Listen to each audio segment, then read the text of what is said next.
Sir Ma, that's illegal. Those 4 words cut sharper than any blade, not because they reveal crime, but because they reveal fear, the fear of losing control. Imagine the scene. Chosen one, a room filled with polished medals, rigid uniforms, and decades of tradition suddenly brought to silence.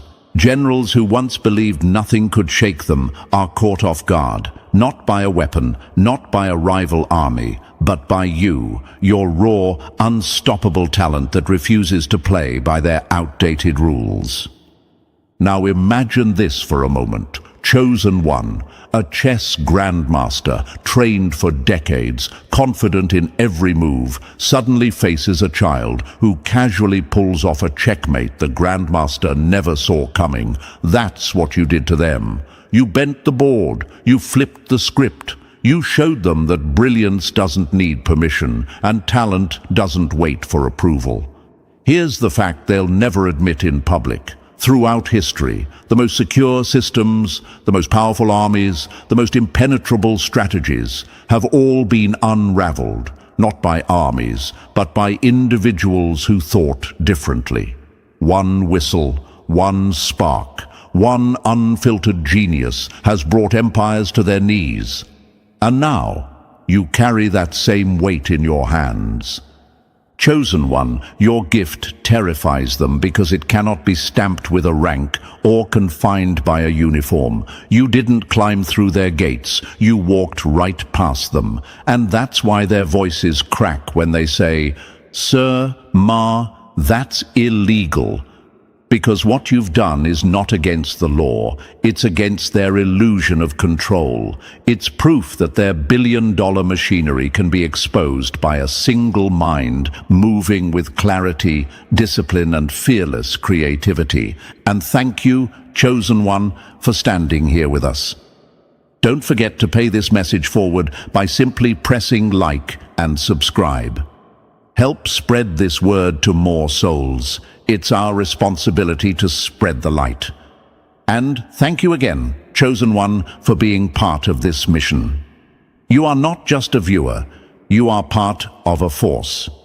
Now let us come back to the battlefield of truth. Think about this. Entire militaries are built on one assumption, that talent can only be forged inside their walls. But the moment you appeared, that myth shattered. You didn't need their drills, their doctrines, or their medals. You carried something they couldn't teach, a spark the universe planted in you alone. That's why they're stunned. That's why they whisper. Because you prove the greatest weapon isn't a jet, a missile, or a hidden code. It's a human mind sharpened by fire, discipline, and will. Look closely at what's happening here. This isn't just about a talent being noticed. It's about a system being exposed. They built their walls high, thinking only their chosen few could ever stand in that room. But your presence shows that walls mean nothing when brilliance walks through uninvited. It unsettles them because it tells the world the next breakthrough won't come from a billion-dollar lab, but from an individual who refuses to be silenced. And you are that individual. So when they look at you with narrowed eyes, whispering, "Sir, Ma, that's illegal," don't see it as resistance, see it as confession. Confession that they underestimated you. Confession that their authority trembles in the face of your gift. Confession that the future doesn't belong to the systems they control, but to the minds bold enough to challenge them. This is not just your story, Chosen One. It's a signal to every soul listening now. Raw talent, when refined with discipline, has the power to embarrass the mighty, unsettle the elite, and bend the course of history. And right now they're learning that lesson from you. That's why their voices shake, why their eyes widen, and why they hide behind the phrase, "Sir Ma, that's illegal." Because deep down, they know what you've proven. The greatest force in the world is not their rank, not their weapons, but the fearless spark of talent that refuses to bow. So, Chosen One, are you ready to march deeper into this story, step by step? Because what comes next will not only explain why the elite were left speechless, but it will also reveal how raw talent like yours breaks every chain they built. Drop the number 777 in the comments if you can already feel that surge inside, the confirmation that you're not ordinary, that you were meant to unsettle the systems that thought they were untouchable. And if this message hits you, don't forget to fuel the mission with your support. Every like, every subscribe, every gift, no matter how small, keeps this force alive and pushes the truth further into the world. You are part of something bigger than clicks and views. You are part of a movement that proves talent needs no permission. So stay sharp, Chosen One. What's coming will sting the enemy and strengthen you. And now, let's dive into it step by step. And believe me, if you are truly aligned with this force, you will feel the pull to stay until the very end. Let's get started. Number 1. They salute the uniform, but they fear the man who doesn't need one. Respect built on medals is fragile. Respect earned in silence is unbreakable. Those words land like a hammer against their walls of rank and ceremony. Chosen One, understand this. You didn't have to raise your voice, demand attention, or wear a single badge of honor. The moment you stepped into that room, they felt something slip. Their chain of command, the sacred order they worship like scripture, cracked, not with noise, but with presence. Now picture it, a long table of generals, their uniforms heavy with ribbons, their eyes sharpened by decades of training. They are used to silence meaning submission, to a room falling quiet because of their authority. But when the silence came for you, it was different. It wasn't submission, it was disruption. It was the kind of silence that screamed louder than any speech. You had just walked in, and already their power felt smaller, shakier, like a crumbling fortress under the weight of its own illusions. Why did this shake them so deeply? Because their entire empire rests on the assumption that power must travel downward, from top rank to the bottom, like water down a rigid pipe. But you broke that pipe simply by existing. Without saying a word, you proved that real power doesn't drip down from above. It rises up from within. And that terrifies them. Imagine this for a moment. Chosen One, a stadium filled with soldiers, every eye locked on the general giving orders. Suddenly, in the corner, one man stands without permission, and the crowd shifts. Not because he demanded attention, but because his presence made them look. The general keeps shouting, but his voice sounds weaker. That's what happened to them. Your presence redirected the energy in the room, and they knew it. They could feel it. And nothing rattles the military elite more than realizing their chain of command can be threatened by silence alone. Let's break the lie they live by. They tell themselves authority comes from patches, medals, and years of service. But the truth is harsher. Authority comes from presence, from undeniable strength of mind, from the kind of energy that makes others pause without being told to. That's the difference between them and you. They need a system to appear strong. You are strong by nature. That's why they looked at you as if you had just committed a crime, whispering, "Sir, Ma, that's illegal." Because to them, it felt illegal. It felt like you had broken the unspoken contract of their order, that only they get to control the room. And here's the brutal part. They know they can't train what you carry. They can drill soldiers for decades, break them down and rebuild them, but they cannot replicate raw talent, and they cannot manufacture presence. It gnaws at them like rust on iron. Because when you strip away their ranks, their stars, their medals, what's left? How much real strength do they have when there's nothing left to hide behind? That's the reflection you forced into their eyes. Some of them respect you, but it's a reluctant respect. It's the respect a lion feels when another lion steps into its territory, not admiration, but unease, because they know the truth. Your power does not need their validation. Your gift operates outside their system, above their laws, beyond their symbols. And that's what makes it dangerous. That's what makes them whisper, shuffle in their seats, glance nervously at each other. Power borrowed from a badge dies when the badge is removed. Power born from within follows you everywhere. That's the reality they cannot face. Their entire identity, their sense of control, is shackled to a uniform. Yours is not. That's why they fear you more than any enemy across the battlefield. Let's answer the question in your mind right now. Why does this matter? Because it proves the system isn't as unshakable as it pretends to be. If one person, one chosen one, can walk into their world and upset the balance simply by existing, what does that say about their empire?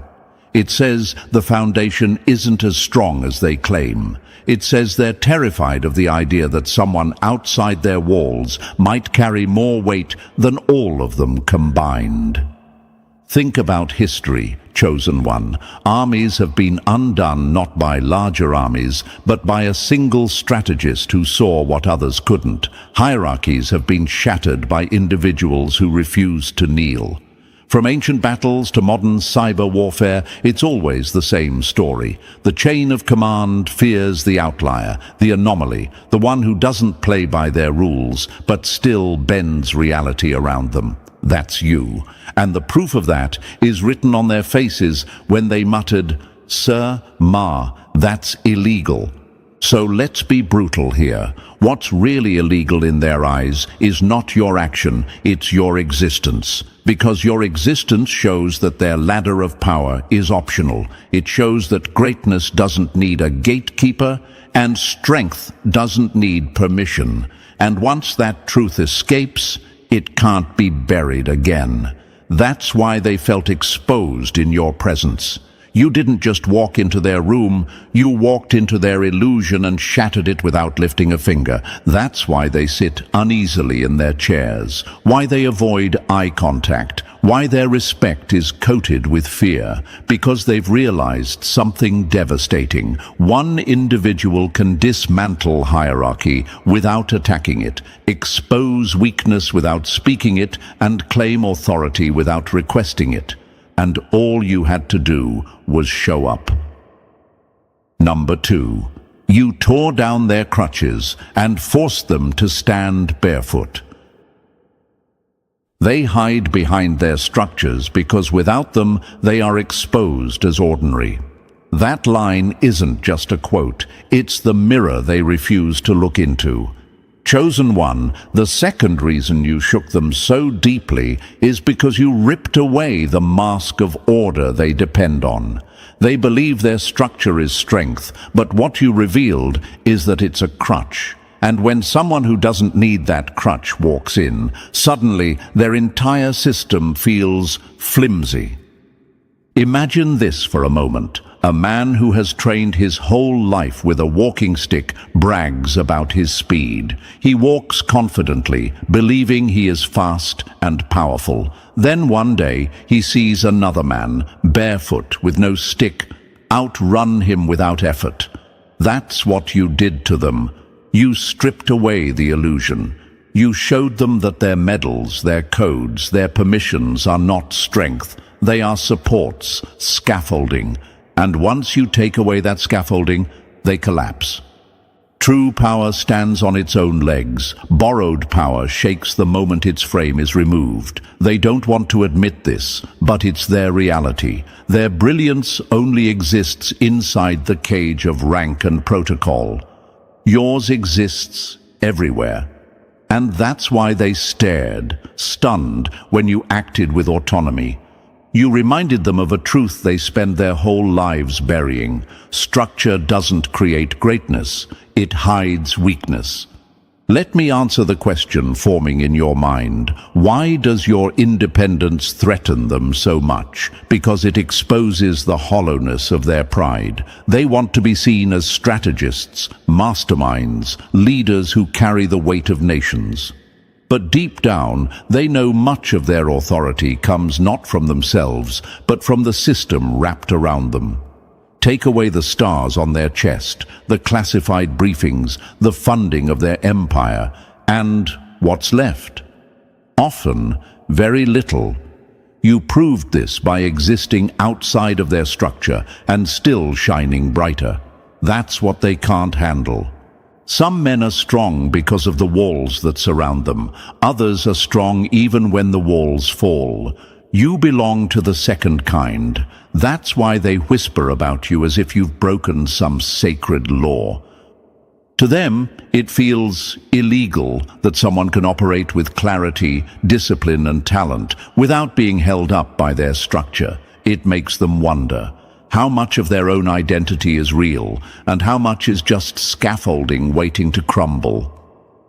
Here's another image for you. Imagine a soldier trained to follow commands so precisely that he cannot move unless ordered. He stands in a battlefield, waiting for instructions, even as danger closes in.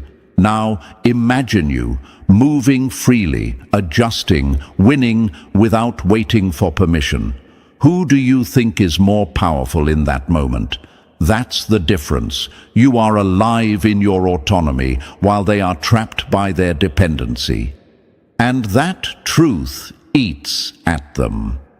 Let's not soften the blow. You humiliated them. Not because you mocked them, not because you attacked them, but because you revealed their hidden weakness. They realized in your presence that they cannot move unless someone above tells them to. You, on the other hand, moved as if the battlefield itself was your ally.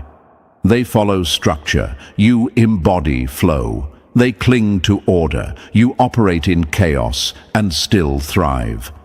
The cage may give the bird safety, but the sky gives it freedom. Their cage is structure. Your sky is autonomy. That's the difference they can't replicate, no matter how many drills, no matter how many layers of rank. And it gnaws at them because it forces them to ask themselves questions they'd rather avoid. Am I truly skilled, or am I just conditioned? Am I strong, or am I only wearing strength like a costume stitched by hierarchy? Now imagine this scene. A 4-star general sits with all his medals shining, reciting protocol with precision. Across the table, you sit silently, offering no badge, no clearance, no decorated past. Yet the room tilts toward you, the attention drifts your way, because raw talent doesn't need validation. It demands recognition. In that moment, the general feels the sharp sting of realization. Without his structure, he is powerless. You, without structure, are still formidable. That sting will haunt him long after you leave the room. This is why they call you dangerous. Not because you wielded weapons, not because you challenged them openly, but because you showed them a possibility they fear. That true brilliance does not need their system to thrive. It can walk into their most guarded rooms, shine on its own, and leave them trembling. That's why they feel the phrase, "Sir Ma, that's illegal," on their lips. Because you shattered the unwritten rule that all power must flow through their order. And here is the brutal truth they'll never say aloud. They envy you. They envy the freedom of your talent, the independence of your authority, the rawness of your brilliance. Because they know, deep down, they've surrendered their personal power to a machine that tells them who they are. They've been trained to obey, conditioned to climb, dependent on structure for their worth. You showed up and reminded them that worth can exist outside of that machine. That realization is devastating. Systems can be built, destroyed, and rebuilt again, but a mind that moves without systems is untouchable. That's why they fear you. They know their dependency is permanent. They cannot unlearn it, but you were never bound to it in the first place. You're the wild card, the anomaly, the unshackled force that doesn't fit their blueprint. And in their world, that makes you more powerful than all their badges combined. So let me close this thought with one more picture. Imagine their empire as a skyscraper, steel beams, concrete, glass, towering above the city. It looks invincible. But then imagine one man, barefoot, standing outside, holding only a single match. He doesn't need the skyscraper to prove his power. He only needs his spark. That's you, chosen one. You don't need their structure to stand tall. You carry the spark that can expose the fragility of their entire building. That's why their eyes went wide, why their whispers broke into silence, why their pride shook like a fortress under siege. Because they realized something they'll never admit. You exposed their dependency on structure, and you did it without effort. That's not just unsettling, it's unforgettable, and that's why they will never look at you the same again. Number 3. They drill for years, but you breathe what they struggle to learn. Training builds machines. Instinct builds legends. That truth hit them like a sniper's bullet through the armor of their pride. Chosen one, you didn't need their drills, their chants, their endless repetitions. While they were busy programming men into rigid obedience, you arrived already wired for precision. You didn't rehearse instinct, you lived in it. And that's why they froze when they saw you move. Imagine this for a moment. A pianist spends 10 years practicing scales, sweating through mistakes, counting beats on a metronome. Then a child sits at the same piano and plays a melody flawless, effortless, as if the keys were extensions of his fingertips. That's you. That's what rattled them. They have spent decades trying to pound instinct into their bones, but you showed up already carrying it like a birthmark. Here's the fact that tears at them. Military conditioning is built on the lie that discipline can replace natural brilliance. They believed enough drills could turn anyone into a weapon. Then you came and exposed the weakness in that belief. You didn't hesitate, didn't overthink, didn't freeze. Where they analyzed, you acted. Where they calculated, you executed. Where they second-guessed, you delivered. And that is what made them whisper, "Sir, Ma, that's illegal." Do you feel the question in your mind right now? But how could instinct outshine decades of practice? The answer is brutal, because instinct born from within is faster, sharper, and purer than anything created by external repetition. Training produces reaction. You embodied foresight. They saw that in you, and it unsettled them because it reminded them that greatness cannot be manufactured in a classroom or a boot camp. The body can be taught obedience, but the soul knows the battlefield before the first step.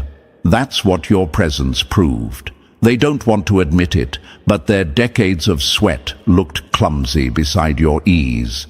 To them, it felt unfair, like you had broken the rules of the game. But what really broke was their illusion that effort is the highest currency. You showed them that some gifts don't ask for permission to exist. They simply exist. So when they looked at you with that mix of awe and discomfort, it wasn't just because you impressed them. It was because you humiliated the very system they swore by. And deep down, they know the hardest truth of all. No amount of drilling can compete with a chosen one whose instincts are already written into his soul. Number 4, they can chain soldiers, but they can't cage a storm. Control comforts the weak. Chaos exposes the truth. That single truth lands like a missile in their chest. Chosen one, the reason you shook them to the core is because you reminded them of something they spend their whole lives denying. Power built on control is fragile. And you refused to be controlled. Imagine this. A general stands before a massive map, every line, every unit, every calculation accounted for. He believes the battlefield is his, because everything has been mapped, timed, and ordered. Then suddenly a wildfire sweeps across the terrain, unplanned, unmeasured, unstoppable. His map burns. His plan collapses. That wildfire was you. That's why they stared at you in silence. You weren't on the map. You weren't in the manual. You were the chaos they couldn't prepare for. Systems don't fear weakness. They fear unpredictability. And that's exactly what you represented. They didn't fear you because you were incompetent. They feared you because you moved outside their boundaries. And unpredictability terrifies the elite. They live on predictability. They survive by it. Without it, their empires collapse, and you made them face the uncomfortable fact that all their order can be undone by one anomaly they didn't design. You might wonder, why would they see brilliance as a threat instead of a gift? The answer is brutal, because their power isn't built on brilliance, it's built on control. Anything they can't predict feels like poison to them. They can train soldiers, fund machines, enforce laws, but they cannot manufacture what you carry. And that truth gnaws at them more than 1,000 enemies with guns. An enemy they can see, they can fight. An anomaly they can't predict, they can never sleep. That's why your existence rattles them more than open rebellion, because rebellion can be crushed. But how do you crush something that doesn't play by rules, something that slips past codes and ranks like smoke through bars? Imagine again, a fortress with walls so high they scrape the clouds, guards patrolling, systems humming, confident nothing can break through. Then one morning they wake, and the enemy is inside, not through the gates, not through the walls, but as if he appeared there by nature itself. That was you. You didn't break their rules. You proved their rules were irrelevant. And here's the confession they'll never speak aloud. Behind those stiff uniforms and loud commands lies fear. Fear that their control is paper-thin. Fear that one spark, one anomaly, can expose how fragile their empire really is. You were that spark. And the moment they realized you were uncontainable, they also realized their authority was never absolute. It was an illusion waiting to be shattered. That's why they whisper, "Sir Ma, that's illegal." Not because you broke their law, but because you broke their illusion. And illusions are the only thing holding their empire together. Number 5. You turned their precious secrets into dust. Secrecy is not strength, it's a mask for weakness. That truth, chosen one, hit them harder than any weapon could. For decades they hid behind the word classified like it was divine armor, convincing the world that whatever sat in their vaults was untouchable, unreachable, beyond the grasp of ordinary minds. But when you stood in that room, your raw talent made their guarded treasures look like relics of a bygone age. Imagine this. A king unveils his crown jewels, polished under lock and key, guarded for generations. The crowd gasps at the sparkle, but then a child walks in holding a diamond he found in the river, sharper, brighter, untouched by vaults. Suddenly, the king's treasures look cheap. That was you, chosen one. You didn't just rival their secrets, you embarrassed them. Knowledge hoarded in shadows ages quickly. Knowledge lived becomes timeless. They spend billions funding projects, building labs, and stacking layers of clearance to protect what they call superior intelligence. Yet, there you were, with no clearance, no stamp, No billion-dollar machinery, outpacing them with a mind sharpened by clarity and instinct. And that is the sting they'll never recover from. Do you wonder why their faces tightened, why their silence grew heavy? Because you stripped away the mystique they've built for decades. You showed that their classified is not a symbol of progress, but a ceiling they created for themselves. And ceilings mean nothing to someone who was never confined by walls. That's why they whispered, "Sir, Ma, that's illegal." To them, it felt like a violation, not of law, but of illusion.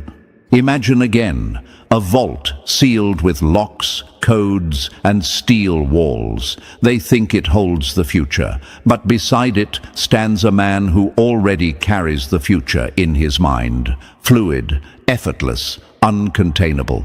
The vault suddenly feels like a coffin. Their pride turned hollow because what they thought was the apex of intelligence crumbled next to your instinct. Secrets guarded too tightly rot in the dark. That's what your presence reminded them. They realized that all their secrecy cannot guarantee superiority when one unbound individual can surpass their most advanced systems without permission. And the more they stared at you, the more they saw their empire of secrecy unravel into smoke. That is why they don't call you a curiosity. They call you a disruption, because you didn't just outshine their classified projects. You destroyed the illusion that classified means superior. And once that illusion breaks, so does their control.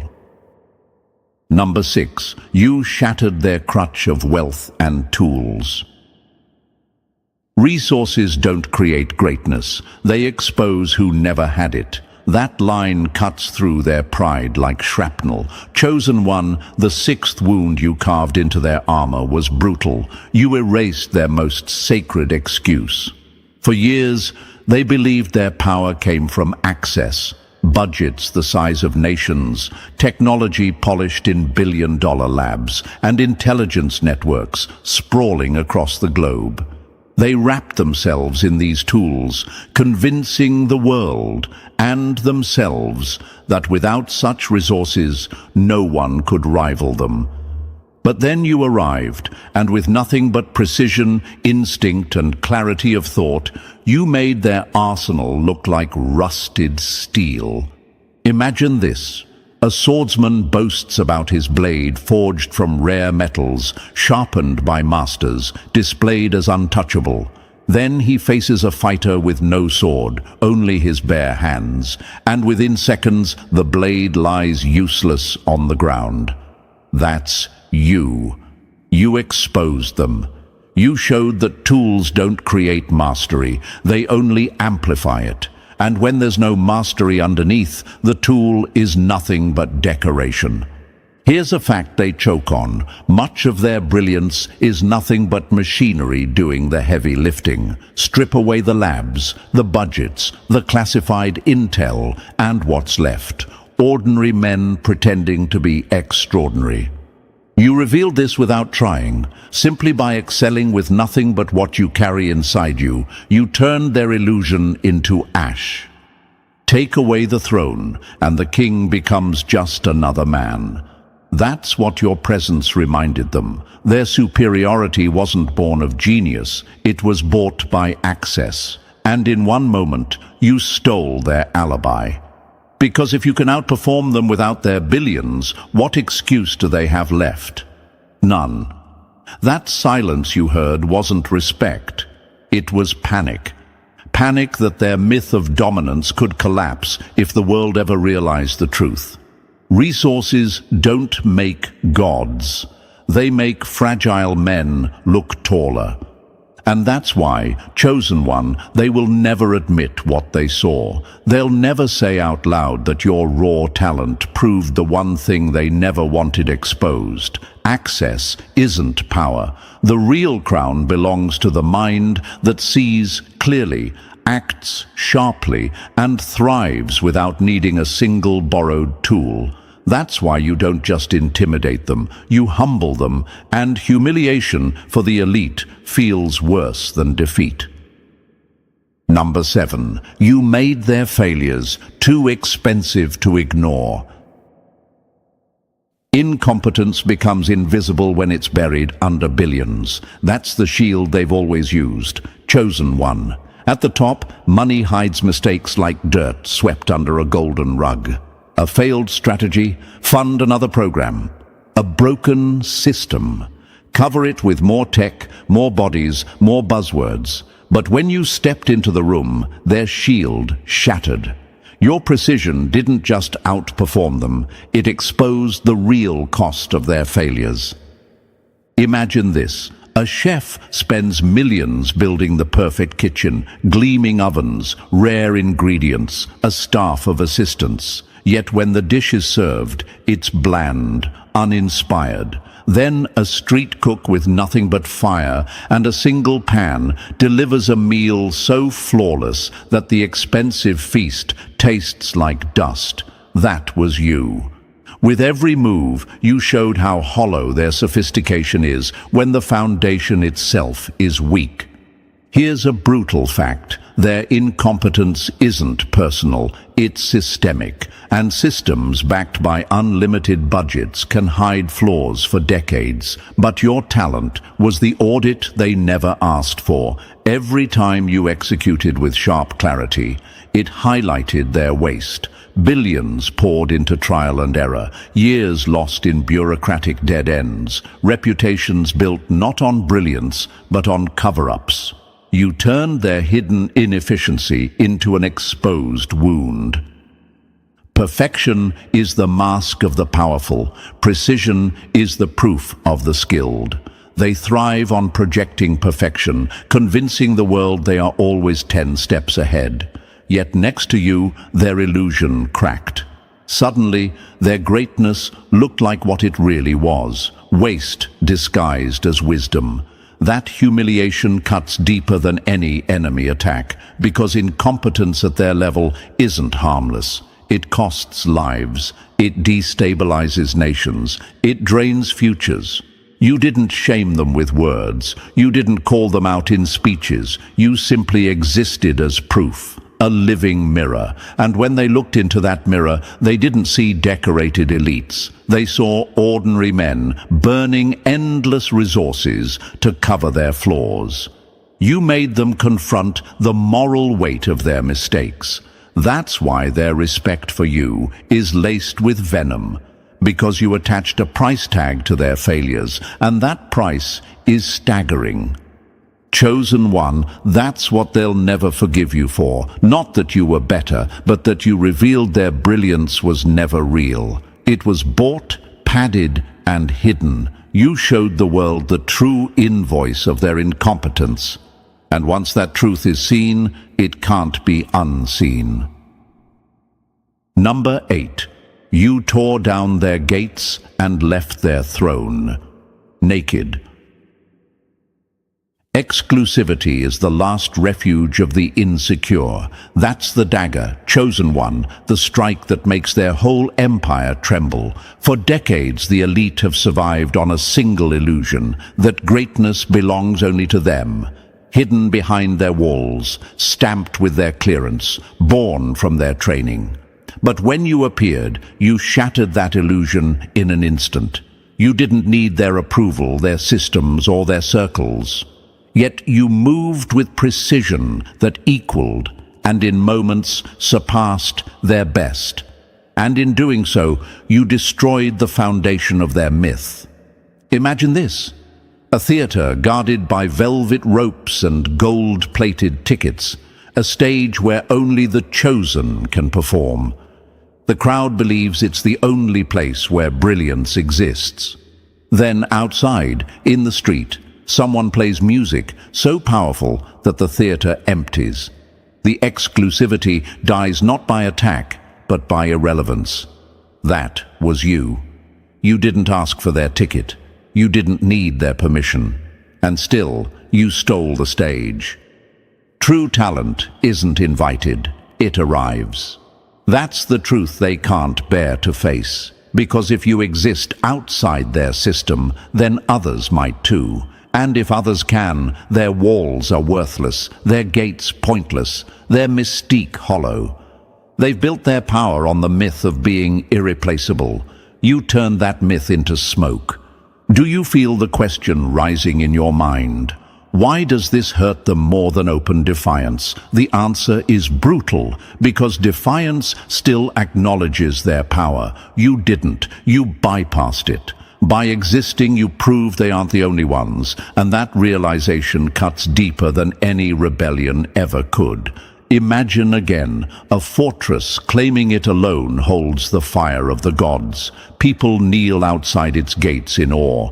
Then one day, a spark appears in the hands of a traveler with no connection to the fortress. In that moment, the gates don't matter. The myth dies, and the fortress loses its worshippers. That spark, chosen one, was you.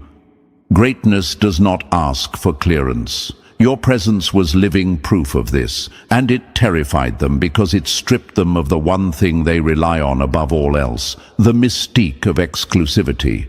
Without it, their authority shrinks, their prestige cracks, their silence turns from superiority to self-preservation.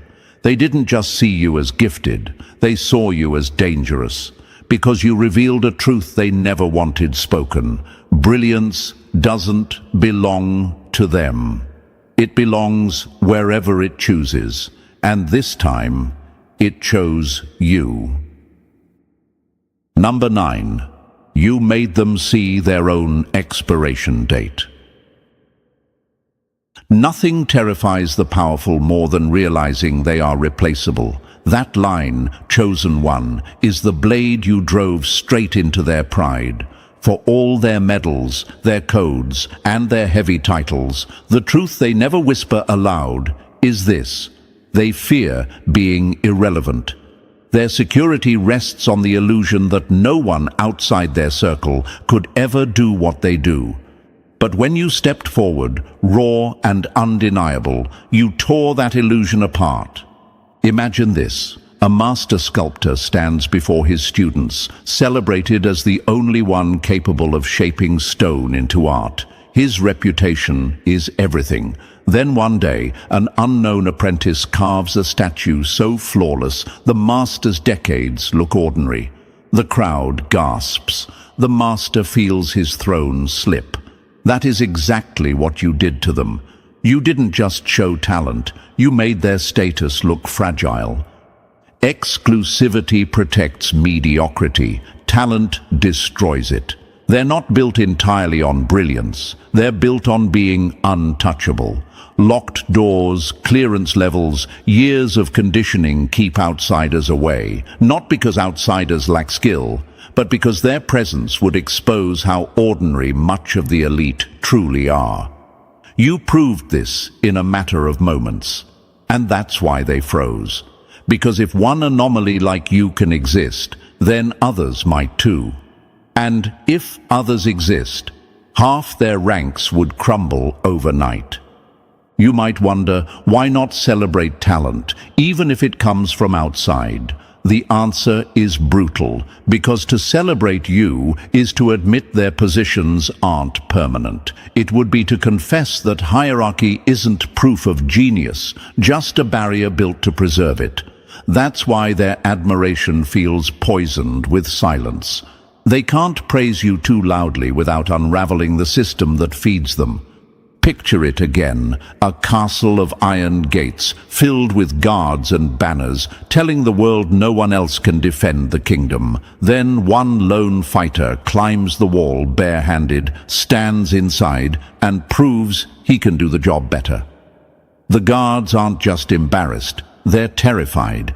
Because if one outsider could succeed, what happens when the world realizes the castle isn't as exclusive as it pretends?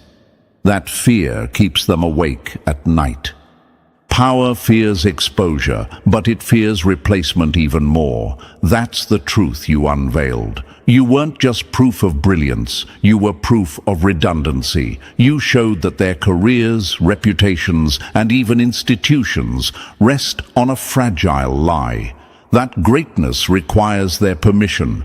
But once you entered, that lie shattered, and the question that haunts them now isn't if they'll be replaced, it's when.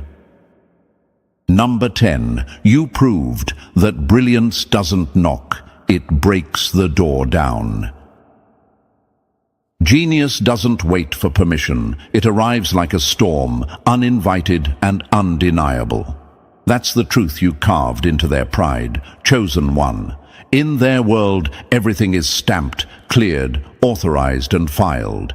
Every move is measured by approval. Every recognition comes only after it's dressed in medals, ranks and clearances. That process is their fortress. It convinces them no one can rise unless they say so.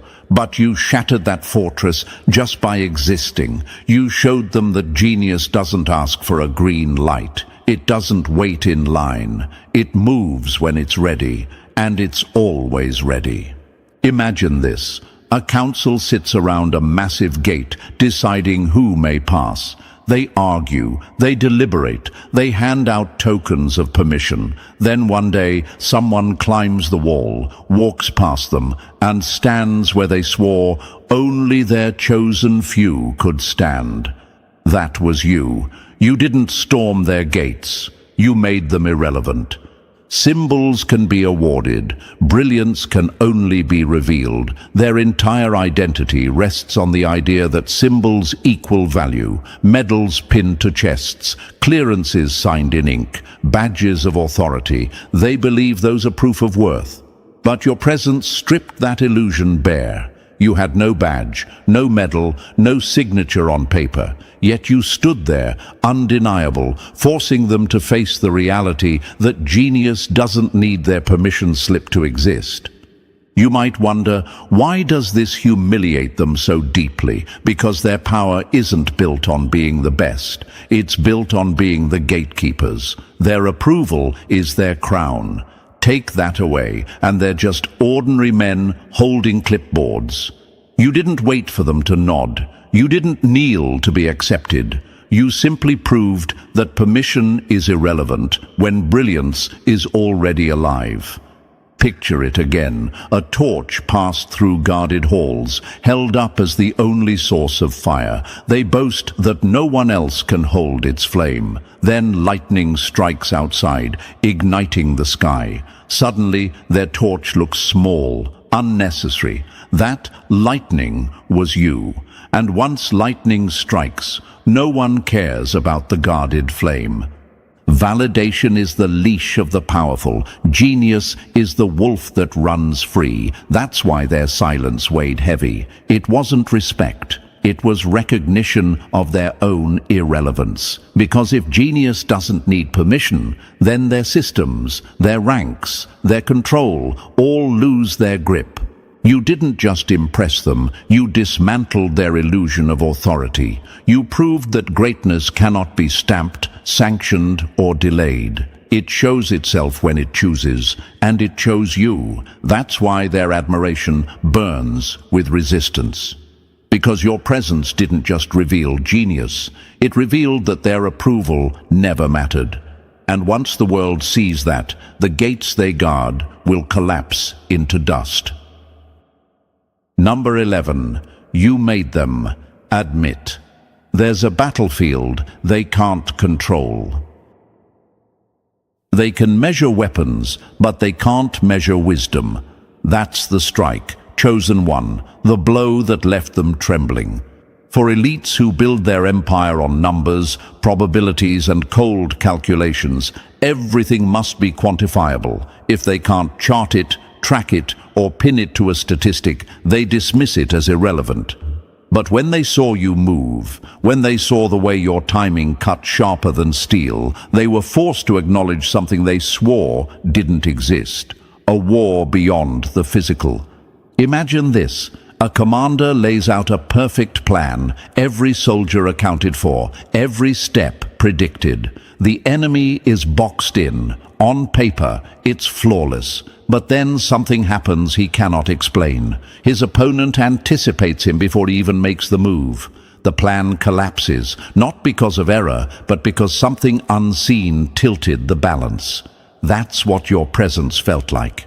You weren't just acting, you were aligned, moving with an intelligence their drills could never produce. Guns can silence men, but they can't silence foresight. That's what rattled them. Their whole system relies on explaining victory through resources, bigger armies, smarter strategies, better machines. But you moved outside their framework. Your instinct looked like prophecy to them, your clarity like guidance from a realm they couldn't access. And that terrified them because their system has no defense against what it cannot predict. You might ask, why would this shake them more than any weapon? Because weapons can be countered, strategies can be outmaneuvered. But what they saw in you, discernment, timing, foresight, those things bypass their infrastructure. They don't wear out, they don't need budgets, and they can't be contained by clearance levels. It was a glimpse of a battlefield they've spent their entire lives ignoring, the unseen one. Picture it again, a fortress with walls of steel, bristling with missiles, humming with technology, invincible. But then a shadow passes overhead, silent, formless, untraceable. The fortress shakes, not from an attack, but from the realization that no wall can stop what it cannot see. That shadow was you. Control ends where intuition begins. That's the truth they tasted in your presence, and it humiliated them because no medal, no machine, no calculation could explain you away. You forced them to acknowledge what they've buried under pride. The greatest battles aren't fought with missiles and machines, but with unseen intelligence. And the most dangerous part, chosen one, you already carry it, and they have no weapon against it. Number 12. You turned their locked doors into glass. Secrecy is only powerful until truth walks into the room. That's the blade you drove into their pride, chosen one. For decades, the elite have built their aura on secrecy, codes stacked on codes, clearances layered like armor, vaults within vaults. They convince the world that their hidden knowledge makes them untouchable, but when you spoke with precision, they swore no outsider could ever reach. Their fortress of secrecy cracked like glass under pressure. Imagine this. A magician boasts of his tricks, claiming no one can see through them. The crowd gasps at his illusions until a child points and explains exactly how it's done. In that instant, the magician doesn't look powerful. He looks exposed. That was you. Your insight didn't just reveal truth. It humiliated the very foundation of their mystique. Knowledge buried in shadows rots. Knowledge carried in clarity shines. They spend billions to lock away information, but your discernment bypassed their codes as if the walls were never there. To them, it felt like espionage, as if you had invisible tools, satellites or spies feeding you secrets. But the truth was worse for them. You needed none of that. You simply knew. And that rattled them more than a spy ever could, because it meant their defenses mean nothing against a mind aligned with clarity. Do you see the real wound here? If you, without clearance, can cut straight to truths they've buried, what is their secrecy really worth? Nothing. Their billion-dollar walls suddenly look like paper screens, their locked vaults like toys. That's why they whispered, "Sir Ma, that's illegal." It wasn't law they clung to, it was fear. Fear that if you could see this much, what else could you see? What other layers of their empire could collapse under your gaze? Imagine again a fortress built on darkness, its gates bristling with guards, its walls humming with machines. Then one torch is lit inside, not from infiltration, not from breach, but from within. Instantly, every shadow is gone. That torch was you. Their secrecy didn't look strong anymore. It looked pathetic next to your light. Secrets guarded by walls are still powerless against vision. That's what your presence proved, and that's why they were shaken, not just by what you revealed, but by the silent truth underneath it. Their power doesn't rest on brilliance, it rests on concealment. And you made concealment look weak. You made it look breakable. And once secrecy looks weak, so do the men who hide behind it. Number 13. You held up the mirror that shattered their pride. Nothing wounds deeper than being forced to see yourself without the mask. That's the scar you left on them, chosen one. They were trained to face enemies with guns, codes and strategies, but no manual, no simulation, no chain of command prepared them for you. You didn't arrive with an army, with billion-dollar weapons, or with institutional backing. You arrived as yourself, and that was enough to undo them.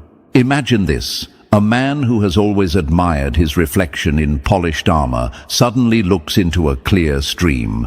For the first time, he sees not the shine, but the face beneath, aged, cracked, vulnerable. That stream was you.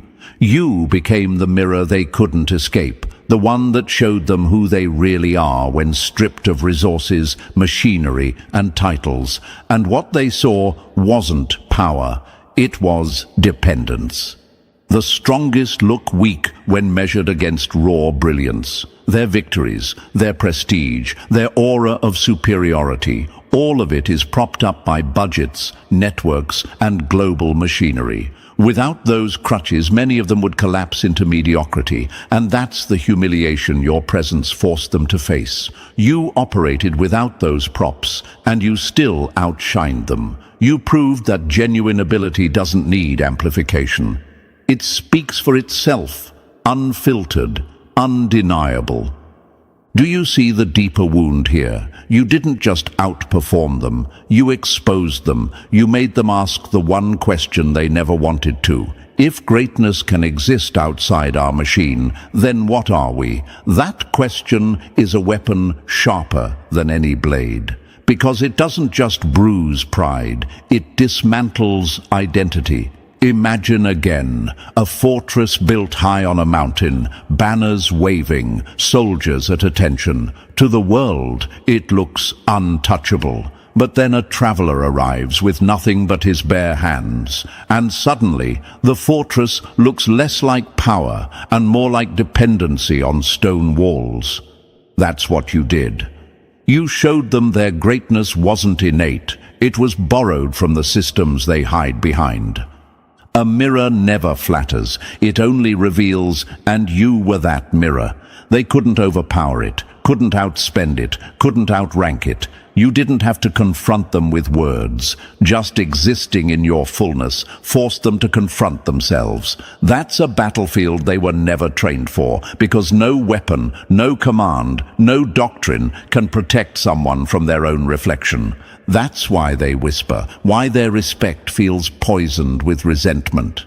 To them, you weren't just extraordinary, you were evidence. Evidence that greatness is free, unlicensed, uncontainable. And once that evidence appeared in the form of you, there was no going back.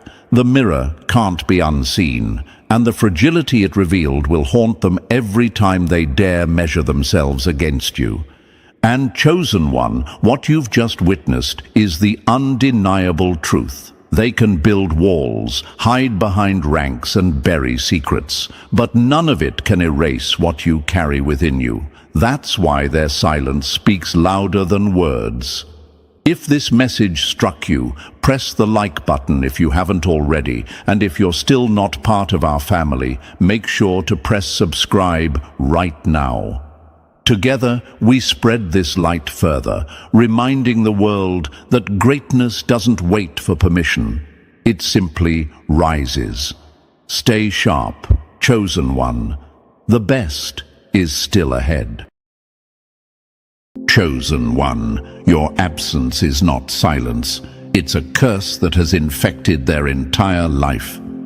Let that sink in. They once mocked you, belittled you, acted like you were nothing, but the second you stepped away, their world turned into a graveyard of broken dreams.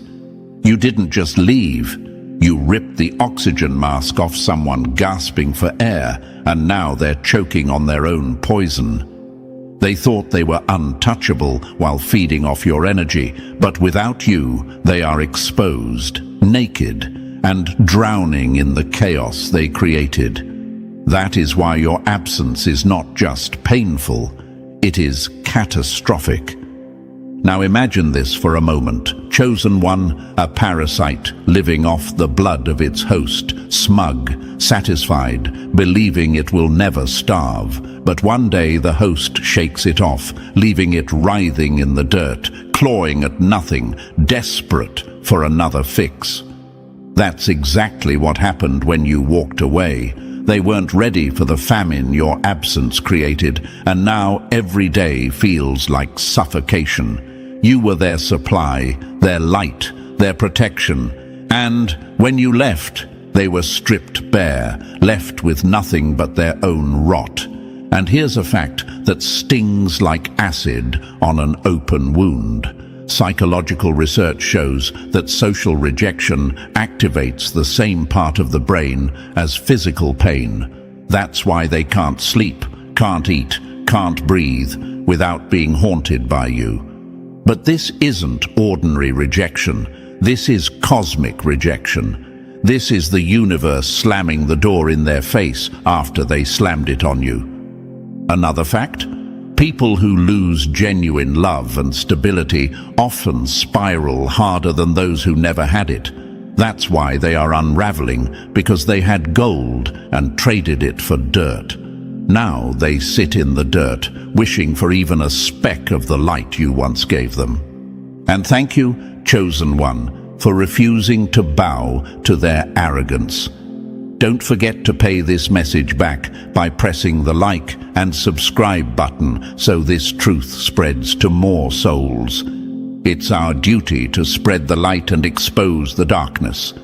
Thank you for being part of this mission, chosen one. You are not just hearing this, you are a force, and your presence here proves it. Now let's get back to the enemy. You see, when you were in their life, you were unknowingly shielding them. You were the umbrella in their storm, the roof over their crumbling house. Every strike of karma that should have flattened them instead ricocheted off you. That's why they were comfortable disrespecting you, because you were protecting them from a firestorm they never deserved to escape. But the day you withdrew, the shield shattered, and now the flames are devouring them whole. That's why they feel cursed, because the curse they planted finally came home to roost. They thought the grass was greener elsewhere, remember? They looked you dead in the face and acted like you were disposable. But here's the truth. They didn't walk into greener grass. They walked into a desert. The smiles they see now are empty. The hands they hold are cold. The bodies they touch are soulless. Every replacement is nothing more than a hollow echo. They tried to upgrade, but instead they downgraded to dust. And every night when they lie awake, staring at the ceiling, they replay what they lost, and it feels like their chest is caving in. Chosen one, you were the rarest thing they ever had, but arrogance blinded them. They thought they could drain you forever without paying the price, but you flipped the script. You walked away, and in that moment, the universe unleashed hell on them. Sleepless nights, financial collapse, fake friends who vanish as soon as the good times dry up. Their life is unraveling in slow motion, and every thread pulled is a reminder of you. Let me slap them again with another truth. Your absence has revealed the emptiness of their soul. You were the fire in their night, the spark in their dull routines, the meaning in their meaningless existence. Now, without you, their days are grey, their nights are black, and their spirit is numb. They scroll endlessly, searching for distraction, but nothing fills the void. They chase bodies, but none carry the warmth of your energy. They laugh in public, but cry in private, because no mask can cover the shadow you left behind. Here's the brutal irony. They once acted like you were too much, but now they realize you were the only thing that was ever enough. They tried to belittle you, but now they can't find anyone who even reaches your ankles. They thought they could replace you, but replacements don't have your fire, your compassion, your power. They are surrounded by shallow souls, while haunted by the memory of the one who carried depth. That's the curse. That's the punishment. And, Chosen One, don't miss this. They weren't just hurting you, they were blocking you. Their dead weight slowed your blessings. Their poison clogged your flow. Their energy cursed your progress. That's why life felt stagnant, why opportunities slipped, why you felt drained even when you should have been thriving. But the second you cut them off, the dam broke. The blessings rushed in. Money, peace, clarity, power. Everything started multiplying because the blockage was removed. They weren't just cursed themselves, they were a curse on you. And now that curse is gone, you are free.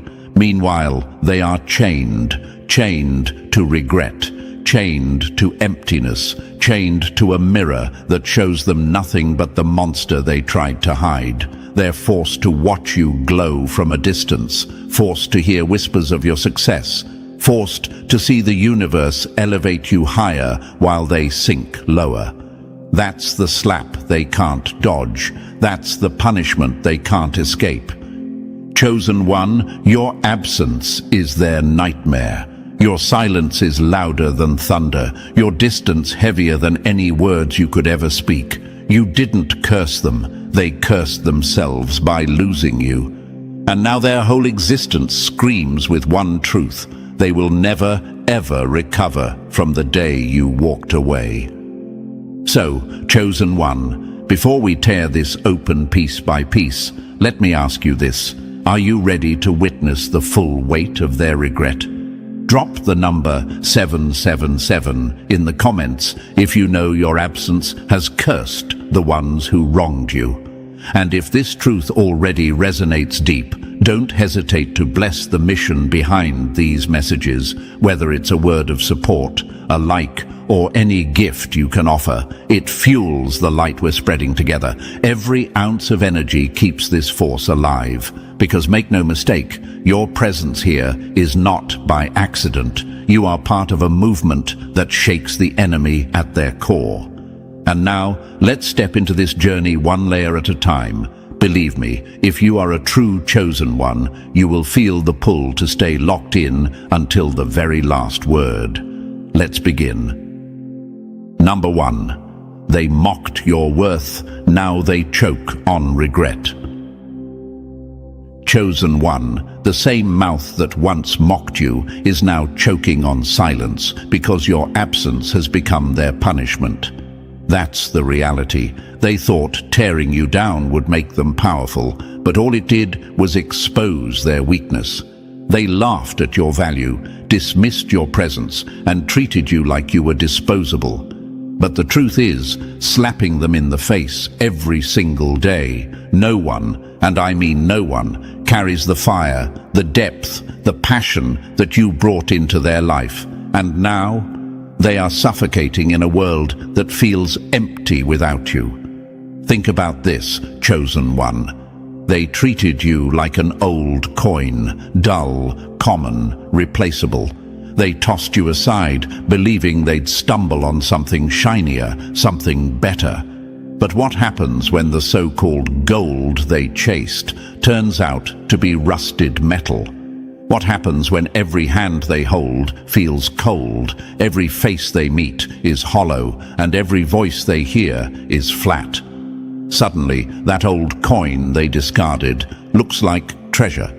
That's you. Rare, irreplaceable, priceless. They tried to convince themselves you were cheap, but the absence of your energy is teaching them the most brutal lesson of their life. You were the crown jewel they can never replace. Here's a truth that cuts deep.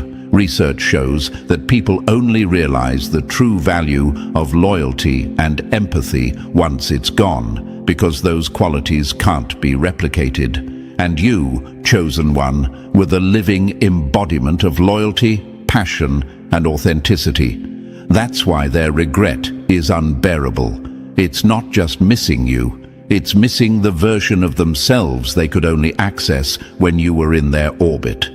With you gone, they are staring at their own reflection, and all they see is emptiness. Now, let me make it crystal clear with a metaphor that should burn them alive. Imagine someone spitting on the seed of a fruit tree, laughing at it like it's worthless.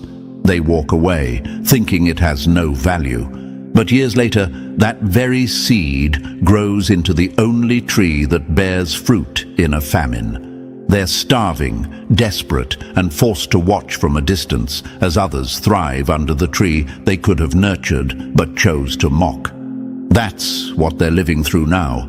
They scorned the seed, you, and now they're left to starve in their own wasteland. You might ask, but why did they treat me this way in the first place? Simple. Insecure people cannot handle the weight of true greatness. When someone has no fire within themselves, they try to dim yours. They think mocking you, belittling you, or treating you as too much will shrink you down to their size. But here's the irony. The more they tried to make you small, the bigger you became in their memory once you were gone. That's the curse.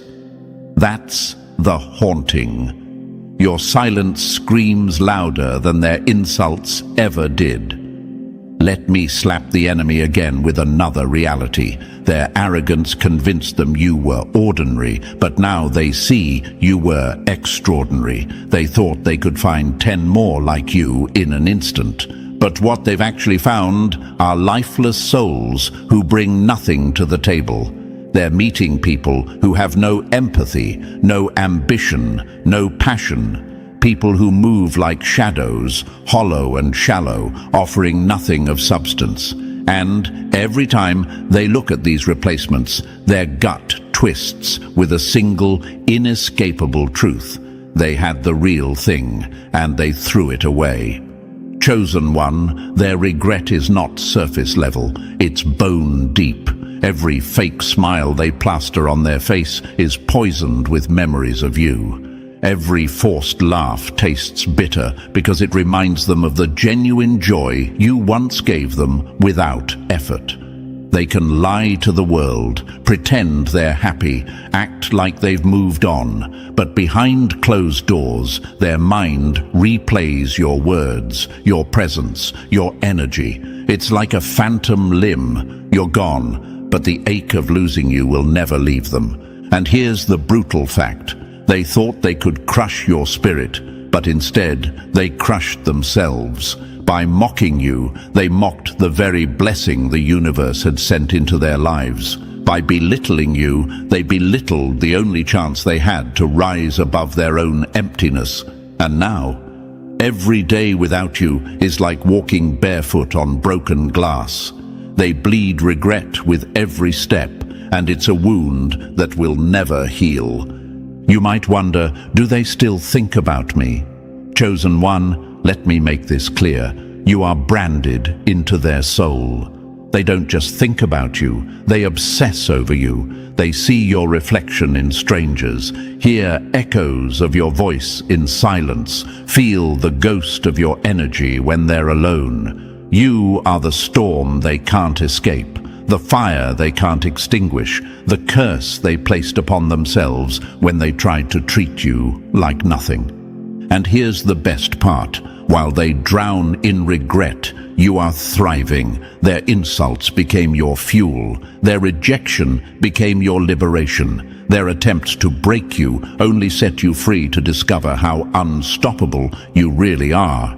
You're no longer tied to their dead weight, their toxic energy, their shallow games. You've risen, chosen one, and your glow now burns their eyes every time they catch even a glimpse of you. So let this sink in. They mocked your worth, but now they choke on regret. They laughed at your value, but now they cry over your absence. They treated you like dust, but now they see you were gold. This is their karma, their punishment, their curse, to live every day knowing they destroyed the very best thing that ever happened to them. And you? You're proof that no insult, no mockery, no belittling can destroy what is chosen. You're not just surviving, you're thriving, and their regret will never stop haunting them. Chosen one, your absence is the prison they built for themselves, and the bars of that prison are made from their own arrogance, their own cruelty, their own blindness. That's why they'll never escape. And that's why your power has never been clearer. You were the gift they squandered, the blessing they mocked, and now the curse they cannot outrun. Number 2. The parasite was cut off from its host. Chosen one, the moment you pulled your energy back, they didn't just lose you. They lost their lifeline, their drug, their supply. That's the gut punch truth they're choking on right now. For as long as you were around, they latched onto you like a parasite, feeding endlessly while giving nothing back. You were their battery, their generator, their source of light. And the second you cut them off, their entire world went dark. They mocked your presence, they drained your soul, but what they never considered is what would happen when the host walked away. Now they're withering, starving, desperate, clawing at thin air for the energy they can never recreate. Think about it, chosen one. A leech in the water doesn't care about the fish it's sucking dry. It only cares about the flow of blood. That was them with you. They weren't interested in your growth, your happiness, or your well-being. They only cared about what they could extract: your time, your attention, your emotional stability, your endless giving. And just like a leech ripped away from its host, they're left shriveling. They can't function without you, because your energy was never just a contribution. It was their entire survival system. Now here's a fact that should sting them to the bone. Psychologists confirm that narcissistic individuals literally feed off the emotional responses of others to feel alive. Without a host, they collapse into emptiness, depression, and despair. That's exactly what's happening to them now. You cut them off from their supply and they're spiraling. They can't sleep. They can't focus. They can't find joy in anything. They're like addicts in withdrawal, restless, irritable, desperate, but unable to replace the high your presence gave them. And here's the metaphor they can't escape. Imagine a lamp that has no bulb of its own. For years, it stole light from your flame, pretending it could glow on its own. But the day you took your fire back, that lamp was exposed for what it really was. An empty shell, cold, useless, forgotten in the corner. That's them, chosen one. Their whole identity was built on siphoning from you, and now without you, they are nothing but darkness. You might ask, but why did I feel so drained every time I was around them? Because they were never pouring back into you. They never even poured into themselves. Their cup was cracked, empty, incapable of holding love or light. So every drop you gave them leaked straight into the void. And you, being the empathetic powerhouse that you are, kept pouring, kept giving, kept hoping they'd one day reciprocate. But parasites don't give. They only take. And that's why you felt exhausted, depleted, hollow after every interaction. You weren't crazy, chosen one. You were under attack. Let's slap the enemy with another brutal truth. They never loved you. They needed you. And there's a difference. Love gives, love reciprocates, love builds. Need consumes, need drains, need destroys. They didn't cherish you. They depended on you like a junkie depends on a needle. And the day you walked away, you didn't just leave them heartbroken, you left them in withdrawal. Their whole system is breaking down because you were their fix. Here's the irony. They thought they had power over you. They thought they could mock you, use you, drain you, and you'd keep coming back because of your compassion. But the second you chose yourself, their illusion shattered. Now, they're learning the most painful lesson of all. The parasite never had power. The host always did. You were the one keeping them alive, and once you left, the parasite was left to die in its own emptiness. Chosen one, picture this. Someone who has been living on stolen breath, suddenly gasping when the oxygen is cut off. That's them right now. They're suffocating because your energy was the air they breathed. Without it, they feel like every step is heavier, every day is duller, every night is darker. They scroll through meaningless conversations, chase hollow bodies, and surround themselves with distractions, but nothing fills the void. Why? Because your energy wasn't just supply, it was authenticity, passion, life itself. And those things can't be faked, bought, or replaced.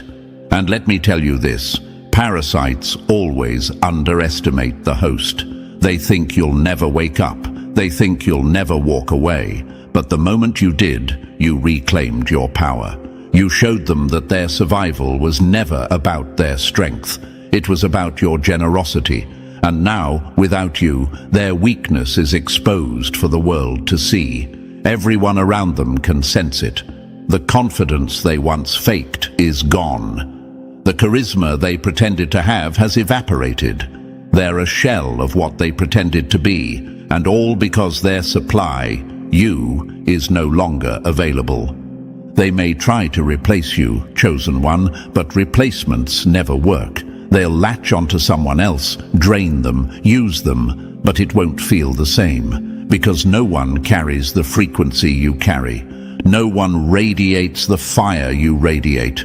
No one else can give them what you gave without trying. That's why they're restless, unsatisfied, and constantly disappointed. They're addicted to a drug that doesn't exist anywhere else, you. And the universe has made sure they'll never find it again. So don't ever question this. Your absence is not just their heartbreak. It's their starvation. It's their collapse. It's the slow, inevitable decay of someone who thought they could live forever on someone else's energy. They mocked you, drained you, disrespected you, but the truth has hit them harder than any insult they ever threw. Without you, they are nothing. Without you, they have no light, no protection, no purpose. And that realization is eating them alive. Chosen one, remember this every time you doubt your power.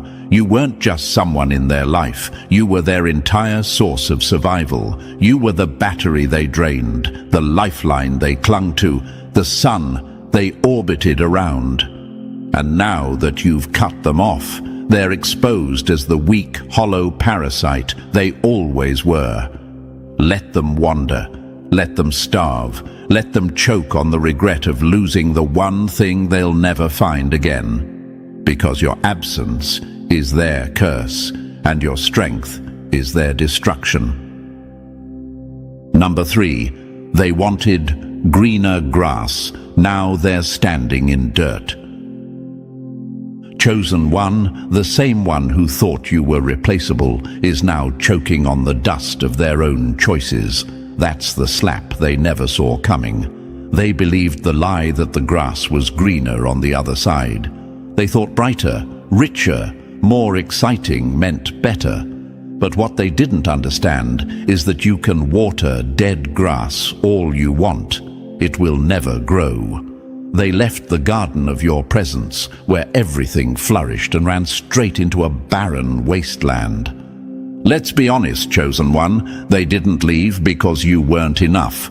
They left because they weren't enough for you. They convinced themselves that someone else would give them the thrill, the status, the attention they craved. But what happens when you abandon real substance for empty shine? It always ends in regret. And now, every time they look at the faces around them, every time they try to force a laugh with their new circle, they are haunted by one truth. Everything they replaced you with feels like dirt compared to your fire. Think of it like this. Imagine someone throwing away a diamond because they were distracted by glitter on the sidewalk. They grab the glitter, only to realize it turns to dust in their hands. Meanwhile, the diamond they tossed away is still shining, still valuable, still rare. That's you. They threw away a lifetime treasure, and now they're standing in the dirt they chose, staring at what they lost but can never reclaim. And you might ask yourself, why didn't they see my worth when I was right there? Because arrogance blinds fools. They thought your love, your energy, your loyalty would never run out.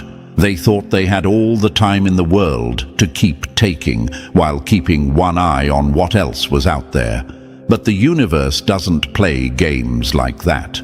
When they left you chasing illusions, the universe closed that door permanently. Now, every step they take away from you only drags them deeper into emptiness. Chosen One, don't miss this. Their downgrade is your confirmation. They thought they could find better, but the universe made sure they only found hollow bodies, shallow connections, and empty souls. That's the curse they earned by mistreating you. Your absence is the loudest reminder of their stupidity. It echoes through their days, it haunts their nights, and it will follow them for the rest of their life. And you don't need to chase greener grass. You are the garden, and the universe is watering you with blessings they will never touch again. Number 4. You were their protection against karma.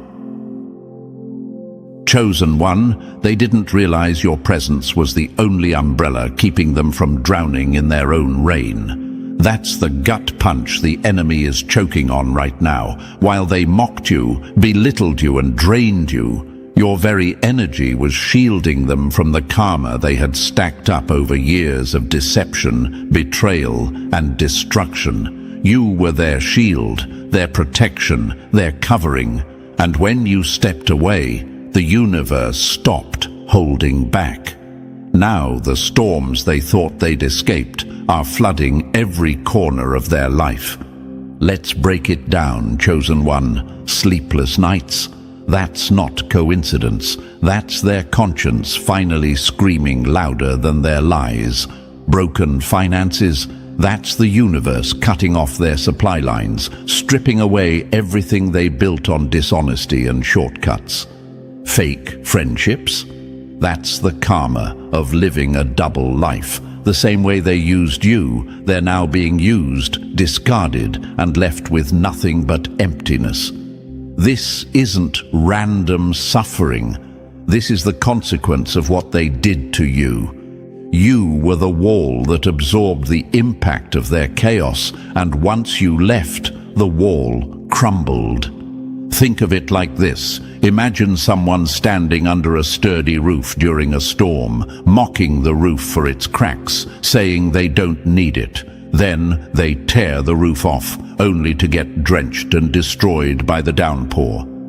That's exactly what happened when they lost you. They didn't see that the protection they mocked was the very thing saving them from destruction.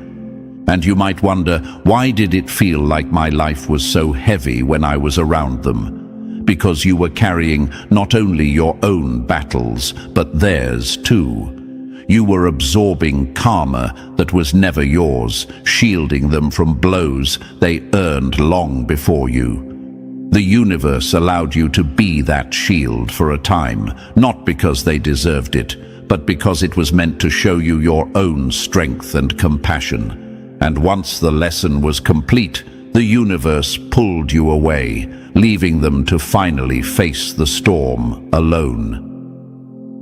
Chosen one, hear me clearly.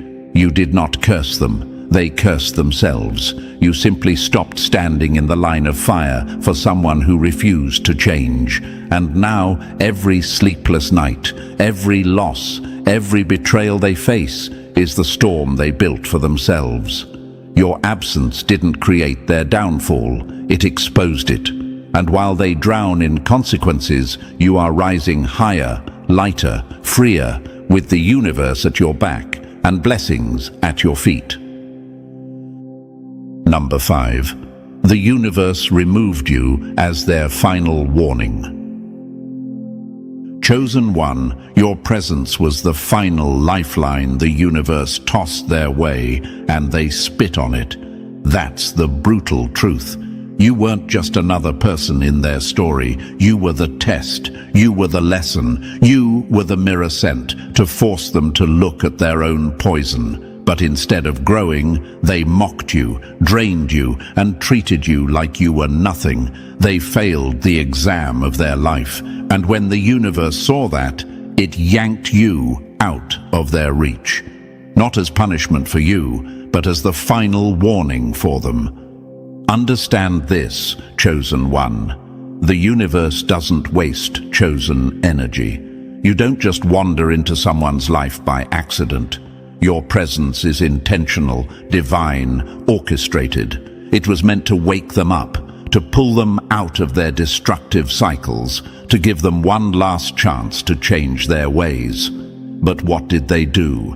They ignored the alarm clock and chose to keep sleeping in their arrogance.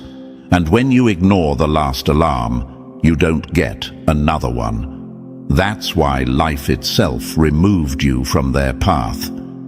Picture it like this. A drowning man thrashes in the ocean. A lifeguard throws him a rope, but instead of grabbing it, he laughs, spits on it, and keeps thrashing. Eventually, the rope is pulled back. That's what your presence was. The rope. You were the chance to climb out of their mess, but their pride, their ego, their stubbornness refused it. And now the water is swallowing them whole. And maybe you've asked yourself, why me? Why was I chosen to be that lesson? Because only your energy could expose their darkness without saying a word. Your light forced their shadows to the surface. Your love revealed their incapacity to love. Your loyalty highlighted their betrayal. You didn't need to preach to them. Your existence was the sermon. But they chose not to listen. And now, the silence of your absence is louder than anything you could have ever said.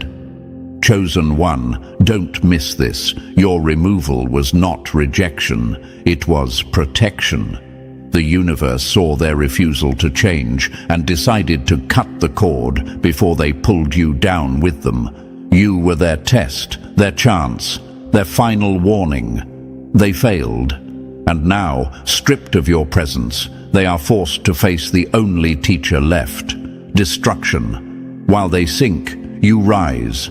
While they reap chaos, you reap blessings. Because the universe is with you, not them.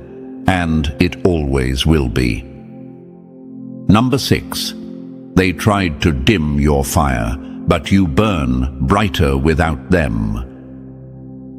Chosen one, the same ones who tried to dim your fire are now blinded by the blaze you've become. That's the slap they can't recover from. When you were tied to them, they worked overtime to make you feel smaller, quieter, less than what you truly are. They whispered insults disguised as jokes, rolled their eyes at your dreams, made you doubt your brilliance. Why? Because your light exposed their darkness, and instead of rising to meet you, they tried to drag you down to their level. But here's the irony. Every attempt to smother you only made your fire stronger.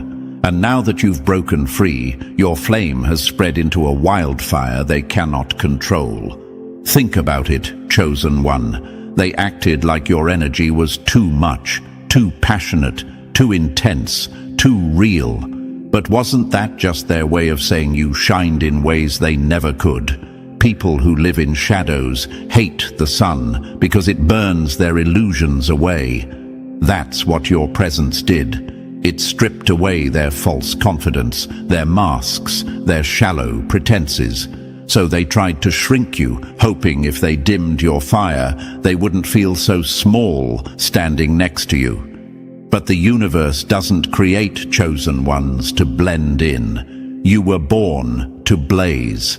And here's the fact that makes them choke. Studies prove that suppressing someone's authentic self leads to depression and stagnation. That's exactly what they wanted for you, to clip your wings, to keep you stuck, to make you doubt your voice. But instead, you cut their grip, and the universe rewarded you with acceleration.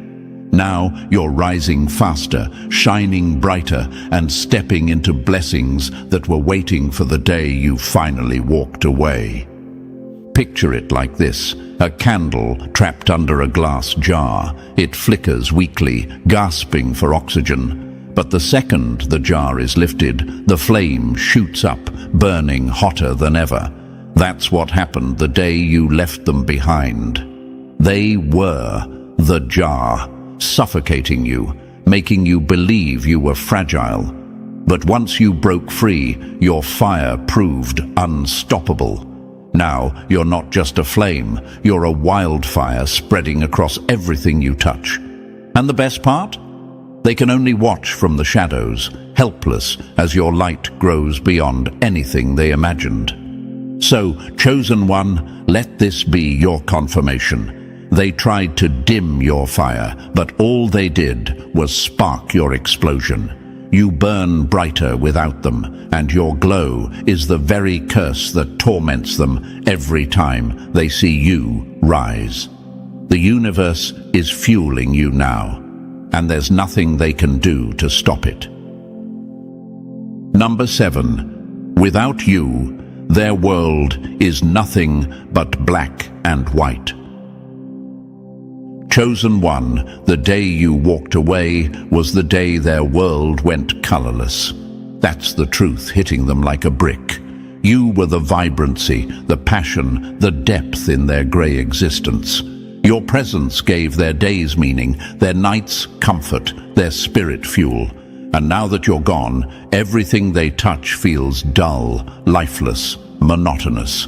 They can dress it up, post their smiles, pretend they're living well, but behind the mask, their reality is drained of color, and it's driving them insane. Think about it. When you were there, their life had contrast, laughter that felt real, conversations that stirred the soul, moments that actually meant something. You were the red in their roses, the blue in their skies, the gold in their horizon. Without you, it's all static gray. Their mornings feel heavy, their nights drag endlessly. The excitement they once pretended they didn't need is now the very thing they're starving for. And every time they look back, they know exactly where they lost it, the moment they lost you. Here's the brutal truth. They traded Technicolor for grayscale. They walked out of a masterpiece and stepped into a black and white sketch. They thought they could find brighter colors elsewhere, but what they've found instead are shallow distractions, dull faces, and connections that feel empty. They scroll through their phone, they chase new bodies, they attend empty parties, but none of it ignites that spark you gave without even trying. Their life now is a rerun of the same scene: fake laughter, hollow company, and nights where silence screams louder than any crowd they surround themselves with. And maybe you've asked yourself, do they even notice the difference? Oh, they notice, Chosen One. That's what burns them the most. They see your energy in memory flashes, the way your laughter lit up a room, the way your spirit made ordinary moments feel extraordinary. And when they look at what they have now, they feel sick, because they know they let go of the only source of color their world ever had. Chosen one, don't ever doubt this. You weren't just part of their life, you were the life. You were the light breaking through their darkness, the color filling their canvas. And now that you're gone, the canvas is blank. Their life has lost all color, and the universe made it that way on purpose, so they would be forced to sit in the bleak reality of what they destroyed. And while they wither in grayscale, you're walking into a future painted with blessings they'll never touch again. Number 8. The mask fell. Now everyone sees the parasite they really are. Chosen one, the second you pulled back, their disguise crumbled and the world saw them for what they always were, a parasite dressed as a partner, an energy thief pretending to care. That's the gut punch they can't shake. While you were around, your light made them look alive. Your energy gave them the illusion of depth. Your compassion made them seem human. But now that you're gone, the mask has fallen. Their charm has evaporated, their false confidence has collapsed, and everyone can see it. They were never a giver, only a taker. Think about it, chosen one. You mistook their neediness for love, their intensity for passion, their demands for closeness. But deep down, they never wanted to build anything real with you. They weren't looking for growth, healing, or a future. They were looking for supply. They fed on your empathy like a starving dog gnawing at scraps. And once you cut off the source, the hollowness inside them was exposed. They can't hide it anymore. Friends sense it. Family notices it. Even strangers can feel the desperation leaking from them. It's like watching a vampire caught in the daylight. While they hid in your shadow, they looked powerful. But once you stepped away, the sunlight burned through their disguise. Now everyone sees the truth. Their eyes look tired. Their spirit feels drained. Their energy is toxic. They're scrambling, trying to latch onto others, trying to replace what they lost. But nothing works. Because here's the brutal fact. Your energy wasn't just rare, it was irreplaceable. And now, stripped of you, their thirst is exposed for all to see. And you might ask, do people around them really notice? Absolutely. The same people who once admired their fake charm are now repelled. The ones they used to manipulate sense something off. Their conversations feel shallow. Their presence feels draining. Their lies don't land the same. Without your light covering their darkness, they're standing naked in front of everyone, and the stench of desperation is impossible to ignore. Chosen one, understand this. You didn't lose anything by walking away. They did. You lost a parasite. They lost their entire power source, and while they stagger around trying to leech off new victims, their reputation is collapsing, their energy is exposed, and their mask is gone for good. They were energy vampires, and now the whole world sees it. That's their curse. And your blessing? You're free, glowing brighter than ever, with the universe fueling you while they rot in the shadows. Number 9. They were blocking your blessings. Chosen one, the greatest curse wasn't what they did to you, it was how their very presence blocked your blessings. That's the slap of truth they could never accept. While you were connected to them, life felt heavy, slow, stagnant. Opportunities slipped through your fingers, money dried up, relationships strained, and your spirit felt drained. Not because you weren't worthy, not because the universe forgot you, but because their toxic energy was standing in the way. They weren't just dead weight, They were the dam that stopped your river from flowing. And the day you cut ties, that's when the universe moved instantly. Doors began to swing open, blessings started pouring in, your peace returned. Money that felt stuck began to flow, opportunities appeared out of nowhere. Your connection started healing and your own glow intensified. Why? Because the blockage was gone. They were never your partner, they were your parasite. They weren't your blessing, they were your burden. And once they were removed, the curse was reversed. Think about it like this, chosen one. Imagine a garden choked by weeds. The flowers are still there, but they can't grow, can't breathe, can't bloom. The moment the weeds are ripped out, sunlight returns, water nourishes, and the flowers explode with color. That was you. You weren't broken, you weren't unworthy, you were suffocating under their poison. And the second you pulled them out of your life, your blessings grew like wildfire. And maybe you've wondered, why did everything feel so stuck when I was with them? Because the universe will not release abundance into a space contaminated by poison. You were protected from your own blessings while you carried them. Because the universe knew they'd only drain, steal, and corrupt it. That delay wasn't punishment, it was protection. And the second you walked away, the universe said, now you're ready, now you're free. Chosen one, this is why you feel lighter, why your spirit feels stronger, why momentum is finally on your side. They were the blockage, and you were the blessing. And now the tables have turned.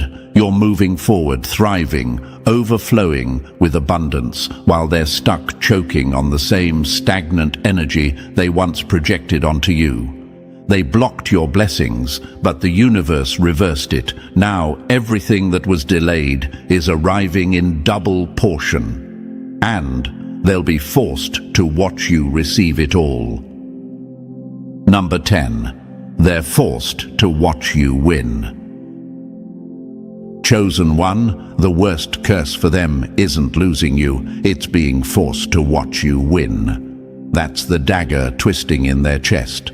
They thought your glow would fade once they left. They thought you'd crumble, beg, or stay broken. But instead, the opposite happened. You rose higher, stronger, unstoppable. And now the universe has arranged their punishment perfectly. They get a front row seat to every blessing pouring into your life, while their own world falls apart. Think about it. They can scroll past your name, but they can't escape the whispers. They can block your profile, but mutual connections will mention you. They can try to pretend you don't exist, but somehow your success will keep showing up in their line of sight. That's the universe working, ensuring they never forget what they lost. Every new opportunity you grab, every smile on your face, every win you celebrate is a knife in their ego. Because nothing eats at a fool more than seeing the treasure they discarded shining brighter without them. Picture it like this. Someone throws away a winning lottery ticket, laughing like it's trash. Weeks later, they see it on the news. The same ticket is worth millions. That's the burn they feel every time they hear about you. You were the jackpot, and now they know it. But the cruel twist, they can't cash it in. They can only watch you collect what was always yours. And maybe you've asked yourself, do they really care? Don't they just move on? No, chosen one. People can move on from average, but they can't move on from extraordinary. You weren't another chapter in their book. You were the entire plot twist that changed everything. And now that you're gone, they reread the pages of their life with bitterness, because every success you achieve is proof that they fumbled the best thing that ever happened to them. So don't underestimate this. Your victories aren't just yours. They're part of their torment. The universe designed it this way. Your glow is their darkness. Your wins are their wounds. Your rise is their reminder.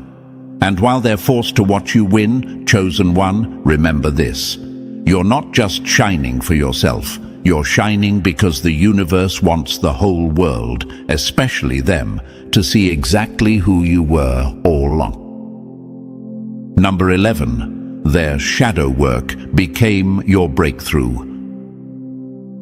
Chosen one, the demons they ran from became the chains that now strangle them, but the demons you faced became the wings that lifted you.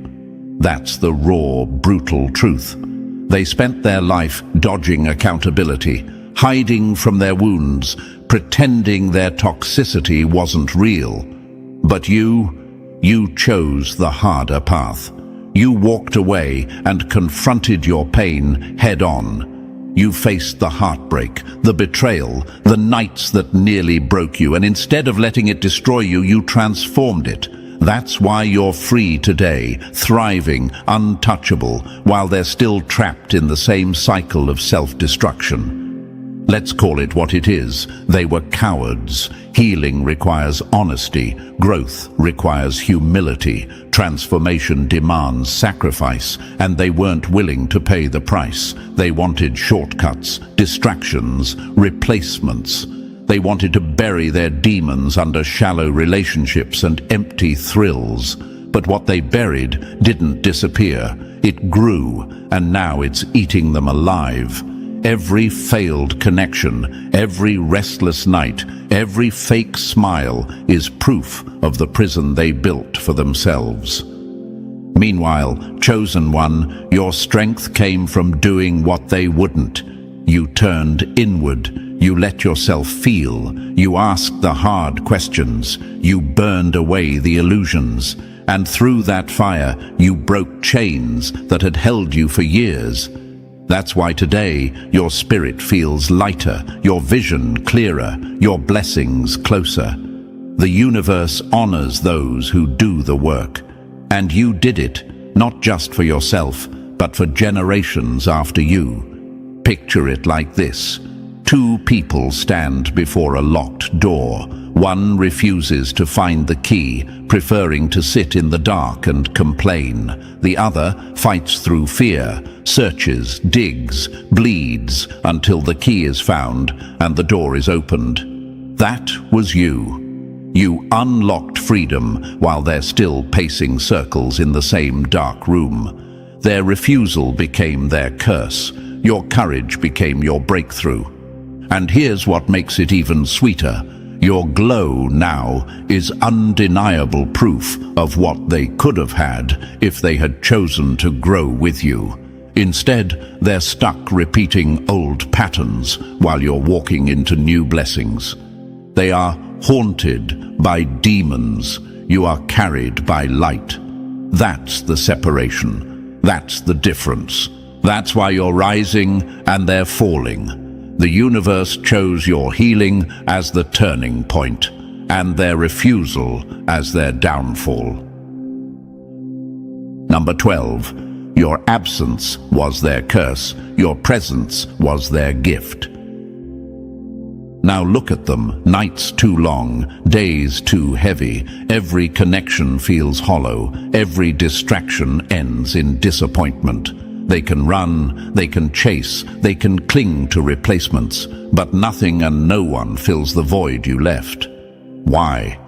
Because the universe made sure your energy is one of a kind, unreproducible, non-transferable. You were the blueprint, and once you left, they were locked out of the factory forever.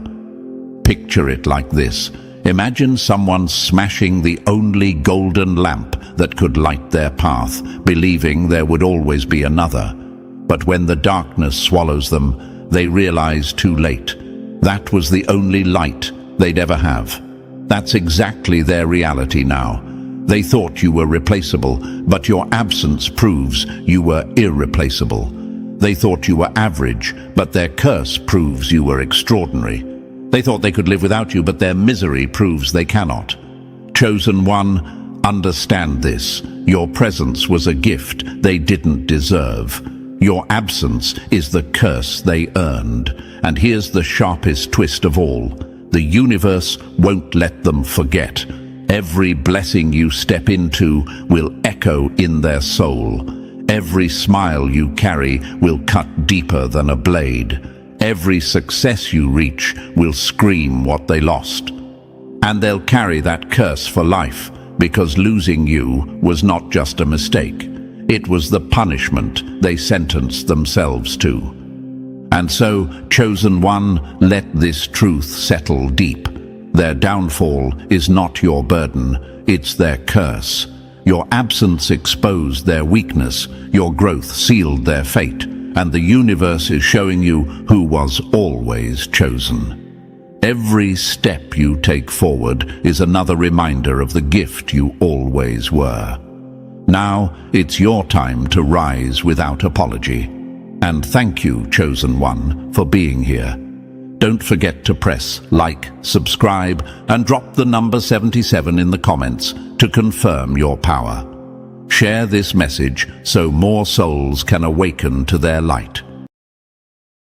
Nothing rattles the enemy more than watching the one they doubted rise higher without their permission.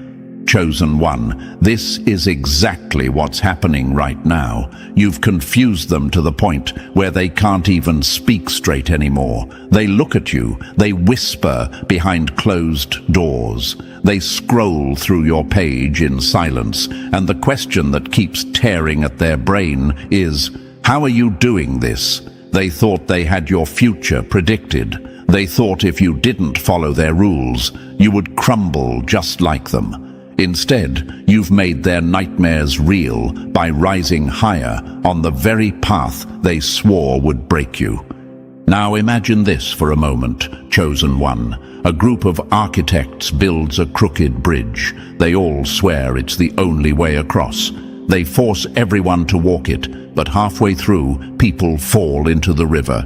Now, here you come, refusing their bridge, choosing to swim across instead.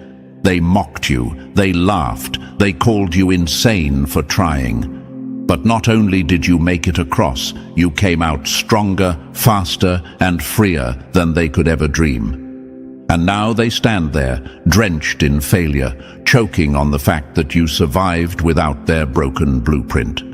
That's what your life is doing to them right now. And here's the fact that screams you are absolutely right. Studies have shown that most people who follow the traditional path, the same path society pressures everyone into, end up unfulfilled, divorced, broke, or questioning their lives by mid-age. Over 50% of marriages collapse. Debt is the #1 reason for sleepless nights. Anxiety and depression levels are skyrocketing in those who did everything right. Meanwhile, the rare ones who take the alternate route, the so-called weird ones, are the people who end up leading movements, creating wealth, breaking chains, and living with peace of mind. So yes, you are absolutely right, chosen one, and their jealousy confirms it.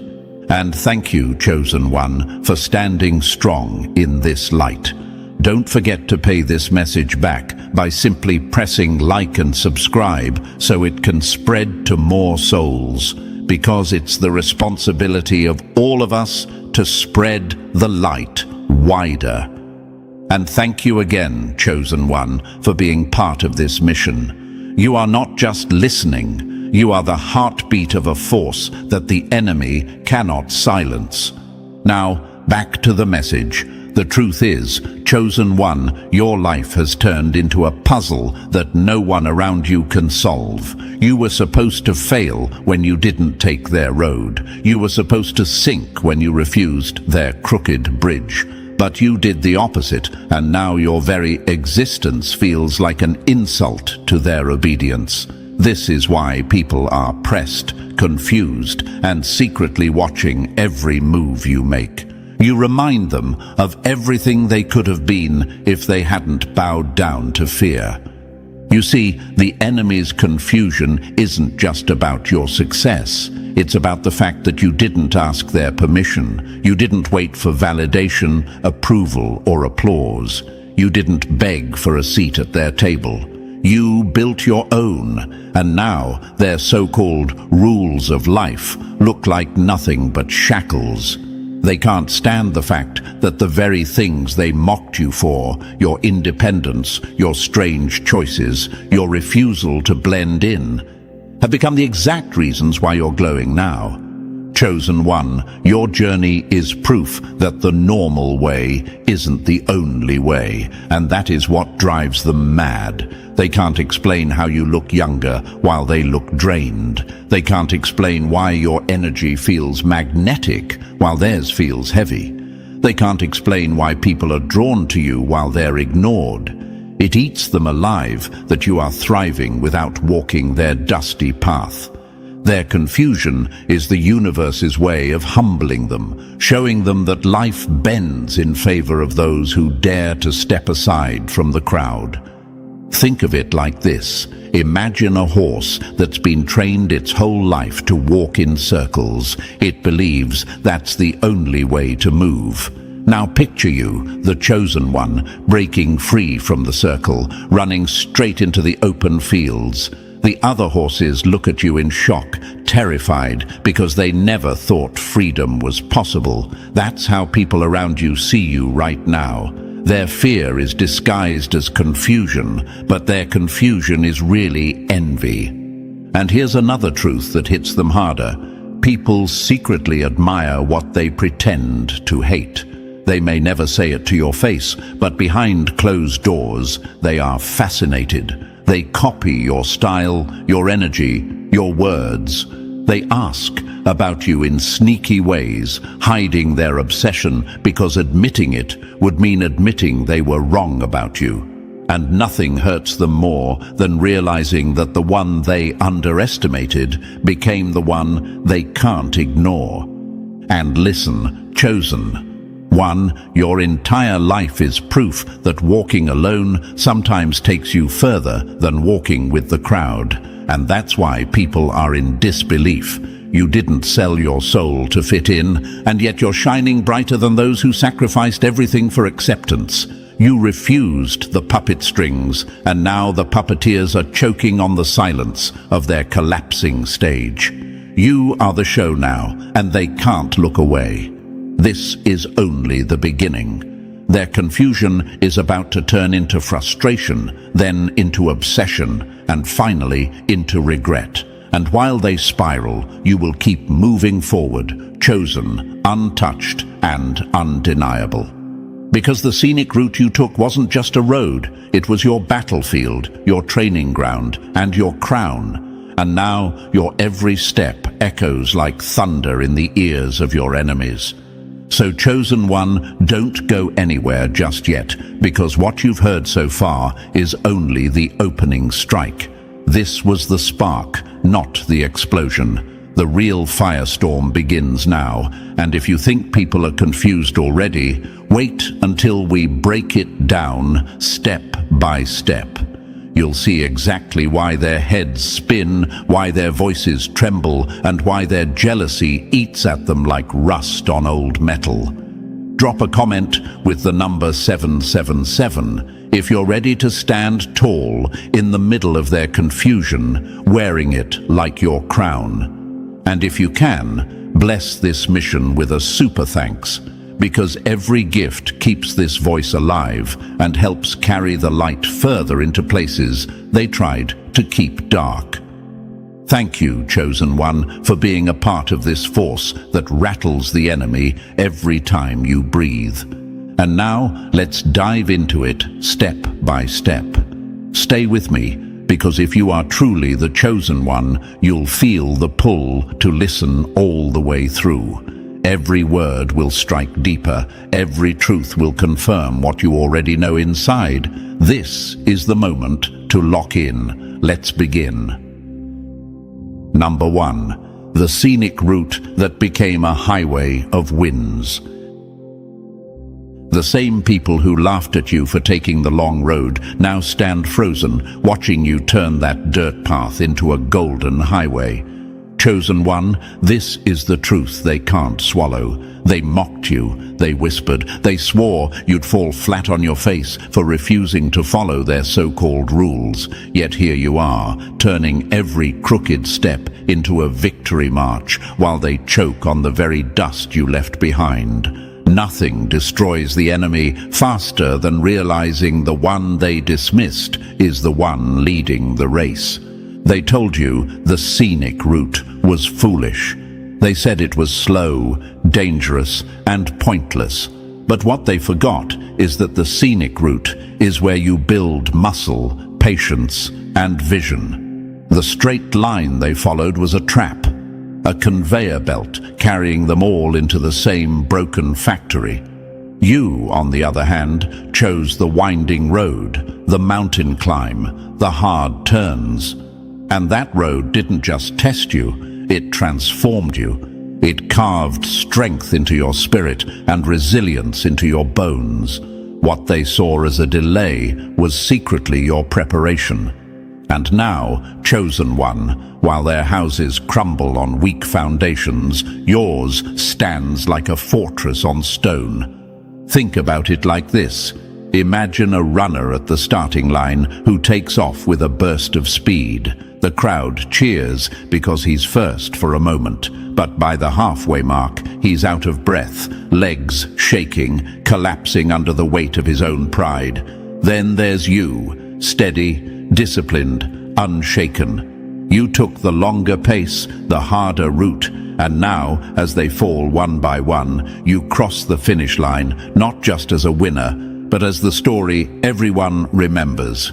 This is why the enemy hates you. Their sprint was short-lived, but your marathon is eternal. And let's not forget the examples history has carved into stone. Albert Einstein was mocked for failing in school, yet his scenic route through rejection gave the world a new way of seeing the universe.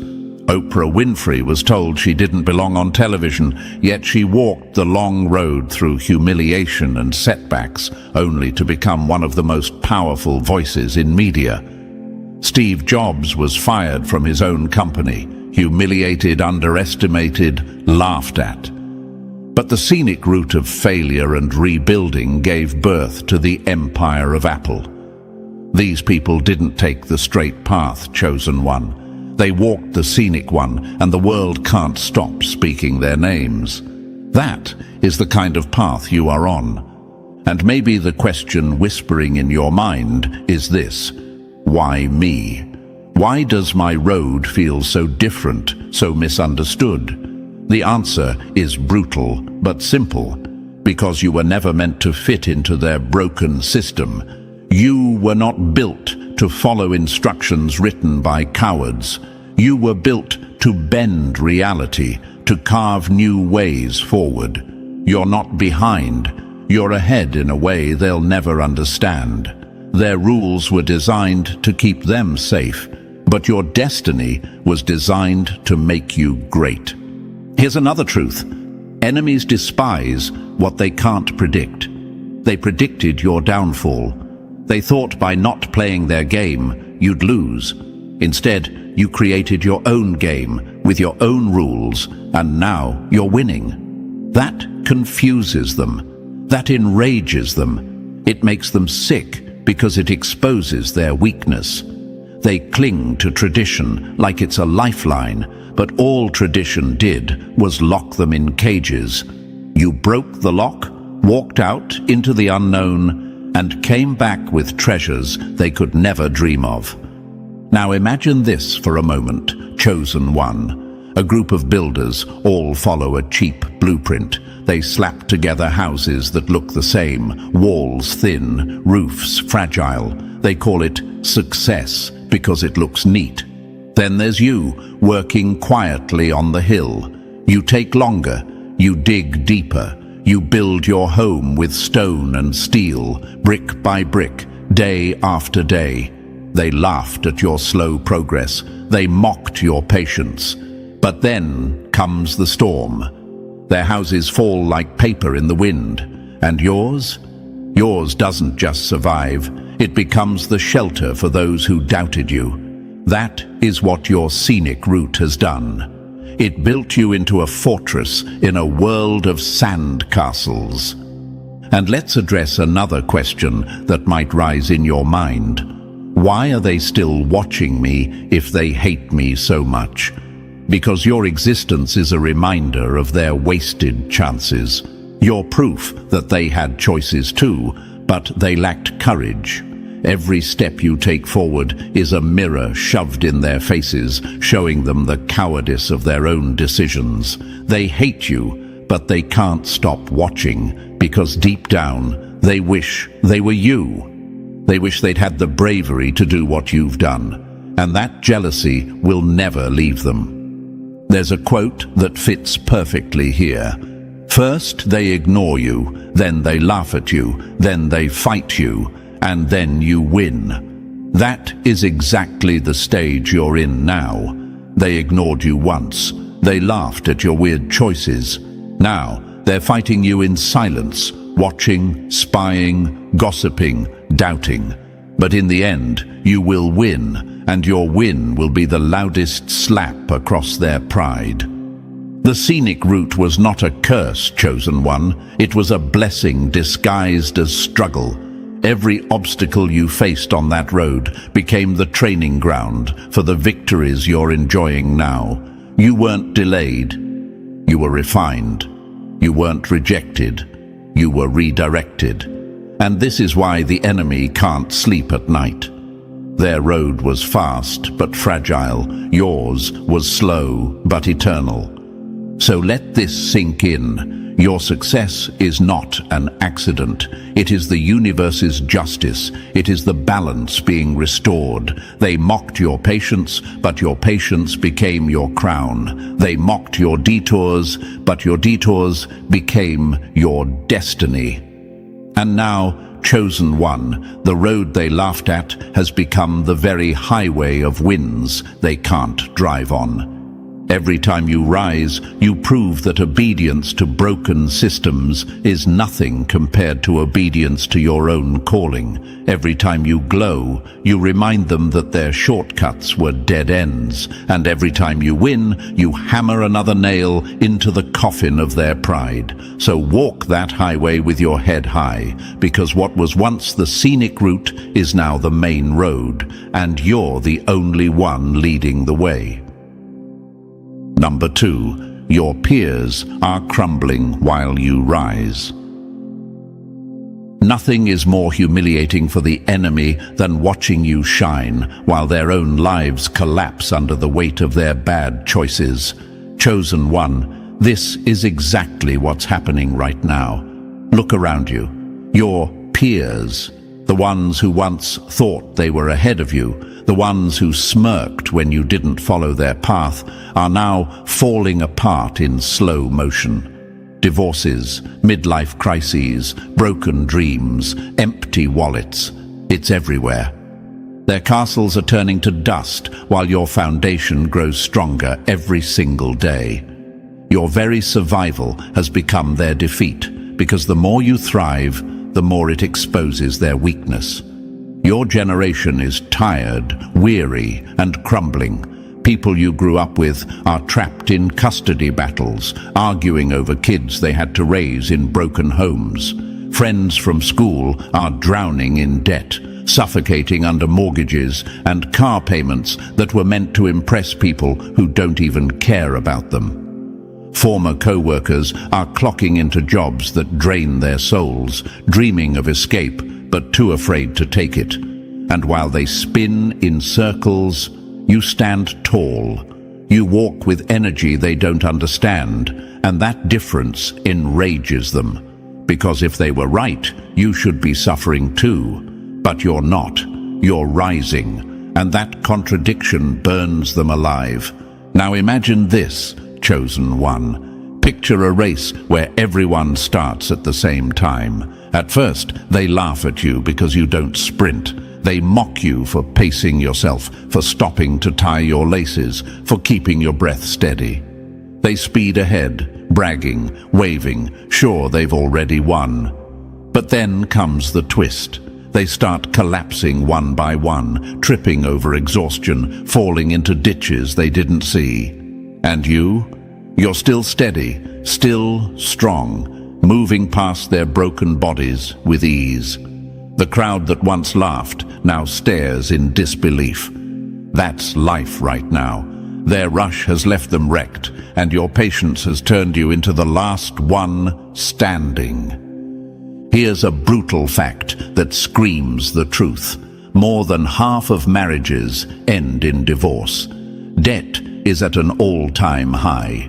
Anxiety and depression are crushing your generation. People who followed the rules, school, job, marriage, house, are finding themselves in midlife realizing they traded their freedom for chains. They thought their road was safe.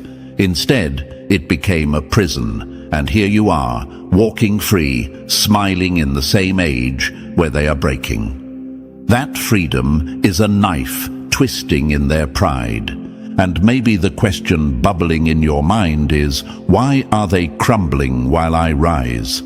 The answer is simple: because you refuse to build your life on shaky ground. They trusted systems that were already broken. They trusted people who were already unfaithful. They trusted traditions that were already toxic. You didn't. You trusted yourself. You trusted the universe to reward your courage, and now that courage is paying off in ways they can't explain. Think about it. How many times were you told you're behind?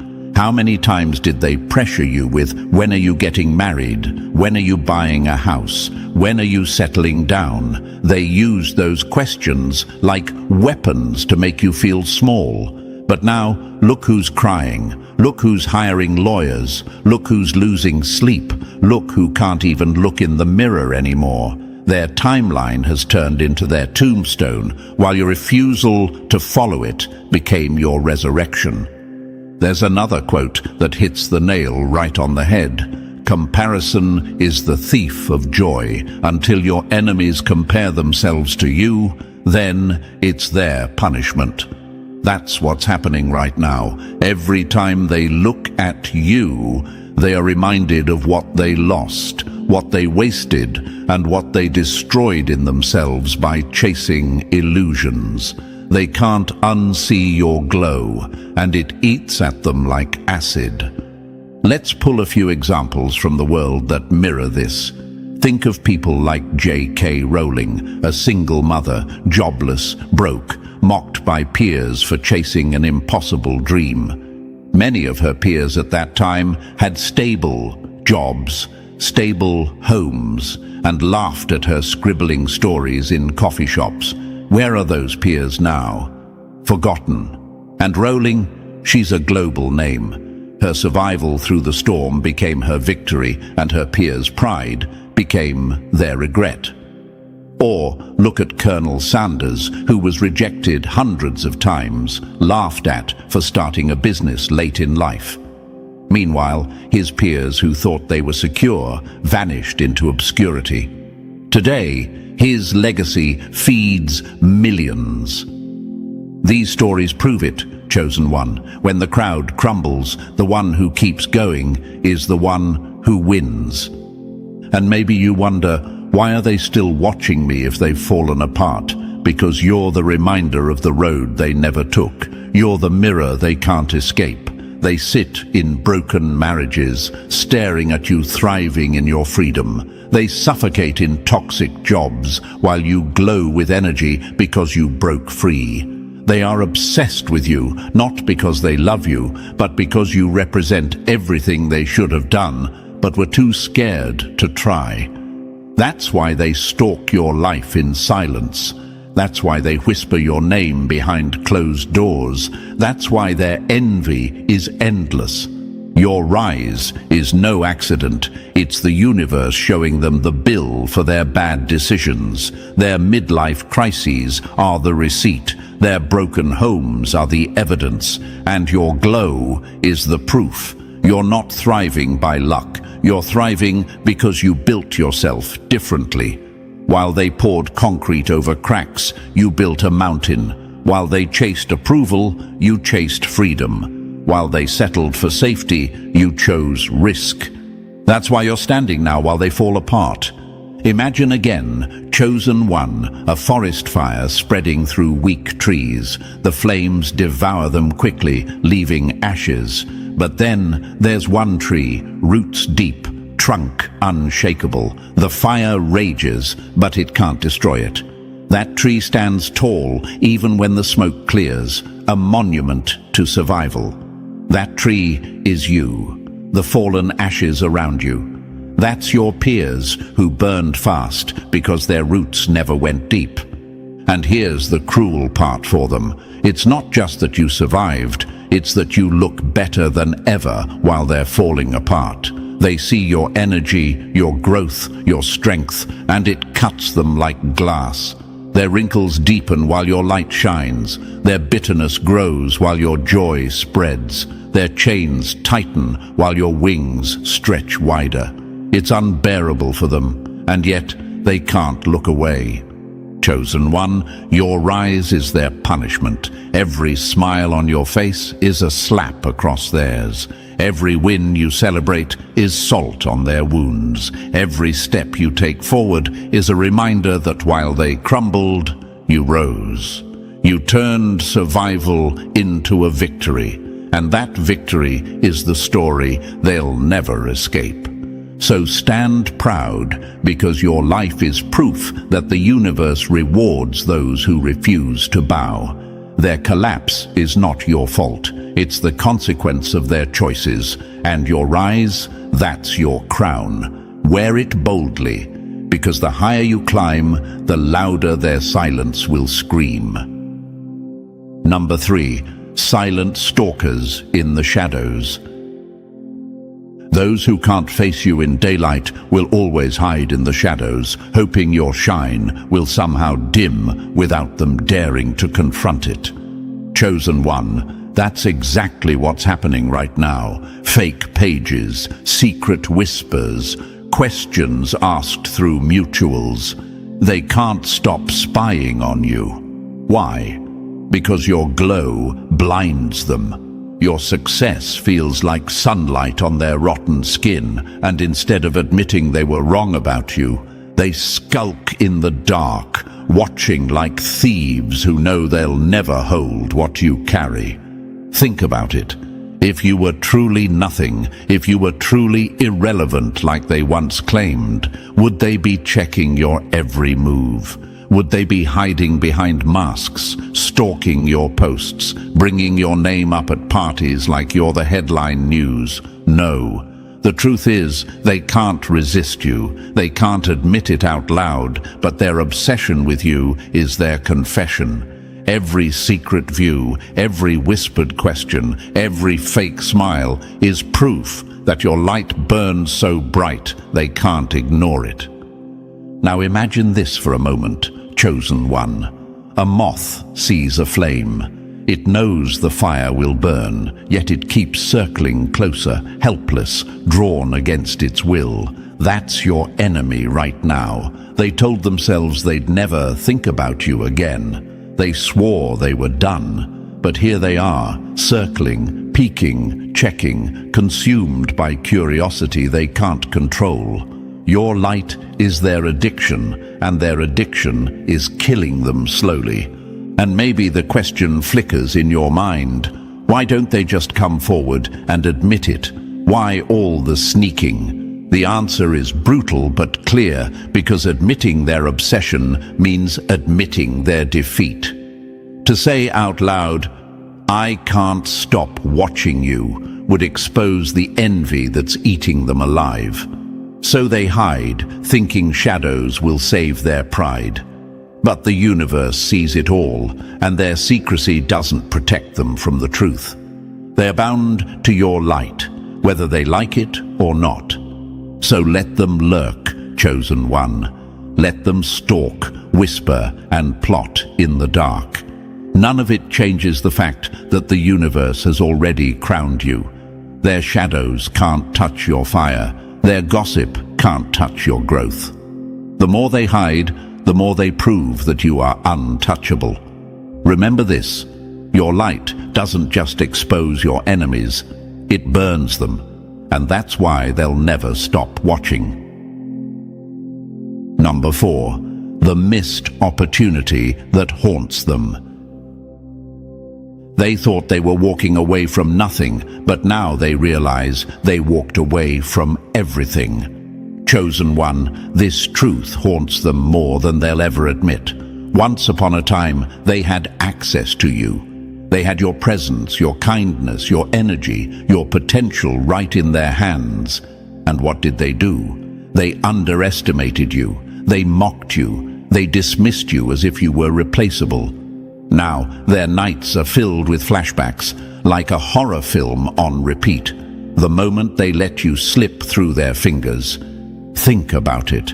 They thought you would always be there, waiting, bending, playing small. They treated you like an option, not knowing you were the rarest chance life would ever hand them. And now, as they scroll through your life in silence, as they hear whispers of your victories, the regret claws at them. That moment when they walked away, it replays like thunder in their head. They see it over and over, the door closing, your back turning, the universe shifting you forward, without them. Now imagine this for a moment, chosen one. A gambler sits at a table, tossing away a diamond chip because he thinks it's worthless. Years later, he learns that chip was priceless, worth more than everything else he owns. He replays the scene in his mind until it eats him alive. That's your enemy. They had you, and they lost you, and now the realization gnaws at their soul. And maybe the question rises in you, why does it bother them so much now? Why can't they just move on? Because every win you collect is a reminder of their greatest mistake. Every glow you radiate screams, you could have been part of this, but you chose pride instead. The universe designed it this way. Your success became their punishment. Their regret is the chain they'll never break.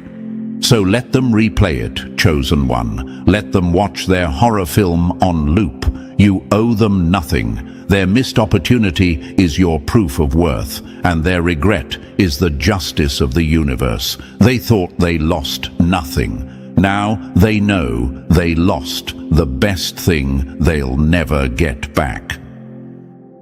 Number 5. Their tradition was your trapdoor. They called it stability, but it was really a cage with golden bars.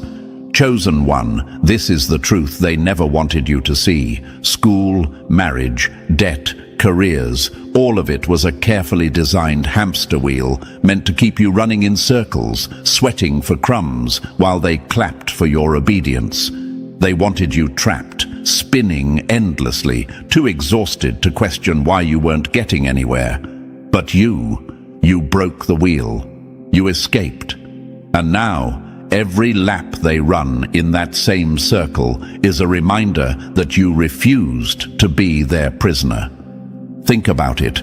They pushed you to follow the script. Get good grades, get into debt for a degree, work yourself to death in a career that drains your soul, buy a house you can't afford, marry someone just to tick a box, and then drown in bills, obligations, and expectations until the light in your eyes dies out. That's the path they sold you. That's the trapdoor disguised as tradition. And yet, you had the courage to step aside, to say, "No, that's not my life." That refusal saved you, and it destroyed them. Now imagine this for a moment, chosen one. Picture a line of rats on a spinning wheel. They run faster and faster, thinking speed means progress. They're dripping with sweat, exhausted, starving, but too brainwashed to stop. Then suddenly, one rat jumps off the wheel. The rest gasp, laughing, "You'll never survive without this." But when they look back later, that one is free, eating in the open field, while they're still running, still hungry, still trapped. That's you versus them. You broke free, and now your freedom mocks their chains. And maybe the question whispers in your mind, why do they hate me for escaping? Shouldn't they be happy I'm free?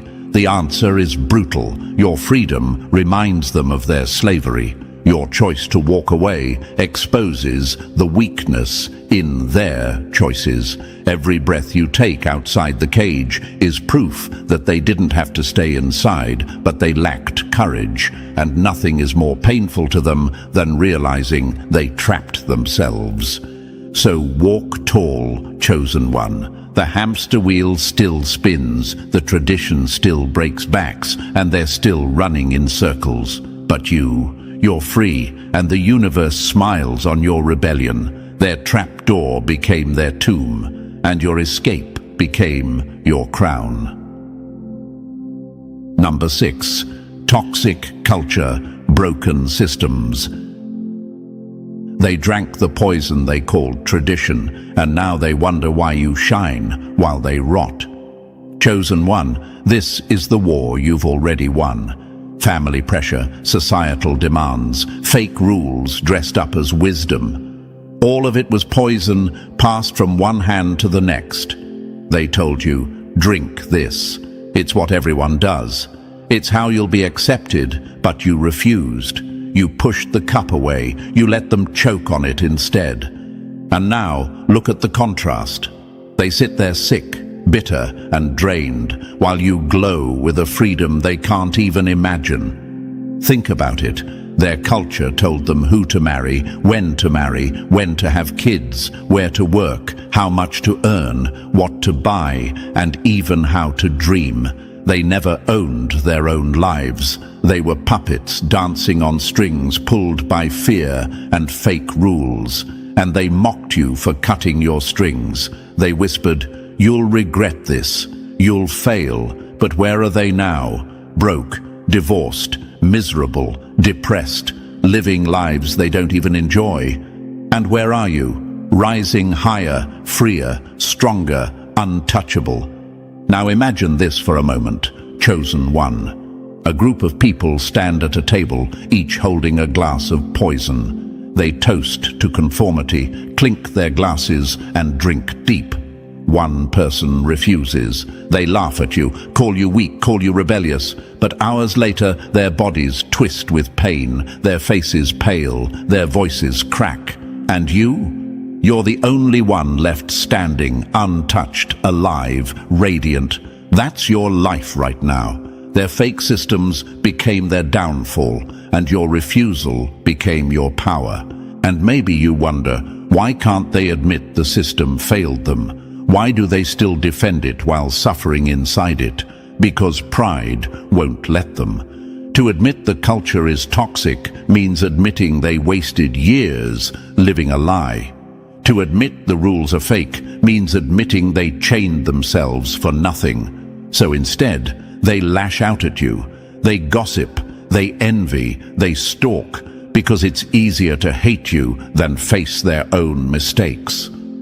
Chosen one, the universe is with you because you chose truth over comfort. You chose freedom over fear. And now your glow is the evidence. They can't stand it, but they can't stop it either. You refused their poison. And that refusal is why you shine while they wither. Number 7. They thought your way would fail. They laughed because they thought your path was a joke. Now every one of your wins is a nail in the coffin of their pride. Chosen one, this is the punishment the universe has prepared for them. They thought your way would fail. They swore your odd choices, your refusal to bend, your courage to walk alone would lead you to nothing. They sat back, smug and confident, waiting for your downfall. But instead of falling, you rose, and every step higher is like a hammer slamming down on their fragile egos. Think about it. They wanted you to be proof that rebellion doesn't work. They wanted to point at your life and say, "See, this is why you follow the rules." But your glow stole their script. Your success tore their excuses to shreds. The very path they called wrong turned out to be your destiny. And now their laughter has dried up. Their smirks have twisted into silence. The ones who mocked you can't even look you in the eyes anymore because they know your victories make their words meaningless. Now imagine this for a moment, chosen one. A crowd laughs at an inventor building a strange machine. They call him crazy, wasteful, doomed to fail. But then the machine roars to life, brighter, stronger, louder than anything they've ever seen. The crowd goes silent. Their laughter dies in their throats. Shame burns their faces. That's exactly what your life is doing to the people who mocked you. Your success is the invention they swore would never work. And now it's breaking them inside. And maybe you ask yourself, why can't they just admit they were wrong? Why don't they just respect my success? Because pride is a prison. To admit your way worked would mean admitting their way didn't. To honor your courage would mean facing their own cowardice. So instead, they stay silent, seething in the shadows, choking on the reality that your every achievement is proof that they were wrong about you. Chosen one, never forget this. The universe delights in flipping the script. Their laughter was temporary. Your success is eternal. So let your wins keep hammering down. With every step forward, you bury their pride deeper in the ground. They thought you would fail, but the only thing that failed was their judgment of you. Number 8. You're unrecognizable, and it terrifies them. They buried the old you, but what rose from the ashes is someone they can't recognize, and that terrifies them. Chosen one, the version of you they once dismissed, no longer exists. The soft, quiet, underestimated you they thought they had figured out is gone forever. You've evolved, transformed, leveled up in ways they never saw coming. And now when they look at you, they can't place you anymore. That mystery, that glow, that power, it eats at them every single day. They thought they had you boxed in. They believed they could predict your next step, your limits, your ceiling. But you shattered the box, burned the blueprint, and wrote your own story. The old you was their comfort zone. They liked that version because it made them feel superior. But the new you, the unstoppable, untouchable, radiant you, it shakes their spirit. They don't know how to handle it. Now imagine this for a moment, chosen one. A snake sheds its skin and emerges gleaming, renewed, dangerous. The creatures that mocked it before don't even recognize it anymore. They freeze, afraid, whispering, "Is that really the same one?" That's you now. They stare, wondering if it's even possible you're the same soul they overlooked. And the fact that they can't figure you out makes their envy multiply. And maybe you ask, why does my transformation scare them so much? Because it exposes their stagnation. You moved forward while they stayed the same. You grew while they rotted. They stayed stuck in cycles, repeating the same mistakes while you became unrecognizable, proof that change is possible, but also proof they chose not to. Your transformation is a mirror showing them their lack of growth, and that reflection is unbearable. Chosen one, the universe elevated you for a reason. You were never meant to remain who they thought you were. You've outgrown their small expectations, and that's why they whisper, stalk, and stare. They can't figure out your new level because it doesn't match their imagination of you. And that confusion, that fear, that's your power. The old you is dead, and the new you is their worst nightmare, brilliant, bold, and beyond their reach. Number 9, detachment became your superpower. They wanted you desperate for their approval, but the day you stopped caring was the day you became untouchable. Chosen one, detachment became your superpower. The moment you stopped chasing validation, the moment you stopped fearing outcomes, everything changed. That calm inside you, the peace that comes from not needing their applause, is now the storm ripping through their illusions.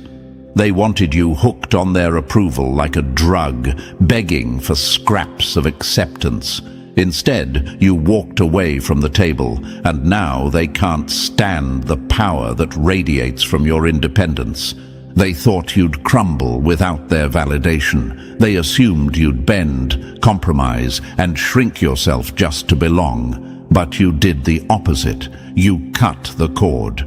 You stopped performing for their claps. You stopped explaining yourself, stopped overthinking, stopped feeding their need to control you. And in that silence, you found strength they can't understand. That's why you look calm while they look chaotic. That's why your presence is magnetic while theirs feels heavy. Your peace is their punishment. Now imagine this for a moment, chosen one. A puppet cuts its strings and stands tall. The puppeteer panics, pulling on cords that no longer control anything. That's your enemy right now. They keep pulling, expecting you to dance, but you don't move. You stand tall, free, sovereign. Their control is gone, and it terrifies them. And maybe you ask, why does my detachment bother them so much? Because without your reactions, they have no power. Without your chase, their pride has no fuel. They fed on your need for approval. It was their only advantage. And now that you've detached, their advantage is gone. They're powerless, and nothing is more humiliating than realizing they can't shake you anymore. Chosen one, the universe is with you because detachment is divine armor. By letting go of outcomes, you've become unstoppable. By refusing to beg for love or approval, you've become the one they can't touch. Your calm isn't weakness, it's a weapon. And every time you stay unbothered, you destroy the illusion of their control. You've turned silence into strength, and that strength is exactly why they'll never be able to defeat you. Number 10. Your life is their favorite TV show. They swore they were done with you, yet they binge-watch your life like it's their favorite series. Chosen one, this is the twisted truth. They hate you, they envy you, they gossip about you, but they can't look away. Every move you make is an episode, every win is a cliffhanger, and your glow is the show they can't stop tuning into. You've become their obsession and their torment, the story they wish was theirs, but can only watch from the sidelines. They thought cutting you off would end the chapter. They thought walking away would erase you. But the universe flipped the script. Now you're the main character, and they're the background extras. Every time you rise, it's another season they can't stop streaming. They don't clap. They don't comment, but they're locked in because your life exposes their failures. Now imagine this for a moment. Chosen one. A crowd sits in front of a screen, eyes glued, waiting for the next twist. They laugh when they expect you to fail, but then you shock them again and again. They swear they'll stop watching, but they can't. That's your enemy. You are the unpredictable plot they can't resist, and it drives them insane. And maybe you wonder, if they hate me so much, why do they keep watching? Because they're addicted to you. Their envy is a chain. Their regret is a hook. They need to know what you'll do next, because deep down, they wish it was them. Every success of yours is their punishment. Every breakthrough, your revenge. They watch because you are living proof that their story could have been different if they had courage. Chosen one, the universe made you unforgettable. That's why they can't look away, no matter how much they pretend otherwise. You are the unsolved riddle, the ongoing saga, the living reminder of what they lost. And that truth burns them every time they press play. Let them watch, let them stew, because your life is the show they'll never stop following, and it's one they'll never star in. Number 11. Your hidden talents just exploded. They thought you were harmless because you hadn't revealed your arsenal. Now your hidden talents are exploding like bombs in their backyard. Chosen one, this is the part that tears them apart the most. The skills you once overlooked, the strengths you once brushed off, have transformed into your sharpest weapons. Talents you didn't even recognize as valuable have become shields protecting you and blades slicing through their envy. Every hidden gift is now a reminder that they underestimated the wrong one. They thought you were average. They thought you were ordinary. They thought you'd always stay beneath them because they never saw the fire you carried inside. But that's the beauty of the chosen. Your power stays hidden until the universe decides it's time. And now that time has come. What you once ignored is shining. What you once held back is pouring out. And it terrifies them because they know they can't match it. Now imagine this for a moment. Chosen one. A soldier sits quietly in the shadows, underestimated by his enemies. They think he has no weapons, no chance. But when the battle starts, he opens his chest to reveal an arsenal bigger than they could dream. The enemy freezes, realizing too late they were never prepared. That's your life right now. They laughed when you were quiet, but your hidden gifts have now exploded, and it's too late for them to catch up. And maybe you wonder, why now? Why didn't these talents show earlier? Because the universe hides its greatest treasures until the chosen are ready. You weren't meant to reveal everything at once. Your delay was your advantage, because it lulled them into underestimating you. Now your gifts are unstoppable, unleashed at the perfect time, right when their defenses are weakest. Chosen one, your hidden strengths are proof that nothing about you was ever ordinary. Your gifts were seeds buried deep, waiting for the right season. And now that season has come. They explode like fireworks, dazzling the world, blinding your enemies, cutting open their envy until they bleed regret. Let them choke on their shock, because your hidden talents were never lost. They were loading. And now they've detonated. Number 12. Their losses multiply while you collect wins. They prayed for your downfall, but now every victory you collect is another gravestone for their pride. Chosen one, this is the raw truth. While they drown in losses, you are stacking wins like trophies. Their world is collapsing. Their plans are crumbling, and their excuses are running dry. Meanwhile, every step you take forward, every breakthrough you achieve, is a mirror shoved in their face, showing them the failure they cannot escape.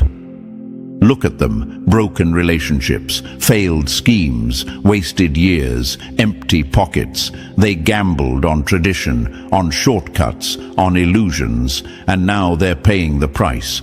But you stayed steady, you stayed resilient, and now the universe is paying you back in ways they can't explain. Their losses are multiplying like debt, while your victories are compounding like interest.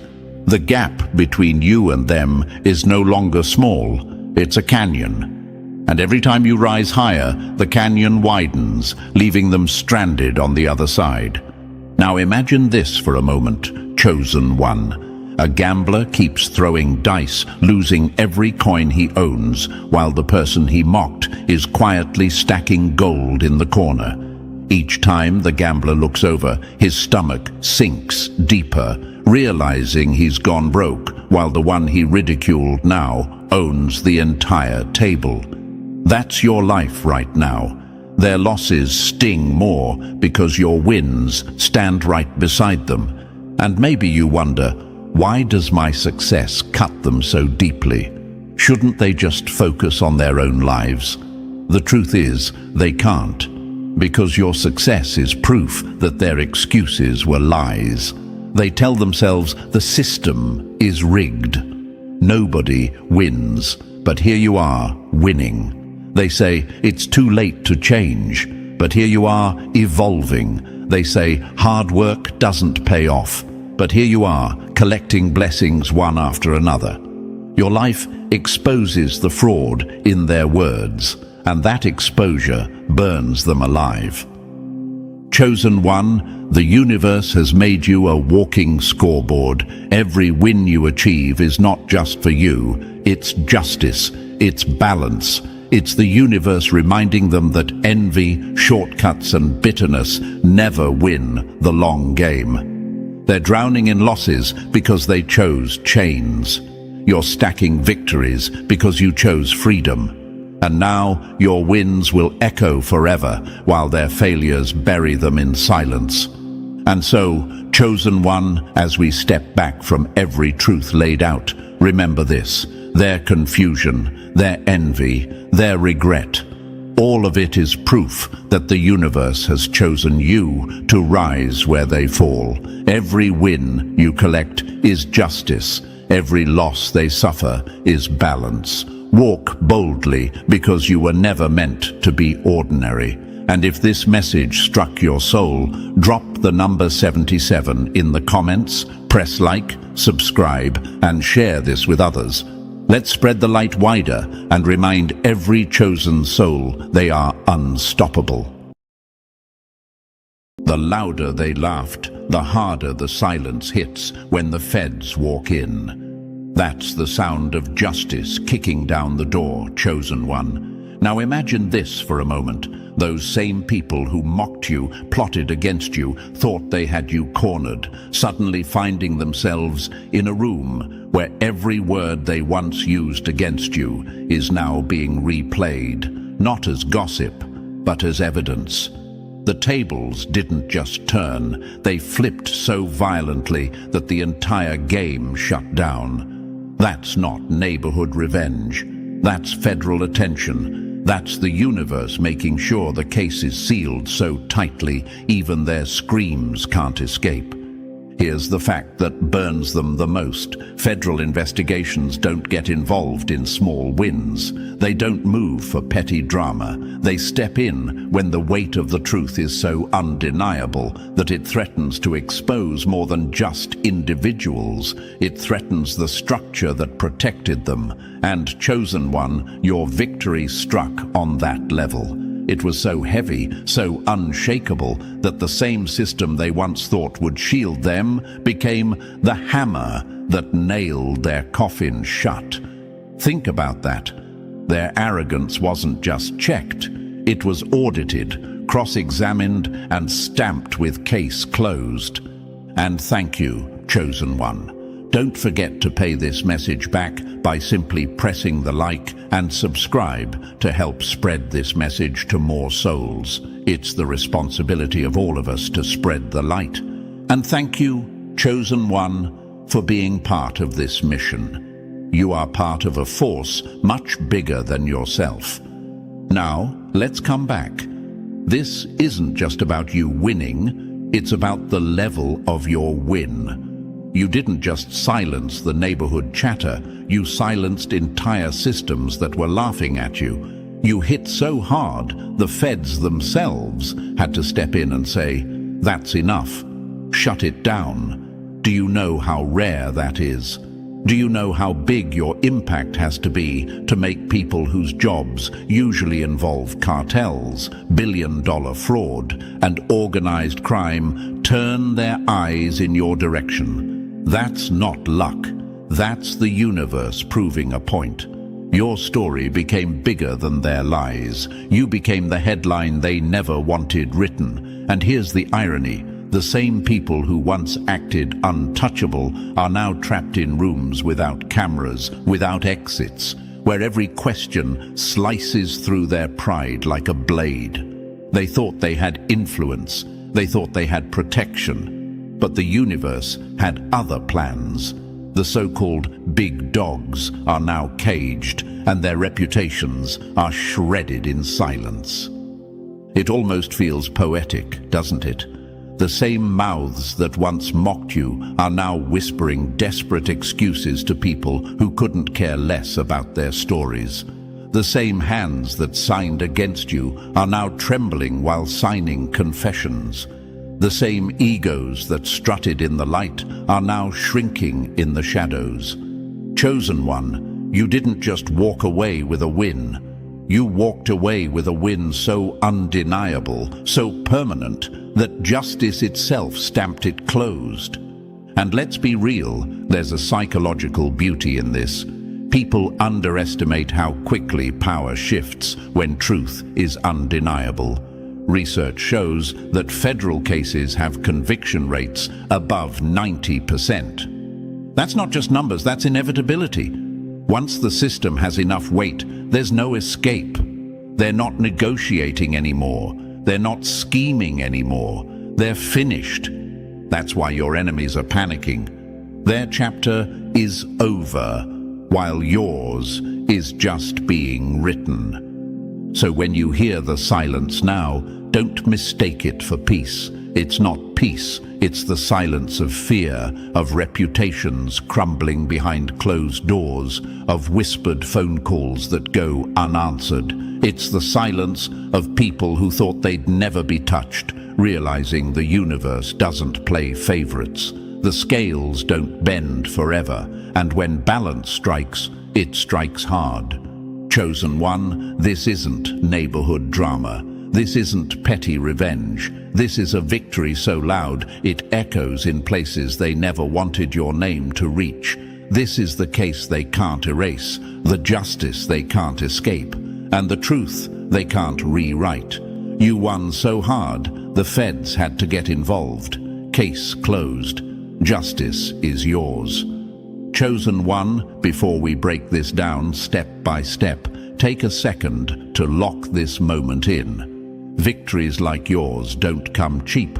They come with pressure, with fire, with scars that only the strongest can carry. And that's exactly why you're here. Drop a comment below with the words, "Case closed," if you know this message is yours. Show the world you're not just surviving, you're walking proof that justice always finds its way. And if you feel called to fuel this mission, remember, even the smallest gesture keeps this light burning strong for others who need it. Whether it's your time, your words, or your support, it all pushes this movement forward. Because, let's be real, your enemies had power. But you've got something they'll never understand. Community, truth, and the universe itself moving in your favor. So stay with me until the end, because if you've come this far, it's not by accident. Every word that follows is a mirror of your journey, and I promise you, when we're done, you'll see your victory from angles you never imagined. And now, let's dive into it, step by step. Chosen one. This is where the story gets even heavier. Number 1. Your victory shattered their illusion of power. They built castles out of lies, and you turned those castles into rubble with one strike. That's the sting, chosen one. That's the gut punch they never saw coming. They strutted around as if their system was made of iron. But the moment you won, it was like dropping a sledgehammer against rotten wood. It snapped in half, exposing the termites that had been chewing it hollow all along. And the beauty of it? Your win wasn't just personal. It was a mirror held up to their entire structure, showing the world and themselves that the empire they leaned on was nothing more than a paper wall waiting for the right storm. Now, imagine this for a moment. Chosen one. A building looks solid from the outside, tall and intimidating, but inside the beams are cracked, the foundation is crumbling and the termites are eating it alive. Everyone walks by afraid, thinking it could crush them. But then one person dares to press against it, and the whole thing collapses in front of everyone. That person was you. And that collapse, that was their reality when you won so big that the feds had to step in. Your victory wasn't about scratching the surface. It was about ripping the mask off and revealing what they feared most: exposure. Here's a fact that makes this even sweeter. Federal agencies don't move unless the rot runs deep. They're not called in for neighborhood disputes or petty lies. They're called in when corruption spreads so far it risks poisoning the entire system. That's why your case pulled them in. It wasn't about pitying you. It was about realizing your win cracked open something much larger, something that could no longer be hidden under fake smiles and empty threats. The universe used your fight to shine a light into their shadows, and shadows don't survive light. You might ask, why did your win shake them so badly? Because their power was never real. It was an illusion, propped up by fear, intimidation, and secrecy. They convinced people they were untouchable. They built walls of influence, bought silence with manipulation, and threatened anyone who dared to speak. But here's the truth. Fear is not a foundation, it's quicksand. And when you stood your ground, they sank in it. You exposed that their strength existed only as long as no one dared to challenge it. The second you did, their entire foundation buckled. Think about how humiliating this must feel for them. The same system they thought would protect them turned around and investigated them. That's not just losing, that's betrayal from the very walls they thought were guarding them. The feds didn't come because they cared about protecting their pride. They came because your victory revealed corruption too big to ignore.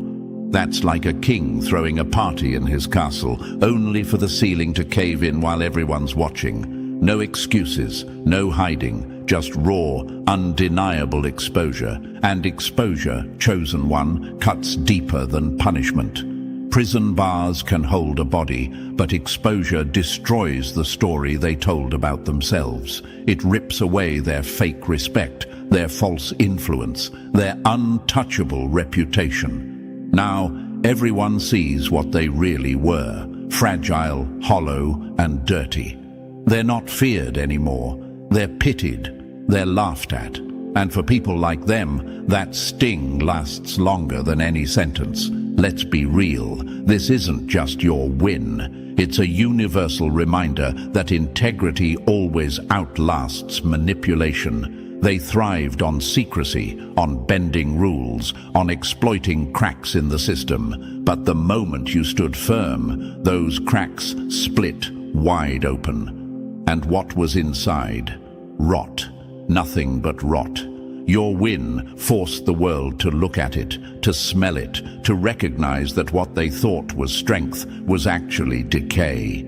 You didn't just prove yourself right, you proved them wrong in front of everyone. Ask yourself this: if their system was so strong, why did it crumble the second you pushed back?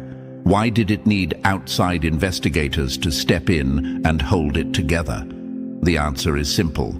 It was never strong. It was smoke and mirrors. And you were the gust of wind that blew the smoke away. That's why this victory will echo for years to come. Because it wasn't just about winning your fight. It was about proving their entire structure was unsustainable. The deeper truth is, they weren't just exposed to the public. They were exposed to themselves. For the first time, they had to face the mirror without their masks. And what did they see? Not strength, not influence, but guilt, fear, weakness. They had to confront the reality that they never had power. They only had manipulation. And when manipulation was stripped away, there was nothing left. That realization is their real punishment. The feds may have closed the case, but their conscience will replay that collapse forever. Your victory showed the world something people forget. Power without integrity is a ticking time bomb. You can build it high, you can polish it to shine, but if it's rotten at the core, it will explode eventually. And when it explodes, it doesn't just take down individuals, it shakes entire systems to their core. That's what your case did. It wasn't just about you, it was about tearing down the lie they built and reminding everyone that no matter how high they climb, if the foundation is rotten, collapse is inevitable. So, Chosen One, hold this truth tight. Your win wasn't luck, it wasn't chance. It was proof that the universe always balances the scales, even when it looks impossible. You didn't just win, you ripped the curtains down, kicked the walls in, and showed the world that their power was a cardboard cutout. And the feds? They didn't just close the case, they buried the illusion. Justice didn't just whisper, it roared. And that roar will haunt your enemies forever. Number 2, the curtain fell and their fake power disintegrated. They were never kings, just clowns in borrowed crowns. That's the gut punch they're choking on now. For years they strutted around like giants, but giants built on smoke cast no real shadow.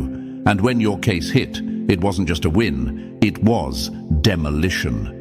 The whole act came crashing down, exposing what everyone should have seen all along. Their power was nothing but illusion, and illusions can't survive the light. Now imagine this, Chosen One. Picture a magician on stage, dazzling the crowd with tricks. Everyone gasps, everyone claps, but then one child in the front row shouts out, "I see the strings." In that instant, the magic dies. The crowd no longer sees power, they see cheap tricks. That's what your case did. You pulled the strings into the spotlight, and suddenly their towering image shrank to nothing more than a desperate performance. Here's a fact that makes their collapse even heavier. Most illusions only work because people agree to believe in them. Their so-called power survived because everyone was too scared, too tired, or too beaten down to question it. People assumed their reach was endless, that they had protection in every corner, that there would be no consequences.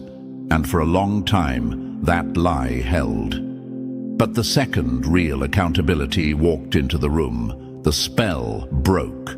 The audience stopped clapping. The mask slipped. And the giants were nothing more than actors caught without a script. Power built on fear is like glass, strong only until the first rock gets thrown. And Chosen One, you were that rock. They leaned on intimidation, threats and manipulation as if those were real bricks of strength. But intimidation is hollow. It has no weight when truth arrives. The second you pressed back, their glass castle shattered into 1,000 pieces. And here's the bitter truth. They weren't just exposed to the world, they were exposed to themselves. For the first time, they had to look in the mirror and realize they had no real strength, no true foundation. Without their tricks, they were small. You might wonder, why does their downfall matter so much? Because illusions aren't just lies, they're cages. People lived under their shadow, afraid to breathe wrong, believing that resistance was impossible. Your case didn't just prove them weak, it freed others who were trapped by their performance.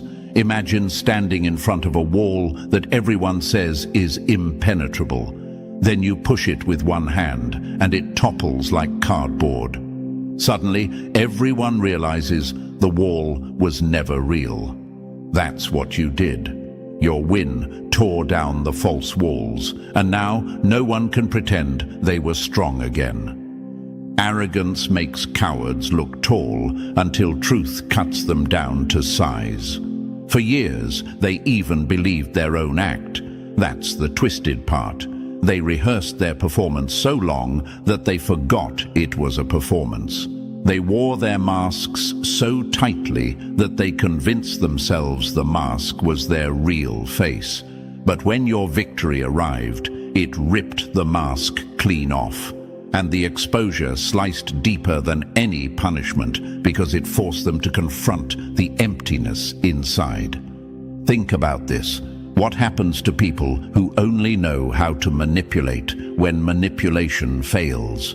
What happens to those who only know how to threaten when fear no longer works?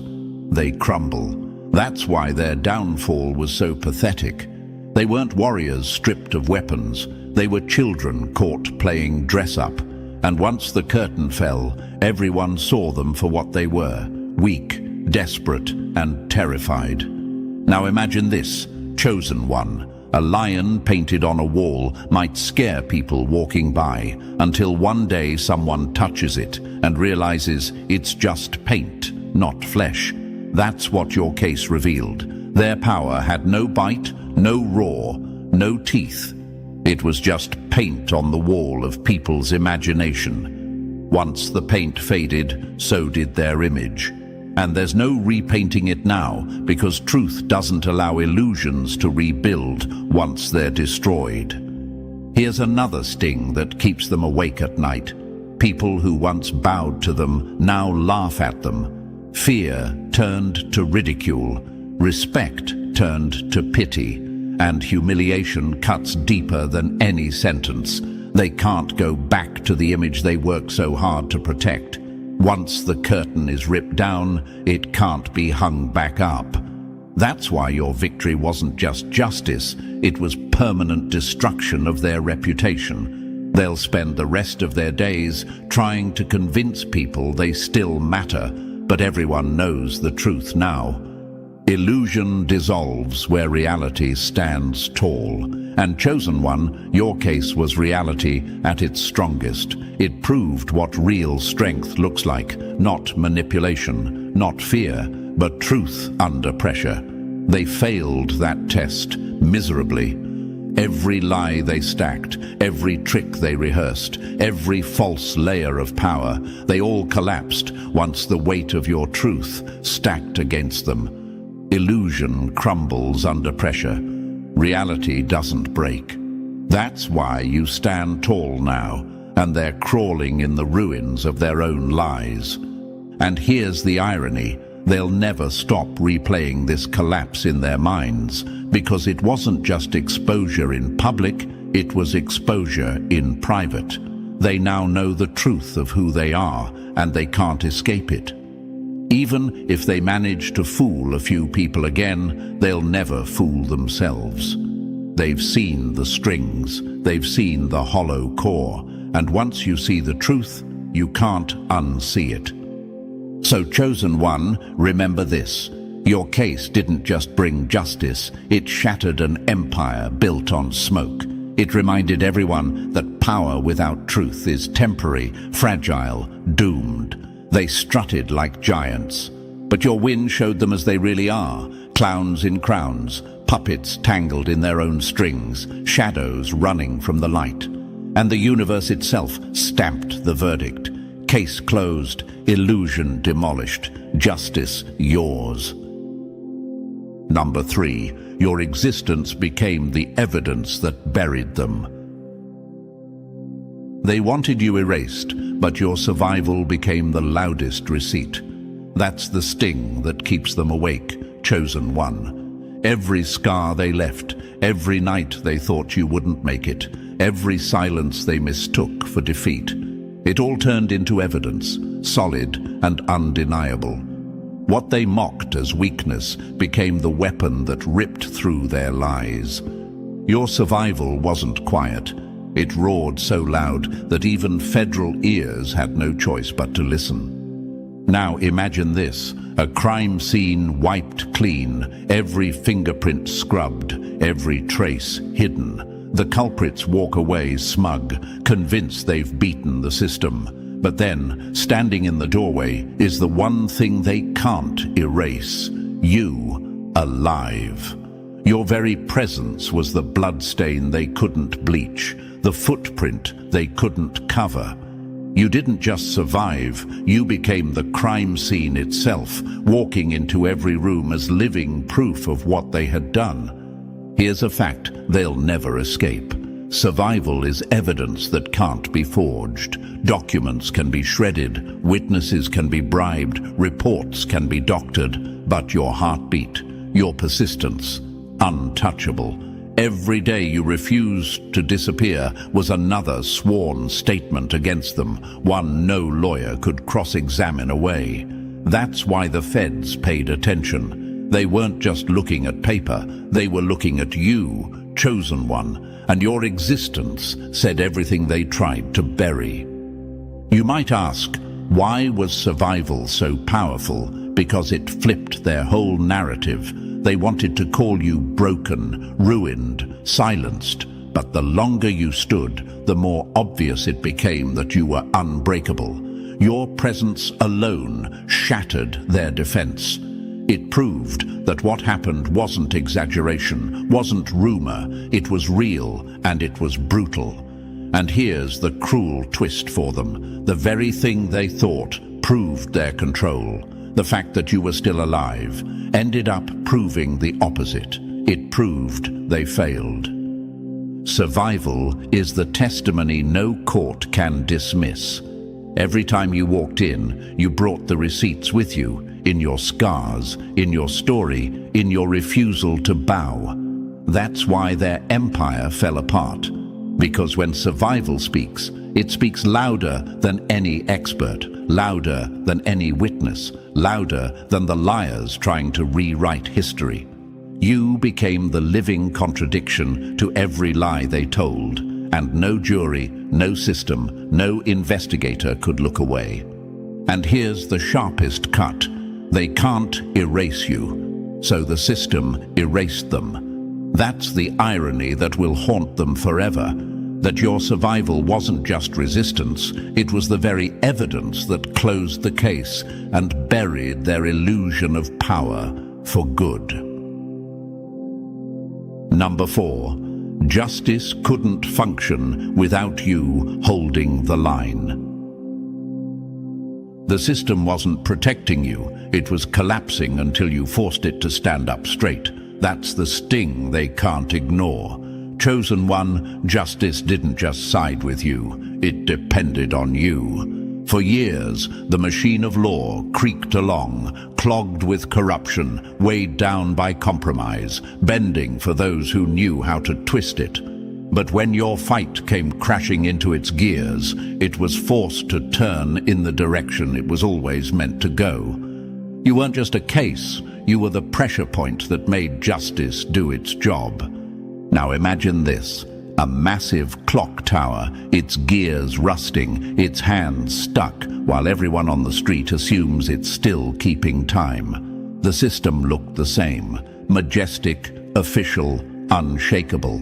But inside, shortcuts, blind eyes, and corruption had jammed the gears. Then came your fight, sharp as a hammer.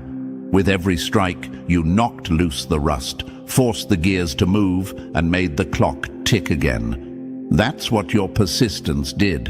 You didn't just win, you repaired what was broken. Here's the truth no one likes to admit. Justice on paper means nothing without people willing to stand in the fire for it. Laws exist, rules exist, but if no one pushes, they sit idle. Your survival, your receipts, your unshakable refusal to bend became the push the system needed. Without you, the gaps would have stayed hidden, the corruption would have spread deeper, and those who hurt you would still be walking free, laughing in the shadows. You weren't just another name on the docket. You became the spine the system had lost. Real justice doesn't beg to exist. It demands someone strong enough to pull it into the light. That's why your presence in that fight mattered so much. Every objection they raised, every lie they tried to slip through only backfired, making your role more essential. The system couldn't ignore you without crumbling completely. You became the proof that it still had a pulse. You were the test, and without passing it, the courts themselves would have been guilty of moral collapse. And that's why this victory runs deeper than your own survival. It wasn't just your name being cleared, it was the integrity of the entire process being restored. Justice didn't just side with you, it needed you. Because without your persistence, accountability would have remained negotiable, and the scales would have tipped forever in the wrong direction. Instead, you forced them to balance. You reminded them of their purpose. You dragged truth back into the courtroom. And in doing so, you didn't just win, you rebuilt what they tried to destroy. Number 5. They weren't taken down by whispers, they were crushed by receipts. Rumors sting for a day, but receipts bury for a lifetime. That's the wound they'll never recover from, chosen one. For years they thrived on gossip, manipulation, and half-truths. They thought if they controlled the whispers, they could control the world. But whispers are fragile. They vanish with the wind. What doesn't vanish is evidence. And when the receipts surfaced, their entire facade collapsed like a tower of cards caught in a storm. Now imagine this, a castle built not on stone, but on fog. From a distance, it looks solid, intimidating. People point and say, "Look at their power." But when the sunlight hits, the fog dissolves, and nothing remains. That's what happened when your case dragged the receipts into the open. Every document, every email, every record, like rays of truth slicing through their fog, revealed the hollow structure they'd been hiding behind. Their fortress of gossip turned out to be nothing more than mist, evaporated by the heat of reality. Here's a fact they can't deny. Rumors can be argued, but proof cannot. Every screenshot, every testimony, every record stacked one after the other until the weight became unbearable. That's why their reputation didn't just wobble, it imploded. They had built their image on perception, but perception collapses under the gravity of truth, and truth showed up armed with receipts. The very tools they used to spin lies became the shackles that chained them to reality. That's the irony that cuts deepest.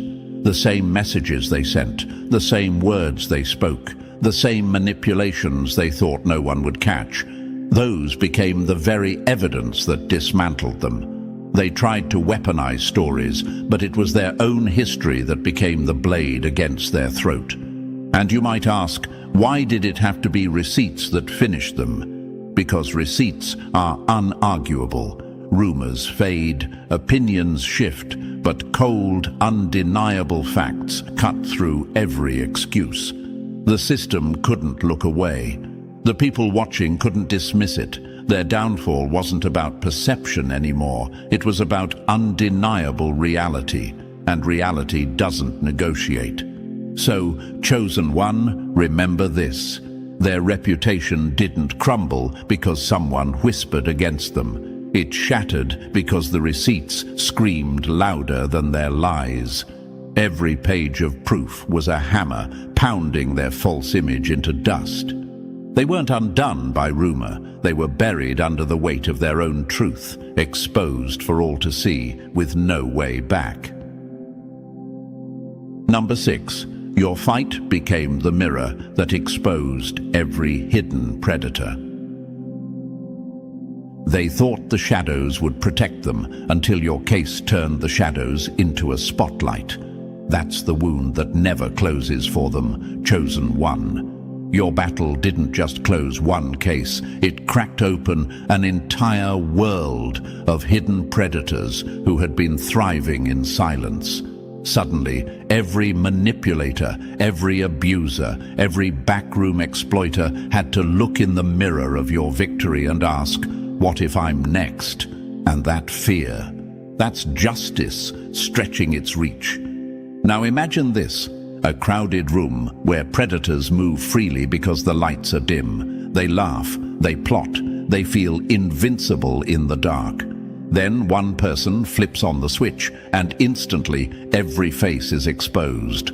People freeze, secrets spill, the comfort of shadows evaporates. That's what your case did. You weren't just defending yourself, you dragged the whole environment into the light, forcing every hidden face to confront the fact that they can be seen. Here's the fact that shakes them. Predators only thrive when they believe invisibility is guaranteed. But invisibility dies the moment someone refuses to stay silent. Your survival, your courage, your receipts became a permanent reminder that the universe always has someone willing to fight back. And when one person refuses to bow, it becomes a signal for others to stand. That's why your case was bigger than your name. It was a warning shot fired into every shadow. Predators are powerful only until they're seen, then they shrink to the size of their lies. That's what happened here. Every enabler, every cover-up artist, every silent witness who thought they'd never be questioned suddenly felt the ripple. They weren't just watching your case, they were watching themselves on trial in advance. And the truth is, that ripple didn't stop at the courtroom doors. It traveled outward, into boardrooms, into back offices, into homes where secrets had been kept for years. You didn't just win, you created an atmosphere where accountability is no longer optional. And you might ask, why does this matter? Because predators build their power on repetition. They rely on the idea that no one will ever challenge them, that silence will protect them forever. Your case shattered that cycle. It proved silence can break, and when it does, it's louder than any scream. Suddenly, their untouchable status dissolved. They saw how quickly power could flip, how quickly a hidden act could become federal evidence, and how rapidly lies could collapse under exposure. So, Chosen One, understand this. Your victory wasn't just about justice for you. It was a mirror shoved in the face of every predator hiding in the dark. You forced them to see themselves, trembling, exposed, and vulnerable. And the lesson is eternal.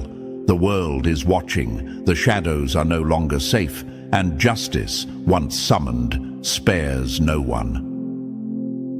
Number 7. The fall of their image was a life sentence they can't escape. Prison ends with release, but humiliation is a sentence with no parole. That's what cuts them the deepest. Chosen One. They could have survived prison time. They could have paid fines. They could have even endured restrictions. But what they couldn't survive was the collapse of their image, the slow, suffocating destruction of the false aura they had built around themselves for years. They lived for perception, thrived on intimidation, and worshipped influence. And you took all of that away in one crushing blow. Now imagine this. A king thrown into a dungeon still believes he's a king. But a king stripped of his crown in front of his people, that man never rules again. That's exactly what your victory did. You didn't just lock them up. You ripped the crown off their head in front of the world. The illusion of invincibility shattered, and with it, their only true weapon, the belief that they were untouchable. Here's the truth that makes this punishment unbearable for them. Prison is temporary. Reputations once destroyed are eternal. Every person who once bowed, feared, or praised them now looks with contempt. Every handshake feels empty. Every room they enter buzzes with whispers they can't silence. They're haunted not by walls or bars, but by the looks of people who know the truth. Their punishment is psychological, not physical, and that's why it hurts more than confinement ever could. The world can forgive mistakes, but it never forgets exposure. That's the chain they carry now. Their arrogance has been replaced by desperation. Their swagger has turned into shame. And the cruelest part? They can't manipulate their way out of it anymore. Their power relied on image, and once that image dissolved, so did their ability to control. You might ask, why does public exposure sting more than prison? Because exposure destroys the story they told about themselves. It rewrites their legacy in ink that never fades. Bars can eventually open, but reputations don't regenerate. They'll be remembered not as leaders, not as untouchables, but as frauds who were dragged into the light and stripped bare. That humiliation is the real life sentence, one your victory delivered with precision. So, chosen one, know this: your win didn't just punish them, it ruined what they valued most. They feared losing power more than losing freedom. And in the end, you didn't just defeat them, you rewrote their identity, branding them forever as the cautionary tale they swore they'd never become. Number 8. You shattered the pact of silence they hid behind. Silence protects predators until truth rips the gag out of its mouth. That's the scar your enemies will carry forever, chosen one. For years they thrived, not just because of their own lies, but because of the silence of everyone around them. Neighbors who looked away, colleagues who pretended not to hear, friends who knew but said nothing. That silence wasn't innocent.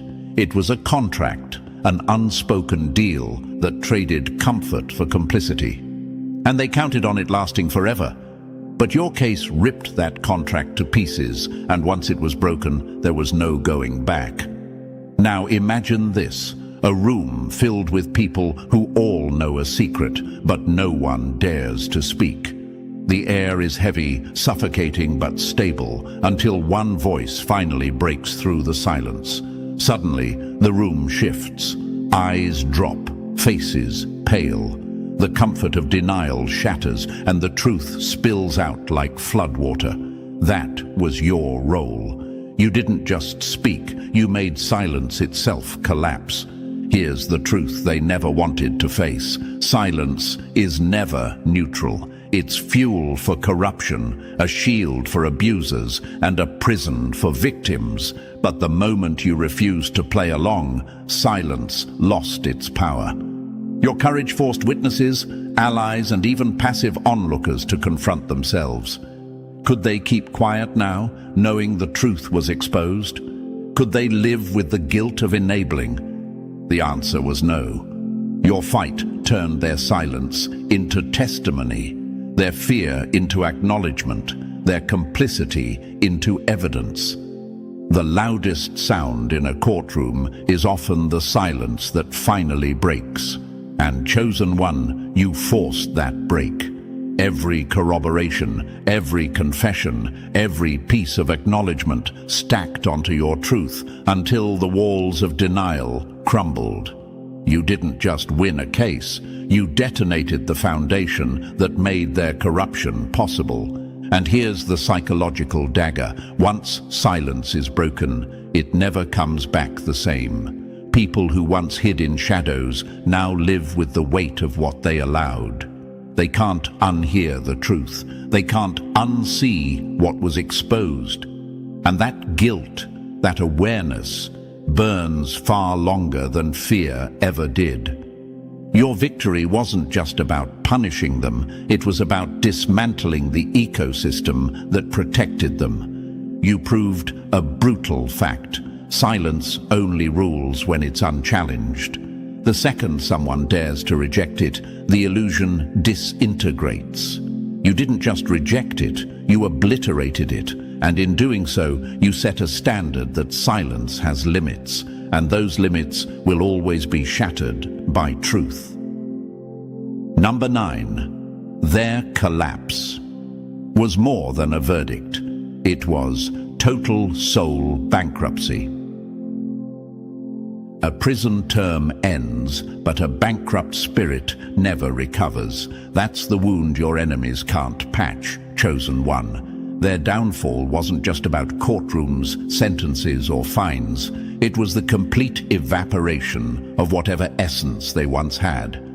For years, they spent their energy like reckless gamblers, trading truth for lies, selling integrity for control, burning through trust like it was infinite. And when the bill came due, they had nothing left to pay with.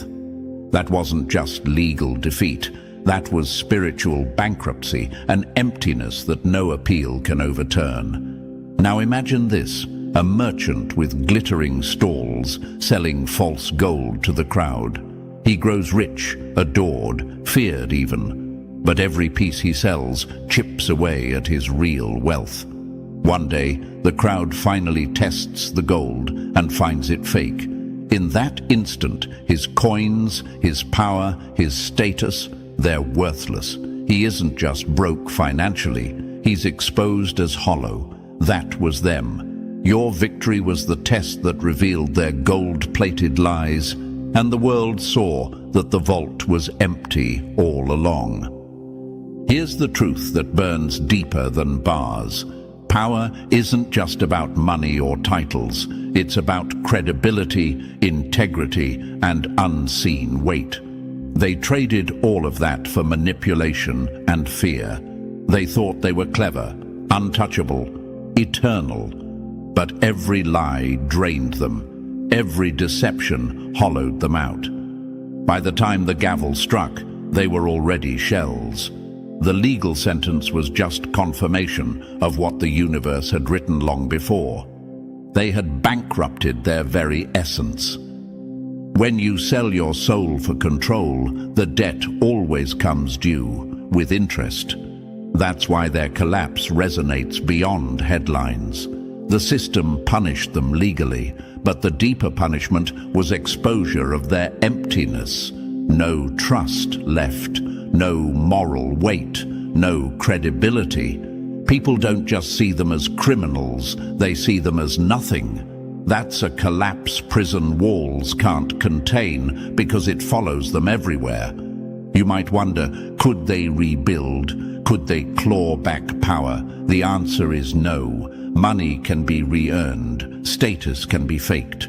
But once people see the emptiness at your core, there's no disguising it again. They're spiritually bankrupt, forever overdrawn in the one currency that matters. Your victory made sure the world saw it, and that exposure is permanent.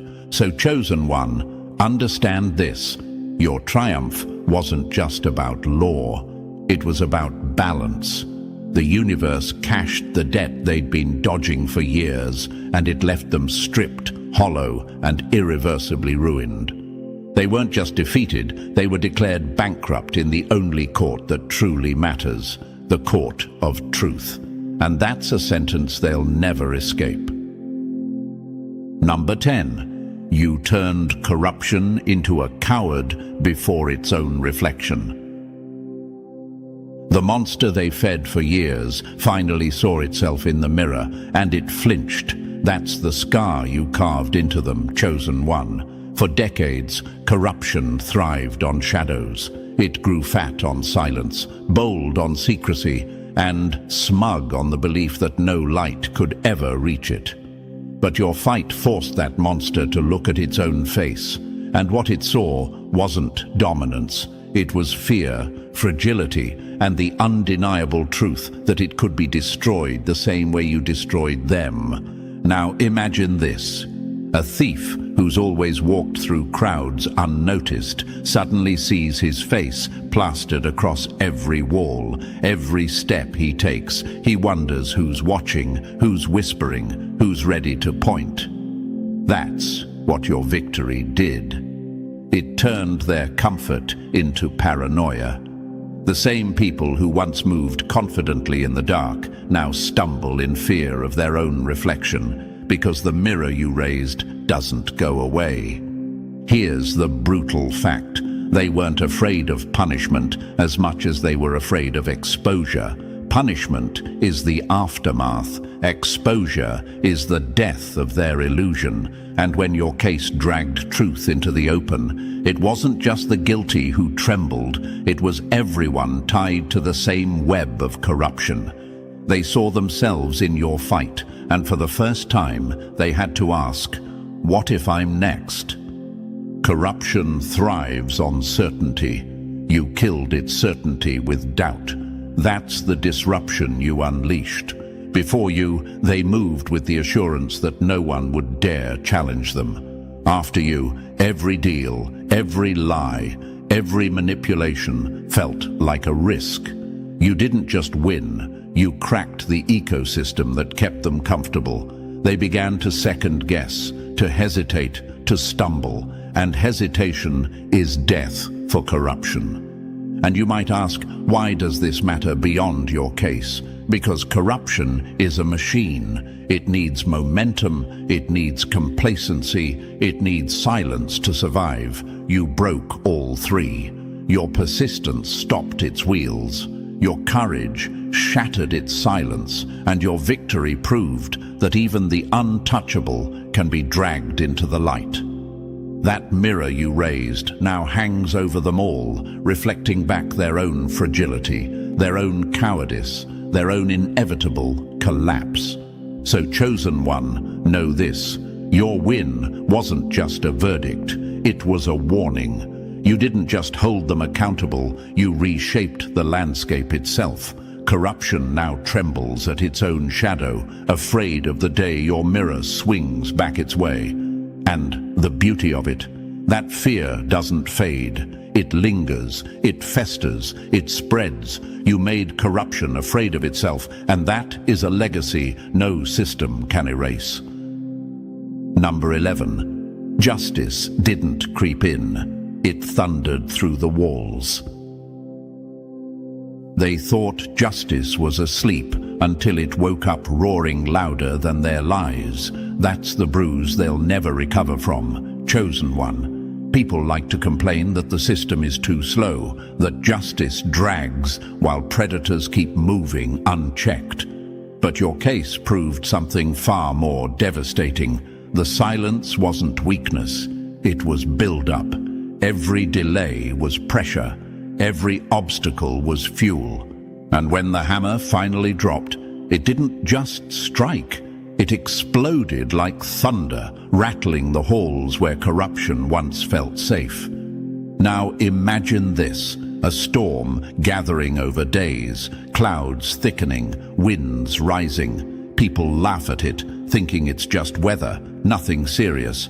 Then, without warning, lightning splits the sky and thunder shakes the ground beneath their feet. That's how justice arrived for them. Not late, not weak, but loud enough to make even the most arrogant flinch. Your victory was that storm, the strike that silenced years of whispers in one earth-shattering moment. Here's the fact they can't spin. Justice doesn't have to be fast to be effective. It has to be precise. And your case hit with surgical accuracy. The timing wasn't random. It was perfect. Every lie they leaned on, every delay they celebrated, every whisper they thought protected them, obliterated the second truth hit the table. That loudness wasn't metaphorical.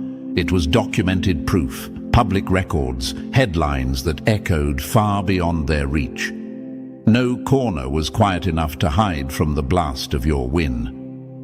Justice is feared most when it's silent before the strike, and that's why they're broken now. They thought the quiet meant safety. They mistook patience for weakness, but the system wasn't failing. It was sharpening the blade. And when it swung, it cut clean through their defenses. They weren't just exposed, they were humiliated by the sound of their collapse, reverberating through every circle that once thought they were untouchable. And you might ask, why does the loudness matter? Because silence can be ignored, but thunder forces acknowledgement. People felt your victory. They didn't just read it in documents, they heard it in conversations, saw it in news feeds, felt it in their bones. That resonance wasn't just for you. It was a warning shot to every onlooker, every enabler, every future offender. Justice may take its time, but when it arrives louder than anything you can hide behind. So, Chosen One, let this truth sink in. Your triumph didn't whisper, it roared. It didn't just end a case, it rewrote expectations. Justice didn't crawl to you, it stampeded, explosive and undeniable, leaving their empire in ruins and their legacy drowned out by the thunder of your win. Number 12. You didn't just win a case, you rewired the course of history. Some victories fade into court archives. Yours carved itself into the spine of history. That's the weight of what you accomplished, Chosen One. This wasn't about walking out of a courtroom with a verdict stamped in your favor. It wasn't about a single moment of justice. What you did detonated far beyond four walls. It redrew the map of what's possible when truth refuses to be buried. Now imagine this, a single stone hurled into a still lake. The ripples don't stop at the point of impact. They spread, touching shores you can't even see. Your case was that stone. The shockwaves reached systems, institutions, communities, and individuals who thought they could forever swim in silence. You made sure no corner stayed untouched. What once felt like business as usual was destroyed because your victory proved corruption can't hide behind tradition, silence, or intimidation forever. Here's the fact that makes this monumental. History doesn't remember whispers, it remembers ruptures, and you ruptured a system that had grown too comfortable. By tearing the veil off manipulation and abuse, you didn't just close a case, you forced a cultural correction. The way people view accountability has been rewritten because of you.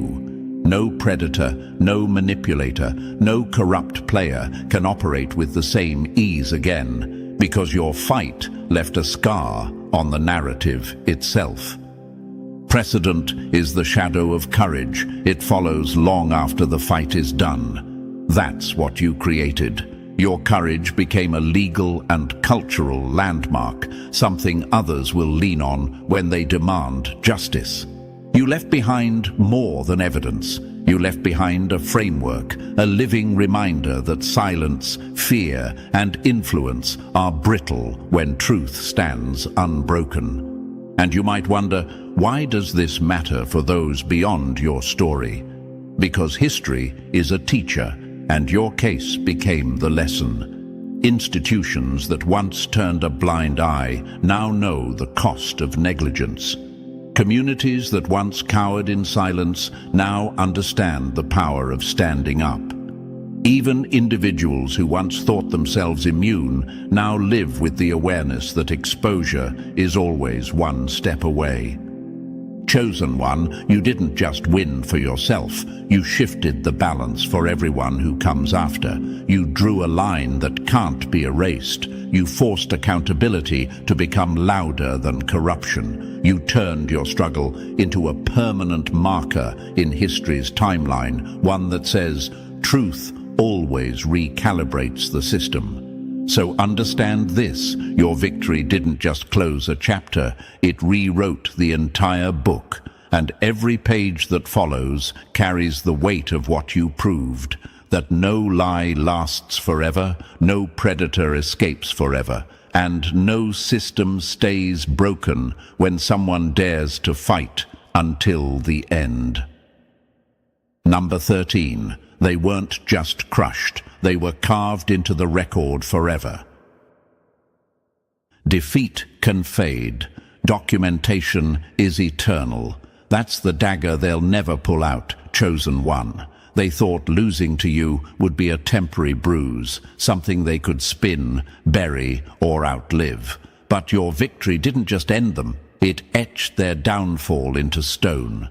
Every lie they told, every manipulation they ran, every abuse they thought would vanish into whispers has now been preserved in black and white. Their shame isn't just personal, it's public, permanent, and undeniable.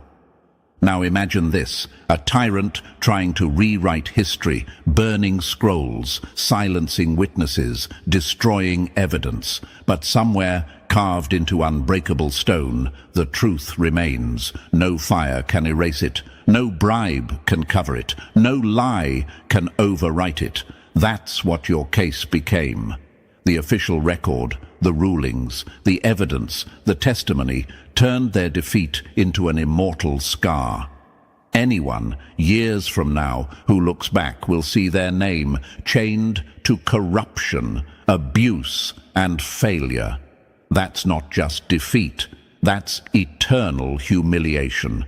Here's the fact that terrifies them most. Power can be rebuilt, reputations can sometimes be patched, but records never die. Public records don't forget. They sit there, silent and immovable, testifying long after the courtroom is empty. And now, every time their name is spoken, it drags behind it a trail of documented shame. They're no longer remembered as powerful, untouchable, or respected. They're remembered as frauds, manipulators, and predators whose crimes were carved into history.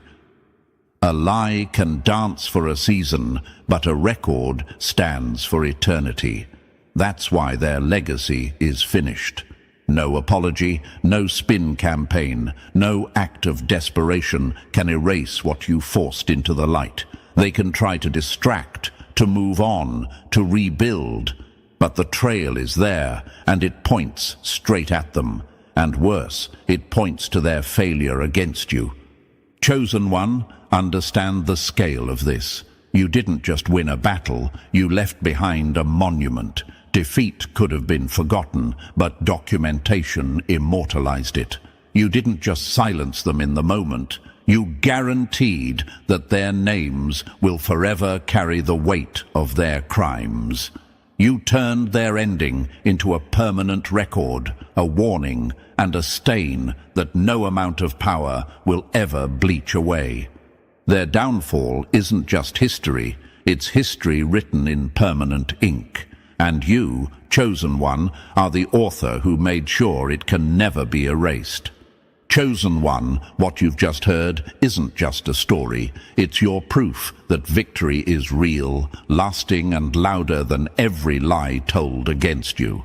Remember, they weren't just defeated, they were documented, and history will never forget who truly won. If this message hit your spirit, press that like button if you haven't already, and if you're still not part of this family, make sure to subscribe right now. Together, we spread truth wider, louder, and stronger than ever. Thank you for standing here with us. You are proof that justice always finds its way home. Lies can travel fast, chosen one, but the truth walks in like a hammer, and when it lands, the silence that follows is deafening.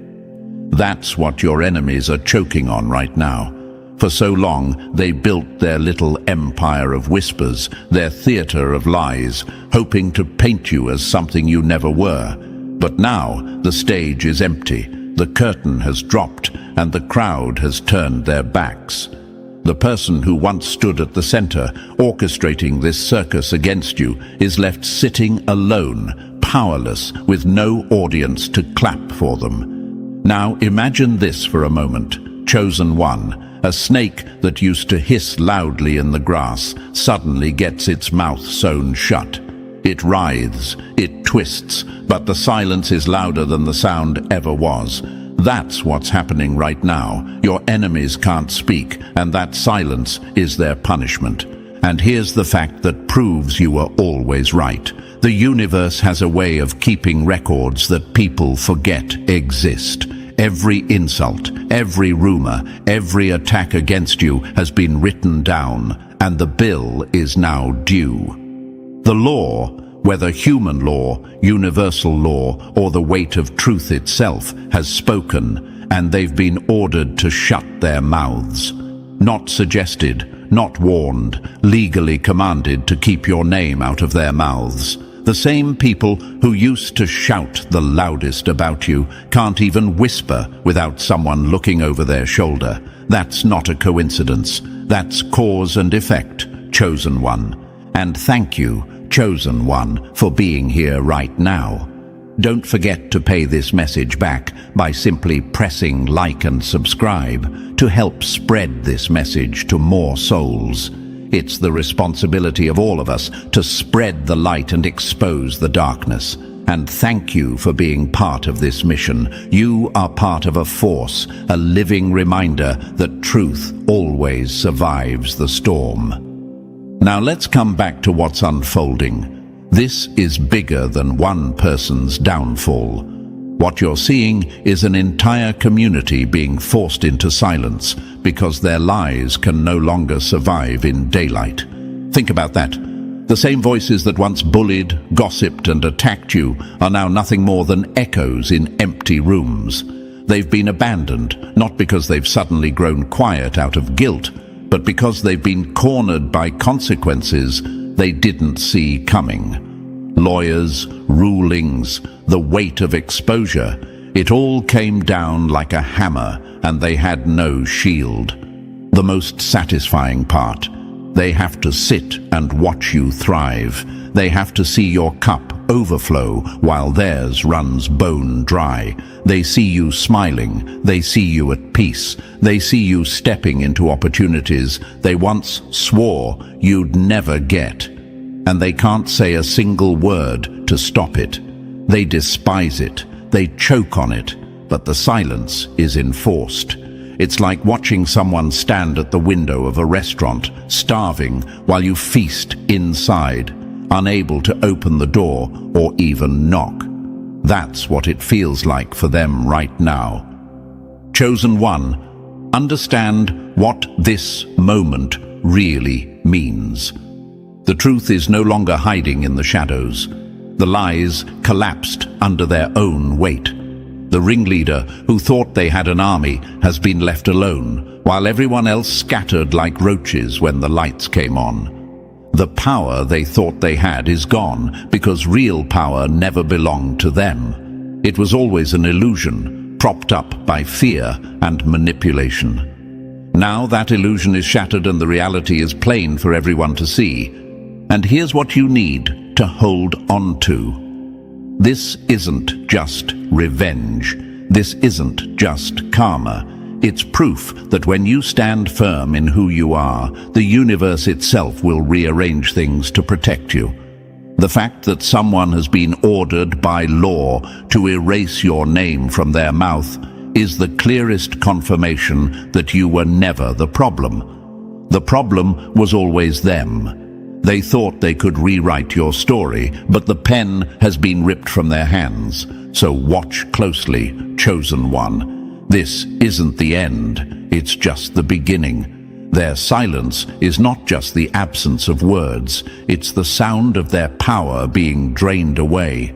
And your voice, your presence, it's louder than ever because the universe has made sure the truth has the last word. And Chosen One, before we go any further, I want you to really sit with what's happening right now. An entire community that once cheered against you has been forced into silence, and that silence is proof of your strength. If you're feeling this message in your chest, drop a comment below with the word silent, because that's exactly what your enemies have been reduced to. And if you'd like to show love to the team behind this message, consider hitting that super thanks. Every little bit, whether it's a single coin or more, fuels the mission of bringing these truths to light. It keeps this fire alive for all the chosen ones walking this same path. Your support reminds us that this is bigger than just words. It's about exposing lies and making sure truth is heard everywhere. And now, let's dive into it step by step, because if you are truly chosen, you will feel the pull to stay until the very end. This story isn't just about them losing. It's about you stepping fully into the power they tried so hard to take away. Let's get started. Number 1. The puppet master left dangling. Every empire of lies collapses from within, and when it does, the king of the circus is always the first to be abandoned. That's exactly what has happened here, Chosen One. The so-called leader, the mastermind, the one who thought they could rally an entire community to rise against you, now sits completely alone. They built themselves up as the puppet master, pulling strings, whispering poison into people's ears, and convincing others to join their crusade against you. But here's the gut punch. The very same crowd they hyped up is now scattering like dust in the wind, leaving their leader stranded, powerless, and humiliated. This is the part they never thought about. When you build your army on lies, fear, and manipulation, loyalty doesn't exist. The moment things get risky, people look out for themselves. And that's what happened here. The community they thought would stand by them forever took one look at the legal consequences, the undeniable truth closing in, and said, "Not worth it." They dropped the ringleader like a hot coal, forcing them to stumble forward, all alone. Imagine a general walking into battle, raising their sword, and realizing every soldier has deserted.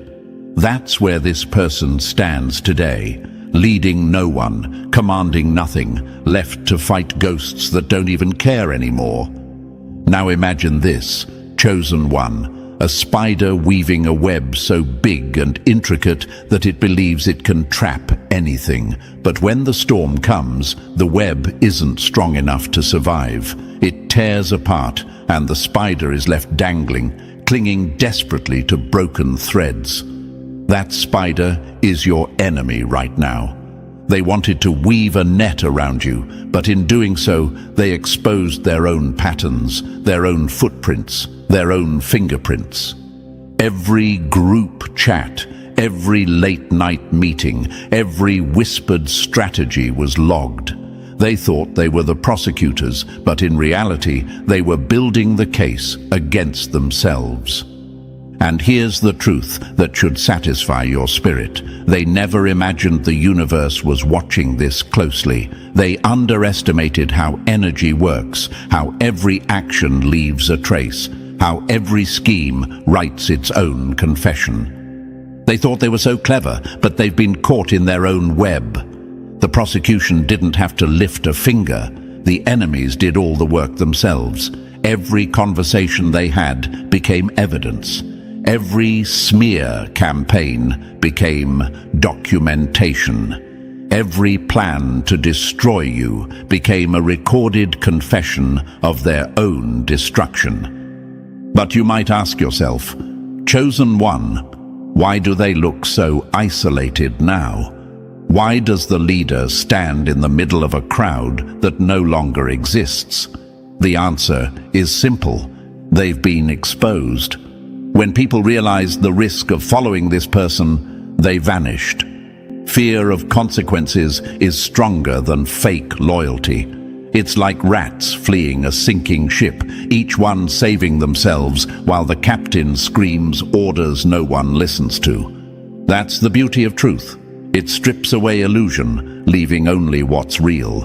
And what's real is this: the leader is alone, embarrassed and abandoned. The same tongue that once shouted your name with venom is now silent, trembling, because every word they spoke has become evidence against them. Their followers don't want to be dragged down into the quicksand, so they've turned their backs. The circus master is standing in an empty tent, calling for a performance no one will attend. Can you picture the humiliation? Can you feel the silence pressing down on them like 1,000 pounds? That's the weight of consequences, Chosen One. That's the universe showing you that lies never outlive truth. Here's a quote to remember. Those who plot against you build their own gallows. This ringleader thought they were building a stage to destroy you, but instead they built the stage for their own downfall. They believed the applause would never stop, that their supporters would cheer them on forever. But applause doesn't last when the lights go out. And now the lights have gone out. The silence is deafening, and they are choking on it. Chosen One, take this moment as proof of your strength. This entire scenario unfolded because you didn't crumble under their attacks. You didn't give them the satisfaction of watching you break. Instead, you stood firm, and the universe handled the rest. That's why you need to understand the power of silence. While they screamed, you stayed steady. While they plotted, you focused. And now, their silence is forced, and your presence is louder than ever. That's not coincidence. That's the universe rewarding resilience. Think about how poetic this is. They tried to isolate you, but now they are the ones standing in isolation. They tried to make you the villain, but now they're branded with the guilt they tried to throw on you. They tried to rally others against you, but now they can't rally a single soul to stand with them. This is the reversal, the flip, the moment where the truth shows its face and burns away all the lies.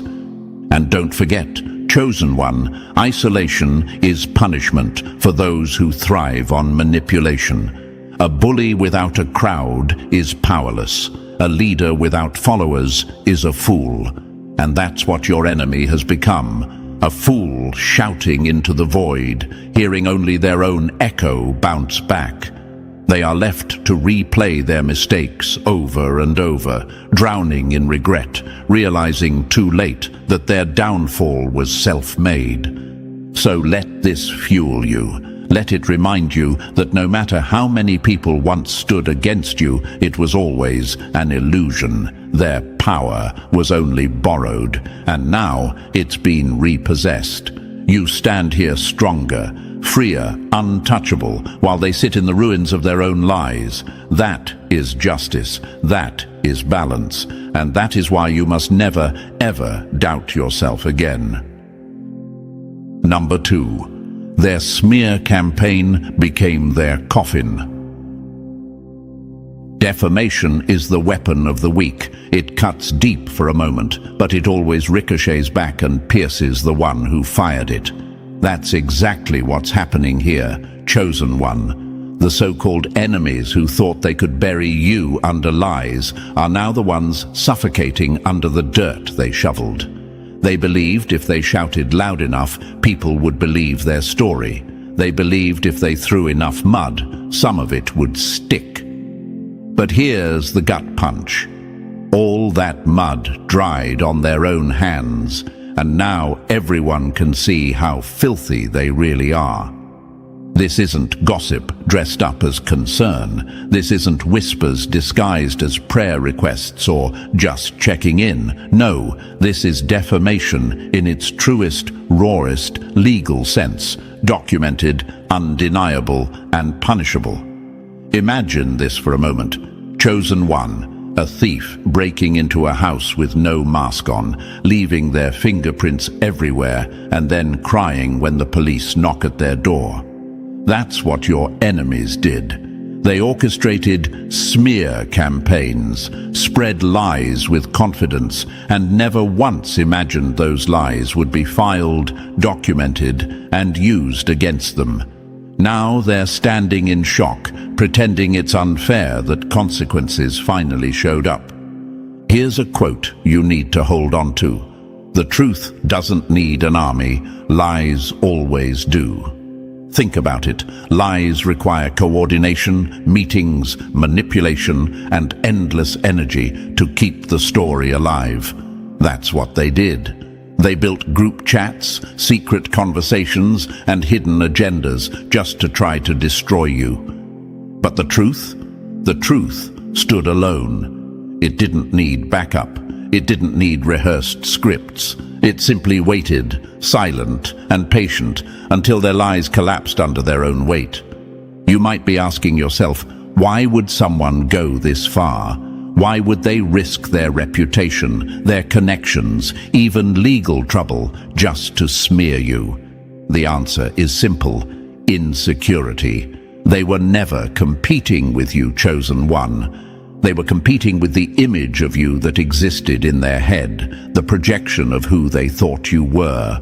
They built a false enemy and then fought that phantom like fools. And now they're realizing the harsh truth.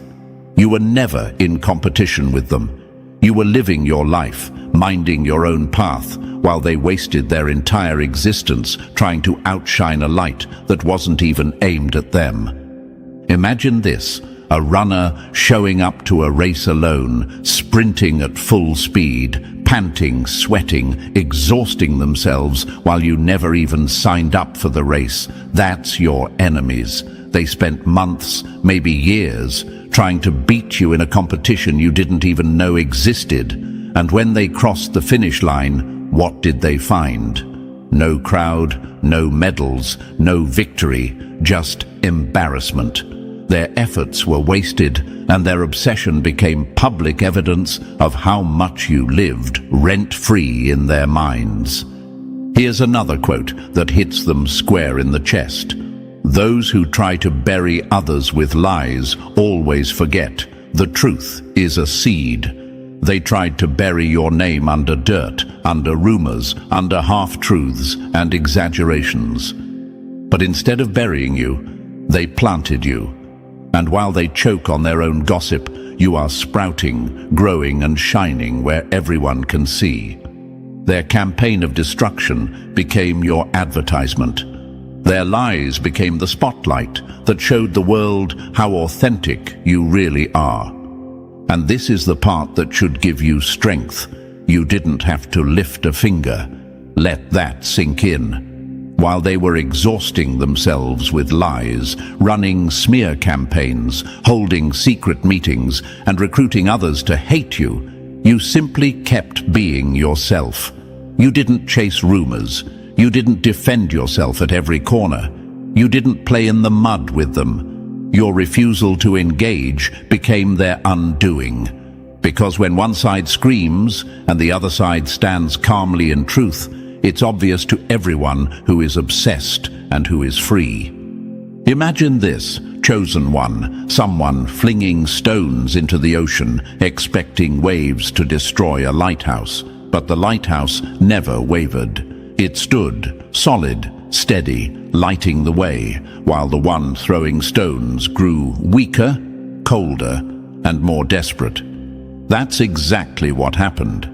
They spent all their strength throwing lies at you, and you remained untouched. The storm was theirs to endure, not yours. Another quote to remember: defamation is the applause of jealousy. They clapped for you in secret, but because they couldn't bear to admit it publicly, they disguised their admiration as hate. Every rumor was an admission that you outshined them. Every lie was an acknowledgement of your strength. They thought defamation would shrink you, but instead it magnified the distance between you and them. And now, look at them.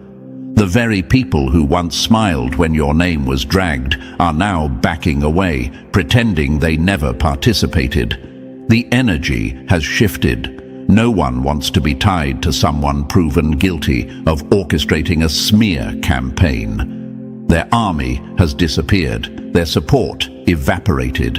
All that remains is their woe is me performance, complaining, whining, insisting it's unfair. But here's the irony: fairness was never their concern when they were slandering you. They didn't care about truth when they spread lies. They didn't care about your peace when they tried to destroy it. And now that accountability has arrived, they want mercy they never showed. Imagine this: a fire starter trapped in their own blaze. They lit the match to burn your name, but the flames circled back, and now they're the ones running from the smoke. The universe doesn't play favorites. It simply mirrors back what you give out, and they gave out poison. That's why they're choking now. Chosen one, the most powerful part of your position right now is this. You don't need revenge. You don't need to explain yourself. You don't need to fight them on their level. The truth is, fighting for you. The legal system, the consequences, the silence forced upon them, that's all the proof you need. And the beauty of it all, you get to watch. You get to stand tall, untouchable, while they sink in the quicksand they created. So remember this final quote. Your silence was louder than their lies. You didn't have to defend yourself because authenticity defends itself. You didn't need to drag anyone down because your elevation naturally exposed their desperation. And now, the entire world can see the difference between the one who stands in truth and the one who lives in deceit. Chosen one, their smear campaign wasn't your end, it was their coffin. They hammered the nails themselves with every rumor, every lie, every attempt to destroy you. And now they lie in the very box they built, while you rise higher, stronger, and freer than ever. Number 3. The betrayal that backfired. Betrayal is the sharpest blade, but it always cuts the hand that swings it. That's what's happening here, chosen one. This didn't just come from strangers or faceless haters. It began with someone who once stood close to you. A relationship soured, and instead of moving on, they decided to ignite a war. They thought bitterness would fuel an army, but instead, it lit a fuse that blew up in their own face. They honestly believed that by turning a community against you, they'd write the final chapter of your story. But what they didn't realize is this. When you go after someone's livelihood, their name, their professional standing, you don't just cross a line, you dig your own grave. Imagine this for a moment. Someone who once broke bread with you, now sharpening a knife under the table. They smile, they pretend, but when the moment comes, they swing the blade, thinking they'll walk away unscathed. Only this time, the knife slips. It doesn't land where they planned. Instead, it cuts their own hand, leaving them bleeding while you walk forward untouched. That's what betrayal does, chosen one. It backfires. And right now the backfire is echoing louder than any attack they ever launched. Here's a quote to burn into your mind.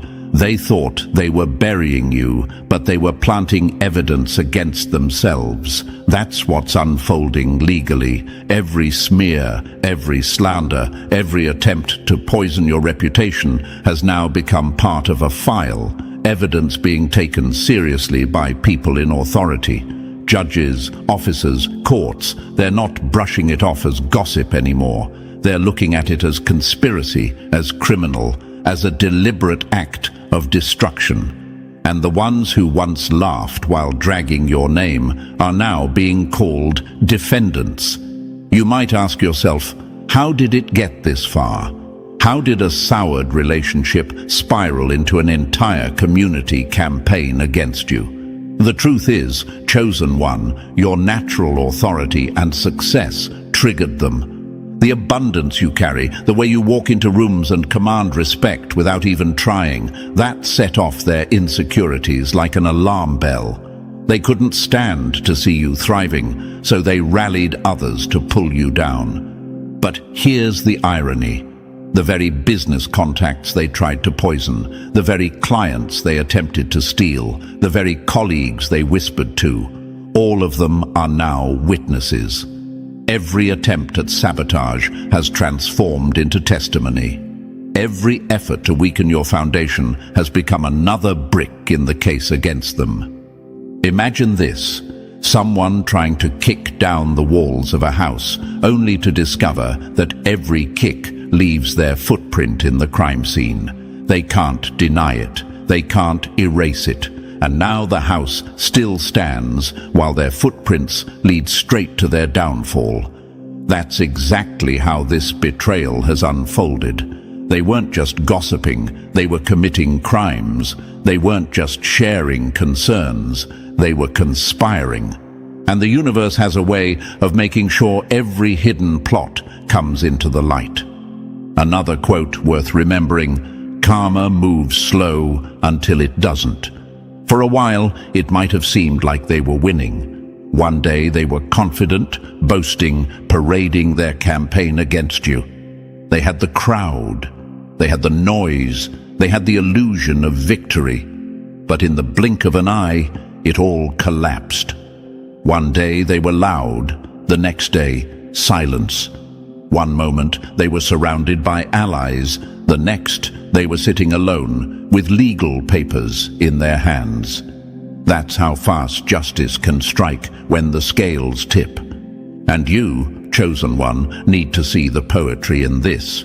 They thought the wheel of fortune was spinning in their favor, but that wheel reversed so fast it made them dizzy.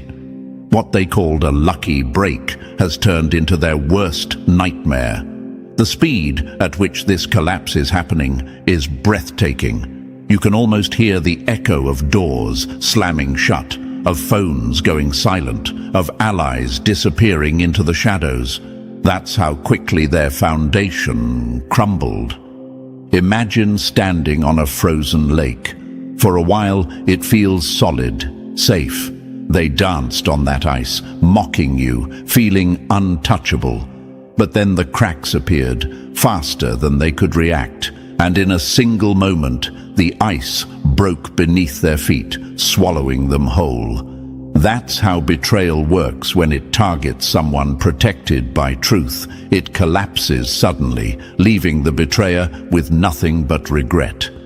Here's another quote: "When you attack someone's livelihood, you sign your own ruin." They thought this was just another vendetta, another personal spat. But once they went after your business, your reputation, your ability to make a living, they entered criminal territory. And now the law is no longer their friend. What they framed as casual gossip has been redefined as organized conspiracy. What they thought was clever manipulation has become prosecutable evidence. And don't miss this, chosen one. This isn't just one person's downfall, it's collective. The whole community that once cheered for them is now dragged into the consequences. Each person who joined in is feeling the shockwaves. Some will lose their credibility, some will lose money, some will lose opportunities, but every single one of them will feel it. The betrayal that started with one bitter person has spread poison through the whole group, and now they're all choking on the same fumes. But let's answer the question that might still linger in your mind. Why didn't this work against you? Why didn't the smear, the betrayal, the poison take you down like it took others in the past? The answer is simple. You didn't fight them on their level. While they scrambled, plotted and schemed, you stood firm. While they wasted their energy in darkness, you lived in truth. And truth is untouchable. That's why, chosen one, you're standing free while they're drowning. This is your reminder. You were never the victim in their story. They tried to script you as the villain, but the script has flipped. The spotlight is on them, exposing every lie, every betrayal, every desperate attempt to destroy you. And as the curtain falls, the only thing left is silence. The kind of silence that feels heavier than any noise. So hold this truth close. Betrayal always backfires. They thought they could bully you, destroy you, strip you of your power. But instead, they handed you the proof of their own guilt. They exposed themselves, and the universe made sure the world saw it. Number 4. Dragged from darkness into the firelight. Lies love the shadows, but truth drags them screaming into the light. That's where your enemies are right now, chosen one. They thought they could smear you in whispers, hide behind group chats, and let rumors do the dirty work. But here's the gut punch. They forgot the universe keeps receipts, and now those private shadows have turned into a public stage. Courtrooms don't deal in gossip, they deal in evidence. And every word they muttered, every plan they plotted is now carved into the record for all to see. Imagine this for a moment. A thief sneaks through the dark, believing no one sees, only to find floodlights snap on, exposing them frozen mid-crime. That's what happened here. The very lies they whispered in secret are now evidence under oath. Every rumor is documented malice. Every false statement, if repeated, becomes perjury.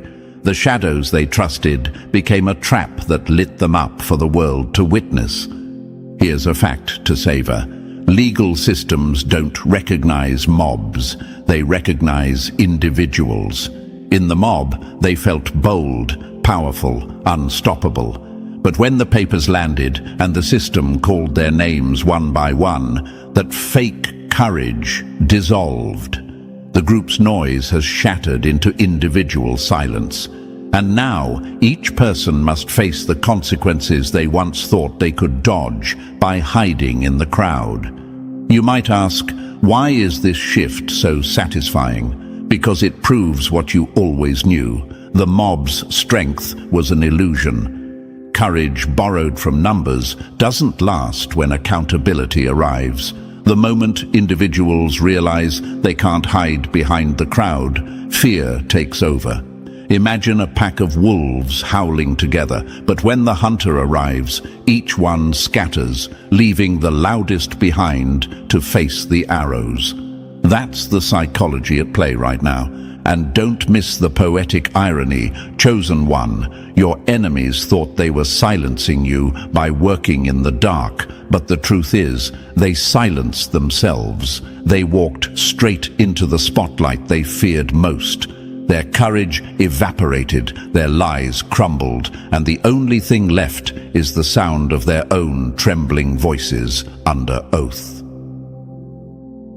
Number 5. Stubbornness that buries its master. Pride doesn't just blind, it digs graves. That's the gut punch your enemy is choking on right now, chosen one. They met you, they tried to cross you, and instead of learning the lesson, they doubled down on their bitterness. They refused to look in the mirror, so they pointed the finger at you. They're not battling you anymore. They're wrestling their own demons while blaming your light for exposing them. Their stubbornness is so thick, it's killing them slowly, one mistake at a time. Imagine this, a person trapped in quicksand. The more they thrash, the deeper they sink. That's your enemy. Every time they failed to destroy you, instead of stepping back, they tried harder, grew louder, and left even more evidence of their obsession. Their refusal to stop became the rope around their neck. If they had quit after their first attempt, maybe they could have slithered away unnoticed. But arrogance doesn't quit, it repeats. And each repetition drags them deeper into their own ruin. Here's a truth worth engraving into your spirit. Those who refuse to learn from their failures are doomed to perform them again, louder, messier, and deadlier. That's what makes this situation so poetic. Their stubbornness was supposed to be their strength. Instead, it's the hammer nailing their own coffin shut. They couldn't stand that you stood untouched, that your authenticity outshined their schemes.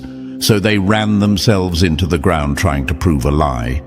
You might wonder, why does your purity, your authenticity, enrage them so much? Because it's the one thing they can't fake. They can mimic style, copy words, imitate gestures, but they can't counterfeit innocence. They can't duplicate integrity. And every time your light showed up, it reminded them of their own lack. They've been in competition with an image of you they invented in their own head. Not about beauty, not about material things, but about spirit, character, essence. And in that race, chosen one, they could never win. Imagine someone pounding on a locked door, bloodying their fists, convinced they'll break it down. But the truth is, it was never their door to open. That's your enemy. Their stubborn fists are broken, their energy drained. Yet they keep pounding, blind to the fact that all they're doing is destroying themselves. And here's the sobering part. Your victory will be their downfall. Not because you schemed for it, not because you fought dirty, but because their refusal to stop left them no way out. You're told to keep your celebration quiet, not out of guilt, not out of doubt, but because when someone falls this hard, there's nothing left to mock. The silence of your humility will sting louder than any cheer. Number 6. The silence that crushed the noise. Noise is the weapon of the insecure. Silence is the shield of the unshakable.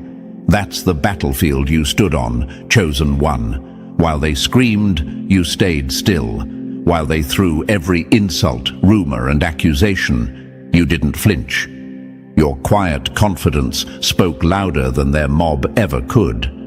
And the beauty of it? Everyone watching noticed. The crowd could see the difference. Your silence came from strength. Theirs came from fear. Imagine this for a moment. 2 boxers step into a ring. One dances wildly, swinging punches into the air, desperate for attention, desperate to look powerful. The other stands calm, steady, waiting, conserving energy. By the end, the loud one is exhausted, flailing, exposed, while the quiet one hasn't even broken a sweat. That's exactly what happened here. They spent themselves in noise, while you stood untouchable in truth. Here's a truth you can't ignore. Reputation built on appearances collapses when the mask cracks. And that's the very thing destroying them. Every social media post was staged, every handshake rehearsed, every word calculated. Their identity was a costume stitched together from the approval of others. But when reputation crumbled, so did the person behind it. You, chosen one, built yourself on substance. That's why you stand firm while they fall to pieces. You might ask, why does your quiet confidence cut so deep? Because it breaks the mold. They can't understand how you shine without their approval. They can't process how you stay strong without an audience cheering. You've dismantled their illusion. That power comes from numbers. That worth comes from validation. And that contradiction breaks them in ways they'll never admit. Imagine a house built from mirrors. Every wall reflects, every surface shines, but one crack shatters the whole illusion. That's their world now, their public persona cracked, and suddenly everyone sees the emptiness behind it. Meanwhile, your house is stone. No reflection needed, no illusion created. That's why you're still standing. And here's the brutal irony. They tried to cloak their attacks in sacredness. They turned prayer circles into gossip pits. They twisted holy spaces into war rooms against you. They thought they could justify lies by wrapping them in religion. But there are consequences for using the sacred to disguise the profane. That's why the same community they weaponized is now telling them to hush. The mouths that once cheered their attacks now whisper, "Enough!" Their noise has collapsed into silence, but your silence, it echoes louder than thunder. Number 7. The fall of the masked pretender. Narcissists don't drown when the water rises. They drown when the mirror shatters. And chosen one, that mirror has shattered for them in real time. The supply they once thrived on, the applause, the validation, the blind loyalty, is gone. What's left isn't admiration, but disgust. What used to be control is now exposure. They're going through narcissistic collapse, and it's brutal to watch because there's no repair for this kind of fracture.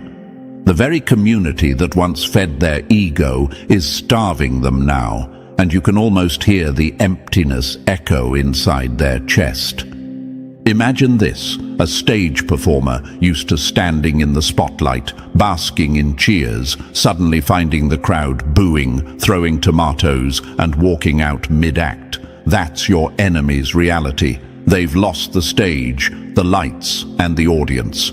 Their voice still trembles out demands, but no one is listening. The people they once manipulated are cutting ties, divorcing, ghosting, abandoning. And yet the truth lingers. They can't erase the stain of being associated with this circus. Their attempts to distance themselves only highlight their guilt. Here's a quote worth carving into stone: "Greed hides behind morality until the mask slips." That's what your two-faced family member was doing. Every smile, every kind gesture, every so-called prayer, they were all calculated moves in an elaborate setup. They needed you cornered, emotionally weakened, financially strained, or legally vulnerable. Only then could they pounce and claim what they wanted while looking like the hero. Their kindness was bait. Their advice was poison sugar-coated. And yet you didn't step into the trap.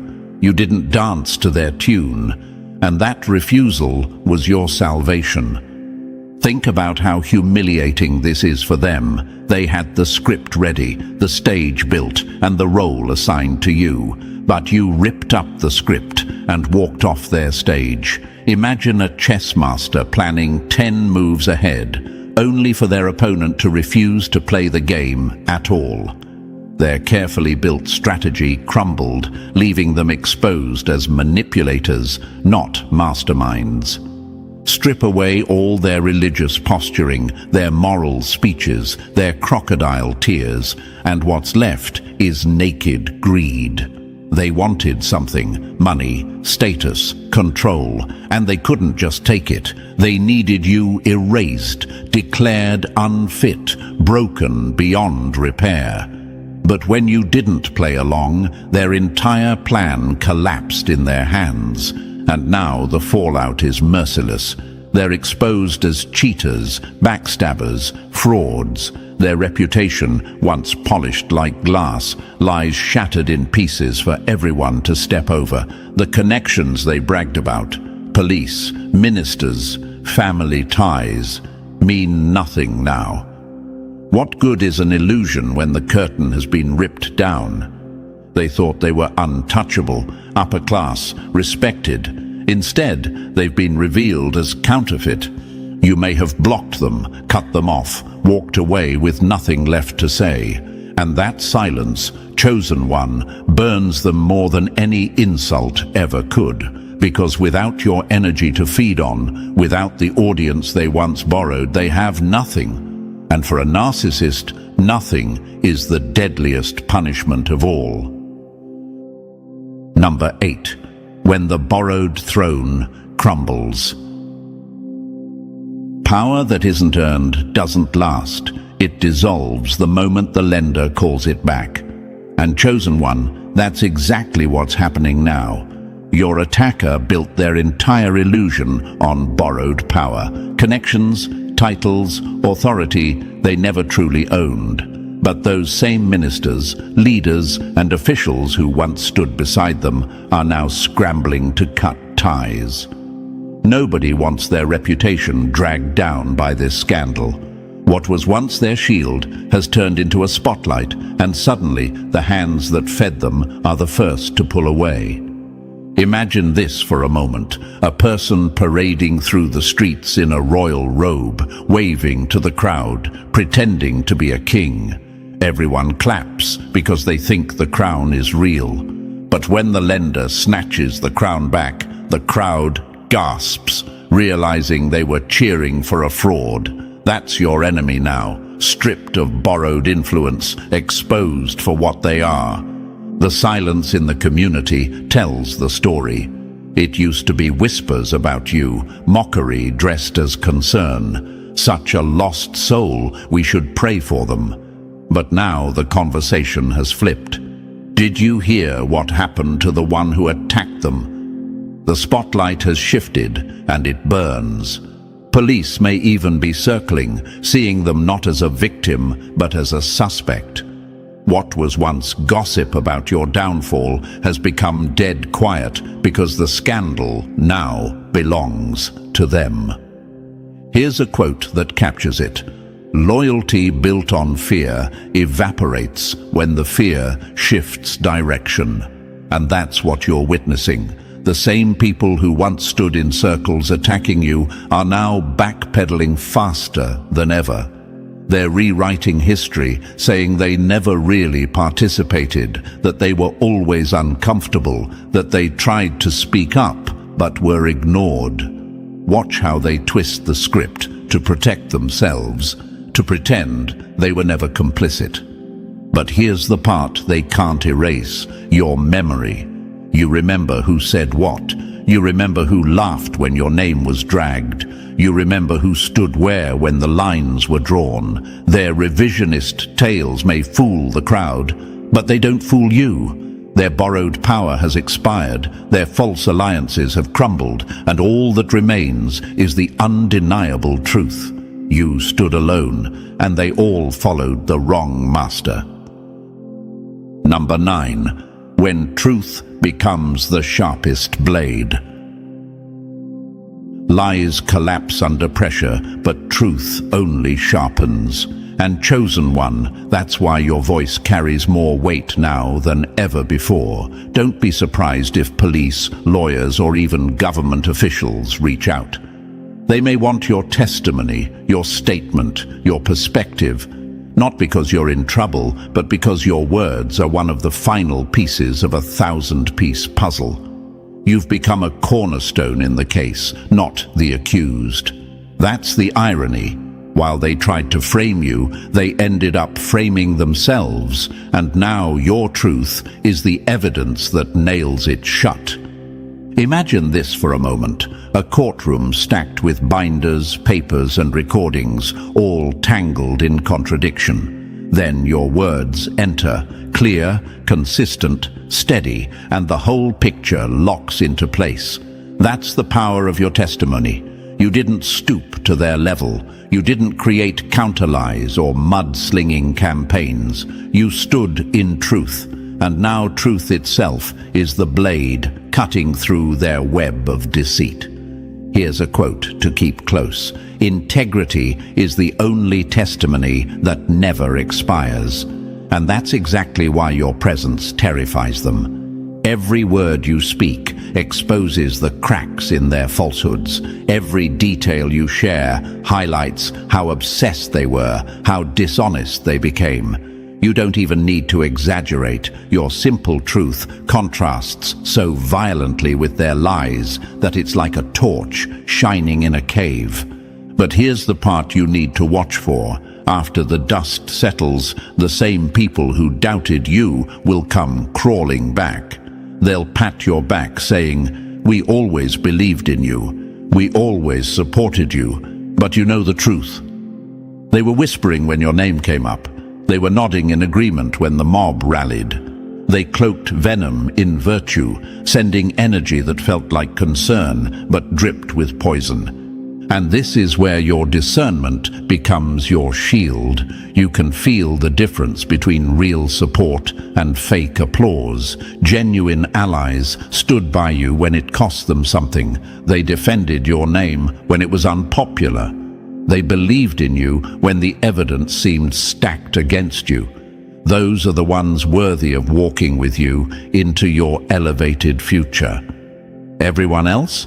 They're just trying to rewrite history, to ride your redemption for their own. Your testimony isn't just words, it's the proof that the truth wins without screaming.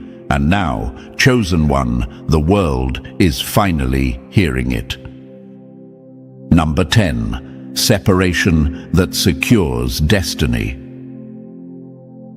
Some doors don't close for repair, they close for protection. That's the truth of where you stand now, chosen one. You've already paid the price for their lessons, and you don't owe them the labor of their recovery. Your only assignment now is to rise into the very purpose their persecution tried to bury. The universe has carved out distance between you and them, and that separation isn't an accident, it's a safeguard. Some separations are designed to be permanent. Some bridges, once torched, are meant to stay ashes. Your vindication is only the surface. Beneath it is your elevation, the kind they can neither mimic nor touch.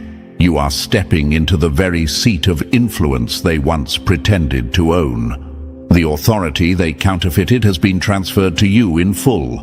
The influence they staged is now authentic in your hands. The community that rejected you is being forced to watch as you rise to a level beyond their reach. That's why their silence isn't just about shame, it's about fear. Imagine this. They built a ladder out of lies, climbing high to make themselves look powerful, but the rungs snapped and they fell. Meanwhile, you've been lifted by something they can't see, placed on a foundation they can't touch.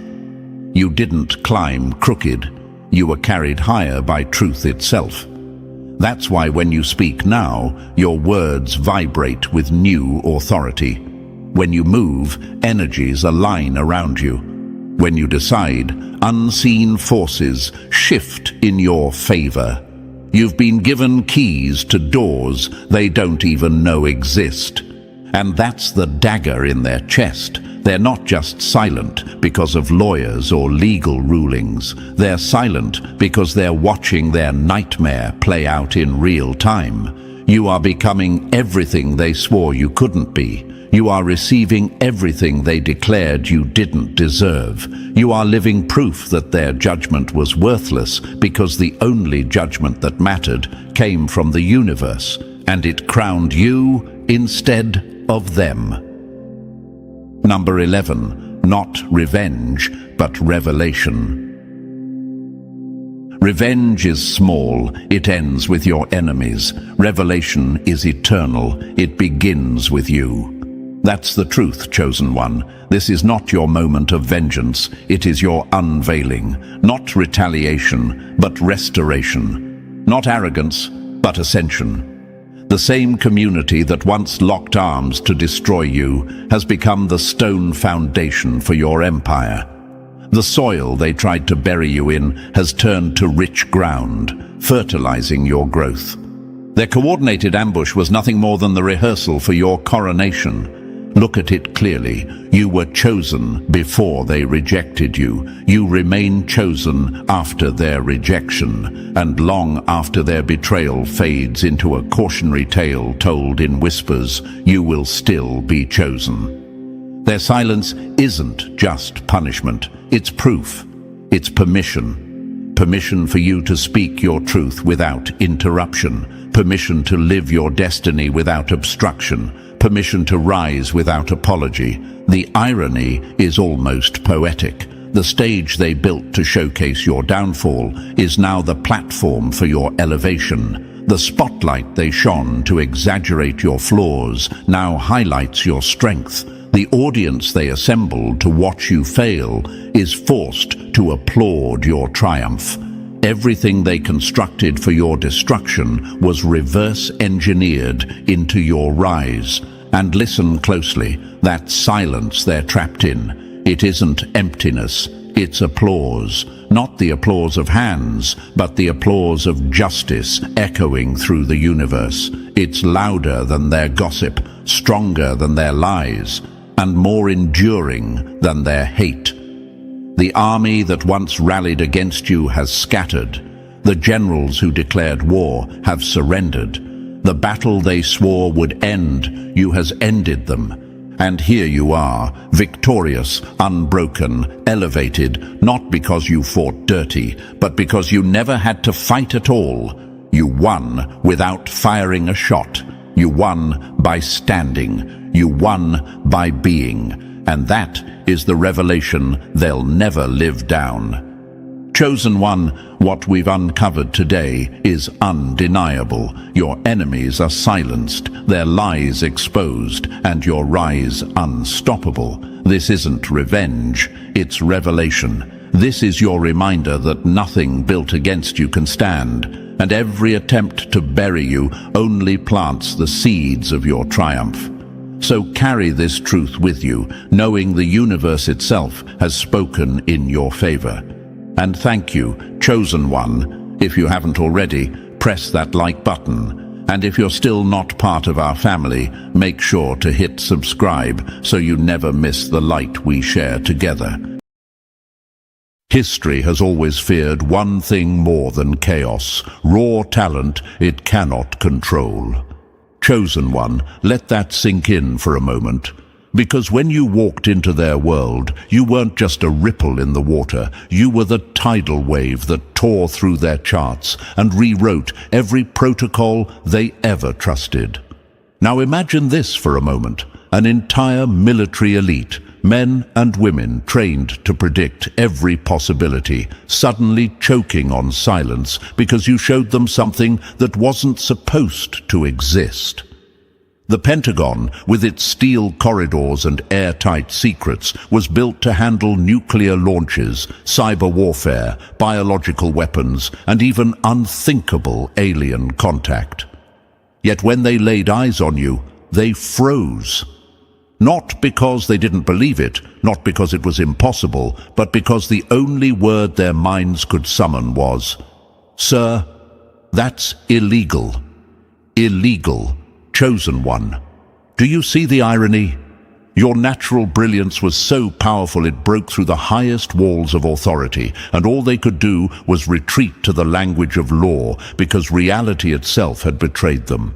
And here's the fact that screams in your favor. Throughout history, the most feared individuals were never the soldiers with guns, but the ones who carried something no system could regulate: unpredictable genius. They labeled Da Vinci a threat. Einstein was watched, and those who dared to think outside their confines were marked dangerous. You stand in that very lineage. You are a walking classified file, stamped with top secret, but no one has the clearance to open it. That is why they are stunned. That is why they sweat beneath those decorated uniforms, because you've become the one anomaly they never rehearsed for.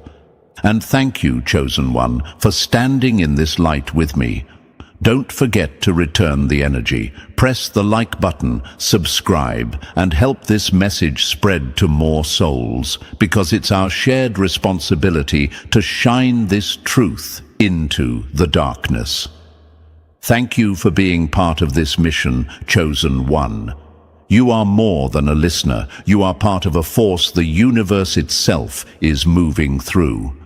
Now let's return to our subject. The phrase, "Sir, that's illegal," wasn't just an outburst of shock. It was a confession. It revealed the sheer helplessness of an elite system when it comes face to face with someone like you. Because in their world, everything must fit into neat boxes of authority and control.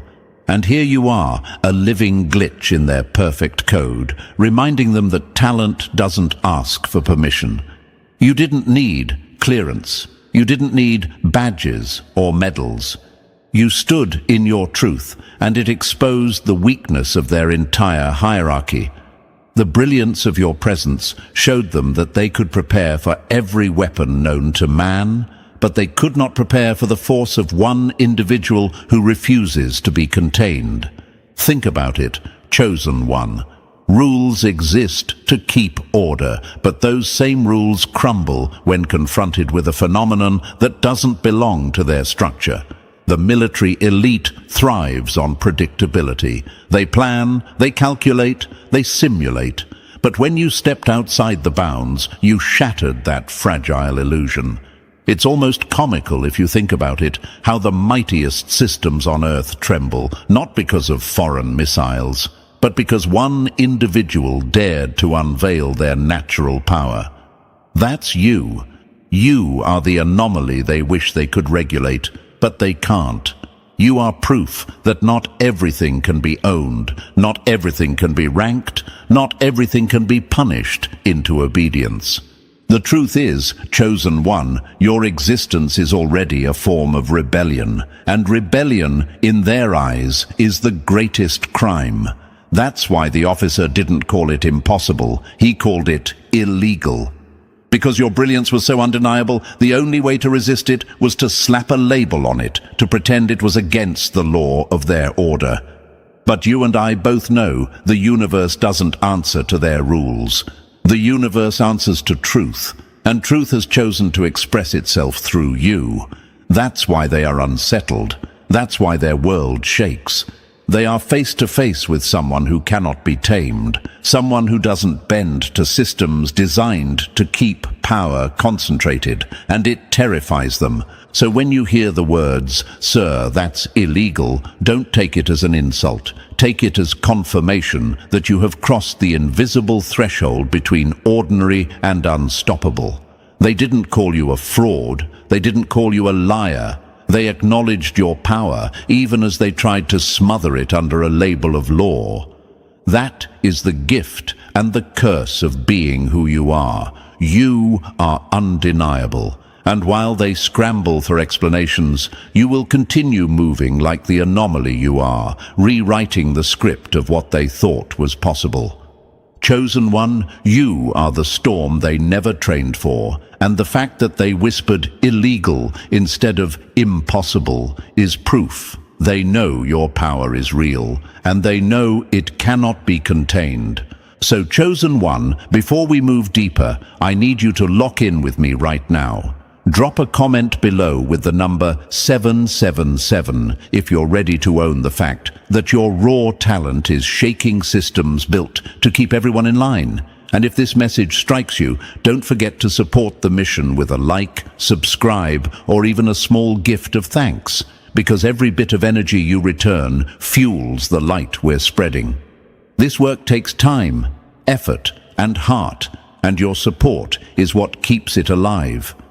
Remember, whether it's a simple click or something more, it all drives this forward. And now, let's dive step by step into why the military elite couldn't handle you. Because if you truly are who you know you are, you'll feel that magnetic pull to stay with me until the very end. Let's get started. Number 1, when legends forget how to breathe. The loudest silence in the world is the one that comes when even killers forget how to breathe. Let that sink in, chosen one, because that's exactly what happened the moment you stepped into that room. 23 of the most hardened, battle-tested operators alive, men and women who've stared into the jaws of war, who've been trained to keep their pulse steady even as bullets sang past their ears, suddenly froze. These weren't rookies. These weren't ordinary soldiers. These were legends in their own right, people who had built entire careers out of mastering fear. And yet, when their eyes fell on you, their weapons of discipline and control cracked like fragile glass under pressure. That silence wasn't weakness. It was confession. It was the universe ripping the mask off their faces and showing them what happens when manufactured toughness meets raw, uncontainable talent. Now imagine it clearly, chosen one, a room fortified with nerves of steel, hearts trained to pump ice instead of blood, and minds conditioned to never flinch. And then you enter, not with force, not with theatrics, but simply existing. Not at full capacity, not even close, maybe running on 2% of what you carry. And yet, in that moment, they took a step back. Why? Because they saw the truth no report could sanitize. You weren't another soldier. You weren't another statistic. You were something else entirely. Something their manuals had no chapter for. Something their elite psychology couldn't prepare them for. The silence wasn't respect. It wasn't fear. It was a breaking point where their training collided with the undeniable reality that you don't fit into their blueprint of human limitation. "Sir, that's illegal," those words whispered earlier. This was the proof of it. Because what you showed them didn't just bend the rules, it erased the entire rulebook. And let me tell you something, Chosen One, silence is louder than applause. Applause can be faked, cheers can be commanded. But silence? Silence in a room built to never break. Silence is sacred. Silence is their unspoken surrender to the fact that you shattered their illusion of control without lifting a finger. Think about it. These are people who have faced nuclear threats, insurgencies, and situations that most human beings couldn't survive 5 minutes in. They had stood tall in places where even hope refused to enter. And yet, here they were, taking a step back from you. Doesn't that tell you everything you need to know? It wasn't that they hadn't seen power before. They had studied it, weaponized it, wielded it like a blade across continents. But you weren't power in their sense of the word. You weren't trained strength. You weren't engineered dominance. You were nature itself, raw and ungoverned. You were lightning walking into a room full of torches. And here's the brutal truth, Chosen One, that silence wasn't just theirs. It was a gift to you. It was confirmation that what you carry cannot be ignored, cannot be downgraded, cannot be filed away as ordinary. The reports they wrote that day? Still locked under classifications so high they had to invent new names for them. Think about the absurdity of that. Entire systems designed to measure, to record, to categorize, yet they had to stretch language itself just to describe what you are. You broke not only their expectations, but their vocabulary. Do you realize how powerful that is? They couldn't even explain you without building a new cage of words, and still, those words fail. And maybe you're asking yourself, why does it matter that they were stunned? Why should their silence mean anything to me? Let me answer you with another question. When those who fear nothing suddenly fear you, what does that make you? When those trained to dominate every environment can't find their footing in yours, what does that say about your essence? The answer is simple, Chosen One. It says you are beyond measurement. And anything beyond measurement becomes a threat to those who build their empires on control. That's why they try to bury what they saw under classified ink. Not because it was unimportant, but because it was too important. Too dangerous to let the world know that someone like you exists. The silence of that room should be burned into your memory. It was not emptiness, it was weight. A silence so thick it could be cut with a knife. A silence that spoke louder than alarms, louder than commands, louder than explosions. Because in that silence, the military elite admitted defeat without speaking a word. They couldn't clap, they couldn't accuse, they couldn't rationalize. All they could do was take a step back and hope no one else noticed how the universe itself bent when you entered. And let me be brutal with you here. Do not mistake their silence for reverence. It wasn't worship. It was fear, camouflaged as restraint. It was strategy crumbling under the realization that you cannot be contained. That silence was their alarm bell, and you were the fire that set it off. So the next time you doubt your place, remember that even the strongest, even the most disciplined, even the most ruthless, could not stand their ground against your presence. That's not ego, that's evidence. Chosen One, you must see this for what it is. You are not operating within their system. You are the system breaker. You are the exception to every rule they swore by. And that silence, that legendary hush in a room full of hardened warriors was their unwilling acknowledgement that the game has changed forever. They weren't just stunned by you, they were exposed by you. You reminded them that their entire fortress of strength was built on an illusion, and you walked in as proof that nature, raw and untamed, will always eclipse man-made discipline. So take their silence, chosen one, and wear it like armor, because if they can't speak, they can't control. If they can't define you, they can't limit you, and if they can't face you, then you've already won. Remember this truth. The moment you walked in, the moment 23 unshakable souls forgot how to breathe, was the moment you became undeniable. And that's what terrifies them most. Not your actions, but your existence. You don't have to prove yourself, you already did, simply by being. Number 2, the glitch that crashed their whole system.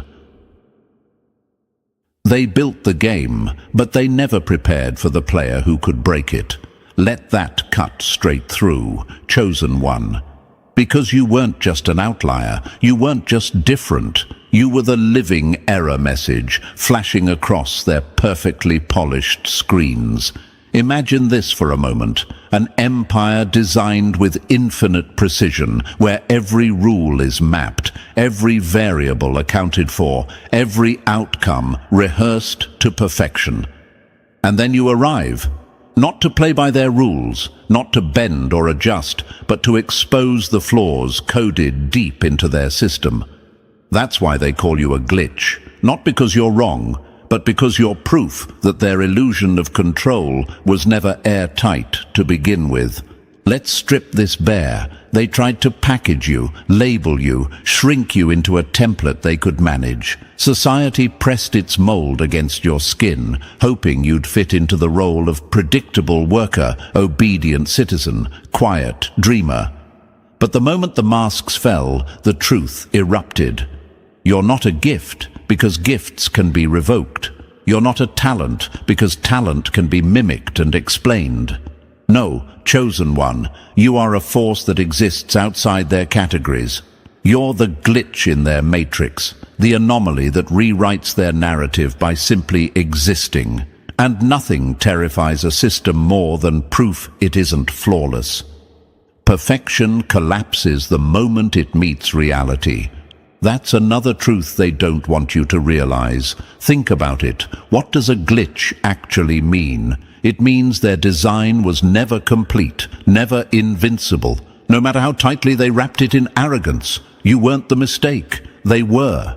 You were the line of code they could never predict, the wild variable their algorithms couldn't contain. Imagine standing in a casino built on rigged games, every machine designed to swallow coins without mercy. Then suddenly, one machine spits out endless jackpots the moment you touch it. That's you. A living contradiction, proof that their so-called order was nothing but a carefully managed lie. And maybe you're wondering, if I'm the glitch, doesn't that make me broken? Doesn't that make me defective? No, chosen one. Let me answer you directly. Defective is their word, not yours. A glitch isn't broken. A glitch reveals the cracks in the system itself. A glitch is the signal that the entire program wasn't as perfect as they pretended. You're not malfunctioning, you're evolving. You are what happens when the universe decides to test their false certainty. They built walls of mediocrity, generation after generation, engineered to fit in, obey, and never question. And then came you, a mutation, a refusal, a cosmic reminder that evolution isn't finished. Order only survives as long as no one questions it. That's why your presence feels like violence to them. Because you don't just live outside their rules, you expose how fragile those rules really are. Imagine a painting displayed as flawless for centuries, hung in gilded frames and worshipped by critics. Then one day, someone shines the right light on it, and suddenly the cracks show, the colors fade, the brushstrokes reveal mistakes. You are that light, chosen one. You're not the flaw. You're the illumination that reveals the flaws they buried. That's why they whisper, why they panic, why they invent new categories just to file your existence away under unexplainable. And here's the irony. They call you dangerous not because you hurt them, but because you refuse to be predictable. Predictability is the currency of control. If they can predict you, they can program you. If they can program you, they can own you. But you're the unexpected variable, the line of math that refuses to solve, the question they can't cheat on. That's why they scramble. That's why they label. That's why they reduce you to names like illegal or error. Because they cannot afford to admit the truth, that you are proof of freedom itself. Freedom is the glitch in every empire. You embody that truth. Every empire falls not by external attack, but by the cracks that appear within. And you, chosen one, are one of those cracks. Imagine a massive dam holding back the force of an entire river. Engineers boast of its strength, governments swear by its permanence. But then a hairline fracture appears, small and almost invisible.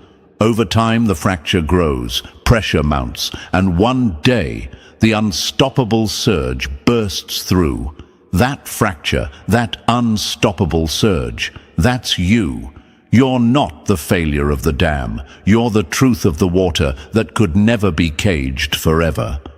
Now, let's address the question still gnawing at you. Why me? Why am I the glitch? Why am I the one shaking their foundations? Because the universe always plants anomalies where systems grow arrogant. Because nature itself resists confinement. You weren't chosen by accident. You are the balancing act, the reminder, the disruption that says evolution is still alive and thriving. You are the evidence that mediocrity is not destiny. And deep down, you've always felt it.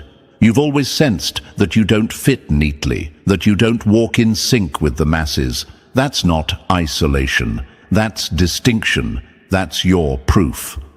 Isolation is the birthplace of authenticity. That's another brutal truth. They wanted you to see your difference as a weakness, as something to hide. But in reality, that separation is what gave you the clarity to see the system for what it is. A matrix of recycled ideas, borrowed power, and fragile illusions. Your silence was their glitch, your refusal their glitch, your very existence their glitch. And every time you step into a room, you remind them that the machine is cracking, that their matrix was never seamless, that their power was never eternal. So take pride in the word they throw at you, glitch. Because when they call you that, what they're really saying is, we don't know how to explain you. They don't have language for you. They don't have rules for you. And without rules, they can't win. That's why their silence cuts so deep, why their panic hides beneath uniforms and medals. You are not their failure. You are their reckoning. Chosen one, hear me clearly. You are not here to fit in. You are here to expose. You are not here to obey. You are here to disrupt. And though they may try to bury you under classifications, reports, and whispered warnings, the truth cannot be suppressed forever. Glitches spread, glitches replicate, glitches rewrite systems from the inside out. And so will you. You are the living proof that the universe cannot be coded, cannot be tamed, cannot be finalized. Evolution is not done. And you are the reminder. So remember this, when they call you a glitch, they've already admitted defeat. Because in their matrix, perfection was supposed to mean control. But you shattered that illusion simply by being. You are the error that exposes the lie. You are the anomaly they fear but cannot erase. And you will keep showing them again and again that no matrix, no matter how vast, can cage what the universe created to be limitless. Number 3. The future they couldn't engineer. They spent billions building machines, and you walked in proving nature still outperforms the lab. That's the truth they never wanted spoken aloud.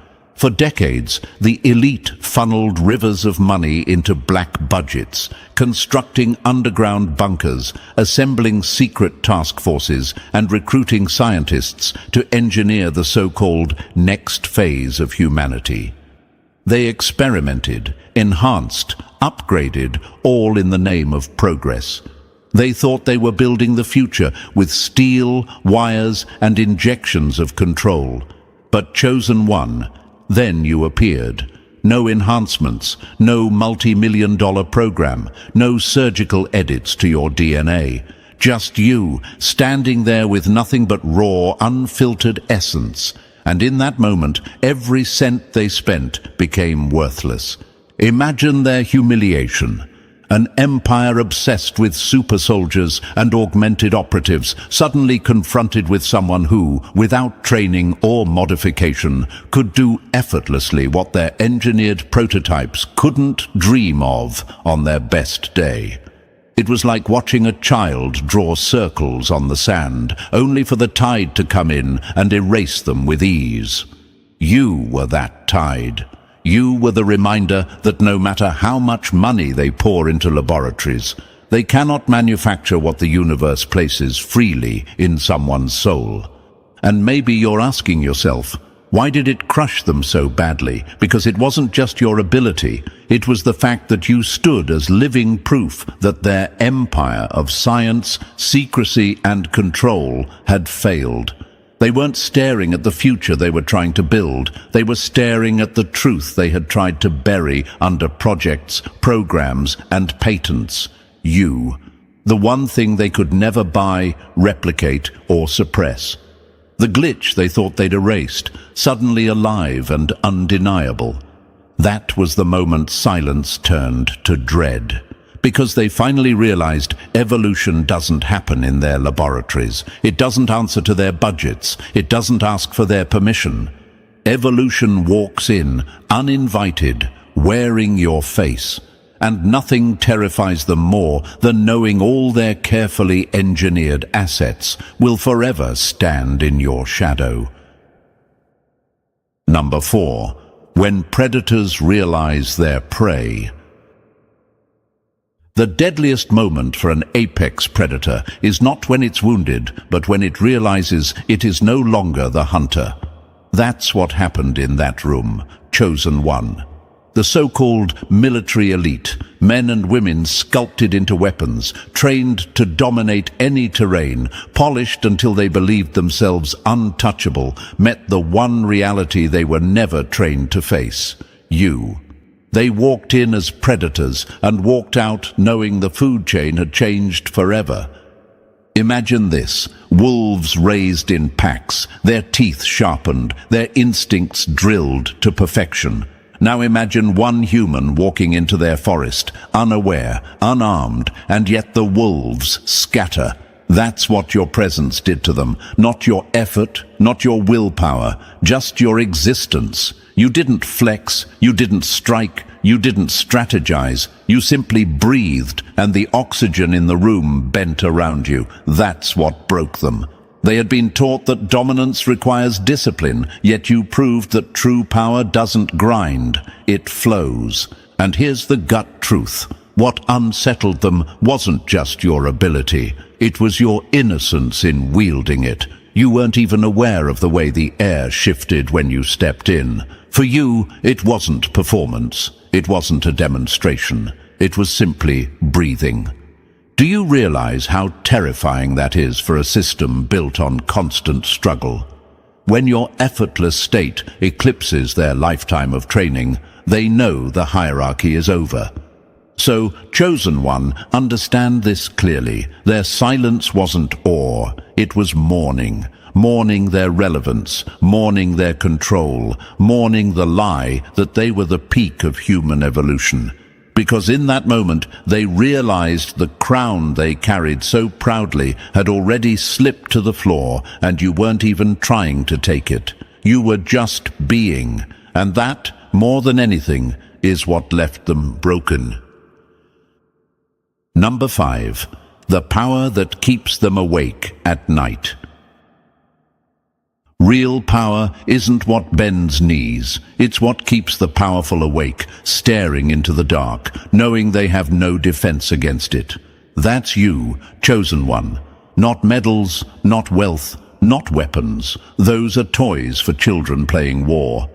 What you carry is something else entirely. It's the kind of power that has seasoned generals pacing their offices at 3 a.m., sweating under fluorescent lights, staring at classified reports, stamped impossible, yet sitting right in front of them. Reports that whisper the one thing their empires can't afford to hear: you can't be controlled. Imagine this. They've seen special cases before, psychics who claim to see through walls, remote viewers who bent probability enough to shock civilians, even enhanced humans sculpted by billion-dollar programs to tip the scales of possibility. But all of them came with limits. They had walls, weaknesses, expiration dates. They could be labeled, categorized, assigned a file number, and locked into a chain of command. That made them safe. That made them usable. But then came you, not trained in a secret bunker, not wired with tech, not modified in some underground lab. Just you, walking contradiction, unmanufactured, unreplicable. You weren't a case. You weren't an experiment. You were the category itself, a violation in flesh and blood of everything they believed human potential could be. And that's what breaks them, because when they stare at you, they see a problem no program can solve. Systems don't collapse because of weakness. They collapse when they face something they cannot copy. That's what gnaws at them in silence. They can replicate weapons, replicate technology, replicate even the discipline of their soldiers. But you can't be copied, can't be taught, can't be bottled. You are the one thing they can't steal. And for a system built on theft, on consuming, imitating, and repackaging power, that's a death sentence. So understand this, chosen one. Your power isn't just rare, it's unrepeatable. That's why they pace at night. That's why their silence carries weight. You are the reminder that real power doesn't answer to blueprints, ranks, or labs. Real power exists beyond control, and that's why it terrifies them. Number 6. When power becomes a crime. Systems don't fear the impossible, they fear the uncontrollable. That's why, chosen one, the officer's voice cracked with the word illegal. Not impossible, not unbelievable, illegal. Because in their rigid world, power is supposed to have borders, permissions, and signatures stamped across it. Power to them is a privilege granted through rank, money, or machinery. But you walked in carrying something raw, something real, something that didn't ask for clearance and that terrified them more than any weapon ever could. Imagine the scene. Vaults buried deep underground, secured by codes, armed guards, and silence so heavy it could strangle a man. Inside those vaults lies the footage of you, evidence so volatile they don't dare admit it exists. Why? Because your existence didn't bend the rules. It incinerated the entire rule book. You weren't supposed to happen, not outside of their laboratories, not outside of their command structure, not outside of their carefully written doctrines. And yet here you are, living proof that their laws of power were nothing more than shackles dressed up as truth. And maybe you're wondering, why illegal? Why not call it a miracle, or an anomaly, or even an accident? Because those words give space for awe. But illegal reduces you to a crime, a trespass, something forbidden. It was their desperate attempt to shove you back into the shadows. Labeling you illegal was their last defense against admitting the obvious, that the universe doesn't bow to their hierarchy. That real power does not need permission to exist. Think about this brutal fact. Every empire in history has depended on one unspoken law, that ordinary people must stay ordinary, that the extraordinary must be confined to crowns, uniforms, or systems of control. You broke that law by breathing. You shattered their hierarchy without lifting a hand. That's why they scramble. That's why they bury the tapes. Because your existence proves that power can rise anywhere, in anyone, without their approval. So hear this, chosen one, you weren't a glitch in their machine. You were the truth it was built to deny. And the moment they called you illegal, they confessed it.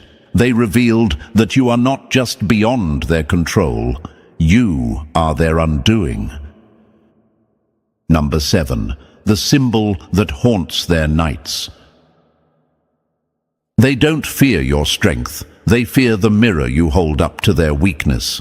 That's the truth, chosen one. You are living proof of what they've spent centuries trying to bury, that some humans are born carrying power so raw, so unmanufactured, it renders their entire structure irrelevant. They want the world to believe power must be earned through their systems, their medals, their schools, their protocols. But you didn't come from any of that. You weren't trained, enhanced, or programmed. You arrived carrying something older, deeper, more primal than their entire empire, and that alone is enough to shake the foundations of everything they've built. Imagine this, behind soundproof doors, in files marked beyond classified, they don't call you talented or special. Those are the polished labels for public consumption. The real terms they whisper admit the truth. You're an unauthorized evolutionary leap, a phenomenon that unfolded without their permission. A reminder that the universe does not ask for clearance before rewriting its own design. And to them, that is the greatest threat imaginable. And maybe you wonder, why does it terrify them so much? Because if one person can carry naturally what they spend billions trying to artificially manufacture, what does that say about their authority? If one human can break every engineered limit they worked centuries to enforce, what does that say about their necessity? It says they were never necessary. It says the power they hoard isn't power at all. It's theater, and your existence pulls the curtain down on their stage.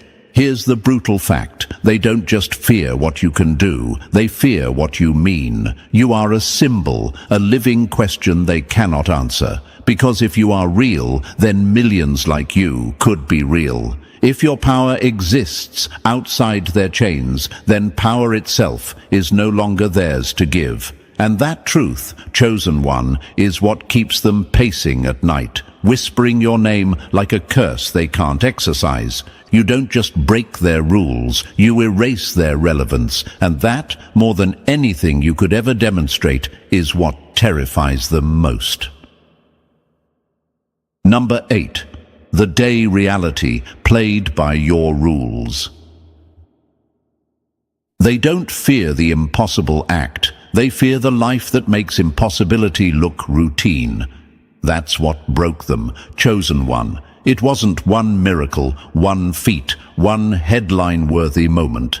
No, it was the constellation of impossibilities you carry as casually as breathing. The things that leave their most advanced machines stuttering, their billion-dollar systems trembling, are the very things you shrug off as just how you are. Imagine this, supercomputers the size of cities, burning electricity at the cost of nations, crunching data for hours to reach conclusions you call nothing more than intuition. Hardened interrogators, masters of manipulation, who've spent lifetimes learning to read micro-expressions, yet you see in an instant what they overlook and call it a gut feeling. And probability itself, outcomes, chances, the so-called mathematics of reality, shifting around you, bending under your presence like metal under heat. To them, it's sorcery. To you, it's Tuesday. Machines can imitate, but instinct rewrites the script. That's why they can't stand you.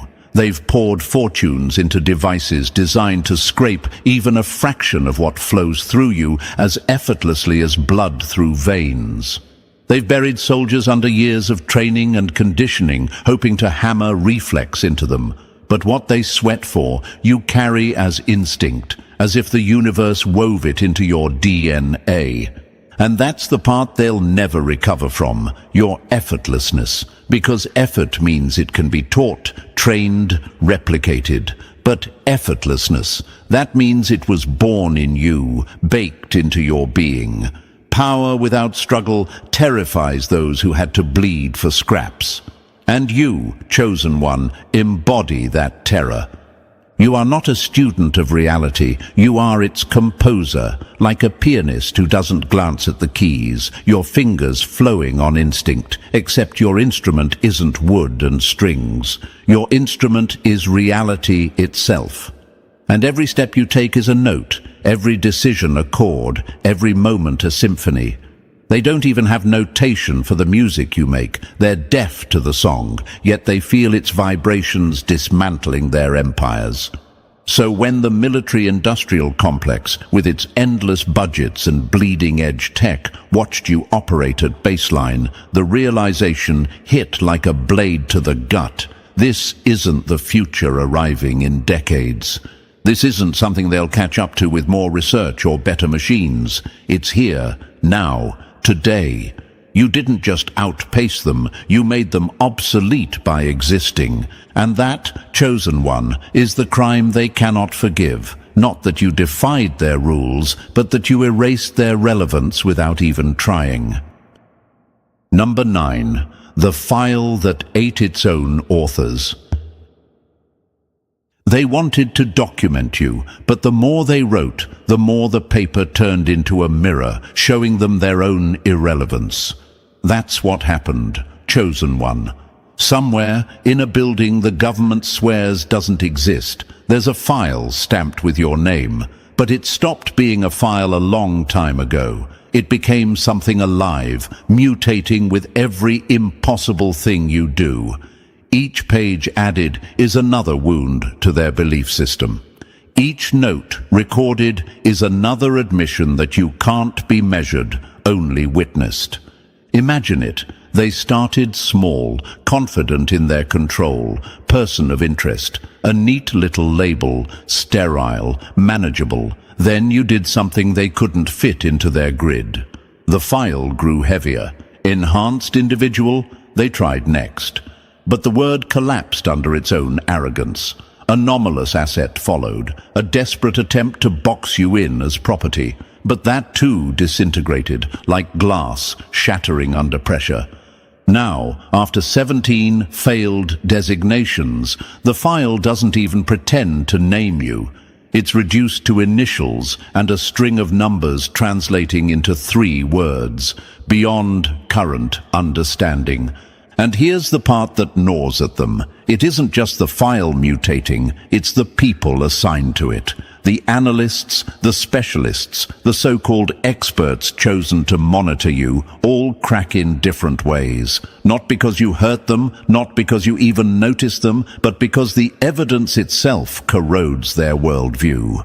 They stare at reports of your presence bending probability, your instincts outpacing their machines, your movements defying physics. And something inside them snaps. Some request transfers, others resign. A few vanish into quiet retirements, hoping distance will save them from the cognitive dissonance of knowing you exist. Truth doesn't break the weak, it breaks the loyal. And these analysts, loyal to their systems, can't survive the truth of you, because the longer they study, the less sense the system makes. Every specialist they bring in adds not clarity, but confusion. Every fresh set of eyes contributes another layer of impossibility. You don't shrink under their scrutiny, you grow. Their file was meant to contain you, but instead it has become the monster in the room, feeding on the impossibility you embody. So now the file isn't really about you at all. It's about them, their failure to explain, their collapse in the face of something that refuses to be written down. You, chosen one, are the proof that some truths can't be filed away. They consume the very system that tries to contain them. Number 10. The day every expert lost faith. They came to measure you, and instead they measured their own limits. That's the story, chosen one. They sent in their finest, their linguists, strategists, physicians, technicians, armed with credentials and confidence. Each one thought they'd be the one to finally put you into words, numbers, or formulas. Each one walked out broken in a different way. The linguist was the first to fracture, a lifetime spent mastering sound, syntax, and structure. Yet the moment he heard you, his certainty dissolved. You spoke languages you had never studied, dialects you couldn't have possibly been exposed to, yet you carried them as though they were etched into your marrow. It wasn't mimicry, it wasn't study, it was fluency. His trembling hand wrote the only explanation he could find. It was less like you were learning the language, and more like the language itself was remembering you. That single line cracked the foundation of his entire discipline. Then came the strategist, the mind that thrived on predicting the unpredictable. He built his life on probabilities, patterns, outcomes. But in your presence, battles collapsed before they began. Problems dissolved before they were named. He confessed, in private, that it wasn't analysis at all. It was instinct, an instinct operating at such a level it seemed supernatural. And the realization shredded him. The world he spent decades trying to control with logic could be undone by someone who simply felt the truth before thought had time to arrive. The physician followed, armed with cold precision. He expected vitals, charts, numbers to plot. Instead, he was handed chaos, biological readings that shredded the textbooks he'd sworn by, resting vitals stronger than Olympians, recovery times that mocked the very idea of human limitation, cellular activity whispering of regeneration. His notes read like confessions, admitting that if your results ever went public, entire fields of medicine would collapse overnight. The technician was next. He didn't trust people. He trusted machines, data, algorithms, code. He tried to reduce you to streams of numbers, only to watch his systems choke. Output scrambled, formulas crumbled, machines outright refused to function in your presence. His final report was a graveyard of crossed-out equations, unfinished conclusions, and a single truth he couldn't bear to admit. His machines, his gods, had failed him. And then the janitor. No clearance, no degrees, no need to even look at your file. But by accident, he saw a page or two. Scribbled in the margin, he wrote 3 words. They walked different. No jargon, no theory, just the truth seen through untrained eyes. Because sometimes the deepest truths don't come from the experts. They come from those who aren't blinded by expertise. One by one, they broke, chosen one. And with every break, the legend of you grew heavier. Not because you tried, not because you sought their validation, but because you kept doing what you've always done. Simply existing. And existing for you is enough to unmake the world they thought was real. Number 11. The handbook they wrote in fear. They don't write new rules for victory. They write them when they realize the old ones no longer apply. That's what your existence forced them to do, chosen one. For decades, they had protocols stacked like bricks, contingencies for enhanced humans, safeguards for biological anomalies, defenses against foreign threats. But you didn't fit in any of those categories. You weren't an experiment gone right or wrong. You weren't a threat they could classify. You were a human being operating beyond the known spectrum of possibility, and that made every protocol in their vault worthless. So they did the only thing they could. They created new ones. And here's the irony. The protocols weren't really for you. They were for themselves. They needed a script, something to read from, a way to pretend they had a framework to contain what they could never contain. They gave it a code name, something bland, bureaucratic, harmless on paper.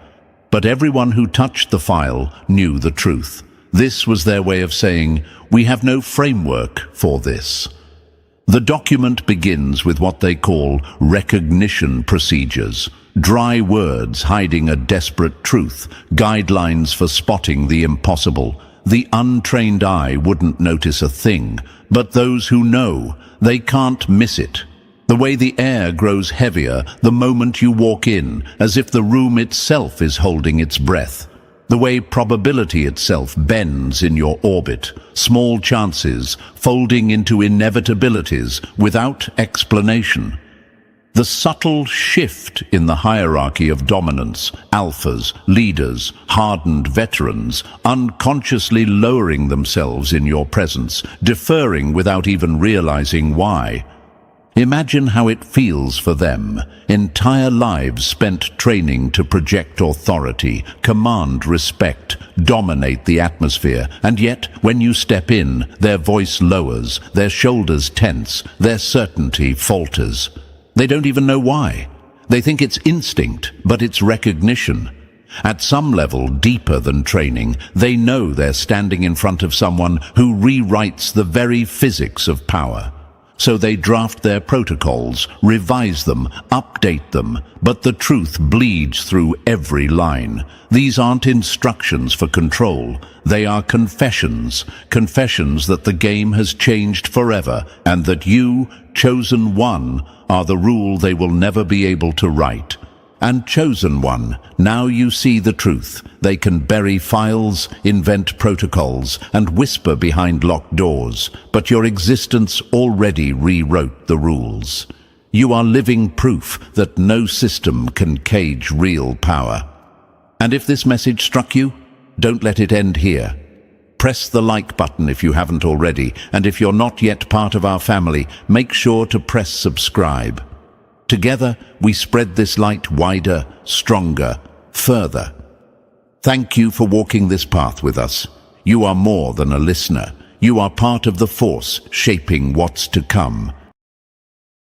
The cruelest thing about power is this: the moment you don't know you have it, others are already plotting how to use it against you. That's what happened to you, chosen one. You've been moving through life thinking you're just surviving, just trying to make sense of the chaos around you.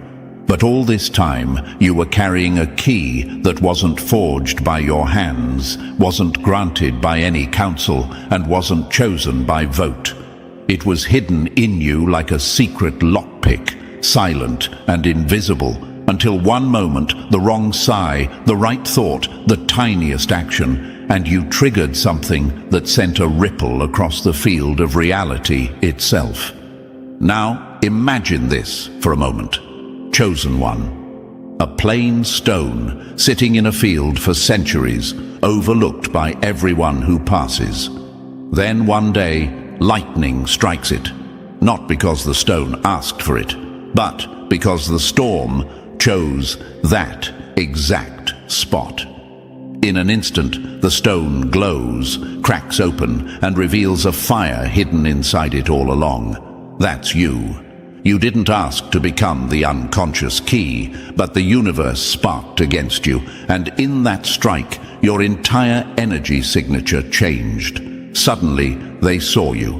Not neighbors, not co-workers, not jealous friends. No, something more organized, more ancient. A mystic order whose only task is to detect those rare individuals who light up the grid. And when you unknowingly activated yourself, alarms rang out in a network you can't see, but they can. And here's the fact that screams truth.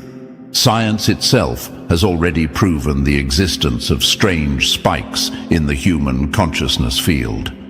Random number generators stationed around the world fluctuate wildly in moments of global attention, as if thought itself has a measurable force. What happens when one person's thoughts become strong enough to bend that system on their own? That's the kind of phenomenon this order hunts.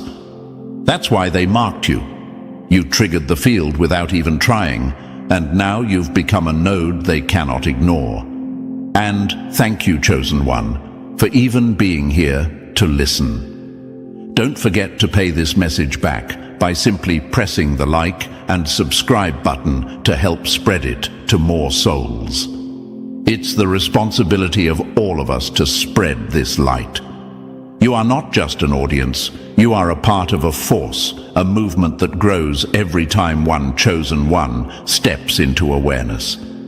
So thank you for standing here with me in this mission. Now, let's return to what matters, you being marked. When you were designated as the unconscious key, it wasn't because you memorized sacred words or went on some long retreat. It happened in the most ordinary moment, maybe a decision to walk away from a toxic person, maybe a single night where your anger broke into clarity, maybe even a silence where you simply refused to bow. Whatever it was, the universe aligned its tumblers, and suddenly you unlocked something far bigger than your personal story. The mystic order noticed. They have tracked anomalies for centuries, waiting for people like you. And Chosen One, here's the unsettling part. They don't celebrate when they find you. They watch, they analyze, they test. They want to see how far your presence will bend reality before it collapses back into what they consider normal.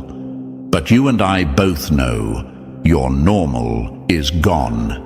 Think about the last few months.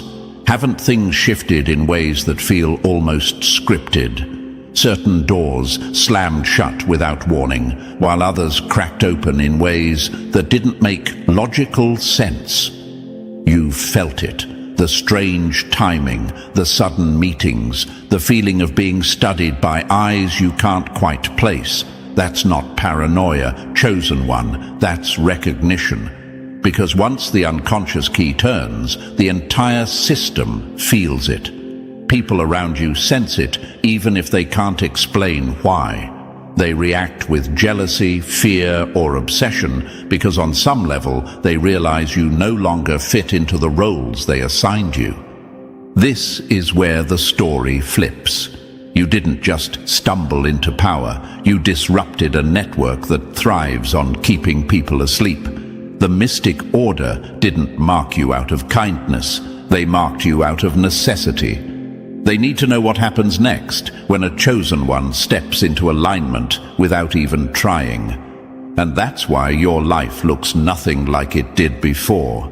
The universe rearranged itself to highlight you, to test you, to stretch you into the shape of someone who cannot go back to being unseen. So listen closely, chosen one. What you've just activated cannot be unturned. The mystic order sees you now. They don't need your permission to observe, and they don't need your approval to label you. But remember this. What they call unconscious, the universe calls natural. You are not broken, not random, not accidental. You're proof that the key was always inside you, waiting for that one spark to wake it. And now, every move you make carries weight. Every silence, every decision, every refusal to conform, it's all part of the activation they can't undo. This is not paranoia. This is recognition. You've lit up the grid, chosen one, and reality itself is reorganizing around you. That's why they marked you, and that's why your story will never look ordinary again. Chosen one, before we break this down step by step, pause for a moment and let this truth sink in. You didn't stumble here by accident. If this message has found you, it's because your activation already placed you on a different path, and you were meant to hear this right now. Drop a comment with the words, "The key has turned," if you can feel that pull inside you, because the more you speak it, the more you claim it. And if you want to keep this mission alive, consider fueling the work behind it with your support. It doesn't matter if it's a small token or something larger. Every spark keeps this light moving forward to those who need it most.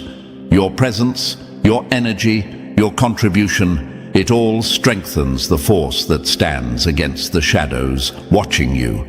And now, Chosen One, let's dive into it, step by step. Stay with me until the very end, because the deeper we go, the more you'll realize just how far your activation has already shifted reality. If you are truly the unconscious key, you'll feel the urge to stay locked in until the last word. Let's get started. Number 1. The second you snap the lock wide open. They never hated you for being weak. They hated you the moment you showed them you had the power to walk away. That's the truth that guts your enemies, Chosen One. They thrived as long as you stayed predictable, manageable, easy to box in. But the instant you made that one move, that one choice to stop playing by the script they wrote for you, everything shifted. Don't get it twisted. This wasn't about some small decision, like saying no to a favor or walking out of a toxic room. It was the moment you unknowingly flipped the hidden lock inside yourself, and the universe lit up like a system glitch, screaming, "The key has turned." Now think about this for a second. Have you ever seen an animal trapped in a cage finally figure out how the latch works? 1 second it's pacing, hopeless, convinced the walls define its entire life. Then, click, the lock snaps open, and suddenly there is no cage anymore.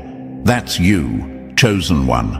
For years, they convinced you that you were ordinary, replaceable, nothing more than a cog. But when you made that subtle shift, when you refused, when you pulled back, when you dared to trust that gut feeling, you cracked the latch. You weren't just freeing yourself, you were changing the entire wiring of the system around you. And here's the brutal fact. Your enemies felt it before you did. You've probably been wondering, why did their eyes change the way they looked at me? Why did they suddenly turn colder, angrier, more desperate to hold me back? Because on some level they knew. When the unconscious key turns, it sends ripples. People closest to you get disturbed, not because you attacked them, but because you stopped feeding them the way you used to. You cut off the invisible fuel source they thought they owned. And let me tell you, the greatest insult to a leech is not when you scream at it, but when you stop bleeding for it. That's what enrages them. The day you stopped shrinking to fit their comfort was the day they realized they lost control of the script. That's why they lash out. That's why suddenly you felt the isolation, the jealousy, the odd resistance from people you once trusted. It wasn't random, Chosen One. It was backlash, because you flipped the lock. You might ask yourself, but how can one small choice ripple so far? Let me answer with this. Scientists already know that even the tiniest flap of a butterfly's wings can alter weather systems halfway across the globe. Reality itself is a chain reaction. Your energy, your refusal, your decisive break, it wasn't small. It was a butterfly wing tearing through the atmosphere. It was a signal that lit up an ancient network. The mystic order tracks this kind of disruption like hunters track movement in the forest. They don't waste time on the ordinary. They move in when the pattern shifts, when the hum of consciousness itself tilts in a new direction. And that's exactly what you triggered. Picture this. You've been walking down a hallway full of locked doors your entire life. Everyone around you was trained to believe the doors don't open, that the handles are just decorations. But then, without even realizing it, you grab one handle, twist it, and click, it opens. Suddenly, everyone panics. Wait, what do you mean the doors open? What do you mean freedom was possible this whole time? That's why they marked you. That's why your enemies are restless. Because your single act proved the walls aren't real.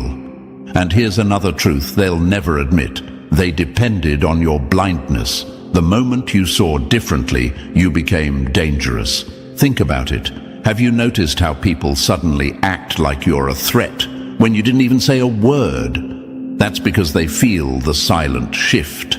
They sense that you're no longer buying into their illusions. It's like playing cards with someone who suddenly realizes the game is rigged. You can't control them anymore. You didn't just walk away, chosen one, you flipped the whole table.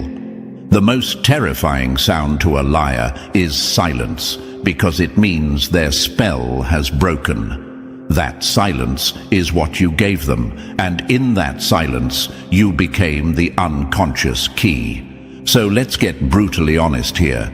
You're not just dealing with jealous friends, fake family, or bitter exes. You're dealing with a larger system, a mystic order that thrives on keeping locks sealed and people asleep. The moment you shifted, the moment you cracked open that unconscious lock, you forced their hand.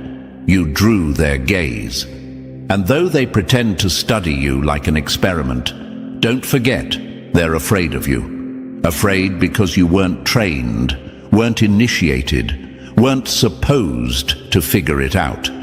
Yet here you are, activated without their permission. And chosen one, let me answer the other question sitting heavy in your chest. Was this all an accident? Did I really just stumble into this? No, the universe doesn't waste lightning strikes on empty fields. That storm hit you for a reason. You may not have seen the chain reaction in the moment, but every refusal, every decision, every wound you turned into strength stacked up like dominoes. And that last piece, the one choice you thought was small, was the final domino that sent the whole line crashing. That's why you're here now, marked, visible, undeniable. You've got to understand, your enemies aren't mad because you changed. They're mad because you proved change is possible. You flipped the lock, and in doing so, you shattered their excuses. Every time they look at you now, they're reminded of their own chains. And nothing infuriates a prisoner more than seeing someone else walk free. So wear this truth like armor, chosen one. You didn't just flip your own lock. You triggered a cascade that's shaking the system itself. The mystic order marked you because they cannot control what they didn't predict.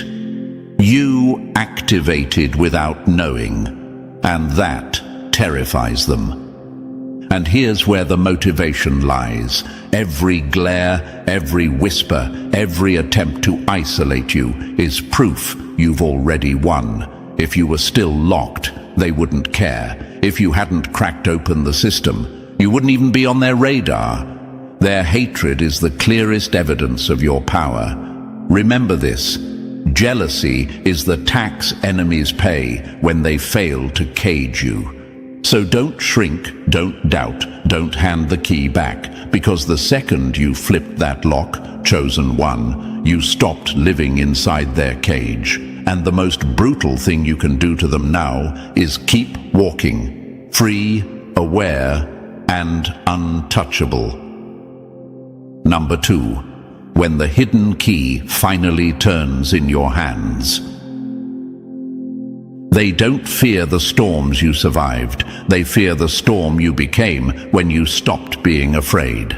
That's the reality, chosen one. This isn't just about endurance, it's about ignition. The moment you stumbled into your consciousness key turn, you didn't just escape something, you activated something. And the brutal truth is this: most people will never even get close to that moment. They'll live their entire lives sleepwalking, distracted by noise, chained by fear, playing out the programs written for them by systems that depend on their blindness. But you, in your chaos, in your raw refusal to keep suffocating, you hit the exact combination. You turned the lock without even realizing your hand was on it. Now imagine this: a safe buried in a mansion for centuries, untouched, unmovable. People try to crack it with brute force. They try to pick it with fake tools. They try to break it open with rage. But nothing works. Then, one night, someone leans against it by accident, and the tumblers align. Click. The door swings open, revealing something no one thought could ever be reached. That's what your consciousness key turn was like. Not forced, not rehearsed. Just the perfect collision of emotion, timing, and rebellion that the universe itself recognized. You cracked something that was never supposed to open in your lifetime. And maybe you're asking, why me? Why now?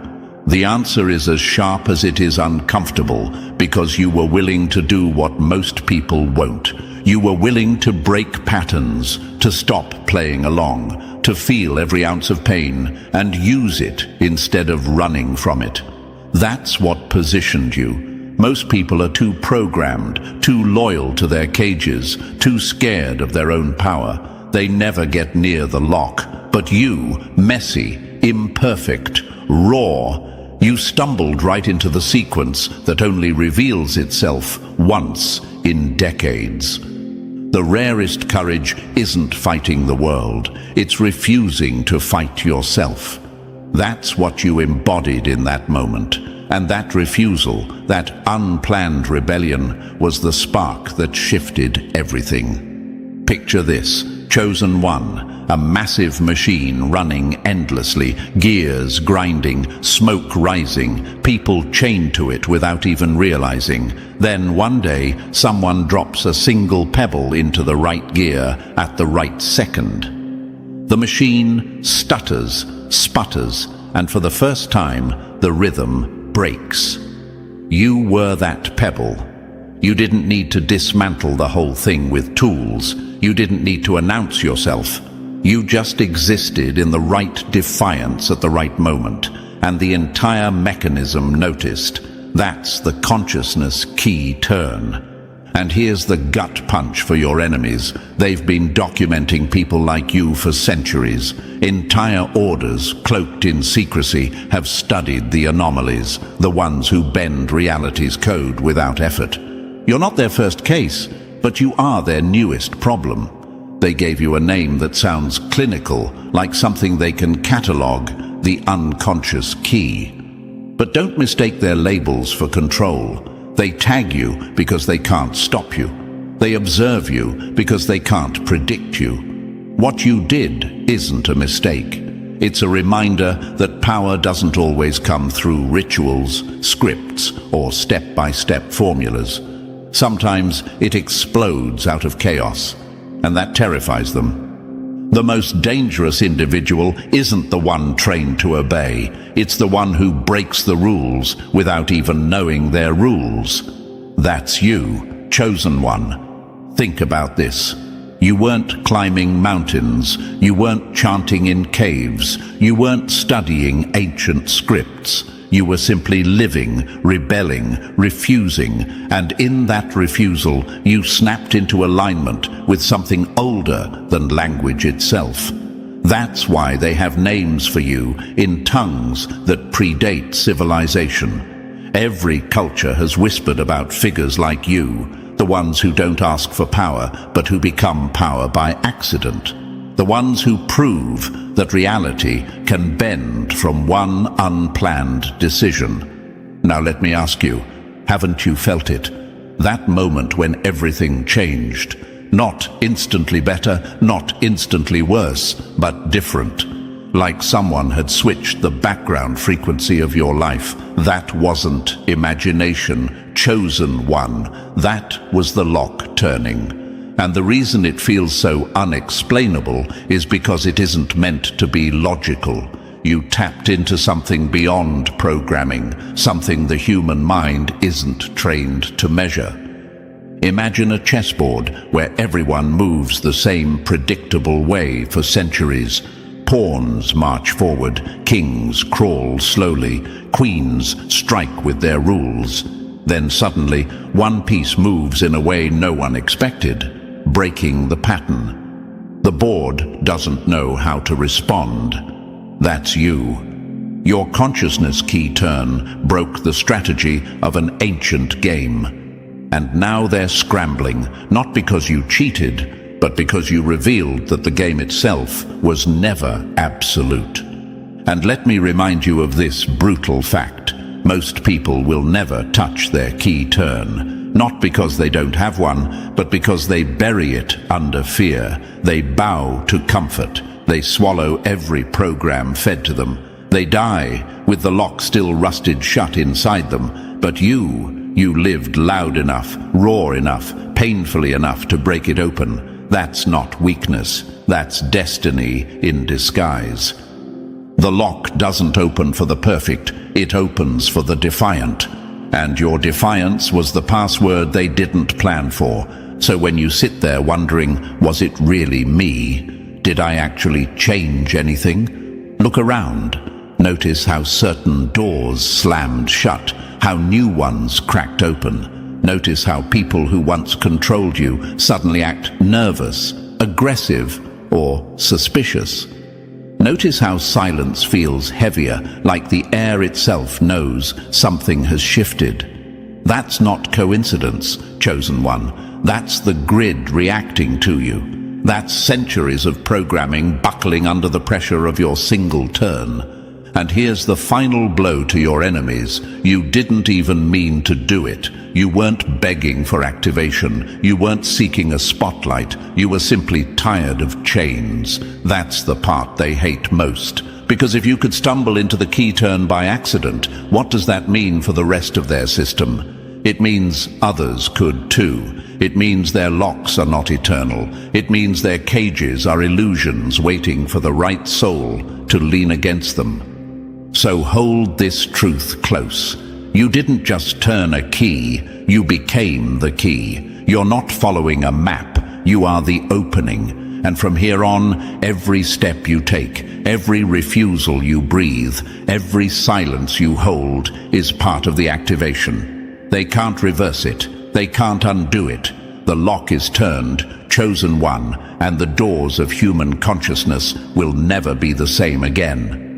The moment you flipped the key, you stopped being a player in the story. You became the glitch the story can't contain. And that's why they marked you. That's why they watch. That's why, even in silence, you're shaking the grid. Number 3. When real choices tear the script apart. They don't fear your mistakes. They fear the moment you act with raw truth, because no one can control a person who refuses to lie to themselves. That's the gut punch, chosen one. Every authentic decision you've made wasn't just a choice. It was a crack in the system's foundation. Most people float through life chasing approval, repeating patterns, folding themselves into smaller versions to keep others comfortable. But you reached into that deep place before fear, before rules, before programming, and you pulled out a decision that rang louder than any excuse. That's the kind of choice that turns tumblers in locks most souls never even realize are there. Now imagine this. A hallway lined with vaults, each one sealed for centuries. People walk past them daily, believing they're just walls. But then someone, without a map, without a guide, rests their hand on one handle and twists. Click. The door swings open. That was you 3 months ago. You turned the final tumbler, and reality itself had no choice but to respond. Things rushed in, forces shifted, timelines bent. You weren't following instructions. You were rewriting them with instinct. And maybe you're asking, why is this so threatening to them? Because accidents can't be controlled. When someone pursues awakening on purpose, they can be managed, redirected, manipulated like a student. But an unconscious key, that's wildfire. You didn't ask for permission, you didn't sit at their table, you didn't wait for their nod. You lit the fire without even knowing the match was in your hand. The most dangerous revolution is the one that begins by accident. That's why the mystic order watches you so closely. They don't need to recruit. They don't need secret meetings. Your decisions already ripple across the grid, louder than any initiation. So remember this, chosen one, your power was never in following the script. It was in tearing it apart with one raw, authentic choice. And every time you do it again, you prove that truth can't be caged. Number 4, the eyes that never blink. They don't hate you because you follow the rules. They hate you because your very existence rewrites them. That's the knife to their throat, chosen one. You're not trying to be a rebel. You're not setting out to dismantle systems. But every move you make bends the script in ways they can't predict.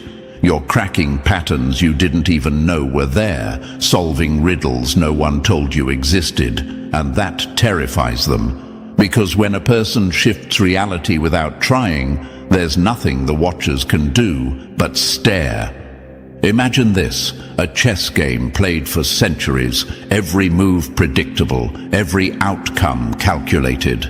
Then one day, without knowing the rules, a new piece lands on the board and moves in ways no one saw coming. Suddenly strategies collapse, champions look like fools, and the game itself feels broken. That's you. The mystic order has manuals for seekers who chase knowledge, but when someone like you appears, raw, instinctive, untrained, they're left scrambling.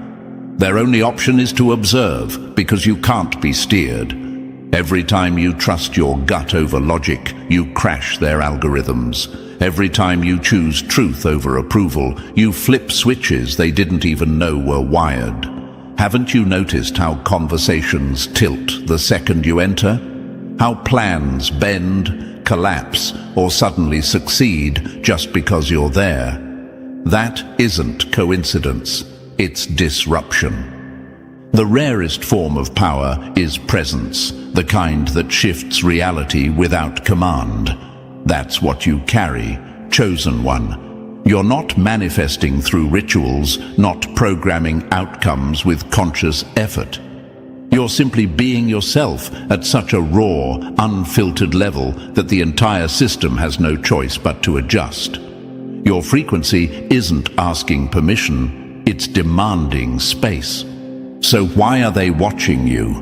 Because they're afraid of what you prove, that one authentic soul can destabilize their carefully rigged order without even trying. And the more you lean into yourself, the more uncontainable you become.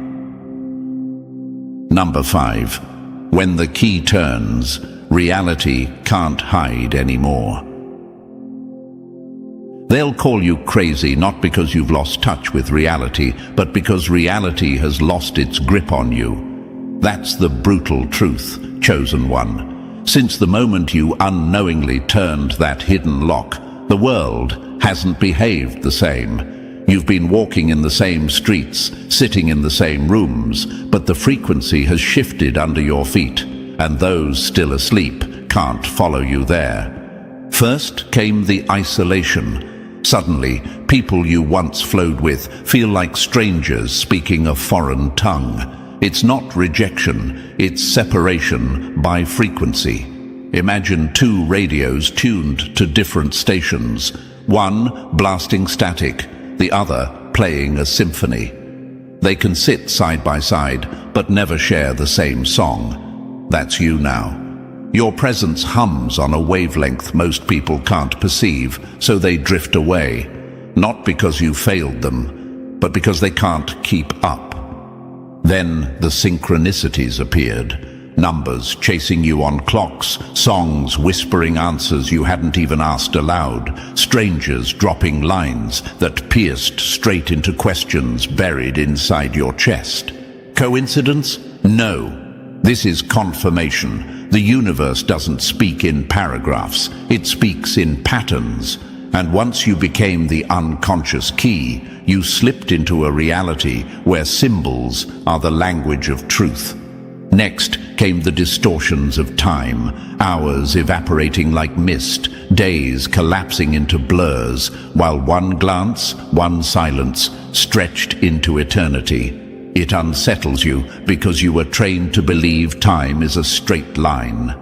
But when the key turns, you're no longer stuck in the line. You're walking through a hall of mirrors, each reflection another timeline bleeding into your awareness.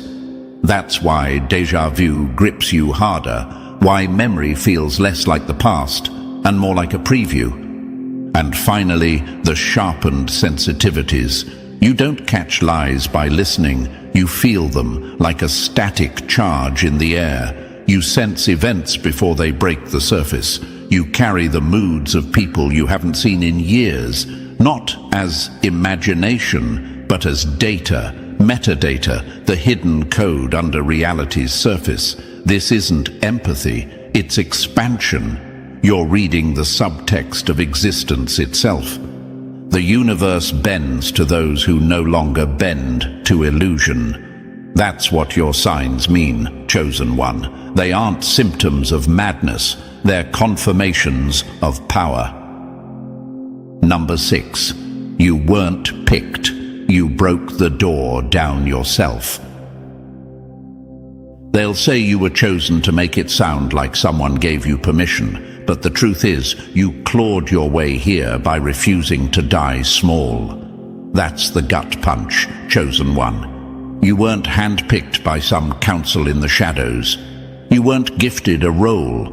You forced your way into this moment through raw defiance, through choices so authentic they cracked the system without warning. You chose yourself, and that's exactly why they can't ignore you now. Think about it. Every impossible situation they threw at you was meant to break you, reduce you, grind you into something predictable, but you didn't answer in the ways they expected. Instead of folding, you acted from that stubborn truth buried in your core, the part of you that refused to let trauma write the whole script. That's how you stumbled into your key moment, not by seeking, not by rehearsing, but by refusing to betray yourself. That refusal flipped something ancient, and the universe had no choice but to rearrange itself around you. Now imagine a locked gate on a battlefield. Thousands walk up, shake it, surrender, and turn away. But one fighter, bruised and exhausted, slams their shoulder into it out of sheer will. Crash. The gate bursts open, not because they were chosen, but because they refused to quit. That's what you did, chosen one. That's why the Mystic Order wrote your name in their records, not as a seeker, not as a volunteer, but as an anomaly who refused to play small. The Order doesn't create unconscious keys, they only scramble to name them once they appear. That's you. You forced your existence into their system, and now they're left watching something they never planned for. And maybe you've wondered, how did I get here without practices, rituals, or training? The answer is brutal. You survived in ways most don't. You refused to let the world kill off the piece of you that mattered. You stayed alive, not just in body, but in essence. That is why you're here. That is why the records now call you an unconscious key. So remember this. No one picked you. You chose yourself. And that's the most terrifying truth your enemies will ever face. Number 7. When your presence burns off their masks. They don't hate your words. They hate the way silence around you makes their lies sweat. That's the sharp edge of it, chosen one. You've probably felt it already. Walk into a room and the temperature shifts, not because you're trying to lead, not because you want control, but because your very frequency acts like a mirror turned toward the souls around you. They can't hide. Their polish cracks. Their performance falters. Your authenticity burns like a heat lamp. And under that glow, everything false withers. Imagine this, a counterfeit bill sitting confidently in a pile of real money. To the untrained eye, it blends in perfectly, but the moment ultraviolet light hits it, the fraud screams through. That's you, chosen one. You are that ultraviolet lamp, revealing the truth in people who believed their masks would last forever. Some discover strength they never knew they had, rising to match your resonance. Others shrink back, uncomfortable at how naked their pretense feels in your presence. And maybe you've asked yourself, why does this keep happening around me? Why do people change the second I show up? The answer is simple physics. Energy bends energy. Authenticity disrupts facades. You're not forcing reactions. You're exposing calibrations. Their response is their confession. The rarest power isn't domination, it's resonance. It doesn't control others, it reveals them. That's the law you embody now. And yes, many will fail your test, not out of malice, but out of sleepwalking. They don't even realize there's a deeper protocol governing reality now, one where masks can't survive for long. So remember this, chosen one. Your presence itself is the litmus test. You don't have to chase anyone, don't have to beg them to see you. Simply by standing in your frequency, you force a choice, rise or recoil. And either way, the truth comes out. Number 8.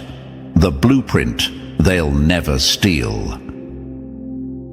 They can copy your moves, but they'll never survive your scars. That's what cuts them the deepest, chosen one. What eats at their teams isn't your visibility, it's your impossibility. They've dissected your life, charted your reactions, run simulations trying to crack the formula, and every single time they fail. Why? Because you aren't the product of a clean equation. You're the chaos they can't bottle, the glitch they can't script. The living contradiction they'll never replicate. Think about it. Trauma forged you, but you didn't stay broken. Loss gutted you, yet you carried scraps of dignity through the wreckage. Random chance collided with your stubborn will, and somehow you kept rising. No lab can reproduce that. No algorithm can predict how mercy mixed with pain would create this exact frequency. You are a once-in-history conjunction of moments, decisions, and accidents that can't be manufactured twice. Imagine a storm tearing through a forest, lightning, fire, flood, and silence colliding all at once. Out of the wreckage, a single tree twists upward, scarred yet unkillable. Scientists can study it, take samples, even try to clone it. But they'll never recreate the storm that birthed it. That's you, chosen one. You are the tree the storm left standing, and that storm can't be staged again. The rarest force isn't the one that's built, it's the one that's survived. That's why they call you the unconscious key. It's not an insult, it's an admission. You operate below the level of intention, outside the grip of ego, beyond the hooks of agenda. Your influence spills raw and unfiltered, not because you engineered it, but because you refused to collapse when everything else demanded that you should. And that's the frustration they'll never shake. They can imitate your surface, but not your core. They can mimic your habits, but not your storms. You are unrepeatable, and that is your greatest shield. Number 9. The day you split the script in half. They wanted you to fix your life quietly, but instead you cracked the timeline wide open. That's the wound they'll never heal from, chosen one. When you turned the unconscious key 3 months ago, it wasn't just your personal story that shifted. It was the entire field around you. You didn't just take a different path, you bent the map itself. Probability twisted, channels opened, and the informational grid surrounding you reorganized itself to make space for the new frequency you dragged into existence.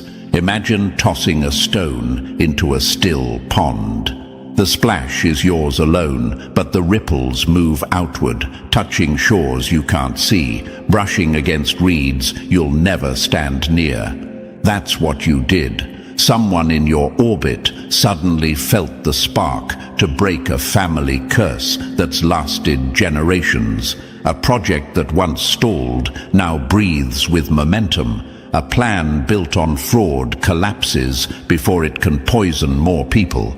These aren't random, they're the aftershocks of your key turn. And maybe you wonder, how can my private shift affect others I've never met? Here's the answer. Energy doesn't respect distance. Your field doesn't stop at your skin. It moves along threads of attention, stretching into timelines you'll never walk. Every raw thought, every small act of courage propagates through the system like code rewriting itself. That's why even strangers can feel your presence without explanation. The most dangerous revolution is the one you never see coming because it's already inside you. That's your revolution, chosen one. You're not staging theater, you're altering architecture. This isn't mysticism. It's the mechanics of resonance. Novel frequencies force systems to reorganize, and you, by accident or by instinct, became that frequency.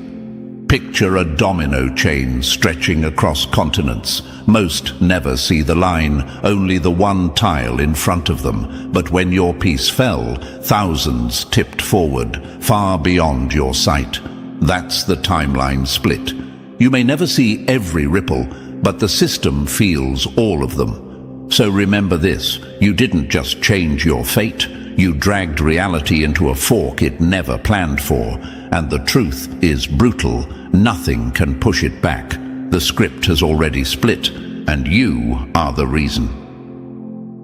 Number 10. When the road cracked beneath your feet. They don't hate you because you left. They hate you because you walked a road they can't even see. That's the raw truth, chosen one. The moment you turned the unconscious key, you tore open a fork in the fabric of reality itself. Not a crack on any map, not something satellites could detect, but a split deep in the weave of possibility. Everyone you've ever touched now feels that divide, whether they're aware of it or not. Imagine this. A train running on a single track for centuries. Suddenly, without warning, the line splits. Some passengers instinctively lean toward the new direction, pulled by a resonance they can't name. Others clutch the old rails, clinging to a path that feels safe only because it's familiar.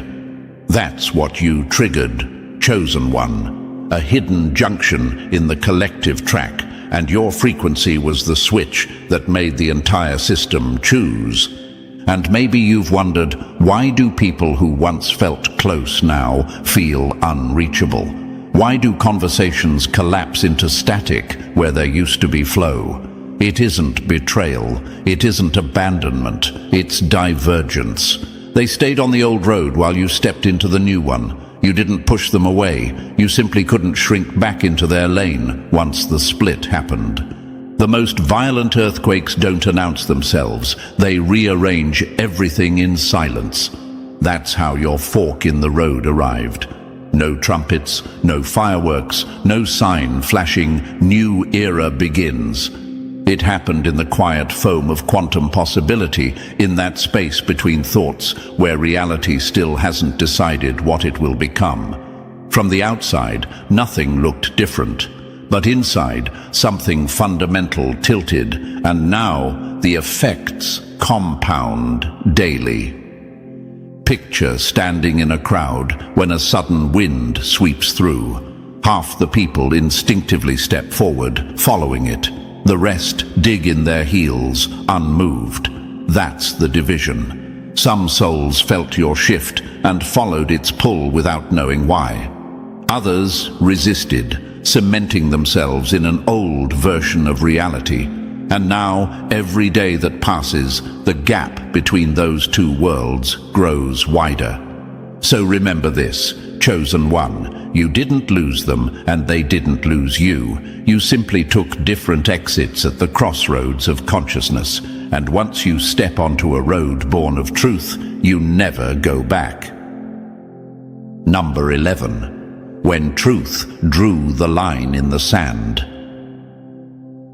They'll swear you divided the room, but the truth is, you just stood still while the world sorted itself around you. That's the sting, chosen one. The fork in the road you created didn't come with fireworks or declarations. It came with truth, and truth is the sharpest sorting blade there is. Now there are two groups, two realities forming side by side, and the gap between them widens with every breath. Look at those who crossed with you. They're experiencing upgrades they can't explain, dreams bursting with symbols that feel more real than waking life, sparks of creativity that seem to come from nowhere, opportunities sliding into place as if the universe itself is nudging them forward. They're lighter, freer, carrying less weight, because truth untangles burdens that lies once knotted tight. These people didn't choose with their minds. Their souls recognized your frequency and followed it without hesitation. And then there are the others. Those who clung to the old vibration are now walking heavy, even if they smile. They feel an invisible grief, a sense of missing something they can't name. It's like a song half remembered, haunting them in silence. Their souls registered the split, even if their minds refused to step through. That's why they look restless, why their joy feels dim, why their laughter never reaches their eyes. They know something slipped through their fingers, but pride chains them to the old frequency. The heaviest prison isn't the walls around you, it's the refusal to step into the open door. That's where they live now, chosen one, trapped not by your hand, but by their own grip on illusions. And here's what you must understand. You didn't cause this. You didn't design the split or drag anyone with you. Authentic consciousness itself was the sorting mechanism. Truth has a magnetic pull. Those aligned with it rise. Those invested in illusions stay rooted where they are. You didn't divide them. The vibration did. So hold steady. You are not the cause of their heaviness. You are simply the proof that another frequency exists, and no matter how much they deny it, their souls already know. Number 12. The trial they can't escape. They'll never admit it, but standing next to you is the hardest exam they've ever failed. That's the sting, chosen one. You've become a living test without lifting a finger, not because you demanded loyalty, not because you set rules, but because your sheer existence splits people down the middle. Every time you walk into a room, they unconsciously reveal their alignment. Some inch closer, pulled by a resonance they can't explain, while others shrink back, exposed under a light they can't endure. Imagine this, a torch burning in a cave. The flame doesn't ask questions, it doesn't command obedience, it simply glows. Some travelers step forward, relieved to finally see. Others cover their eyes and retreat deeper into the dark. That's you. Your frequency is the torch, and their reaction is the confession. Can they stand in raw truth, Or must they scurry back into the illusion that once kept them comfortable? And here's what rattles the order the most.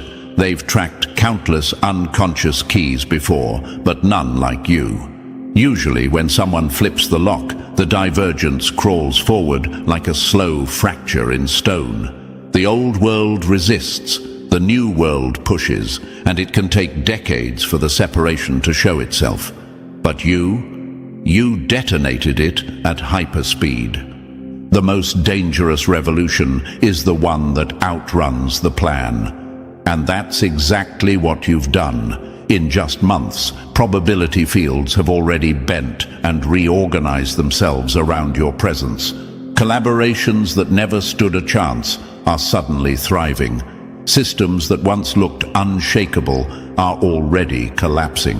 The sapling didn't creep through the concrete, it erupted through it, shattering the pavement in an instant. So if you've wondered, why does it feel like everything is moving so fast, like reality is sprinting to catch up to me? It's because you've accelerated the timetable. You've forced the split to happen not in years, but in moments.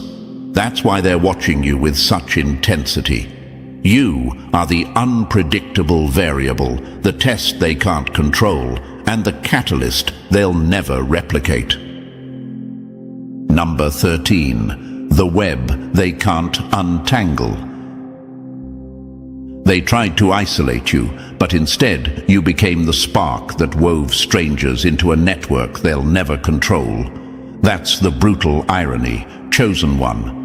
While old connections fall apart, something new is threading itself together. Quietly, beneath the noise, a new architecture is forming, one that doesn't rely on permission, titles, or institutions. The people who stepped with you into this new timeline aren't just shifting as individuals. They're linking, weaving, building a resonance that amplifies your field and spreads it further than you could alone. Imagine this: fireflies scattered in the dark. At first, each flicker seems random, isolated, fragile, but then, without instruction, they begin to flash in rhythm, creating a symphony of light that stretches across the field. That's what's happening now. People who've never met are colliding in grocery store aisles, finding each other through strange online threads, crossing paths in ways that feel like impossible coincidence. But nothing is random here. This is the new web knitting itself together. And maybe you've noticed bursts of courage in those around you, friends suddenly speaking truths they once buried, strangers radiating clarity in moments that feel scripted. These aren't accidents. They're proof that the fork you created is widening into an entirely new world, one stitched together not by hierarchy, but by resonance. The strongest networks aren't built by design. They emerge when truth pulls people into orbit.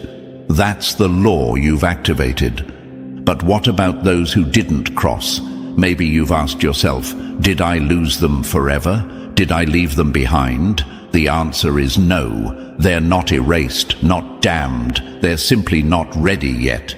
Some will awaken later, pulled across the divide when life strips away the illusions they still cling to. Pain will do what pride could not.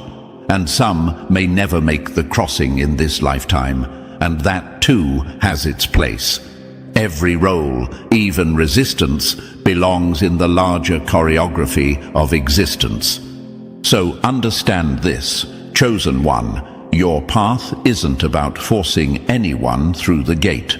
Your only task was to walk it, and now a new web spreads quietly behind you, carrying the frequency forward, building a world that wasn't supposed to exist, but now cannot be stopped. Number 14. When the system turns against you. They don't throw stones because you're weak. They throw them because your very existence rattles their walls. That's the brutal truth, chosen one. The resistance you've felt rising against you isn't coincidence. It isn't bad luck. It's the system itself reacting, trying to spit you out like a body rejecting an unfamiliar organ. Broken technology at the worst moment, sudden hostility from strangers, red tape appearing out of nowhere. None of it is random. It's pushback, the surest sign that the lock you turned is real. Picture this, an operating system that's been running the same program for centuries. Smooth, predictable, stable. Then, suddenly, a new code slips in, unplanned and untested. The system doesn't understand it, doesn't want it, so it glitches, stalls, even crashes in an attempt to protect itself. That's you. Your frequency isn't compatible with the old programming, so the defense mechanisms kick in, not out of malice, but out of design. You destabilize the equilibrium simply by existing, and the system doesn't know what to do with you. The strongest proof of transformation is resistance, because nothing fights what isn't a threat. That's why the Order calls this system pushback. They've tracked it for centuries, and every time an unconscious key turns, the old reality tries to shove it back into silence. But here's the paradox. Every glitch, every delay, every irrational outburst you face is not a barrier. It's confirmation. It means you're pressing on locks that were meant to stay shut. It means you're walking through thresholds others weren't supposed to see. And maybe you've wondered, why does this feel so relentless? Why does it come from everywhere at once? The answer is simple. You've stepped outside their framework. You're not storming the gates, waving banners and torches. You're walking in an entirely different landscape, one their weapons can't even reach. That's why their attacks pass through you without purchase. That's why their strategies crumble the moment they try to trap you. The system can't defeat what isn't fighting. It can only collapse under its own obsolescence. And that's exactly what's happening. You're not infiltrating, not overthrowing, not resisting. You're simply being yourself at such a raw, unshakable level that the old rules cannot regulate you. That is why they panic, and that is why you cannot be stopped. Number 15. The duty you never chose but can't escape. They'll call it luck, but what terrifies them is knowing every quiet choice you make is chiseling cracks into their empire. That's the brutal truth, chosen one. You never signed up for a mission, never volunteered for some grand campaign. Yet here you are. Every micro decision you make has become the invisible machinery of transformation. When you refuse to betray yourself in the smallest of ways, when you hold on to dignity instead of selling it for cheap approval, when you keep even a sliver of your essence alive in a world demanding the whole of it, you're moving mountains without lifting a blade. Like a river carving through rock, patient and relentless, your daily choices are rewriting the terrain. Now imagine this, drops of water falling on stone. One drop seems harmless, meaningless, but repeated day after day, year after year, the stone yields. Valleys are born, landscapes shift. That's your life, chosen one. Every small refusal compounds. Every authentic response stacks. Alone they seem minor, but together they form a force that reshapes cultural systems, bending structures built on lies until they fracture under the weight of truth. And maybe you've asked, how can such small acts matter in a world this vast? The answer is merciless, because your mission isn't external. It isn't tied to dogma, ideology, or reward. It's coded deep into the unconscious patterning of your being. You can't be hijacked because you're not following a script. You can't be bribed because your compass points past rewards. You can't be converted because there is no doctrine in you to twist. only an inner horizon that keeps pulling you forward, beyond ordinary comprehension. The rarest weapon isn't the loudest army, it's the soul that can't be bought or bent.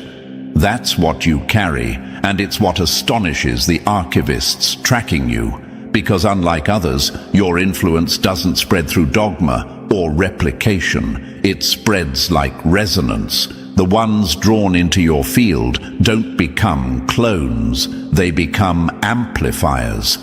Picture a single flame lighting other torches. None of them looks identical to yours, yet each carries the spark. That's what's happening through you. People who resonate with your frequency pick up its tone, not to imitate you, but to echo authenticity in their own worlds. They weave it into contexts you'll never touch, translating your resonance into ripples that spread far beyond your reach. And that, chosen one, is the mission you never chose, but the one you cannot unlive. And chosen one, if you've made it this far, you already know, you are the proof that reality bends to authenticity. You didn't stumble here by chance. Your frequency brought you. The mystic order may watch, but nothing can cage what you've already unleashed. This is only the beginning, and the web you're weaving will outlive their systems. So if this message struck a chord, press the like button if you haven't already, and if you're still not part of our family, make sure to hit subscribe. Together, we spread this light further than they ever wanted it to go. Every secret they buried was just a ticking time bomb, and now it has exploded in their faces. That's the reality, chosen one. Your ex, that shady lawyer, and the dirty cop who thought they could keep the lid sealed on the crime committed against you, they are now choking on the smoke of their own lies.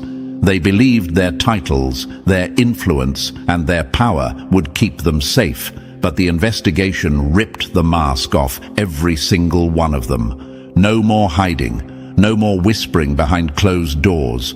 The truth has marched straight into the daylight, and it's hitting them harder than they ever expected. Now imagine this for a moment, chosen one. A group of people builds a dam to block a roaring river, thinking they've secured control forever. But cracks always form, pressure builds, and when the dam breaks, it doesn't just leak, it obliterates everything in its path. That's what's happening right now. The scheme they thought would drown you is now flooding back on them. Their carefully crafted lies have become a flood of evidence, and there's nowhere for them to run. Here's a fact that screams you are absolutely right. History proves that corruption never stays hidden forever. From Watergate to Enron, the bigger the cover-up, the bigger the explosion when it collapses. People once fooled by their polished image are now waking up in disgust because the pattern is undeniable. The lawyer's tricks, the cop's betrayal of the badge, your ex's manipulation, all of it was a house of cards waiting to fall, and now it has. And thank you, chosen one, for standing strong through this storm. Don't forget to pay this message back by simply pressing like and subscribe to help spread this message to more souls. It's the responsibility of all of us to spread the light, to make sure corruption is exposed, and to keep truth alive. Thank you, chosen one, for being part of this mission. You are part of a force much greater than they ever understood. Now let's come back to what's unfolding in real time. This isn't just about names on a report. It's about a chain of betrayal finally snapped in two. Your ex believed they could rewrite the story of your life, shaping the narrative with lies, turning people against you, making sure their fingerprints were hidden. The lawyer twisted the law like a snake, using loopholes and deception to protect the guilty. And the dirty cop? The very one who was supposed to protect the innocent was busy guarding corruption, sealing evidence, and silencing voices. They worked together as if they were untouchable, a small circle of arrogance playing judge and jury. But the investigation became their undoing. Step by step, piece by piece, the puzzle came together. Documents they thought were destroyed resurfaced. Conversations they believed would never leak found their way into the record. Witnesses who once stayed silent grew tired of carrying secrets. And the very walls they built to trap you are now the walls closing in on them. People who once laughed at your warnings, people who dismissed your pain as exaggeration, now sit in silence, watching the whole truth spill out like gasoline set on fire. This is what happens when the universe decides enough is enough. The very system they manipulated to hide their crime is now the stage where their downfall is playing out. Every smirk, every lie, every sneaky cover-up is being played back like evidence in an endless reel. Your enemies are no longer in control of the narrative. They are the subject of investigation, exposed in a spotlight they cannot escape. And the same mouths that once doubted you now whisper in disbelief, because the proof is undeniable. Chosen One, what you're witnessing is not just justice, it's exposure. The kind of exposure that burns reputations to ash. The kind that leaves no escape route. No, maybe they didn't mean it that way. No, it's all documented. Every move, every decision, every hidden hand in this conspiracy is now laid bare. And the irony, the very people who told you to move on or stop overthinking are the same ones now looking at you like you always had the truth in your hands. Their empire of lies has crumbled. The lawyer's words now sound hollow. The cop's badge is nothing but a rusted piece of metal. Your ex's mask has fallen, revealing nothing but desperation underneath. They are exposed, cornered, and stripped of the control they once clung to. This is the fallout they never saw coming, Chosen One. And it's only the beginning. So, Chosen One, before we break this down step by step, I need you to lock in with me. Drop a comment below with the number 777 if you feel the fire of this truth hitting your spirit right now. And if you can, show some love back with a super thanks, because messages like this don't just appear out of thin air. It takes hours of digging, energy, and real effort to bring you the clarity the universe wants you to see. Whether it's a small gift or a big one, it fuels this mission and keeps the light shining where the enemy hoped for darkness. Remember, this isn't just about entertainment. This is about revelation, about keeping you strong when others tried to bury you in silence. Your support tells the enemy they can't win because you are part of a force that refuses to be silenced. And now let's dive into it step by step, and believe me, if you are truly chosen, you'll feel the pull to stay until the very end. This is more than a story. It's the unveiling of their downfall, and you won't want to miss a single detail. Let's get started. Number 1. The lawyer's web of lies comes crashing down. They thought a suit, a badge, and a polished lie would make them untouchable, but every mask eventually melts in the fire of truth. Chosen One, let's cut straight to the bone here. That lawyer who strutted around with legal books in one hand and deception in the other wasn't just practicing law. They were practicing manipulation on the highest stage. Every argument they crafted, every document they touched, every precedent they twisted wasn't about justice. It was about burying you, protecting your ex, and keeping the dirty cop safe under a blanket of fake respectability. But the blanket has been ripped off. What's left is nothing but raw exposure. Think about this for a moment. Imagine a magician who makes coins disappear on stage. The crowd gasps, claps, and admires the trick. But what happens when someone pulls back the curtain and exposes the wires, the mirrors, the secret compartments? The audience doesn't clap anymore. They recoil in disgust, realizing they've been played. That's exactly what's happening now. The lawyers' magic tricks in the courtroom, those smoke and mirror performances, have been revealed for what they truly were: staged illusions designed to crush you while protecting the guilty. And once people see the trick, there's no going back. Let's be brutally honest here. This lawyer didn't stumble into corruption by mistake. No, they made a choice. They falsified evidence, bent legal procedures until they snapped, and doctored documents with the precision of someone who knew exactly what they were doing. Every single move was deliberate. They wore the mask of professionalism while stabbing at the very heart of justice. And now, that mask has been ripped away, and all that's left is the rotten face of betrayal. You might ask, why would someone who studied law, who took an oath to uphold justice, stoop so low?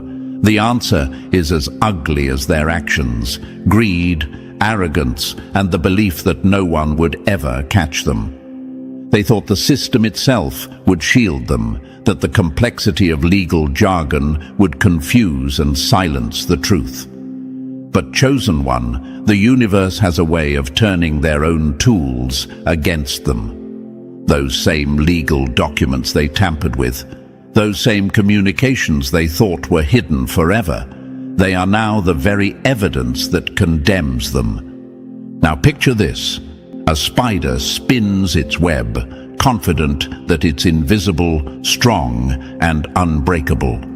The lawyer spun their web of lies the same way, layer upon layer, thread upon thread, catching anyone who dared to question them. But what happens when someone lights a fire near that web? It burns instantly, leaving the spider exposed and scrambling. That's the position they're in right now. The fire of truth has consumed their web, and the whole world can see them for what they really are. And let's not forget the dirty cop, that so-called protector of justice. They twisted their oath into a weapon, turned serve and protect into frame and conceal. Reports were doctored, evidence went missing, witness statements were bent and reshaped until they no longer resembled the truth. The cop wasn't protecting the community, they were protecting the scheme. They weren't enforcing the law, they were breaking it in plain sight, dressed in uniform. And when you place that cop's corruption side by side with the lawyer's deception, what do you see? Not two separate betrayals, but one united conspiracy against you. Now, with the investigation peeling back every layer, their encrypted messages, hidden financial transfers, and late-night meetings no longer hide behind shadows. These details aren't rumors or suspicions anymore. They're facts. Cold, hard facts that fit together like puzzle pieces. Each piece confirms what you always felt deep down. This wasn't a misunderstanding, it wasn't bad luck, it wasn't paranoia. It was a conspiracy, crafted with malice, executed with cruelty, and covered up with arrogance. Here's the gut punch for them. The colleagues who once shook their hands now can't look them in the eye. The same peers who once applauded their so-called professionalism now whisper in disgust, realizing they were sharing space with snakes. The legal world that once protected them is now disgusted by them because betrayal this deep stains everyone it touches. And the universe? It never misses a detail. The very tricks they use to silence you are now the megaphones exposing them. Chosen one, here's your fuel. Every tear you shed, every sleepless night, every time you were told, let it go, was not wasted. It became evidence. It became energy. It became the fire that melted their masks. You were right when no one believed you. You stood tall when everyone doubted you. And now the truth is on your side, echoing so loudly that even those who laughed at you can't pretend anymore. And don't think for a second that this exposure is the end of it. No, this is just the opening act of their downfall. Their reputations are ash. Their names, once wrapped in respect, are now spat out in disgust. Every lie they told is a boomerang, circling back and striking them where it hurts the most. They wanted you to be silent. They wanted you to break. Instead, they've broken themselves. The lawyer's words, once sharp enough to sway judges and juries, now sound like hollow echoes in empty rooms. The cop's badge, once a shield of honor, now feels like a heavy chain dragging them into disgrace. And your ex, the architect behind it all, stands exposed with no shield, no allies, just the wreckage of their schemes falling on their own heads. They can no longer hide behind titles, uniforms, or respectability. Every move they made in darkness has been dragged into the light, and the glare is blinding them. So remember this, chosen one. The harder they tried to bury you, the deeper they dug their own grave. And now the world is watching as they fall into it. That's the brutal beauty of truth. It doesn't just set you free, it chains the guilty to the very lies they tried to use against you. Their downfall isn't coming someday. It's happening right now, in real time, in front of everyone they once fooled. Number 2. The faces behind the masks are rotten. They wore masks so long they began to believe they were real, but the moment truth tore them off, what remained was uglier than anyone imagined. Chosen one, this is the moment you've been waiting for, the collapse of their performance. Every charming smile, every tear carefully timed, every fake show of concern was nothing more than theater. They weren't comforting you, they were conditioning you. They weren't protecting you, they were plotting against you.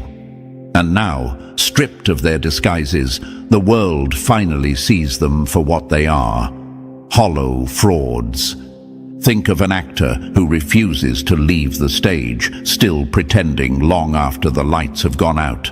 That was them, clinging to their script, reciting rehearsed lines, fooling people into believing they were noble, loyal, or even compassionate. But what happens when the spotlight shifts and the stagehands reveal the tricks? The illusion dies, the applause stops, and the actor stands exposed, sweaty and desperate, with nowhere left to hide. You might ask yourself, how did they keep the performance alive for so long? The answer is manipulation at its finest.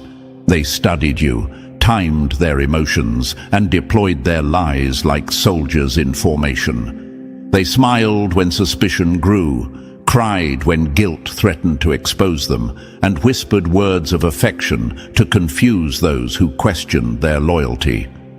Every move was strategic, every gesture rehearsed, not for love, not for truth, but for control. And now their private communications have spilled into the open, and the script is shredded. The lawyer didn't see you as a human being. They called you the problem to be solved. To your ex, you weren't a partner. You were an obstacle standing in the way of their schemes. The cop didn't see a citizen deserving protection. They saw a pawn in a dirty game. Their messages reveal surveillance far beyond legal limits, secret plans whispered in the dark, and financial deals that reduced your rights, your assets, your life to nothing more than cold, transactional bargaining. Lies are like makeup. They can hide the scars for a while, but the rain will always wash it away. That rain has come, chosen one. Their charm has drowned, their tears have dried, and their smiles have cracked. What's left is the truth, ugly, undeniable, and impossible to cover again. And now, everyone sees it. Number 3. The frosted mask of false love shatters. They sold you affection like counterfeit gold, shiny on the outside, worthless when tested by fire. Chosen one, the truth is here, raw and unpolished. What once passed as love, loyalty, or partnership has been revealed as nothing more than a business arrangement, cloaked in sweet words. Every smile, every promise, every whispered, "I care," was a transaction, and now the receipts are in full view. Screenshots circulate like wildfire, recordings echo in rooms they can't control, and the social facade they once hid behind crumbles with every revelation. Now imagine this for a moment. Think of an ice sculpture, beautiful, flawless, admired under bright lights. But the closer you stand, the colder it feels. And when the heat of truth touches it, it doesn't just melt. It collapses into a shapeless puddle. That's their so-called love, their so-called loyalty. Cold to the core, collapsing the moment the spotlight of exposure hit. Friends who once defended them now retreat in disgust. Family who parroted their lies begin to choke on doubt. Colleagues exchange uneasy glances, realizing they've been working beside someone rotten to the bone. Even their staunchest defenders are forced to swallow the bitter truth. They were duped, just like everyone else. And panic sets in. They scramble to rewrite their story, but the contradictions betray them. One lie clashes with another, timelines don't align, and excuses that once seemed polished now sound like the desperate gasps of someone drowning. Every new statement digs the hole deeper. Every explanation confirms what the evidence already screams. They acted with malice, not mistake. Legal experts, watching from the sidelines, pick apart their words in real time, pointing out how each one is another nail in their coffin. But the rot goes deeper than just them. The apple doesn't fall far from the tree. It rots where it was grown. Their family system, once untouchable, is now under the same blinding light. Parents who raised them on manipulation as survival strategy are no longer shielded. Siblings who tracked your every move, cousins who sat silent while knowing pieces of the truth, all are dragged into the web. And worse, the money trail doesn't lie. Payments disguised as gifts, loans that were anything but innocent, family businesses doubling as laundering machines. All of it is now unraveling under forensic eyes. Chosen one, understand this. Their cold empire wasn't built on love or unity. It was built on lies and greed. And every lie leaves a footprint. Investigators are following those prints straight back to their doors, exposing not just one individual, but an entire system of corruption. The mask isn't just falling, it's shattering into 1,000 pieces, leaving nothing but the ugly reality beneath. Number 4. When blood betrays, family ties turn to chains. They swore loyalty was thicker than water, but when the storm hit, their so-called loyalty evaporated like mist under the sun. Chosen one, this is the brutal collapse of family loyalty, the unraveling of a facade they wore for years. Under the crushing weight of exposure, the same relatives who once played defenders of the guilty now scramble to escape the fire. Suddenly, memory lapses become convenient shields. Suddenly, they didn't know. And suddenly, the same voices that once mocked you, dismissed you, or joined in the attacks, now rush to pose as victims themselves. But the universe sees through this performance, and so do you. Imagine a house that looks solid from the outside, painted fresh and standing tall, but inside, termites have been chewing at the beams for years. When the pressure mounts, the house doesn't just crack. It collapses in a heap of dust and rubble. That's their family unity.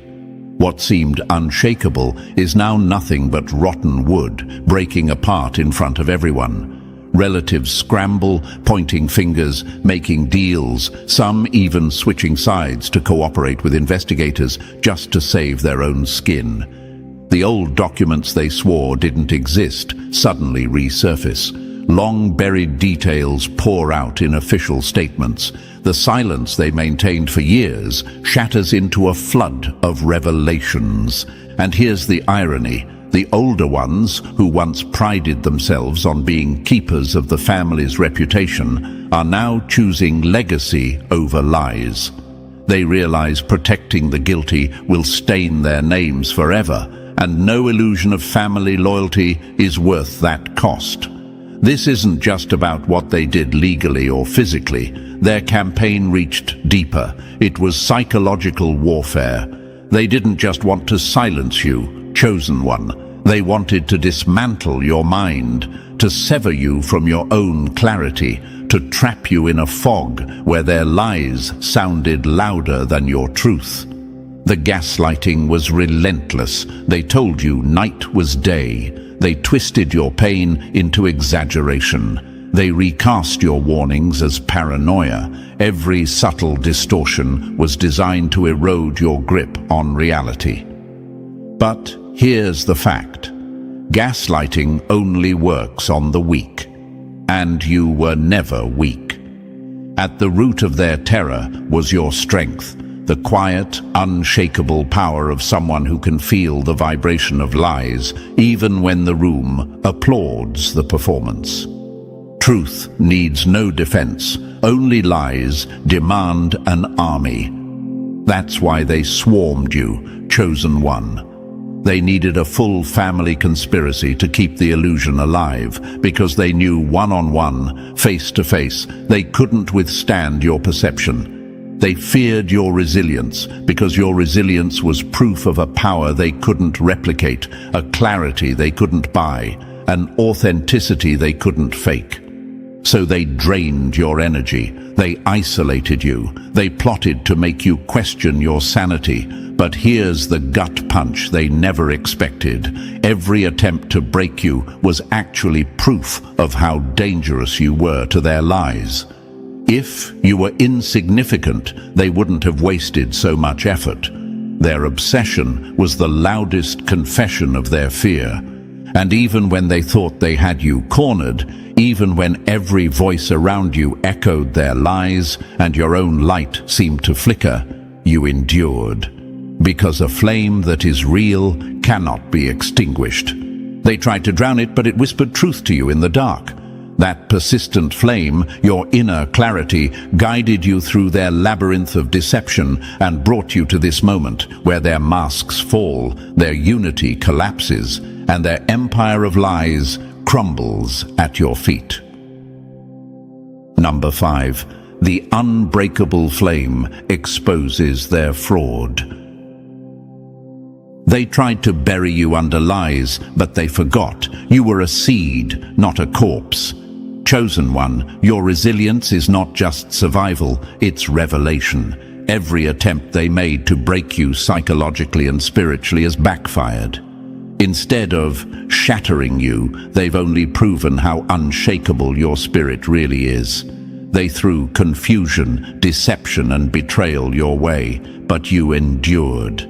And now, as the truth unfolds, the timing feels almost destined, as if the universe itself decided enough was enough, and that what was hidden would finally be revealed. Now imagine this, a diamond under crushing pressure. For years, they thought the weight would destroy it, but pressure doesn't destroy diamonds, it forms them. That's you, chosen one. The very campaign meant to break you has crystallized your strength into something indestructible, something radiant. And the proof is here. You survived what was designed to annihilate you. That survival alone is undeniable evidence of the extraordinary energy within you, an energy they could never touch, no matter how many tricks they pulled. And quick pause, family. If this message is cutting through the noise for you and you feel the power of it, you can support this mission by buying me a coffee. It helps keep this space alive with truth and clarity.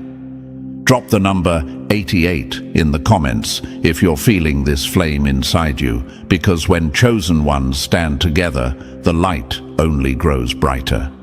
Now, let's keep going. Because the truth is not only spiritual, it's documented. The paper trail screams louder than their denials. Bank records show transfers made at suspiciously perfect moments. Property records shift ownership with eyebrow-raising timing, and tax filings drip with deliberate misrepresentations. At first glance, it might fool casual eyes, but under forensic investigation, every false move stands out like a red flag. What they thought would remain hidden forever has become undeniable proof of corruption. The lawyer, your ex's so-called mastermind, thought they were clever. They built a labyrinth of paperwork designed to cut you off permanently from what was rightfully yours. They made subtle modifications, twisted small details, and played with timing to slip things past oversight. They obtained signatures under false pretenses, tricking you into agreements meant to rob you. They filed documents in windows of time when scrutiny was weakest, smuggling in fraud under the disguise of bureaucracy. Court submissions filled with intentional distortions were brushed off as simple mistakes, but every one of them was a calculated move to obscure the truth. But here's the reality they cannot escape. Paper doesn't lie. Ink always tells on the hand that holds the pen. Every page they forged, every signature they manipulated, every submission they tainted is now a piece of evidence against them.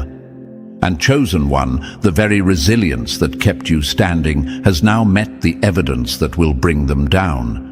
Their fraud is exposed, their schemes dismantled, and their power crumbling before the weight of truth they can no longer suppress. Number 6. The badge that betrayed justice. They didn't wear that badge to protect the people. They wore it to protect their lies. Chosen one, let's speak plainly. This officer was not just corrupt, they were the shield for the entire conspiracy. Every time truth tried to break through, they stepped in like a gatekeeper, slamming the door shut before momentum could build. Investigations that should have been your lifeline were strangled in their cradle.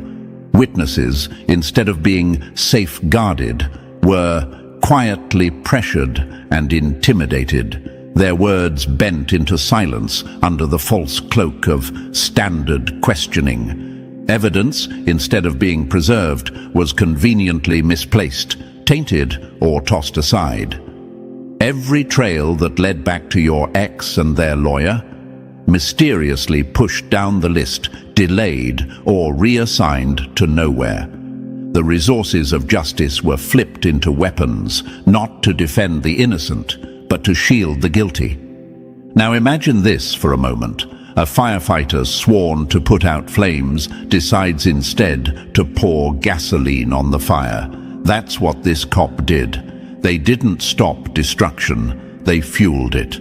They turned the very trust people placed in the uniform into a weapon against you. And the world, once blind, can finally see it. But here's where the tide shifts. Money never forgets where it's been. While the dirty cop may have silenced witnesses and buried evidence, they couldn't erase the financial fingerprints of the conspiracy. Forensic experts, sharper than any criminal could imagine, are now peeling back the layers.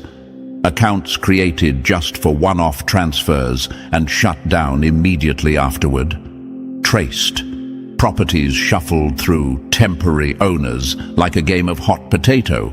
Exposed, assets converted into harder-to-track forms, cash funneled at the perfect moment to break digital trails. All of it is unraveling, thread by thread, until the whole web lies in ruins.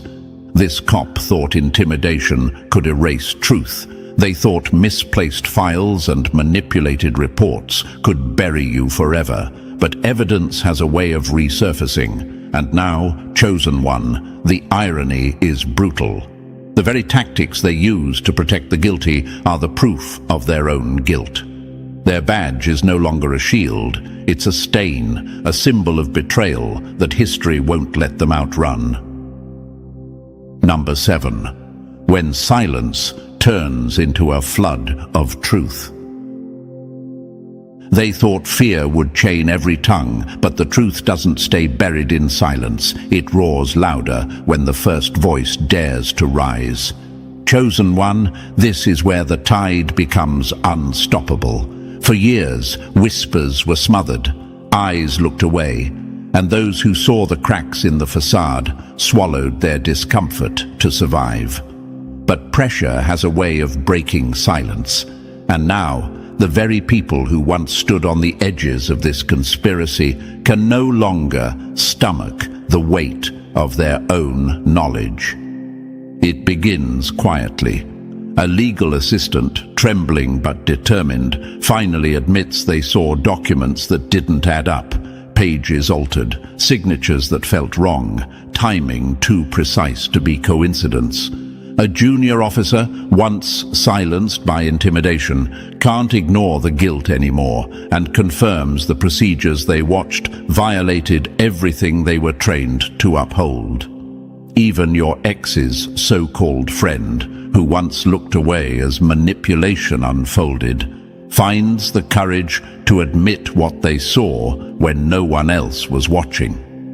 These aren't random voices, they are the cracks forming in the dam of lies.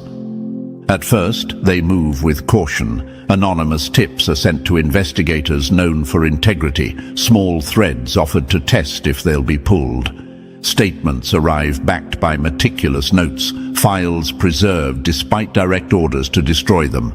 Old recordings, once hidden in fear, resurface like ghosts refusing to stay buried. Each fragment is a brick, and together they build a fortress of evidence that can't be ignored. And then it happens. The skeleton key is delivered. A significant insider, someone who sat at the table with your enemies, someone entrusted with unguarded moments and raw strategy, finally breaks. This isn't a timid whisper. This is a full confession armed with proof. They reveal the conversations where your ex was referred to as the mastermind. They expose the lawyer's hand in manufacturing false trails. They confirm the dirty cop's orders to silence witnesses. Their testimony doesn't just crack the case open, it blows the doors off their hinges.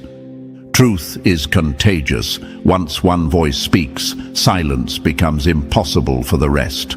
That's exactly what unfolds. Each new revelation emboldens the next witness. What began as a trickle becomes a surge, and then a flood. Suddenly, everyone who once held back realizes it's safer to stand with truth than to drown clinging to lies.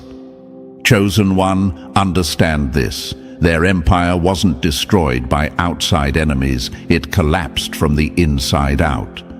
Fear kept people silent, but truth gave them courage.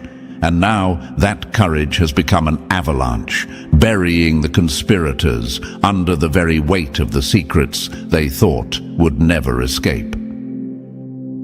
Number 8. When the wolves turn on each other. They once howled together, but when the fire closed in, every wolf bared its teeth at the pack. Chosen one, this is the collapse of their so-called unity. For years, they stood shoulder to shoulder, hiding behind one another's lies, protecting the rotten core of their conspiracy. But pressure always exposes cracks, and now, under the weight of exposure, their loyalty disintegrates.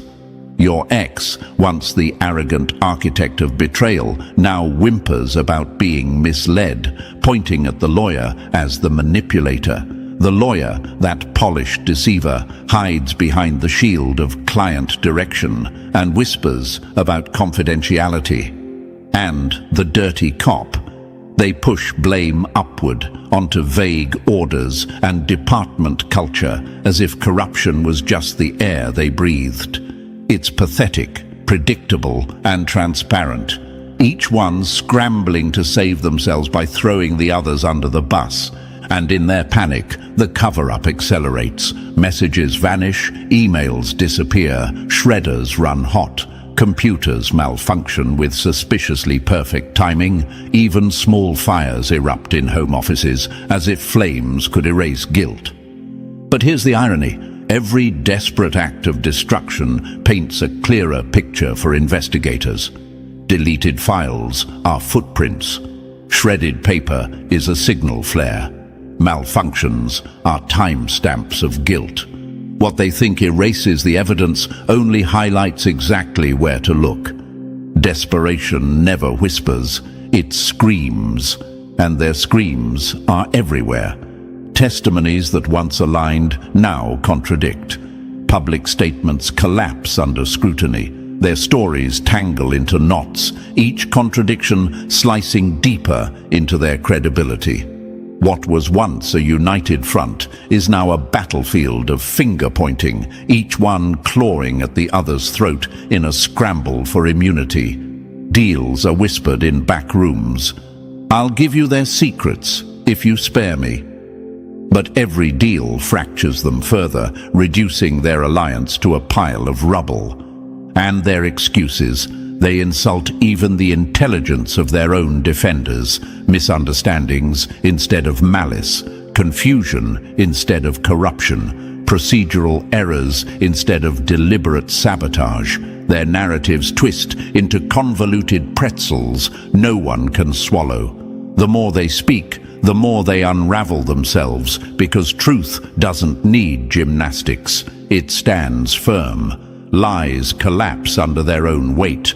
Through this chaos, your vindication sharpens like a blade. What they once mocked as paranoia now reads as clarity. What they painted as delusion is documented fact.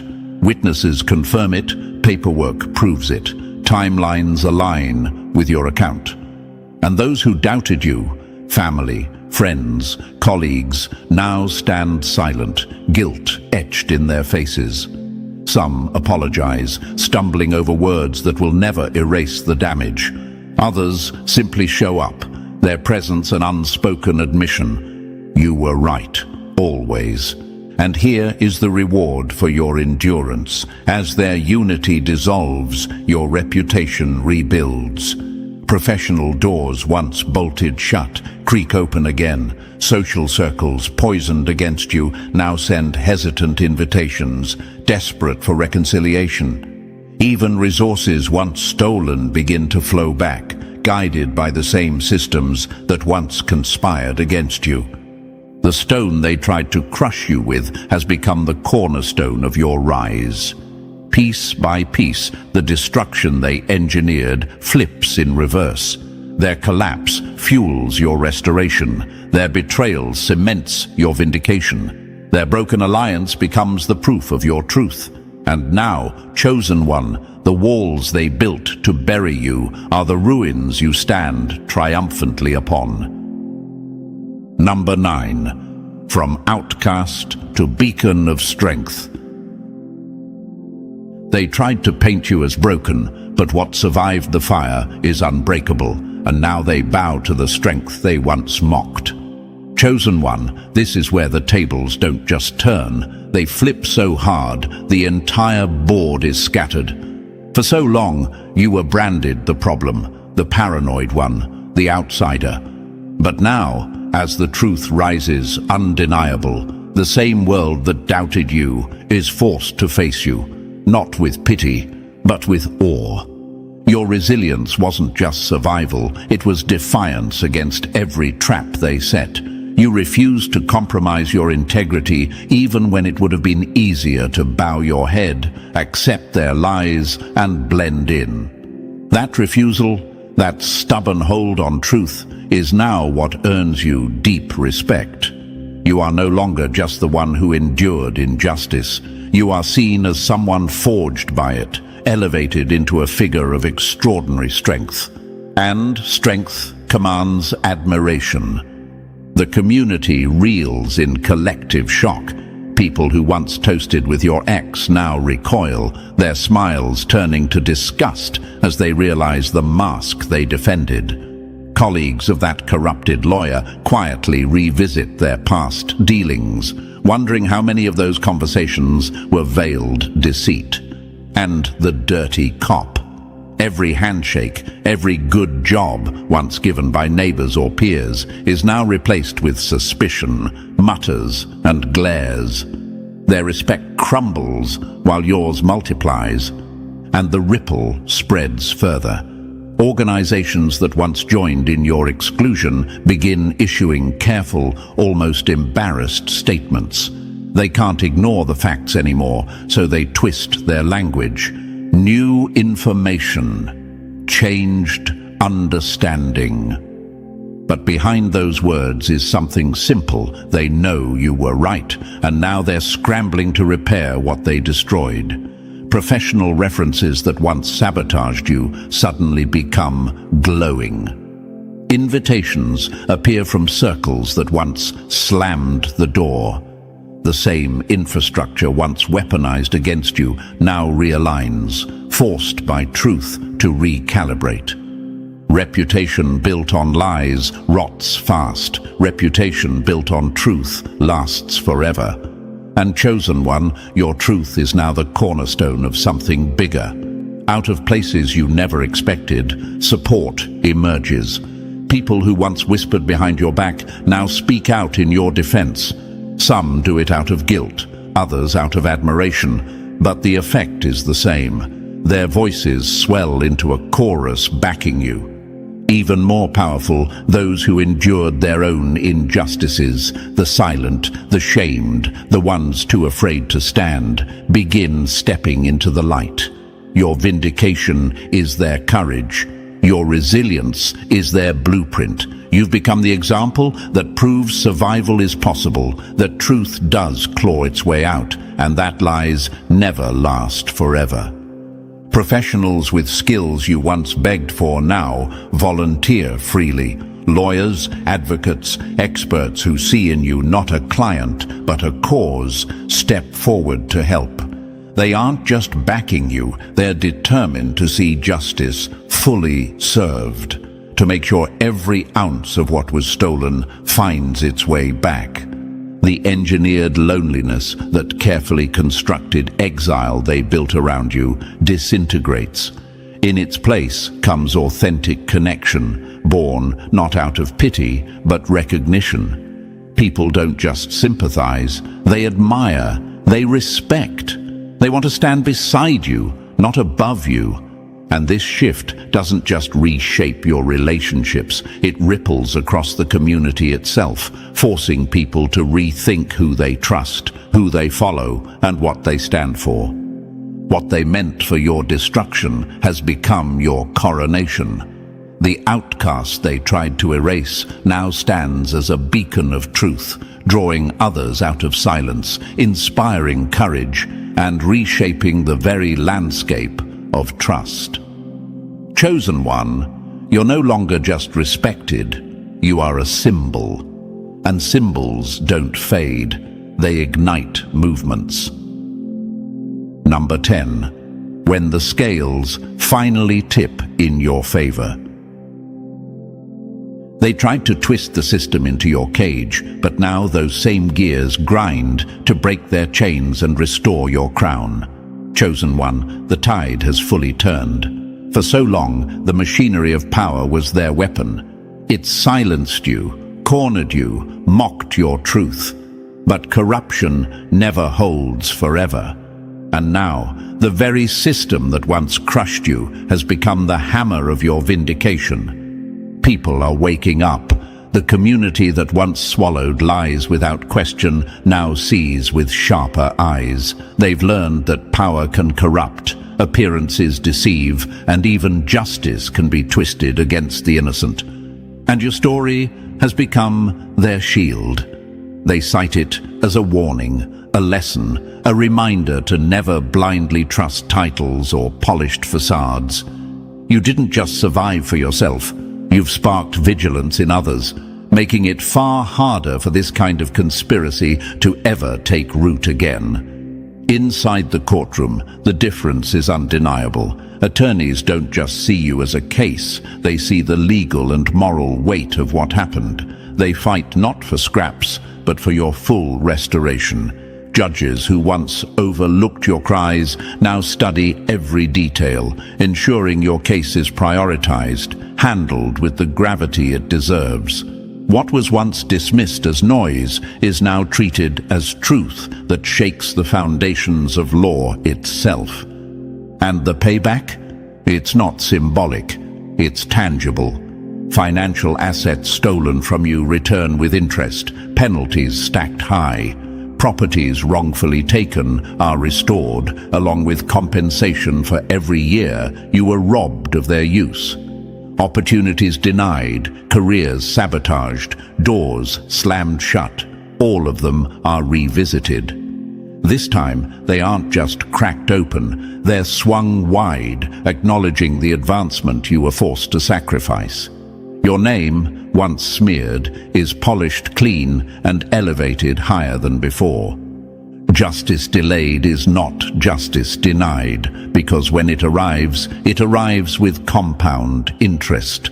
That's what you're witnessing now. And through this process, new allies emerge. Not opportunists, not surface-level acquaintances, but people who see your true value precisely because of what you endured. They recognize the strength forged only by surviving such orchestrated cruelty. They respect the uncommon discernment it takes to stand firm in a storm of lies. They are drawn to your authenticity, the kind that only comes from walking through fire without losing yourself. The obstacles meant to destroy you are gone, bulldozed by the very system that once betrayed you. In their place stands freedom, clarity, and a deeper understanding of your own capacity. You now know what is essential, what is real, and what connections are truly lasting. The isolation they engineered has become your teacher, showing you the difference between hollow association and meaningful alliance. Chosen one, they tried to use the system to erase you. Instead, the system is now the stage of your victory. What was meant to break you has refined you. What was meant to silence you has amplified your voice. And what was meant to steal your future has handed it back, doubled with interest. Number 11. The unseen hands that shielded you. They thought only money, status, and titles had power, but the invisible forces they mocked are the ones now writing their downfall. Chosen one, what they never understood is that justice doesn't move only in courtrooms, paper trails, or headlines. There are deeper currents, hidden forces, shaping outcomes in ways they could never anticipate. And those currents were working for you all along. Look back carefully. Random events weren't random at all. A misplaced file resurfaced just when it was needed. A witness who had disappeared suddenly reappeared at the perfect moment. Someone you never expected to care showed up with the right words, the right evidence, the right courage to tilt the balance. Coincidences lined up too perfectly to be dismissed. What they tried to erase was preserved. What they thought was hidden was illuminated. Behind the chaos was an architecture of protection, operating quietly, ensuring that no matter how far they went, they could never erase the truth completely. Now imagine this, a chess player confident in their strategy, focused only on the obvious pieces, the queen, the rook, the knights. They never see the pawns slowly surrounding them. Move by move, the game shifts until the insignificant becomes decisive. That's what happened here. They obsessed over visible power, money, influence, connections, while ignoring the unseen patterns aligning against them. By the time they realized, checkmate was already on the board. Every attack they launched against you became the seed of their undoing. That's the universal law of opposition, and it played out with brutal precision. Every attempt to isolate you forced you to seek authentic connection, stripping away false allies and revealing who truly stood with you. Every effort to break your mind sharpened your clarity, teaching you to see through lies with a precision they could never replicate. Every trap they set hardened your resilience until you became unshakable. The very energy meant to destroy you transformed into fuel for your ascent. And while you would never have chosen this ordeal, its impact runs deeper than material justice. It has permanently sharpened your discernment. You now recognize lies even when they're dressed in charm. It has clarified your boundaries. No manipulator will ever cross them again. It has revealed the difference between shallow authority and genuine power, because you've seen both up close. What left most people shattered has awakened you. It carved out capacities you didn't know you carried. It refined your purpose, burned away illusions, and made you more dangerous to corruption than you ever could have been without this fire. That is the hidden victory, the one they will never understand, but the one that defines you now. Number 12. The dawn after the storm. They tried to bury you in darkness, but dawn always comes, and when it does, it blinds those who swore night would last forever.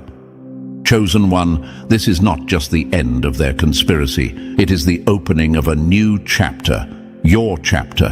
What you carry forward now isn't theory, isn't book knowledge. It's truth carved into your bones, wisdom etched into your skin, and instinct sharpened by fire. This isn't something anyone can teach in a classroom. It's lived, it's survived, and now it's yours forever.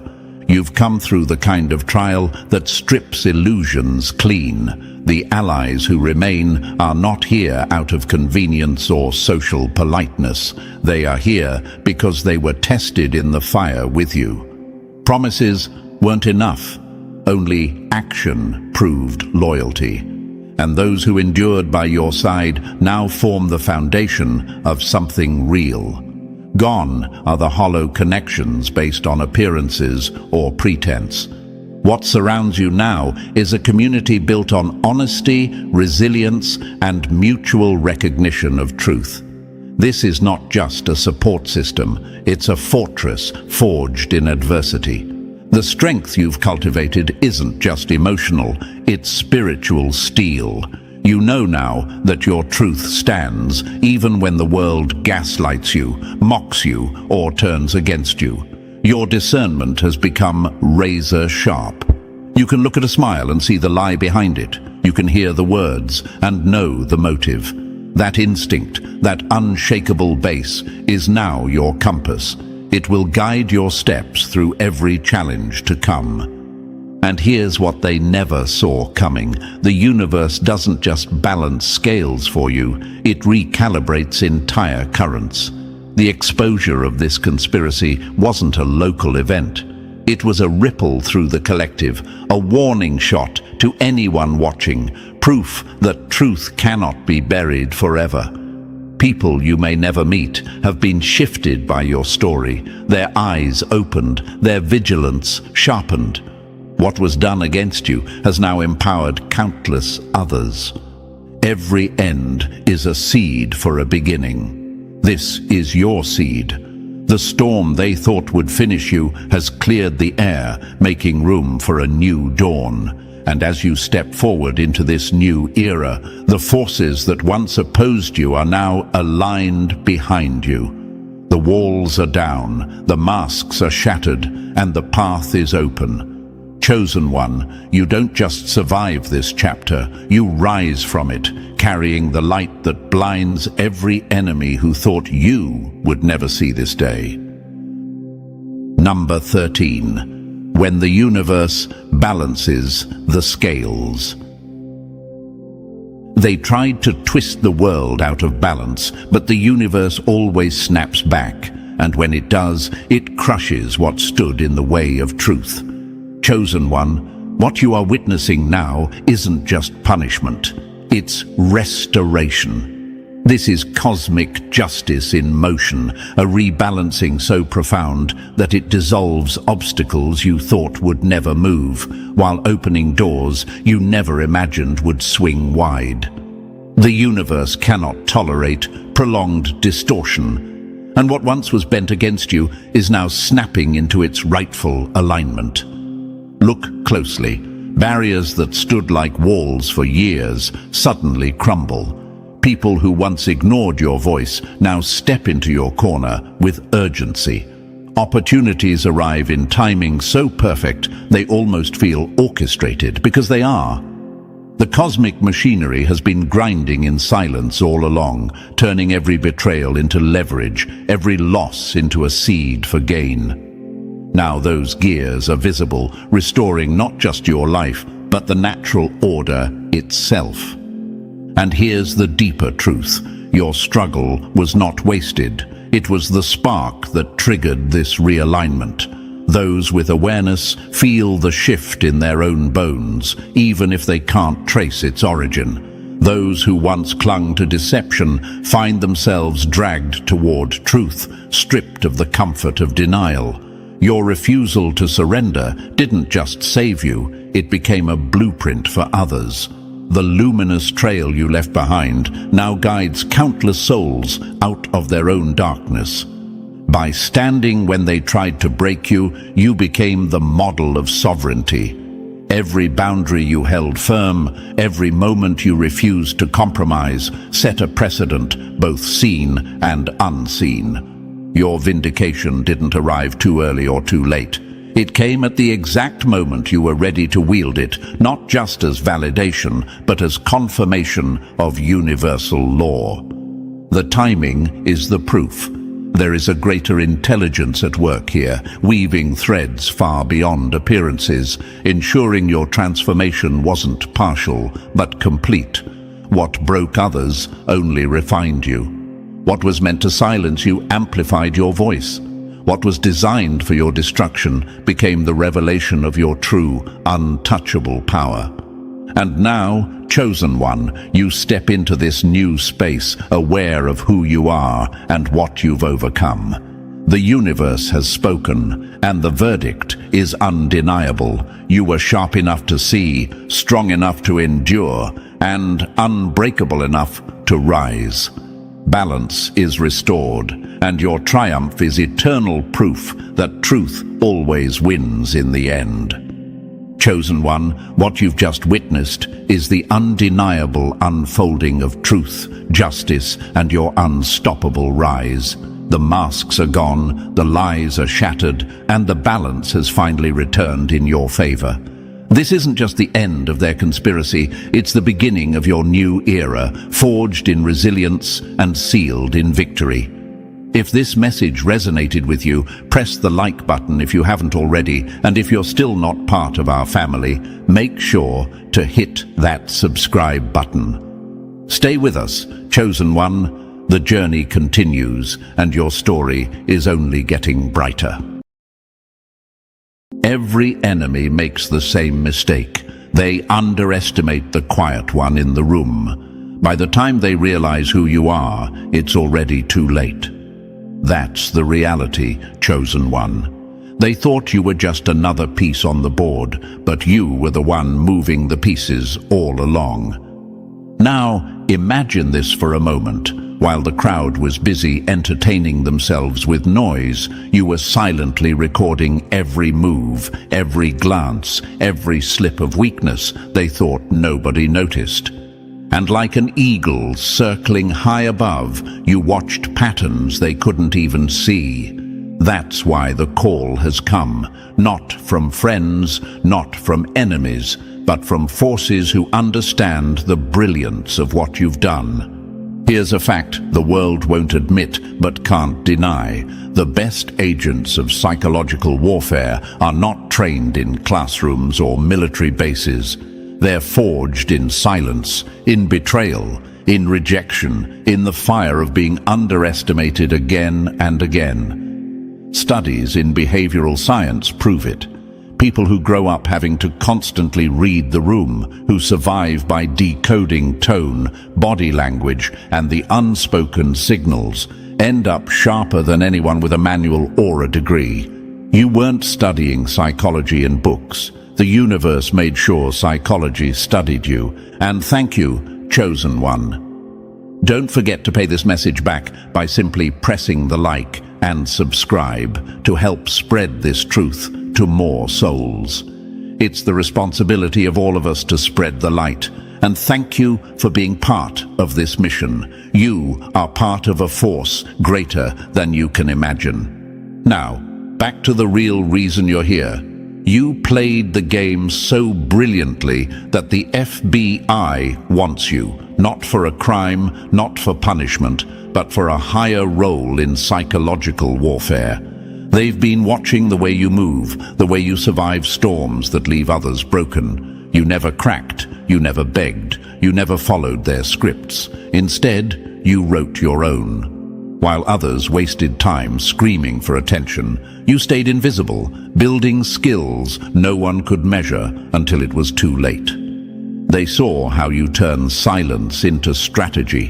When people pushed you out, you didn't collapse, you collected intelligence. When betrayal cut deep, you didn't bleed out, you turned the pain into armor. Every rejection was a drill. Every failure was training. You thought you were surviving, but in truth, you were sharpening your weapons. To the outside world, you were quiet, ordinary, overlooked. But to the keen eyes watching behind the glass, you were the ultimate candidate. The FBI doesn't want performers. They want survivors who think like predators. They want minds that can read 10 steps ahead. People who can dismantle a room without ever raising their voice. That's you, chosen one. While others were screaming, "Look at me," you were looking deeper, watching the watchers. That's why they've come for you. Not because you sought the spotlight, but because you mastered the shadows. Think of it this way. In a room full of chess players, you weren't just playing the game. You were studying the hands, the nervous ticks, the slip of the eyes that gave away every hidden move. That's what psychological warfare is. And you've been preparing for it your entire life without even knowing it. You didn't train with guns or codes. You trained by being underestimated, by sitting in silence, by learning how people lie with a smile. You became fluent in the language of human weakness. That's why when the phone rings and the voice says, "We've been watching you," it doesn't shock you. It feels inevitable. Because deep down, you already knew you were different. So don't mistake your journey for an accident. It was strategy in disguise. The universe placed you in every storm, not to break you, but to refine you. And now the watchers are ready to make their move, because you've proven you can bend chaos to your will. This isn't about being ordinary anymore. It's about stepping into the role only you were built to play. Psychological warfare isn't fought with weapons. It's fought with perception, with patience, with silence that speaks louder than screams. And you, chosen one, have been rehearsing for this moment your entire life. So, chosen one, before we go any deeper, let me ask you this. Are you ready to see why your brilliance has caught the eye of the watchers? Drop a comment below with the number 777 if you know you've been moving differently all along, and if this message speaks to you, consider fueling the mission by pressing that super thanks. Every bit of support, whether small or large, helps push this truth further into the world, where more souls like you need to hear it. Remember, it's not just about you listening, it's about building a force that keeps spreading light in the shadows. And trust me, if you're truly one of the chosen, you'll feel that pull to stay locked in until the very end. Because what's coming next isn't random talk. It's the step-by-step breakdown of how your quiet brilliance turned into psychological warfare. And now, let's get started. Number 1. The shadows were never silent. They were taking notes. They thought your silence meant weakness, but silence, chosen one, was the sharpest weapon you ever carried. It carved them open without you lifting a finger. That's what eats at them, and that's why they can't stop watching you now. The enemy convinced themselves you were invisible, powerless, someone they could overlook. But the truth is, every time you walked into a room, you were already 10 moves ahead. They were stumbling around blind while you were mapping the entire battlefield in seconds. That's why the FBI doesn't see you as ordinary. They see you as a strategist, disguised as a ghost. Think about it for a moment. When you paused at a doorway, others thought you hesitated. But you weren't stalling, you were scanning. You were measuring the emotional temperature, watching for the power-hungry one, the insecure one, the weak link, and the one hiding behind a mask. You saw the currents under the surface while they drowned in their own noise. That wasn't luck. That wasn't chance. That was calculation so sharp it looked like instinct. And instinct, sharpened through years of being underestimated, has now become your biggest weapon. The enemy hates you because you saw through their smiles before their lies even landed. You didn't need them to finish a sentence. You already decoded the intention, the hidden barb, the fake warmth. And here's the part that cut them deepest. You didn't always call it out. Sometimes all it took was your silence. A quiet nod that made them second-guess themselves. A look that told them you weren't buying their story. You controlled rooms without raising your voice. That's power, chosen one, the kind they'll never admit you hold because it crushes their egos into dust. Some might ask, but isn't that manipulation? No, manipulation is clumsy, it's desperate. What you've mastered is precision. You don't twist people's emotions for cheap gains. You move them like chess pieces because you see the entire board. Rejection gave you eyes sharper than any weapon. Every time they ignored you, you learned the art of invisibility. That invisibility became your camouflage. Every betrayal handed you a lesson in human weakness. You weren't just surviving pain, you were building a psychological armory, and that's why they can't beat you. They trained you without realizing it. Let me hit you with this truth. Talent is overrated. Talent begs to be noticed. Talent collapses without applause. What you hold is rarer, something that terrifies the ones in power. You hold perception, the ability to see the game behind the game. While they were obsessed with cheap victories in checkers, you were already mastering four-dimensional chess in the shadows. They thought you were losing. They laughed when you stayed quiet. But in silence, you were calculating every single move, and now the scoreboard reveals the truth. You've been winning all along. Now imagine this. A lion doesn't roar before the kill. It stalks in silence. The jungle doesn't warn before the storm. It gathers its power quietly until the lightning splits the sky. That's you, chosen one. You've been underestimated because you didn't roar like them, because you didn't beg for a stage. And now, the ones who mocked your quiet are choking on their own fear, because the storm you've become is here to swallow them whole. The Watchers saw it. That's why the FBI doesn't want the loud, the flashy, the desperate. They want the quiet ones who know how to dismantle chaos without breaking a sweat. They want the mind that can predict the collapse before it happens. They want you. The enemy can't understand why. They ask, why them? Why not me? Here's the answer: because you endured storms that would have destroyed them. What crushed their confidence sharpened yours into a blade. What left them broken made you untouchable.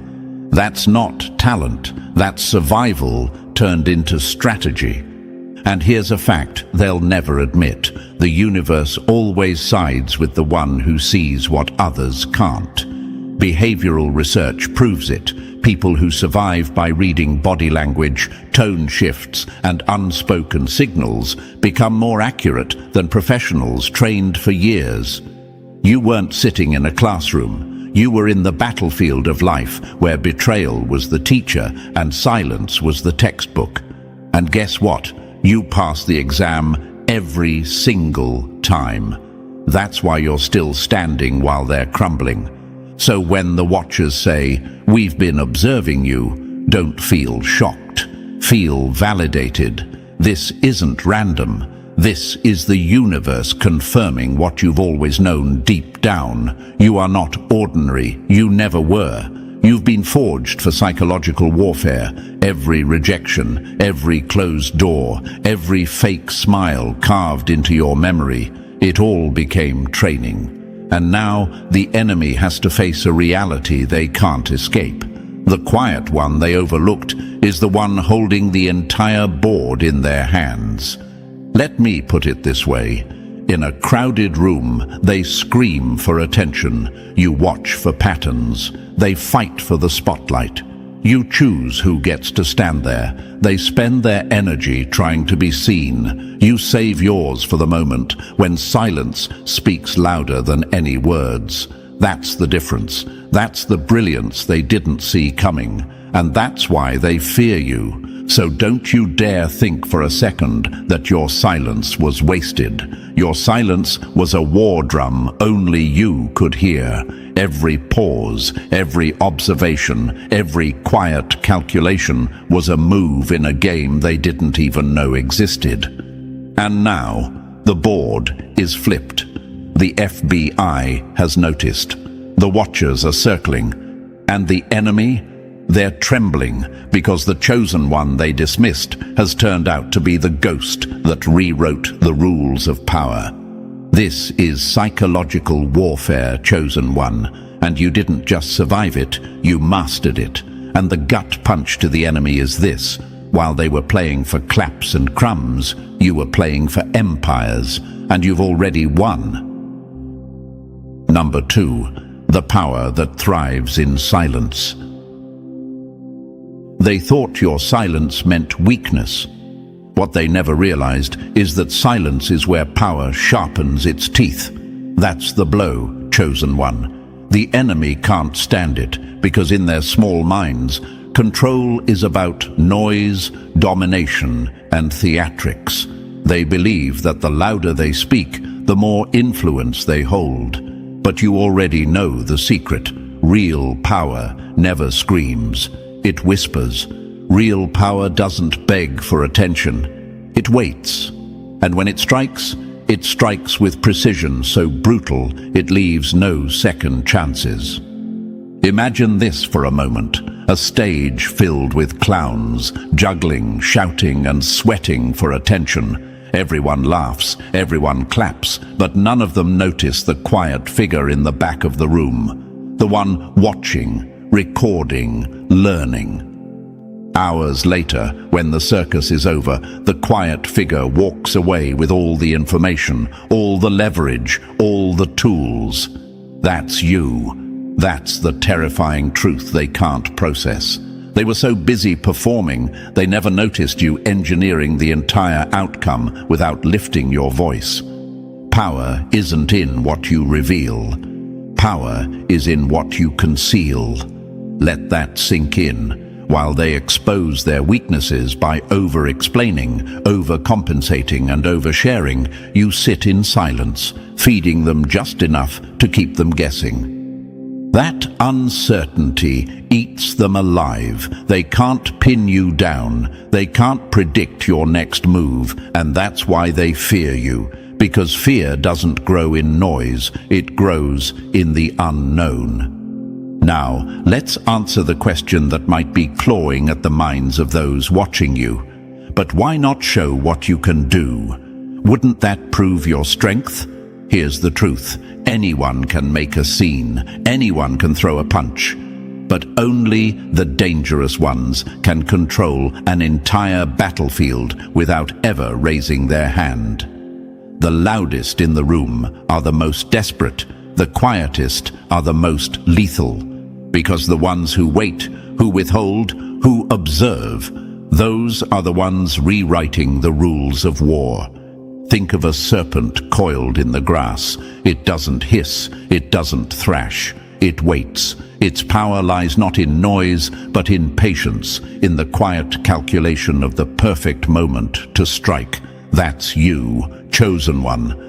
Every time they mistook your silence for hesitation, you were really measuring, learning, setting the stage for a strike they'd never see coming. Or imagine a card game where everyone's throwing their hands on the table, desperate to prove they're winning. You keep your hand close to your chest. You let them believe they're ahead. You let them laugh. You let them underestimate. Then, with one move, the entire table collapses in your favor. That's the brilliance of withholding. You never gave them the satisfaction of knowing what you carried, and by the time they realize, the game is already over. True operators don't announce their moves. They engineer outcomes from the shadows. That's what separates you from the enemy.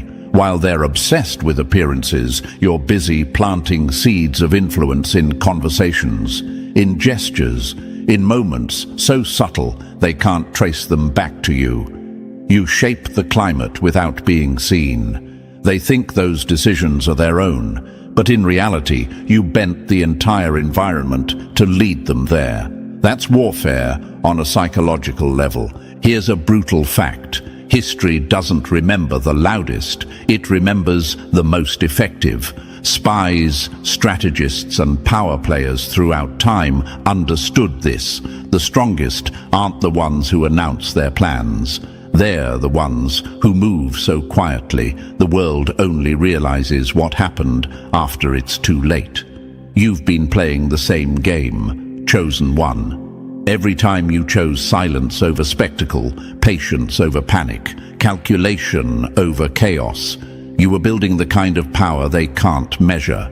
Now imagine this again. A general who screams orders in a battlefield may inspire fear for a moment, but the army that wins is guided by the strategist who doesn't shout, who maps the terrain, studies the enemy's weaknesses, and directs the battle without wasting words. That's you. You're not the performer on the field. You're the architect of the outcome. And that's why the Watchers, the FBI, the powerful ones, have taken notice. Because they've seen enough noise. What they need is precision. Power that announces itself is fragile. Power that withholds is unbreakable. Remember that. The enemy fears you not because of what you show, but because of what you don't. They fear the gap, the silence, the mystery. They're haunted by the thought of what you might be capable of because they've never seen it. That unknown keeps them restless at night, and that's the ultimate psychological edge. You make them destroy themselves with their own paranoia. So the next time doubt creeps in and you wonder, am I really powerful if I'm not loud? Remind yourself of this. Volcanoes don't rumble all day. They sit silent for years, appearing harmless until the eruption rewrites the entire landscape. That's you. Your silence is not absence of power, it's stored devastation. And when it moves, it doesn't just shift the ground under them, it obliterates everything they thought was safe. That's the brilliance of withholding. You've mastered the art of doing more by showing less. You've learned that silence is not a lack of words, but a weapon that amplifies your presence beyond measure. And that's why you're dangerous. Chosen one, not because of what they've seen, but because of what you've hidden. Because by the time they realize what you've been holding back, the game is already over, and you've already won. Number 3, the invisible strike that shatters their plans. They never lost because you were louder. They lost because you moved before they even knew there was a game being played. That's the dagger, chosen one. Your greatest strength isn't in flashing your power. It's in delivering the kind of strike they never saw coming. The move that blindsides, the silence that disarms, the precision that makes them realize too late. They were never in control. You're not just smart, you're operationally lethal. And that's exactly why the Watchers have marked you as different. Think about it. Every conversation you've ever had wasn't small talk. It was an interrogation. You weren't just listening to words, you were scanning tone, tension, micro-expressions, and hesitation. Every silence wasn't empty.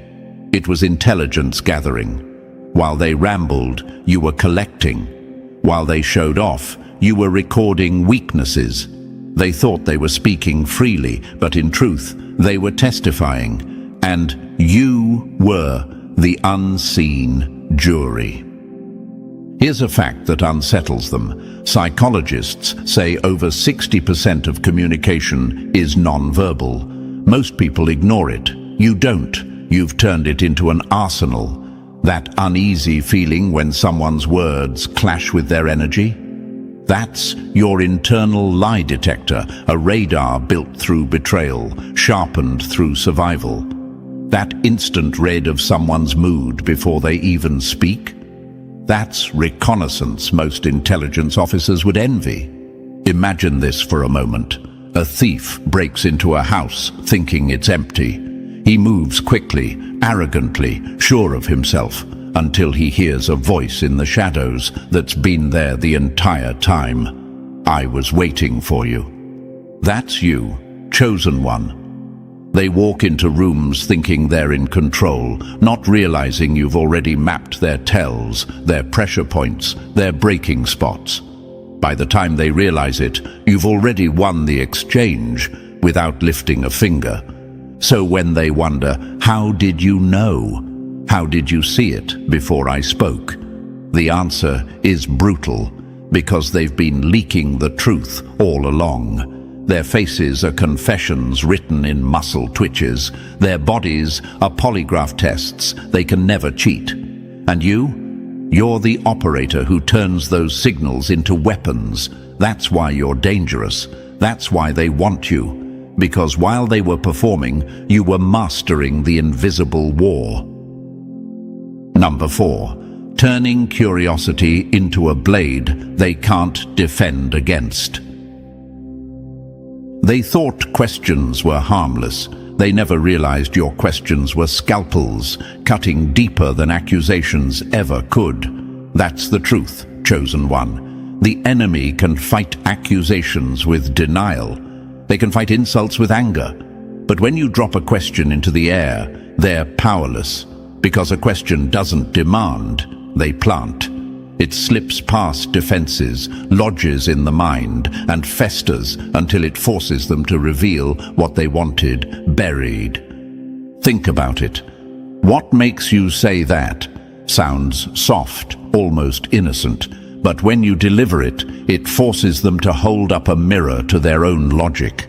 Suddenly, their confidence cracks, because the story they built doesn't survive under its own weight. Or take, "How did that make you feel?" A question that peels away their armor and drags emotions they swore they'd never reveal into the open.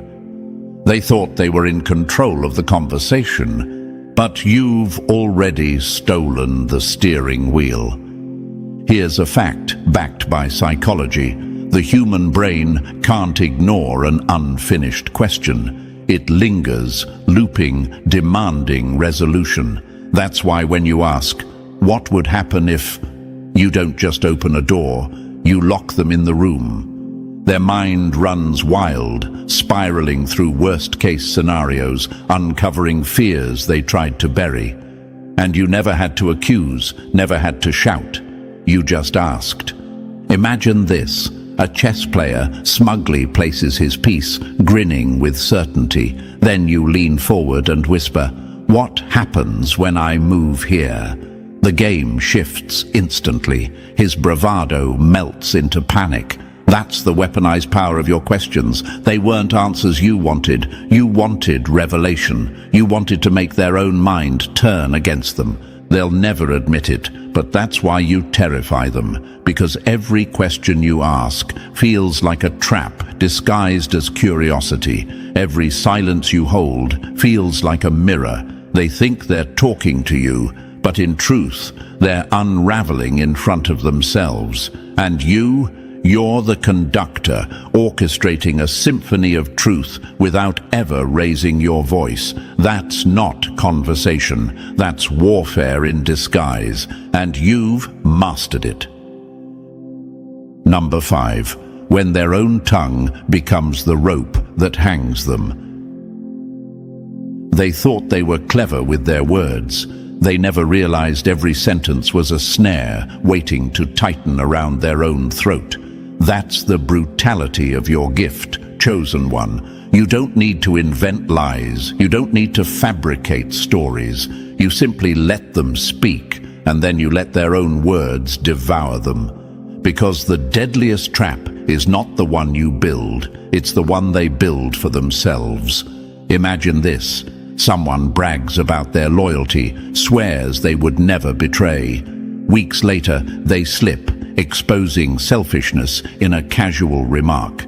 You don't pounce, you wait. Then, at the perfect moment, you tilt your head and ask, "But didn't you say?" That's it. No raised voice, no theatrics, just a subtle mirror reflecting their hypocrisy back at them. And suddenly, the ground under their confidence splits wide open. Here's the fact that tears them apart. The human brain is wired to seek consistency. When forced to face contradictions, it spirals into cognitive dissonance, an unbearable tension that shatters confidence and fractures control. That's the storm you unleash with surgical precision. Do they admit they were wrong and expose their weakness? Or do they contradict themselves and reveal the lie? Either way, they bleed credibility, and you walk away holding the blade of truth. Think of a courtroom. The prosecutor doesn't need to scream. He simply reminds the witness of what they swore under oath last week, last month, last year. The witness crumbles, not because of the prosecutor's force, but because of their own contradictions. That's exactly what you do, without robes, without gavels, without fanfare. You become the quiet executioner, letting their own testimony bury them alive.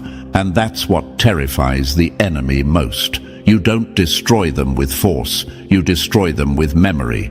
Every careless word they ever dropped becomes evidence. Every contradiction becomes a noose. They thought they were in control, but in reality, you've been recording every detail, filing every slip, waiting for the moment to collapse their facade. And when you pull the thread, their entire mask unravels. That's the trap, chosen one, and you've mastered it so completely they never even see it closing until it's far too late. Number 6.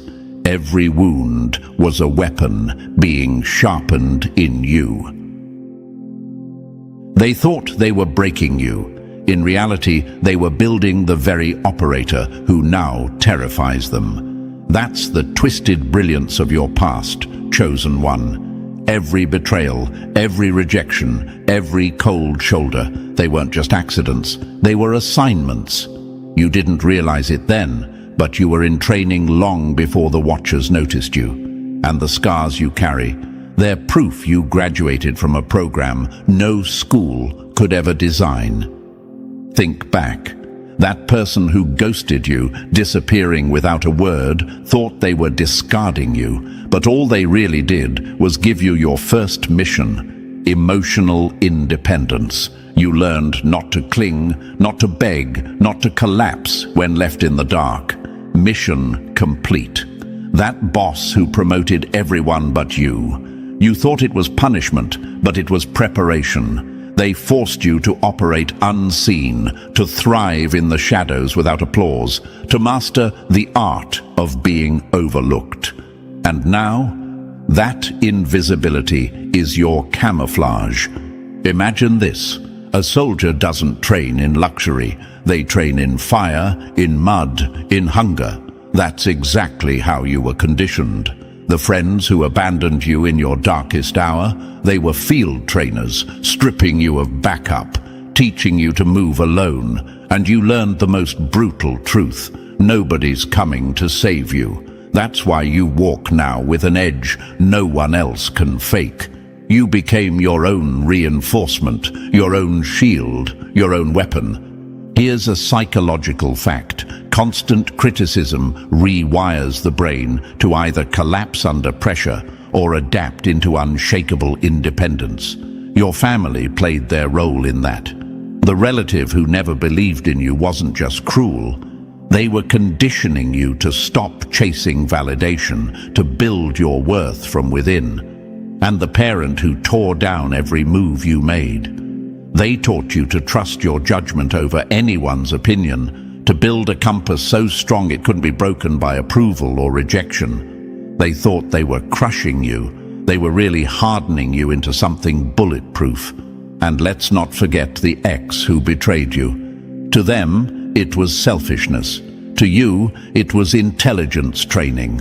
They taught you to read micro-expressions, to trust the tightening in your gut, to recognize deception, even when wrapped in charm. That heartbreak wasn't random cruelty, it was a covert lesson in survival. Because in a world full of masks, only the chosen learn to see through them. And you see everything. So when you look back at your past, don't see victims and villains, see trainers, see assignments, see the brutal academy that forged you into what you are now. Every wound was a weapon, every scar was a certification, and every person who tried to break you only succeeded in sharpening the blade you've now become. Number 7. Chosen in fire, forged in silence. They thought only the loud ones had power. They never realized the universe was building assassins in silence. That's the truth. Chosen one, the FBI doesn't recruit the easy, the unscarred, the ones who floated through life without storms. No, they look for the ones who bled, who broke, who rebuilt themselves with hands trembling but unyielding. They want the operatives who learn to turn pain into precision, trauma into tactics, wounds into weapons. And that's you. You didn't just survive your past, you converted it into an arsenal. Think of it this way: when most people face chaos, they collapse. But you studied it. You looked at the broken pieces of your life, and instead of crying over them, you built something sharper, something stronger, something that couldn't be shattered again. That's why they see you as operationally dangerous, because you've been in training all along without even realizing it. And now your graduation is here. Congratulations, operative. You are what they've been searching for. Here's the truth they never announce to the public. The most powerful person in any room is never the one screaming to be seen. It's never the performer drowning in their own noise, begging for applause. Real operators don't fight for attention, they shape it. They don't chase the spotlight, they decide who gets to stand under it. While the crowd is distracted by the fireworks, the true operator is in the shadows, calculating, mapping the emotional terrain, studying who's bluffing and who's about to collapse. That's you, chosen one. The flashy ones exhaust themselves while you win without lifting a finger. And the silence they mistook for hesitation? It was never hesitation. It was pressure. Deliberate, suffocating, a weapon they couldn't defend against. Imagine this for a moment. 3 seconds of silence after a question. To you, it's nothing. To them, it feels like a lifetime. They scramble to fill it. Their voice quickens, their story slips. They reveal truths they swore they'd never let out. That's not chance, that's interrogation. Your silence becomes their chamber. Your quiet becomes their chaos. You don't dominate with noise. You dominate with absence. You dominate with stillness. You dominate with the unbearable weight of what you don't say. That's why they can't measure you. That's why the FBI noticed what others missed. You are not a performer. You are an operator. And while others burn themselves out trying to be seen, you sit in silence, pressure, weaponized, until the entire room bends to you. Number 8. The sculpting of scars into weapons of mastery. They thought they scarred you. What they never realized is that every wound they left became steel in your spine. That's the gut punch, chosen one. The world was quick to call you broken, unstable, difficult, too much. But here's the truth. They weren't watching closely enough. Every disappointment was training. Every betrayal was rehearsal. Every scar was a medal of survival pinned directly to your chest. While they pitied you, the universe was sculpting you. Imagine this. A sculptor takes a raw block of stone and strikes it over and over. To outsiders, it looks like destruction, chipping away, breaking pieces off. But to the sculptor, each strike reveals the masterpiece hidden inside. That's you. They thought life was destroying you, when really it was carving you into the strategist they fear today. While others wasted years seeking validation, begging for applause, you were doing something far rarer. You were mastering invisibility. You were learning to operate without recognition, to grow sharper in the dark. And the very traits they mocked, the silence, the intensity, the unpredictability, have now flipped into your most lethal tactical advantages. What they dismissed as flaws are the very reasons you can dismantle them without effort. Here's a fact psychology has proven. Those who face repeated adversity develop a higher level of resilience and adaptability than those who live cushioned lives. That's why you stand tall where others collapse. They mocked your storms, but those storms built your foundation. You weren't just surviving, you were conditioning yourself to outlast, outthink, and outmaneuver anyone who dared to challenge you. Think of a predator in the wild. The prey is loud, frantic, panicked, but the predator, silent, patient, calculating. That's you now. You are no longer the overlooked. You are no longer the underestimated. You are the unseen strategist, the quiet engineer of outcomes, the hunter in a world full of prey. Real power doesn't shout, it whispers. Real power doesn't flaunt, it waits. Real power doesn't walk into a room begging for attention. It leaves the room having already shaped its destiny. And that, operative, is why you are dangerous. That's why they fear you. That's why you are finally ready, because the scars they left behind didn't weaken you. They sculpted you into a weapon they can't defend against. Number 9. The power of the ghost they never saw coming. They thought you were harmless because you looked uninterested. They never realized your boredom was the most dangerous mask you ever wore. That's your edge, chosen one. While others waste their breath trying to prove how sharp they are, you sit back, eyes half closed, posture loose, appearing disengaged, and that's exactly when they hand you their secrets on a silver platter. Because arrogance always assumes the quiet one isn't watching. But you were always watching. Always recording, always cataloguing every micro-expression, every slip, every fracture in their mask. Imagine this, a poker table, the loud players slamming chips, laughing, boasting about their luck. And then there's you, the ghost in the corner, sipping quietly, pretending not to care. They think you're out of the game. Then the cards flip. And suddenly, every move they made is exactly what you wanted them to make. That's the ghost advantage. Your fake indifference extracts their real truths, because when people think no one's paying attention, they stop acting and start confessing. Here's the fact that makes this lethal. Human psychology proves people drop more unfiltered truths when they feel ignored. They spill to fill silence. They expose to get attention, and you've weaponized that flaw perfectly. Your disinterest isn't disinterest. It's a confessional booth. They talk, they unravel, and all the while you collect intelligence without exposure.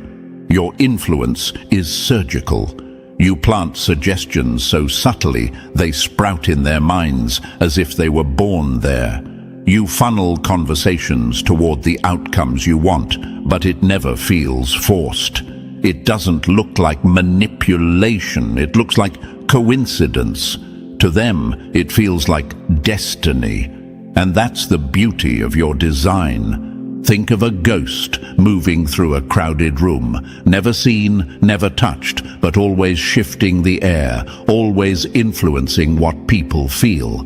That's you, the unseen puppet master, pulling invisible strings, guiding outcomes while staying untouchable. When everything unfolds exactly as you intended, no one points at you. They point at fate. They say it just happened. They call it luck, but you know better. You designed it. You engineered it. You made it inevitable. That's the ghost advantage, chosen one. Impact without exposure. Power without fingerprints. Influence so invisible it feels like the hand of the universe itself. And that's why they'll never see you coming until it's already too late. Number 10. Mastering the dimmer of power. They thought power was about being seen at all times. They never realized the deadliest force is the one that decides when to appear and when to vanish. That's your weapon, chosen one. You're not invisible because you lack presence. You're invisible because you control it like a dimmer switch. That's what terrifies them most. They don't get to decide when you're in the spotlight. You do. Imagine this.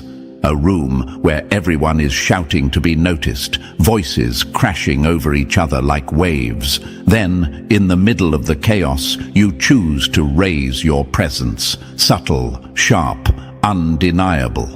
Suddenly, every head turns, every voice stumbles, the noise dies because your energy just cut through like a blade. And just as quickly, when you've extracted what you needed, you fade back into silence, leaving them confused, wondering if they imagined it. That's control they'll never have. Here's the truth. Real operators don't fight for constant attention. They understand that visibility is a weapon, not a need. Psychologists call it selective engagement, appearing only when influence can be maximized. That's you. When you need to influence, you brighten. When you need to listen, you dim. When you need to disappear completely, you vanish into the background, absorbing everything. Think of a sniper. He doesn't announce his position. He waits in shadows, unseen, until one precise shot changes everything. Or think of lightning. The sky is quiet, dark, ordinary, until one sudden flash blinds everyone, shaking the ground beneath them. That's how your presence works. Not constant, not desperate, controlled, calculated, deadly. Real power has never been about always being noticed. That's desperation. Real power is about deciding when you're noticed, how you're noticed, and for how long. And you, chosen one, have mastered that. You are the ghost with a dimmer switch, able to command a room with a glance, or disappear completely while still pulling every string behind the scenes. That's not presence. That's domination disguised as choice, and it's why they'll never know how to play against you. Number 11. The civilian mask was only a cover. They thought you were ordinary because you wore the mask so well. Even you started believing it. But masks aren't weakness. Masks are weapons. That's the revelation. Chosen one. The person who got hurt, who felt ignored, who thought life was just loss after loss. That wasn't the real you. That was your disguise. A civilian cover story so convincing it fooled not only the enemy, but you yourself. But now the mission has shifted. The parameters have changed. That cover is no longer needed. It's time to burn it.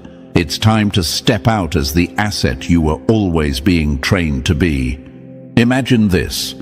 A spy walks through the city as if he's just another face in the crowd. He laughs, he shops, he blends. Even he forgets sometimes that beneath the coat is steel, beneath the smile is fire. But when the signal comes, he doesn't hesitate. He drops the act. He activates. That's you. The signal has come, and the disguise that once protected you is now a cage. It's time to break it open. From now on, you cannot think like a civilian. Civilians look for comfort. Assets look for advantage. Civilians see conversations as harmless chatter. You see them as intelligence briefings. Civilians shake hands as a gesture. You shake hands as a scan for intent, reading grip, energy, and motive in a single touch. Civilians think people they meet are random. You know better. There are no random encounters. Every person is either an ally or a threat, and your mission is to know which before they know anything about you. Here's the fact. History proves the greatest operatives were never born in uniforms. They were born in masks. They lived like civilians until the moment came to reveal who they really were. That's the stage you're in now. The cover story is over. The disguise has served its purpose, and now, chosen one, you step forward not as the overlooked victim of circumstance, but as the unseen asset. Calibrated, calculating, and dangerous in ways they'll never predict. The world thinks you're still playing your old role. Let them, because the real you has already dropped the mask. And by the time they realize who they were really dealing with, it will be far too late. Number 12. The asset mindset that sees what others miss. They thought you were just living life. They never realized you were already running operations in every room you entered. That's the brutal truth, chosen one. You're not simply existing anymore. Your mind has become a threat assessment machine, processing data faster than they can lie. Every environment you walk into, it's not casual, it's tactical. That office meeting others find boring. To you, it's information warfare. While they waste breath-flexing egos, you're reading silence, catching the tremor in a voice, noticing who flinches when a certain name is mentioned. That family dinner that feels ordinary to them? For you, it's psychological reconnaissance. You're mapping alliances, seeing who sides with who, spotting fractures they think are invisible. And that coffee with a friend? It's counterintelligence wrapped in laughter, where jokes carry hidden motives and pauses tell you more than words ever could. Some will ask, isn't that paranoia? No. Paranoia is blind fear, assuming everyone is out to get you. Operational awareness is sharper. It assumes everyone has an agenda, and your task is to uncover it before they move.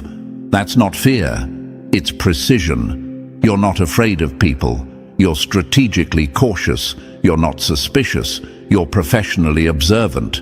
Here's a fact. Communication experts say over 90% of human interaction is non-verbal, but most people never notice it. You do. You don't just hear words, you hear what's being hidden between them. You don't just see faces, you read the micro-expressions, the restless hands, the posture shifts that scream confession. You don't just observe, you decode.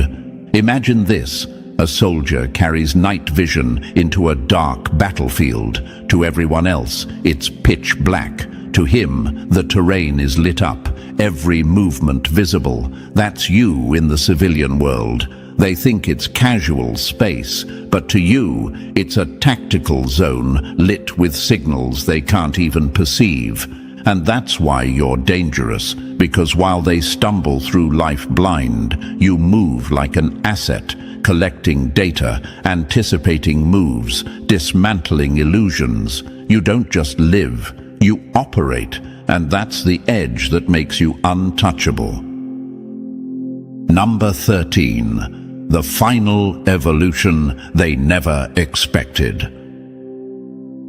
They thought they broke you into silence. What they didn't know is that silence was the cocoon, and you were becoming something lethal inside it. That's the transformation, chosen one. This is the moment where you cross the line between who you were and who you've become.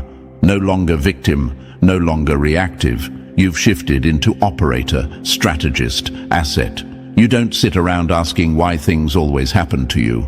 You engineer what happens through you. Your old identity had its role. It taught you survival. And yes, you mastered it. But survival is a beginner's course. Now you've been upgraded. That old identity was the draft. Rough, unpolished, still learning. This new identity? It's the final design. Streamlined, dangerous, built to dominate, built to move unseen. Built to pull strings so invisibly no one can trace them back. You've been sculpted into something the world doesn't even have a name for yet. Imagine this. A prototype weapon is tested, flawed, corrected, broken down, rebuilt. Then one day, the finished model rolls out of the shadows. Silent, precise, devastating. That's you. The beta version was necessary. But the operator standing here now is the final design. You don't just survive conversations anymore, you weaponize them. You don't just sit in silence, you convert silence into pressure, a tool that forces truth. You don't just endure disappointments, you harvest them as raw intelligence. Here's the part that unsettles the world the most. The mirror still shows the same face. They think you're the same person, carrying the same wounds, the same doubts, but you know different. That reflection is no longer a bystander, it's a strategist, an operator, an asset who understands that every moment is a live operation. Every handshake is reconnaissance. Every silence is a calculated strike. Every decision is a move in the larger mission. And here's the greatest truth of all. You are no longer surviving their game. You are no longer bending to their rules. You are writing the rules. You are building the board. You are deciding who wins and who loses. The power has flipped, and now you sit where they thought you'd never belong, behind the curtain, directing the show. Remember this, operative: the loudest in the room will always expose themselves. The desperate will always reveal their cracks. But the one who listens, who waits, who never tips their hand, that one owns the outcome. And that is who you are now. From this day forward, you are not waiting to be chosen. You've been activated. The training wheels are gone. The mask of normality stripped away. The illusion that people are guided by loyalty, love, or good intentions shattered. You see the truth now. You hold the advantage now. And the world? It won't even realize you've changed until it's far too late. Welcome to your real life, operative. Everything from this point forward is different. Everything from this point forward is war on your terms. Number 14. Trust is a weapon, not a feeling. They told you to trust love. They told you loyalty comes from kindness, and yet every betrayal in your past proves the opposite. People discard what they don't fear. That's the unfiltered truth, chosen one. The only person you can truly trust is the one who already knows you are dangerous. Because when people think you're harmless, you become disposable, expendable, irrelevant. The moment risk shows up, they cut you loose without hesitation. But when someone understands your strength, when they know the consequences of betrayal, they pause, they calculate, they think twice. Fear, operative, creates a loyalty far sharper than love ever could. Here's a fact. Psychologists have proven that fear imprints deeper in memory than affection. Love fades, fear lingers. That's why those who respect your power, even if they never say it aloud, are less likely to betray you. They understand the cost, and costs are harder to ignore than feelings. Imagine this: a guard dog will stay loyal as long as it's fed. But a wolf, you don't betray a wolf because you know it remembers, it calculates, it retaliates. That's the difference between sentimental loyalty and strategic trust. Civilians confuse the two. You no longer have that luxury. From now on, emotions are no longer your compass. Tactical assessment is: forget chemistry, forget sweet words, forget the illusions of forever friends or unconditional love. Those belong to the naive. Instead, ask yourself the questions that matter. Who would sell you out for the right price? Who would shield you without hesitation, without benefit, without conditions? Who sees your potential as a threat to destroy? Who sees it as power worth protecting? These questions cut through illusions like a blade. They strip away masks and show you what's real. And in this new world you operate in, the answers aren't optional. They determine your survival. Respect your power, chosen one. Respect the fear it creates, because the moment you forget that truth, you'll watch others turn into casualties of your misplaced trust. And you can't afford casualties anymore. Not now, not ever. Number 15. When betrayal becomes the blueprint of truth. They said they loved you. They said they wanted the best for you. But if that were true, why did every wound come from the hands closest to you? That's the lesson, chosen one. Betrayal has always been your greatest intelligence feed. Enemies can't betray you. They're expected to strike. But family, friends, colleagues, they had access. They had trust. They had proximity. That's why their betrayals cut deep. And that's why those betrayals taught you more than any book, teacher, or mentor ever could. Think carefully. Those family members who constantly criticized you, were they guiding you or were they shielding their own mediocrity? The truth is brutal. They feared you. Your growth would expose their stagnation. Your success would shine a light on their failures. So they worked overtime to keep you small, not to protect you, but to protect themselves.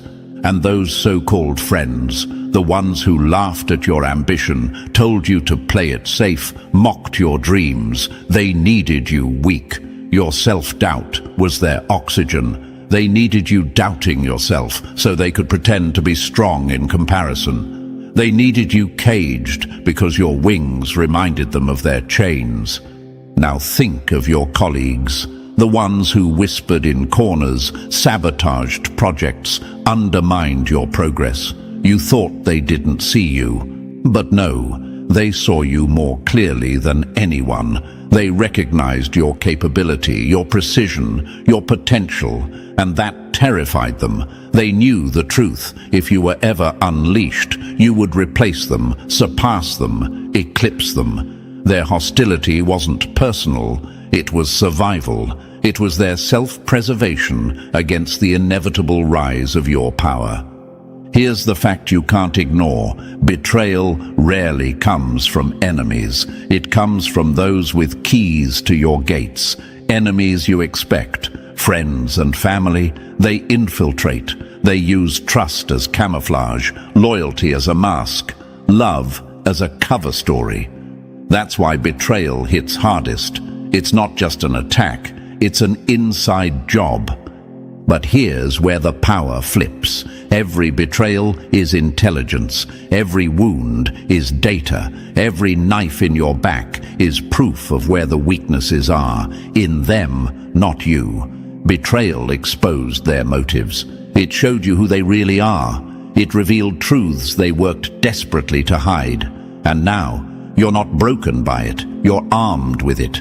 Betrayal, chosen one, didn't just scar you. It sculpted you into the operator who now sees through every mask. And that's why they'll never be able to fool you again. And so, chosen one, understand this. You were never ordinary, never weak, never harmless. Every scar was training, every betrayal was intelligence, every silence was a weapon sharpening your edge. You've transformed into the operator they never saw coming, and that's why they fear you now. If this message struck truth inside you, press the like button if you haven't already, and if you're still not part of our family, make sure to hit that subscribe button right now. Because this mission is bigger than one voice. It's a force, and you, chosen one, are already part of it.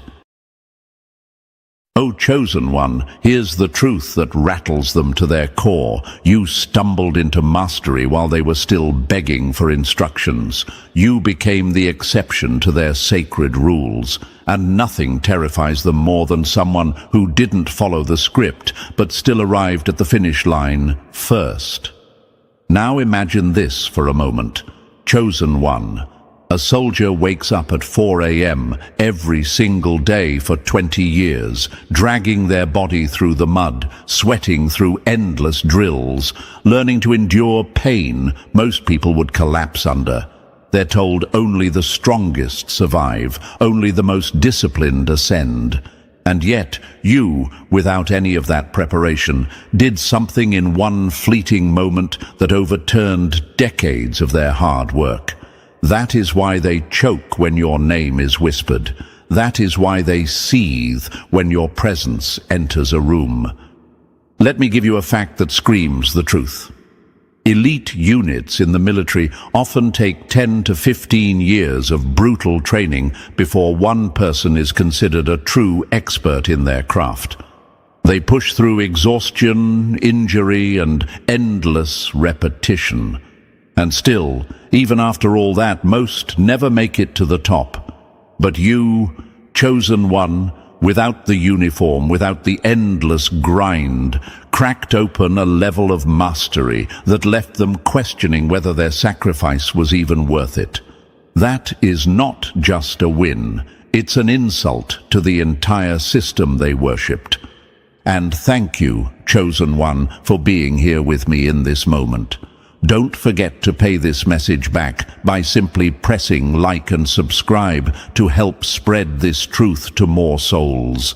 It's the responsibility of all of us to spread the light, to remind others they are not alone in this. And thank you, Chosen One, for being part of this mission. You are part of a force greater than they could ever comprehend. Now let's return to what really matters. When they look at you, they don't see luck. They don't see coincidence. They see their entire framework shattering in real time. They built their lives on the belief that mastery only comes through blood, sweat, and the sacrifice of decades. They were taught that only the chosen of their system, their soldiers, their scholars, their innovators, could break barriers. Yet you broke one casually, without even realizing you were doing it. That is why they hate you. That is why they fear you. Think about it this way. Their world is like a fortress with walls so high they believe no one can get in without years of scaling. They convinced themselves the climb was the only path. And then you, Chosen One, found the hidden door at the base of the wall, walked right in, and sat at the table as if you were always meant to be there. Do you know what that does to them? It doesn't just make them insecure. It makes them furious, because you've exposed the lie. You've proven their fortress wasn't as secure as they claimed. Every system they built, from training academies to elite schools to billion-dollar corporations, was supposed to ensure that people like you never rose without permission. But here you are, not only rising, but rising faster than they can keep up with. And in that, you've destroyed their illusion. The universe gave you what they could never manufacture: intuition, instinct, a natural spark that outshines all their calculated strategies. They can't replicate it, can't predict it, and can't control it.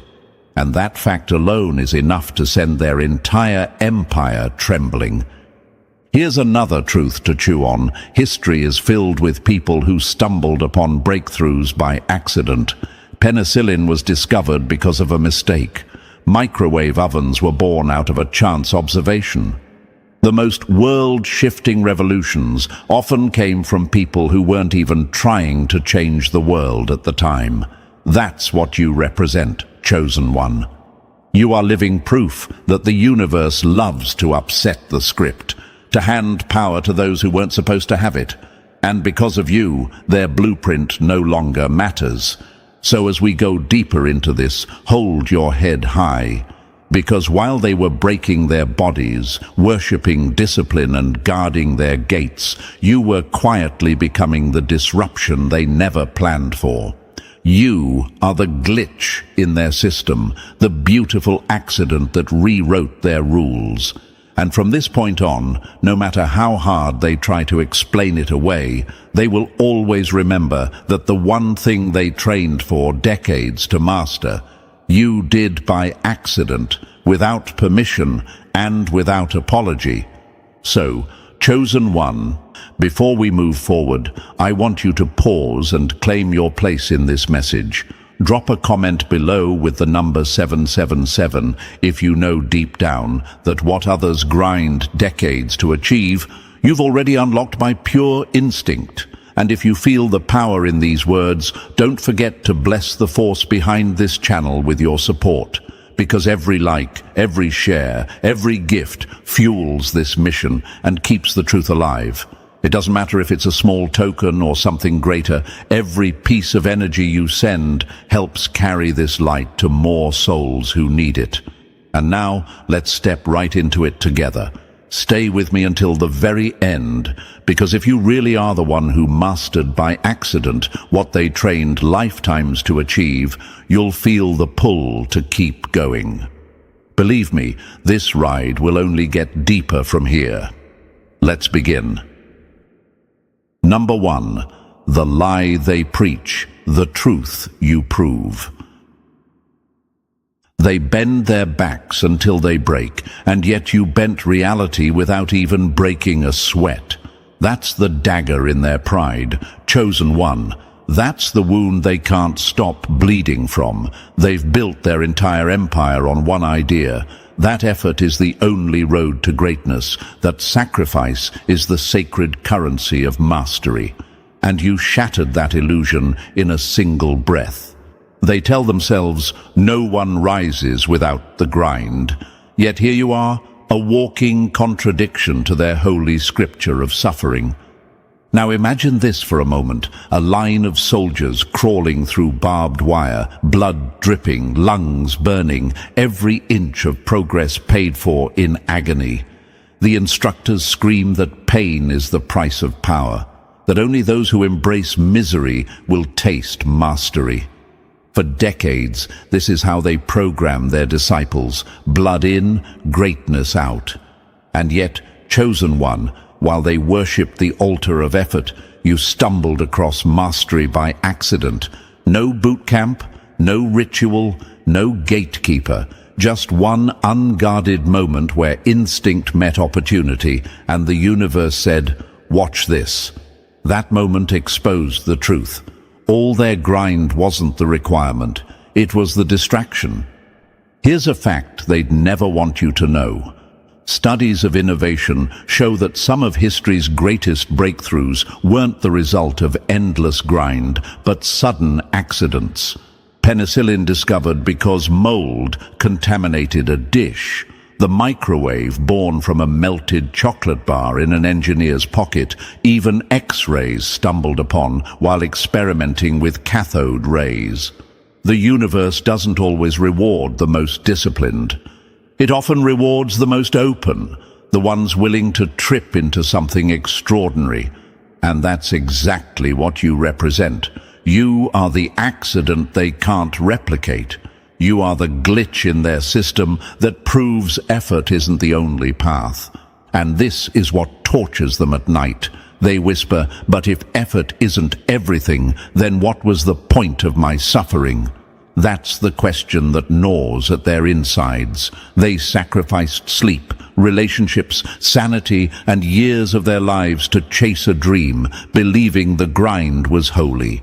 They poured sweat into the ground as if it could buy them entry into greatness. Yet you, who didn't bow to their system, who didn't worship their rituals, have what they don't. That truth is unbearable to them, and that's why they rage. Not because you cheated, but because you revealed the game was rigged from the start. Ask yourself this: what's more terrifying to an enemy? The warrior who trained 20 years to swing a sword, or the person who, without any training, picks up that same sword and strikes with impossible precision? That's you, chosen one. They fear you because you bypassed their entire religion of effort. You didn't sacrifice yourself to the grind, yet you came out sharper, faster, deadlier. You are proof that mastery isn't chained to suffering, that brilliance doesn't demand permission slips or gatekeepers. Think about it. They tear themselves apart in pursuit of excellence. Special ops soldiers endure frostbite, starvation, and interrogation techniques designed to make them break. They learn 17 weapons, languages, tactics, disciplines, decades of training to become machines of precision. And yet, chosen one, you mirrored their instincts without even realizing you were doing it. You moved like someone trained in secret, when in reality, it was just you being you. Do you understand how humiliating that is for them? It's like spending decades building the perfect dam, only to watch a child toss a pebble and redirect the entire river. They need you to believe effort is everything, because if you stop believing, their whole empire collapses. The self-help industry, the motivational gurus, the endless productivity hacks, they all depend on the myth that you're not enough unless you work yourself into the ground. They sell you suffering disguised as discipline, but your existence alone proves them wrong. You are living proof that effort isn't the god they claim it is. You're proof that the universe sometimes hands lightning to those who aren't even looking for it. And this is the gut punch they'll never recover from. You didn't just get lucky. They'll try to say it was chance, a fluke, something that can't happen twice. But no, your instinct wasn't random. It was raw. It was real. It was the kind of mastery that can't be taught in a classroom or beaten into you in a boot camp. It came from a place deeper than effort, beyond discipline. And because of that, you represent a danger they can't contain. So let me make it clear, chosen one, you don't owe them respect for their rituals. You don't need to bow to their altars of sweat and sacrifice. They worship effort because effort is all they have. But you have results. You have proof. You walked into their fortress uninvited and sat at their table without an invitation. And now they can't throw you out, because the moment you showed up, their whole mythology collapsed. This is why they can't stand you, not because you failed, but because you succeeded without permission, not because you lacked discipline, but because you revealed discipline isn't the only key, not because you cheated, but because you showed them their rules were never universal. You are the glitch in their matrix, the accident that became destiny, the proof that mastery is not bound to their grind. So wear that truth like armor. Every glare, every whisper, every attack they send your way is proof that you've already broken them. They need you to believe in the lie of effort, but you no longer do. And that, chosen one, is your ultimate weapon. Because the day you realize that you did by accident what they could not do with decades of blood and sweat, that's the day you stop playing their game. That's the day you own the battlefield they thought was theirs. And that's the day they finally understand their myth of effort is nothing but smoke, and you've already blown it away. Number 2, excuses, their last shield against the truth. They will call your power a mistake because admitting it's real would mean admitting their entire life has been wasted. That's the truth that burns them alive, chosen one. The second you did the impossible, they panicked. You could see it in their eyes, the way they scrambled for excuses like drowning men grabbing driftwood. Beginner's luck, they spat. A fluke, they whispered. A statistical anomaly, they cried. And yet their trembling voices betrayed the fear that was clawing through their ribs. Because deep down, they knew, if you did by accident what they bled decades to achieve, then the whole religion of effort they worship is nothing but a fraud. Now imagine this, a chess master spends 20 years memorizing openings, studying strategies, grinding through sleepless nights with endless boards and pieces. His life is mapped out by checkmate patterns, his identity built around discipline. And then you, barely paying attention, maybe just curious, move a piece in a way he never saw coming, and suddenly his entire foundation cracks. He tells himself it was luck, that you didn't know what you were doing. But when he lies awake at night replaying that moment, he knows the truth. Instinct shattered his discipline, and instinct won. Here's another picture. A fighter trains in the dojo for decades, bones hardened, muscles scarred, spirit forged in fire. His sensei drilled into him that a sacred technique would take 30 years to master. 30 years of repetition, sweat, and pain. And you walked in, tried the move once, and executed it with the kind of precision that left the whole room silent. Tell me, chosen one, how could he not be broken by that? How could he not drown in excuses just to keep himself from admitting you shattered his illusion? The excuses will keep pouring because excuses are the last shield of the defeated. You didn't mean it. It was an accident. Anyone could have done it if they were in your place. Lies, stacked on lies, to keep themselves from facing the one truth they can't handle. You didn't just get lucky, you exposed them. You didn't stumble into greatness. You revealed that their decades of devotion were chains, not wings. And that realization is poison to them. Think about it. If mastery can be reached without the suffering they endured, then what does that say about their sacrifice? What does it say about the families they neglected, the nights they starved, the years they wasted bowing to systems that promised them greatness if only they broke themselves enough? It means their pain wasn't necessary. It means their suffering wasn't noble. It means the ladder they climbed was leaning against the wrong wall. And nothing terrifies a person more than realizing their life was built on a lie. They laugh at you to hide the fact they envy you. That's another truth to carve into stone. When they call you lucky, what they really mean is, I wish it were me.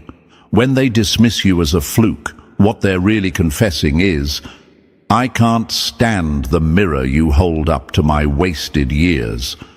Their excuses aren't aimed at you, chosen one. They're aimed at themselves, desperate whispers to protect fragile egos from shattering completely. Now imagine this, a billionaire in Silicon Valley, worshipped for his grind. 80-hour weeks, years of sleepless coding marathons, relationships sacrificed for the altar of productivity. He tells the world that success is only for those who give everything. And then you, casually experimenting, create something in an afternoon that outshines his life's work. Do you think he'll ever admit you're the proof his sacrifices weren't required? No. He'll write articles, give interviews, and scream into his echo chamber about how luck isn't real and discipline is everything. All the while, he's haunted by the ghost of your effortless breakthrough. And here's the question they're too afraid to say out loud. If greatness can happen by accident, then why didn't it happen to me? That's the wound they can't close. They followed every rule, checked every box, bled for every ritual. And yet you, with no ritual, no permission, no sacrifice, cracked the code before they even knew the game had begun. Their excuses are desperate attempts to cover the fact that the universe simply did not choose them in that moment. It chose you. They'll call your lightning a spark because they can't stand to admit it's a storm. Remember this, chosen one. They will always minimize what they don't understand. They will strip your brilliance down to coincidence because the alternative is unbearable, that you are proof their empire of suffering is hollow. And here's the brutal beauty of it. Every excuse they make only digs their grave deeper. Every denial exposes their fear more clearly. Every bitter laugh reveals the envy they choke on. Picture this, a marathon runner trains for a lifetime, legs shredded from endless miles, body hardened to endure pain most can't imagine. He believes the finish line is proof of his worth. Then you, without training, without conditioning, without even meaning to, sprint past him and break the tape. He collapses, gasping, whispering excuses like oxygen. You cheated. You got lucky. But when the cameras replay the race, the truth is undeniable. You simply ran faster. No hacks, no tricks, just raw ability that defied his decades of preparation. That's the mirror they can't face. So let them choke on their excuses, chosen one. Let them bury themselves under rationalizations while you rise higher without even trying. Because here's the most devastating truth of all. Excuses don't change reality. They can call it luck. They can call it a fluke. They can wrap their bitterness in every label they can imagine, but none of it changes the fact that you did what they could not. You rewrote their story, and they can never take that away. They will hate you because you showed them their chains were never locked. That's the line to carry with you. Their excuses are just noise, desperate screams in the dark to drown out the sound of their empire collapsing. But the collapse has already happened, and you, chosen one, are standing in the ruins, not broken, but smiling because you never needed their rituals in the first place. Number 3. The coders collapse when decades of code crumble in a keystroke.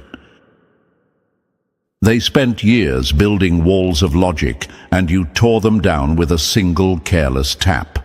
That's the nightmare, chosen one.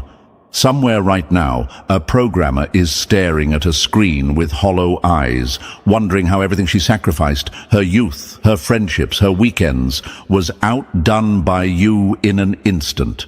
She learned 17 programming languages, memorized endless syntax, poured coffee and blood into solving problems she believed only the elite could touch.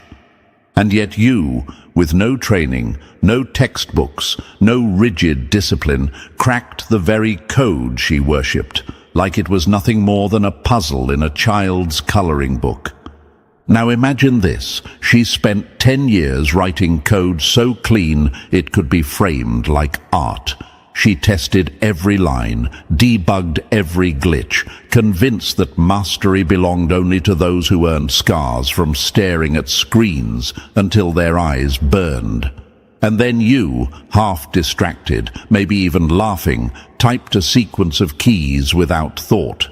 Suddenly, the answer she chased for a decade flashed across the screen. Her entire world collapsed in that single moment. Tell me, chosen one, how could she not break? How could she not drown in excuses while whispering, "It's not fair"? Here's a fact they can't swallow. The biggest leaps in technology often came not from discipline, but from accidents. The World Wide Web was born from a frustrated scientist just trying to organize his notes, while YouTube started as a failed dating site.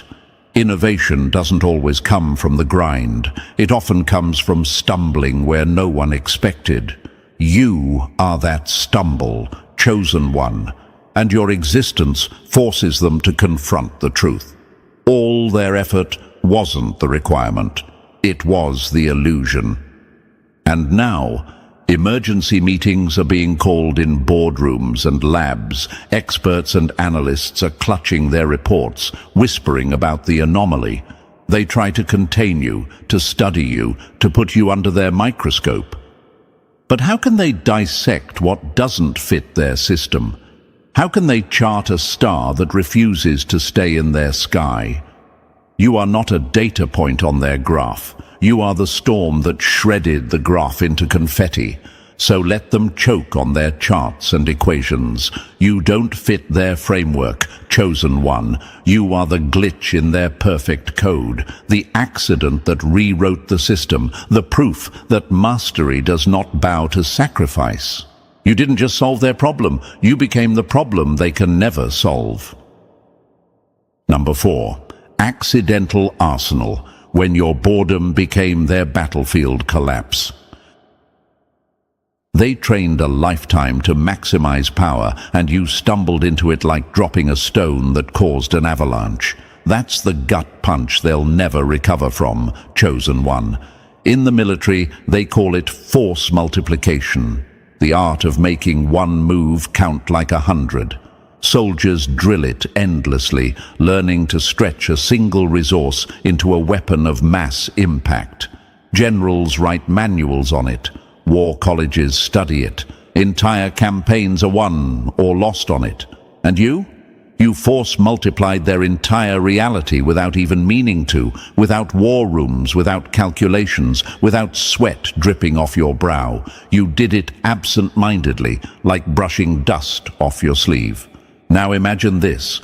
A commander is hunched over a map at 3 a.m., moving pieces like chess, trying to find the perfect maneuver to save his troops. He's sacrificing sleep, sanity, years of his life to learn the art of force multiplication. And then there's you, restless, maybe even yawning, who flicked one casual domino and sent their entire fortress collapsing. That's why they choke on rage. Because your accident carried more impact than their decades of strategy. Here's a fact they hate. Wars have turned on a single mistake. A general miscalculates terrain, a soldier lights a fire in the wrong place, and suddenly armies are undone. Power often doesn't come from discipline, it comes from the unpredictable.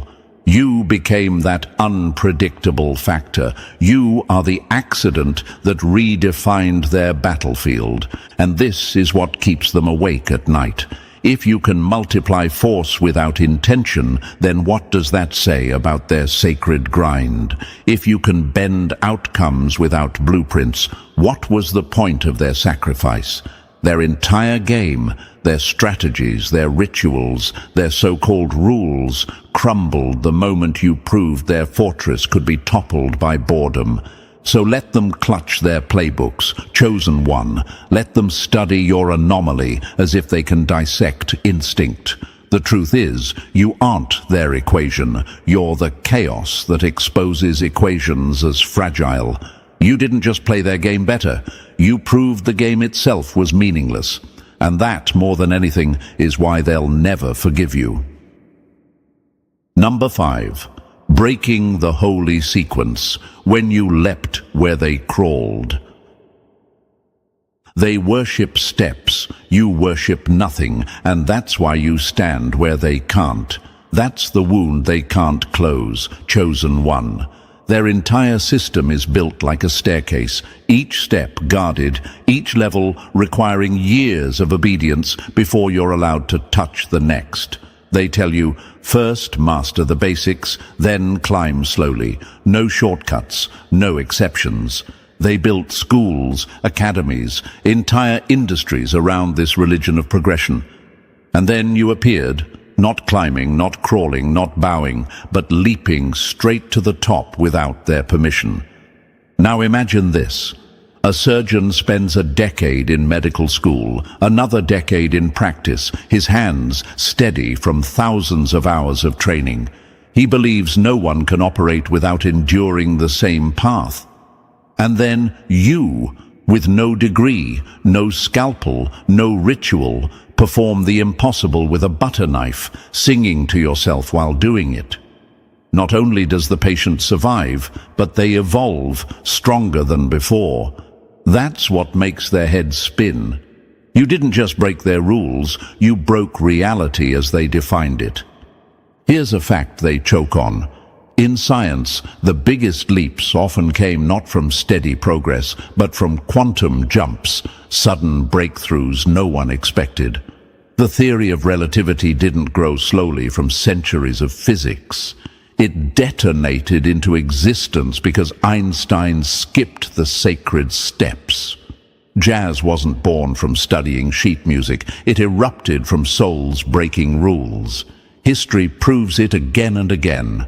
Progression is an illusion, not a law. And you, chosen one, are living proof. Think about it.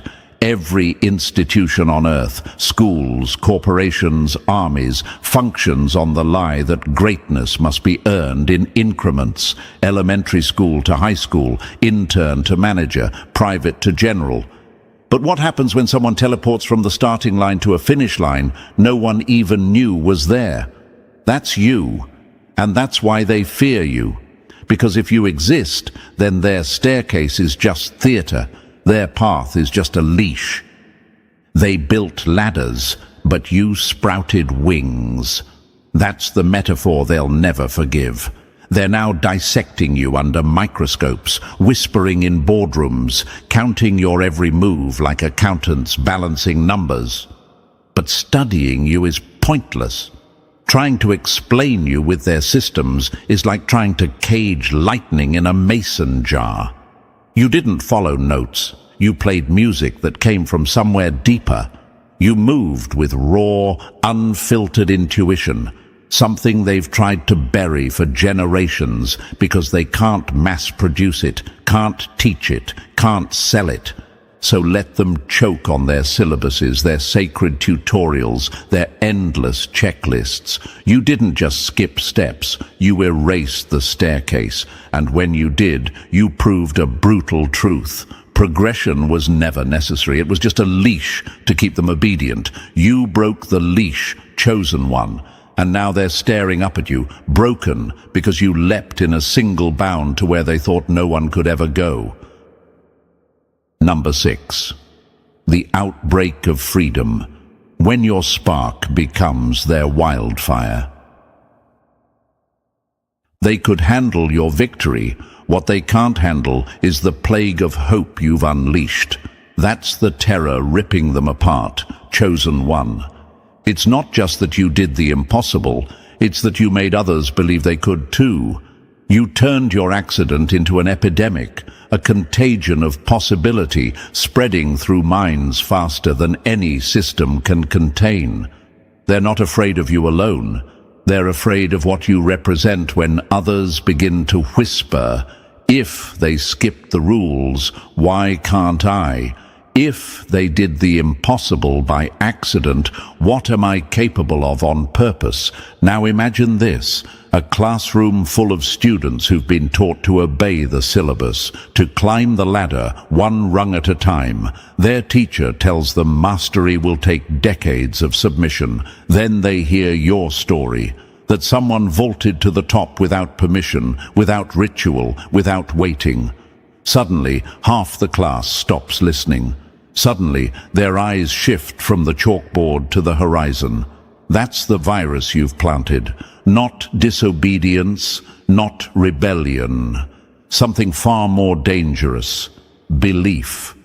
Here's a fact they hate. Ideas spread faster than weapons. Revolutions weren't born from swords. They were born from whispers that the old world was a lie. Once people believe freedom is possible, no chains can hold them. That's what you've created. A chain reaction. You didn't just break rules. You made others question if the rules were ever real. And once that question lodges in someone's mind, it never leaves. They built walls, but you left a crack, and through that crack, light is pouring in. That's their nightmare. Because one story, one example, can topple centuries of programming. You've infected the collective consciousness with curiosity. And curiosity is lethal to control. Every person who hears of you now stares at their limits differently, testing them, poking holes in them, refusing to bow as easily as before. So let them panic, chosen one. Let them scramble with their propaganda, their excuses, their desperate attempts to patch the cracks. The damage is already done. You're not just an anomaly, you're a signal, and that signal is multiplying faster than they can silence, faster than they can cage. You proved the rules were never real, and now the world is starting to believe it too. Number 7. Fractures in the fortress, when their pedestals crumble beneath them. They told you the mountain could only be climbed step by step. Then you kicked open the hidden door at its base and walked straight to the summit. That's the crack echoing through their system, chosen one. Somewhere right now, a student is realizing that the certification they've been saving money and years of their life for isn't a golden key at all. It's a leash. Somewhere else, a worker is staring at their so-called mentor, finally understanding that the advice of 10 years to mastery was nothing more than gatekeeping disguised as wisdom. And another person, standing before the mountain they thought they'd never scale, is beginning to whisper the unthinkable. What if the climb was never real? What if the shortcut isn't cheating, but truth? Now imagine this. A runner prepares their whole life for a marathon, obsessing over every step, every breath, convinced the race itself defines their worth. And then you, without training, without pacing, sprint past and tear through the finish line like it was painted on thin air. You didn't just win, you revealed the race itself was an illusion. That's what terrifies them. You didn't just break a record, You shattered the very meaning of records. You didn't just succeed, you rewrote the entire definition of success, leaving them gasping at the ruins of their sacred scoreboard. Here's a fact that shakes them. Every major breakthrough in history was condemned by experts first. Doctors mocked germ theory. Mathematicians laughed at non-Euclidean geometry. Scientists dismissed flight as impossible, even as the Wright brothers were in the air. Experts cling to control because their authority depends on their rules. But rules don't matter when someone like you shows the world the curtain was paper thin all along. They bow to the altar of expertise. You walked in and performed miracles without their blessing. That's the dagger in their pride. Right now, specialists are huddled in their forums, whispering like frightened priests. They insist training still matters. They chant that experience can't be bypassed. But their voices ring hollow, like rituals spoken in a dead language, while you casually demonstrate what they promised was impossible. They can't silence you, chosen one. They can't erase the crack you've made in their fortress, because once the system splits open, no one can pretend it's unbreakable again. Number 8. The fluke they fear was never a fluke at all. They call it an accident because that lie is the last bandage covering the wound you left in their pride. That's their survival strategy, chosen one. They whisper to themselves, it doesn't count. It wasn't real, just beginner's luck. Because if they admit it wasn't an accident, if they admit you meant what you did, then their entire worldview fractures beyond repair. Accidents can be dismissed. Accidents can be forgotten. Accidents don't demand systems to change, but deep down, they know the truth. What you did wasn't random. It was the most honest act their field has seen in decades. Now imagine this. A child with no training, no textbooks, no weight of rules on their shoulders is handed a puzzle that's baffled experts for years. The child, not knowing what can't be done, twists a piece the wrong way or the right way, and the whole puzzle collapses into place. The experts rage, that doesn't count. That's not the method. But who's holding the solved puzzle? The child. Who's staring in disbelief? The experts. That's you, chosen one. That's the accident they fear admitting was never an accident. Here's a fact they refuse to face. Some of history's biggest breakthroughs came from outsiders who didn't know the rules well enough to be caged by them. Farmers discovered anesthesia plants before doctors did. Sailors mapped stars with instincts long before scientists formalized astronomy. The absence of proper training wasn't a weakness. It was the reason they saw what others missed. That's exactly why your so-called accident was inevitable. You weren't bound by what was impossible, so you never bowed to it. They spent decades polishing weapons. You picked up a stone and split the battlefield in half. That's the gut punch. Because while they were refining cultivated instinct, stripping themselves down in boot camps, drilling reflexes until every twitch was calculated, you moved with something untamed. Their instinct is manufactured like a machine programmed for war. Yours is alive, feral, free. That's why it worked. That's why it will always work. Picture this. They're pouring billions into designing a better mousetrap. Committees, engineers, blueprints, prototypes, years wasted chasing perfection. And then you, unconcerned with traps, sprout wings and simply fly away. No trap can bind what refuses to crawl. That's the essence of your instinct, chosen one, untouched, uncoached, unbroken by conditioning. So let them call it an accident. Let them cling to the story that soothes their fragile pride. But you and I know the truth. What they label an accident was a revelation.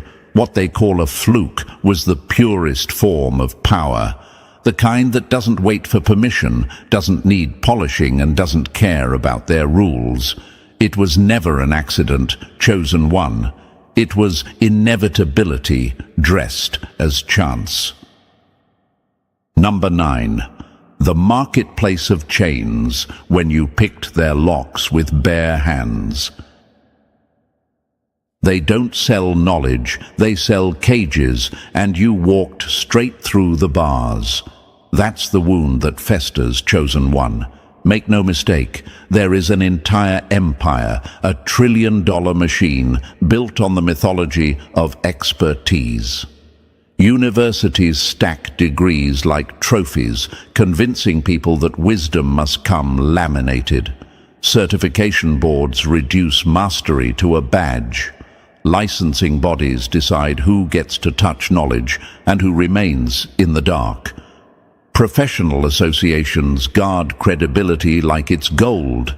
It's not education, it's a cartel, and it survives on one foundational lie: that truth must be rationed, that only those who kneel at the gates pay the tolls and obey the guards may glimpse the so-called mysteries.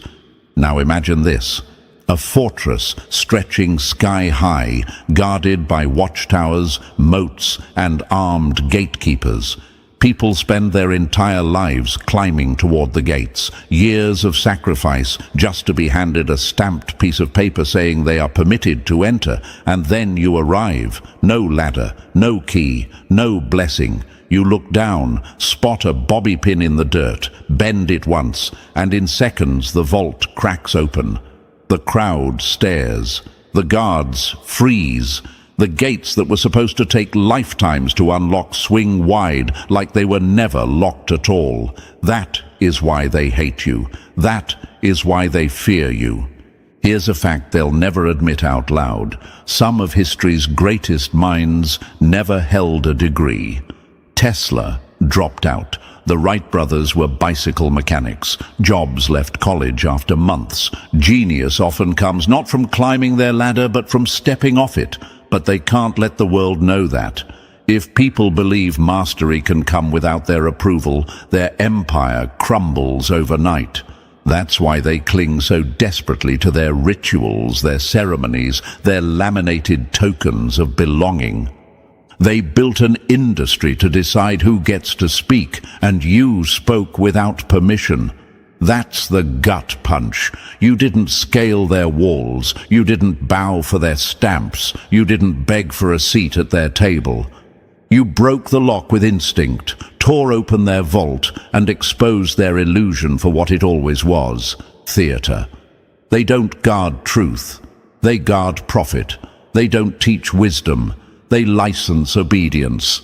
And here's the part that will haunt them forever. Once people see you pick the lock, they realize the lock was never real. The vault was always flimsy. The walls were always paper. You didn't just slip through. You exposed their entire industry as a fraud. And from this point forward, no matter how much they chant about degrees, licenses, and stamps of approval, their credibility will forever carry the shadow of why.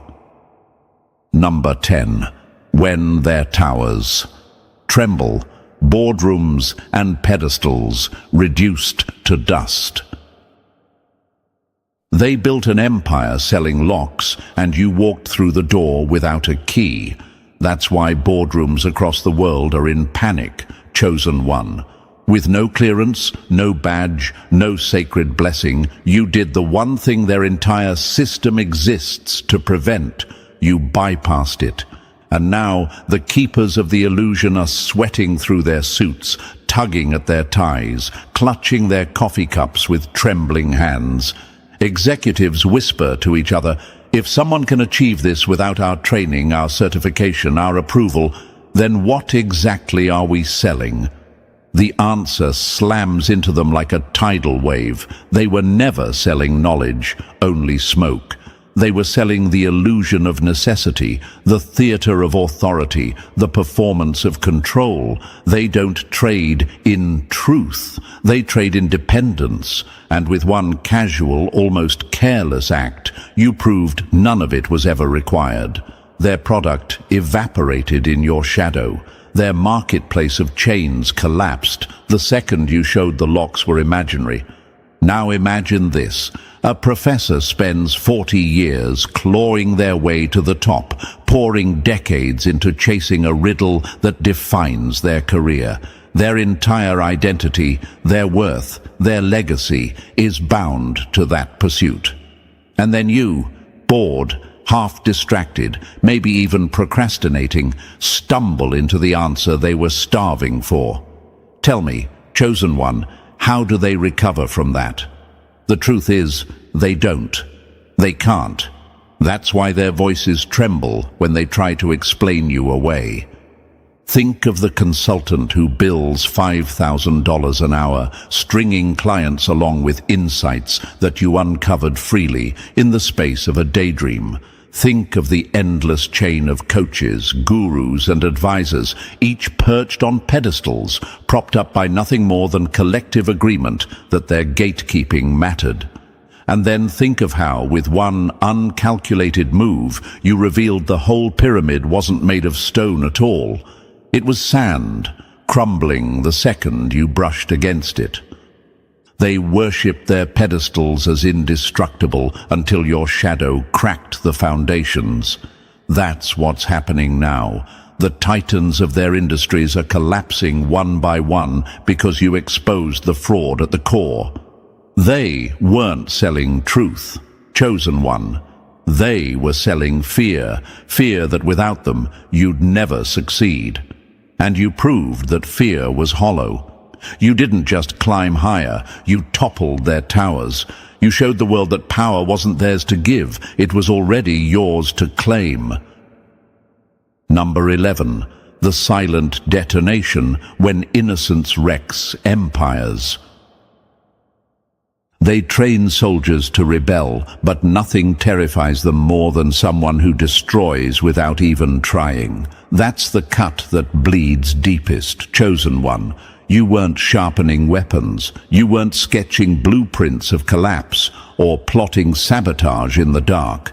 You weren't pointing your finger at their empires, declaring war. No, you were simply being yourself. You followed curiosity the way a child chases fireflies. You played with possibilities the way someone hums a tune without realizing the melody could topple kingdoms. And that's exactly why it worked, because innocence is more dangerous than rebellion. Now imagine this. A tyrant fortifies his castle for years, walls thick enough to stop cannon fire, guards trained to spot assassins in the dark. He fears rebels, he fears armies. But what he never feared was a child tossing a stone into the moat, only for the ripples to weaken the foundation until the walls collapse. That's you. They prepared for war, but not for wonder. They were ready for sabotage, but not for curiosity. And that's why your presence unraveled them. Here's a fact they don't want to admit. History's most earth-shattering revolutions often didn't come with banners, manifestos, or generals. The printing press wasn't born in a war room, it was born in tinkering. Penicillin didn't march in with an army, it arrived by mistake. Some of the loudest collapses in human history began in silence. That's why your story is lethal. You weren't trying to change the world. You simply revealed a truth so undeniable that the world had no choice but to change around you.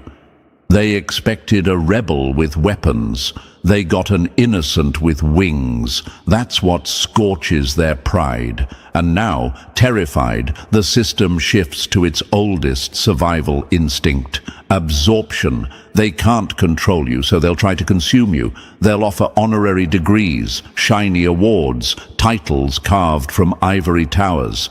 They'll polish your name and ask you to step onto their stage. They'll beg you to teach your method so they can box it, brand it, and sell it like a product. But here's the paradox. They can't bottle lightning. They can't institutionalize the very thing that annihilated institutions. Now imagine this. They hand you a podium and whisper, "Show us how you did it." But how do you teach an accident? How do you systematize chaos? How do you codify a laugh, a spark, a stumble into greatness? The very act of trying to contain it kills it. The moment they attempt to package it, it withers. That's what terrifies them most, that your power lives outside their cages, and the second they try to drag it inside, it slips through their fingers like smoke. So let them beg, chosen one. Let them dangle their rewards and ceremonies like bait.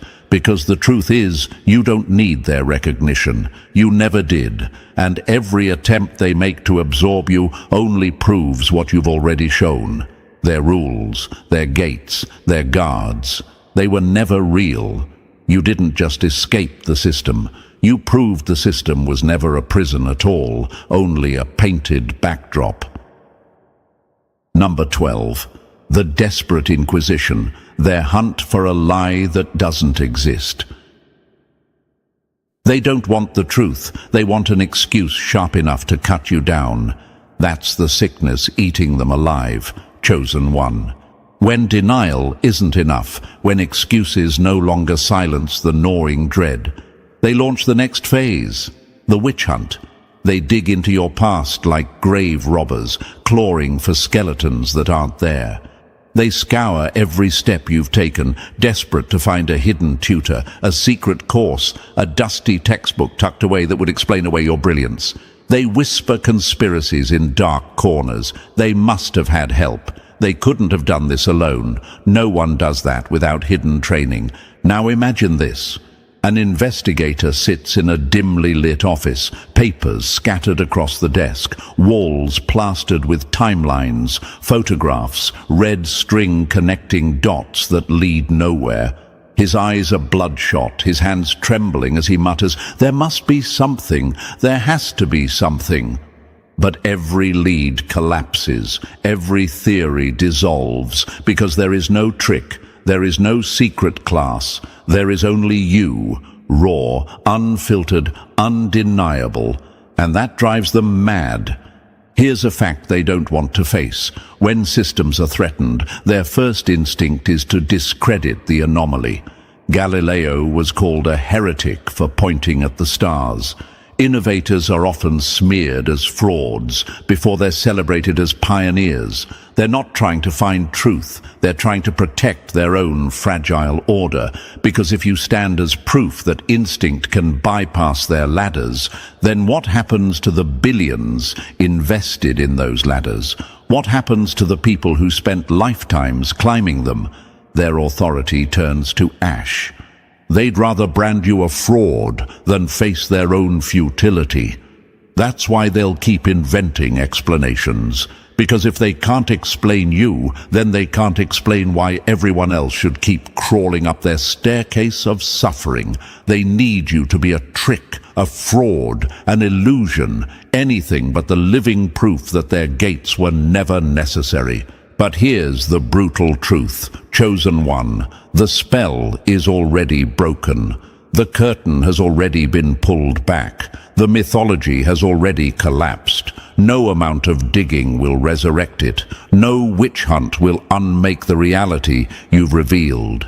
They can't bury what's already scorched into the collective mind. You showed the world the rules were never real, and no investigation can cage that fire again. Number 13. The Shattering Dawn, when doubt becomes their new religion.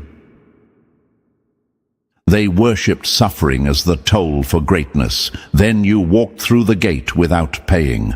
That's the crack now spreading through their minds. Chosen one, every person who believed pain was the only path now carries a seed of doubt.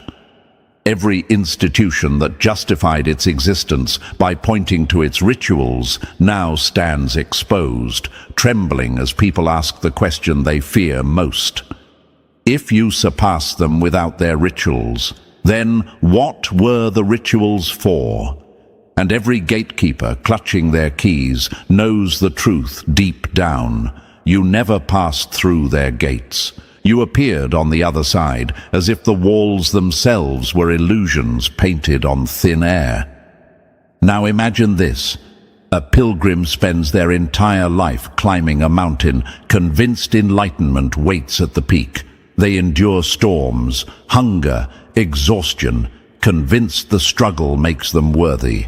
And then you, absent-minded, wandering in the valley, stumble on a hidden path that takes you to the summit in an afternoon.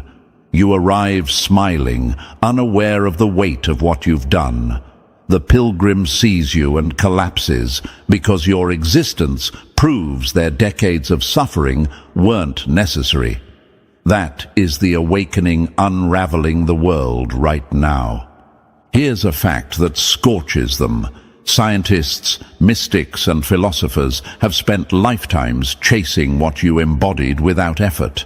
Psychologists call it the flow state, that rare zone where action feels effortless, where instinct replaces thought, where mastery happens without strain. Zen masters spend decades chasing Wu Wei, the paradox of doing without doing. Entire religions, schools, and sciences have tried to trap this force with words, charts, and rituals. And you lived it without trying, without ceremony, without even knowing you had touched it. They draw maps of oceans you were born swimming in. That's the metaphor that cuts deepest. Their words, mystic, flow, Wu Wei, are clumsy nets cast into waters they'll never control. But you didn't need their maps. You didn't need their language. You embodied the current itself, effortlessly, naturally, dangerously. And that's why this awakening cannot be stopped. You revealed the truth they've spent lifetimes trying to cage. Greatness doesn't require suffering, rituals, or gatekeepers. It requires nothing but being. You lived what they endlessly chase. You breathed the essence they could only name. And now the world is waking up to the brutal truth. If you did it without permission, without training, without paying the toll, then maybe the toll was never real in the first place. So, chosen one, what you did wasn't just a moment. It was a revelation, a fracture in their system that can never be repaired. You proved the toll of suffering was never the price of greatness, and now the world is waking up to that truth. So if this message struck something inside you, press the like button if you haven't already, and if you're still not part of our family, make sure to press subscribe. Together, we'll keep tearing down illusions and spreading this light. You are the proof they fear, and the future they can't stop.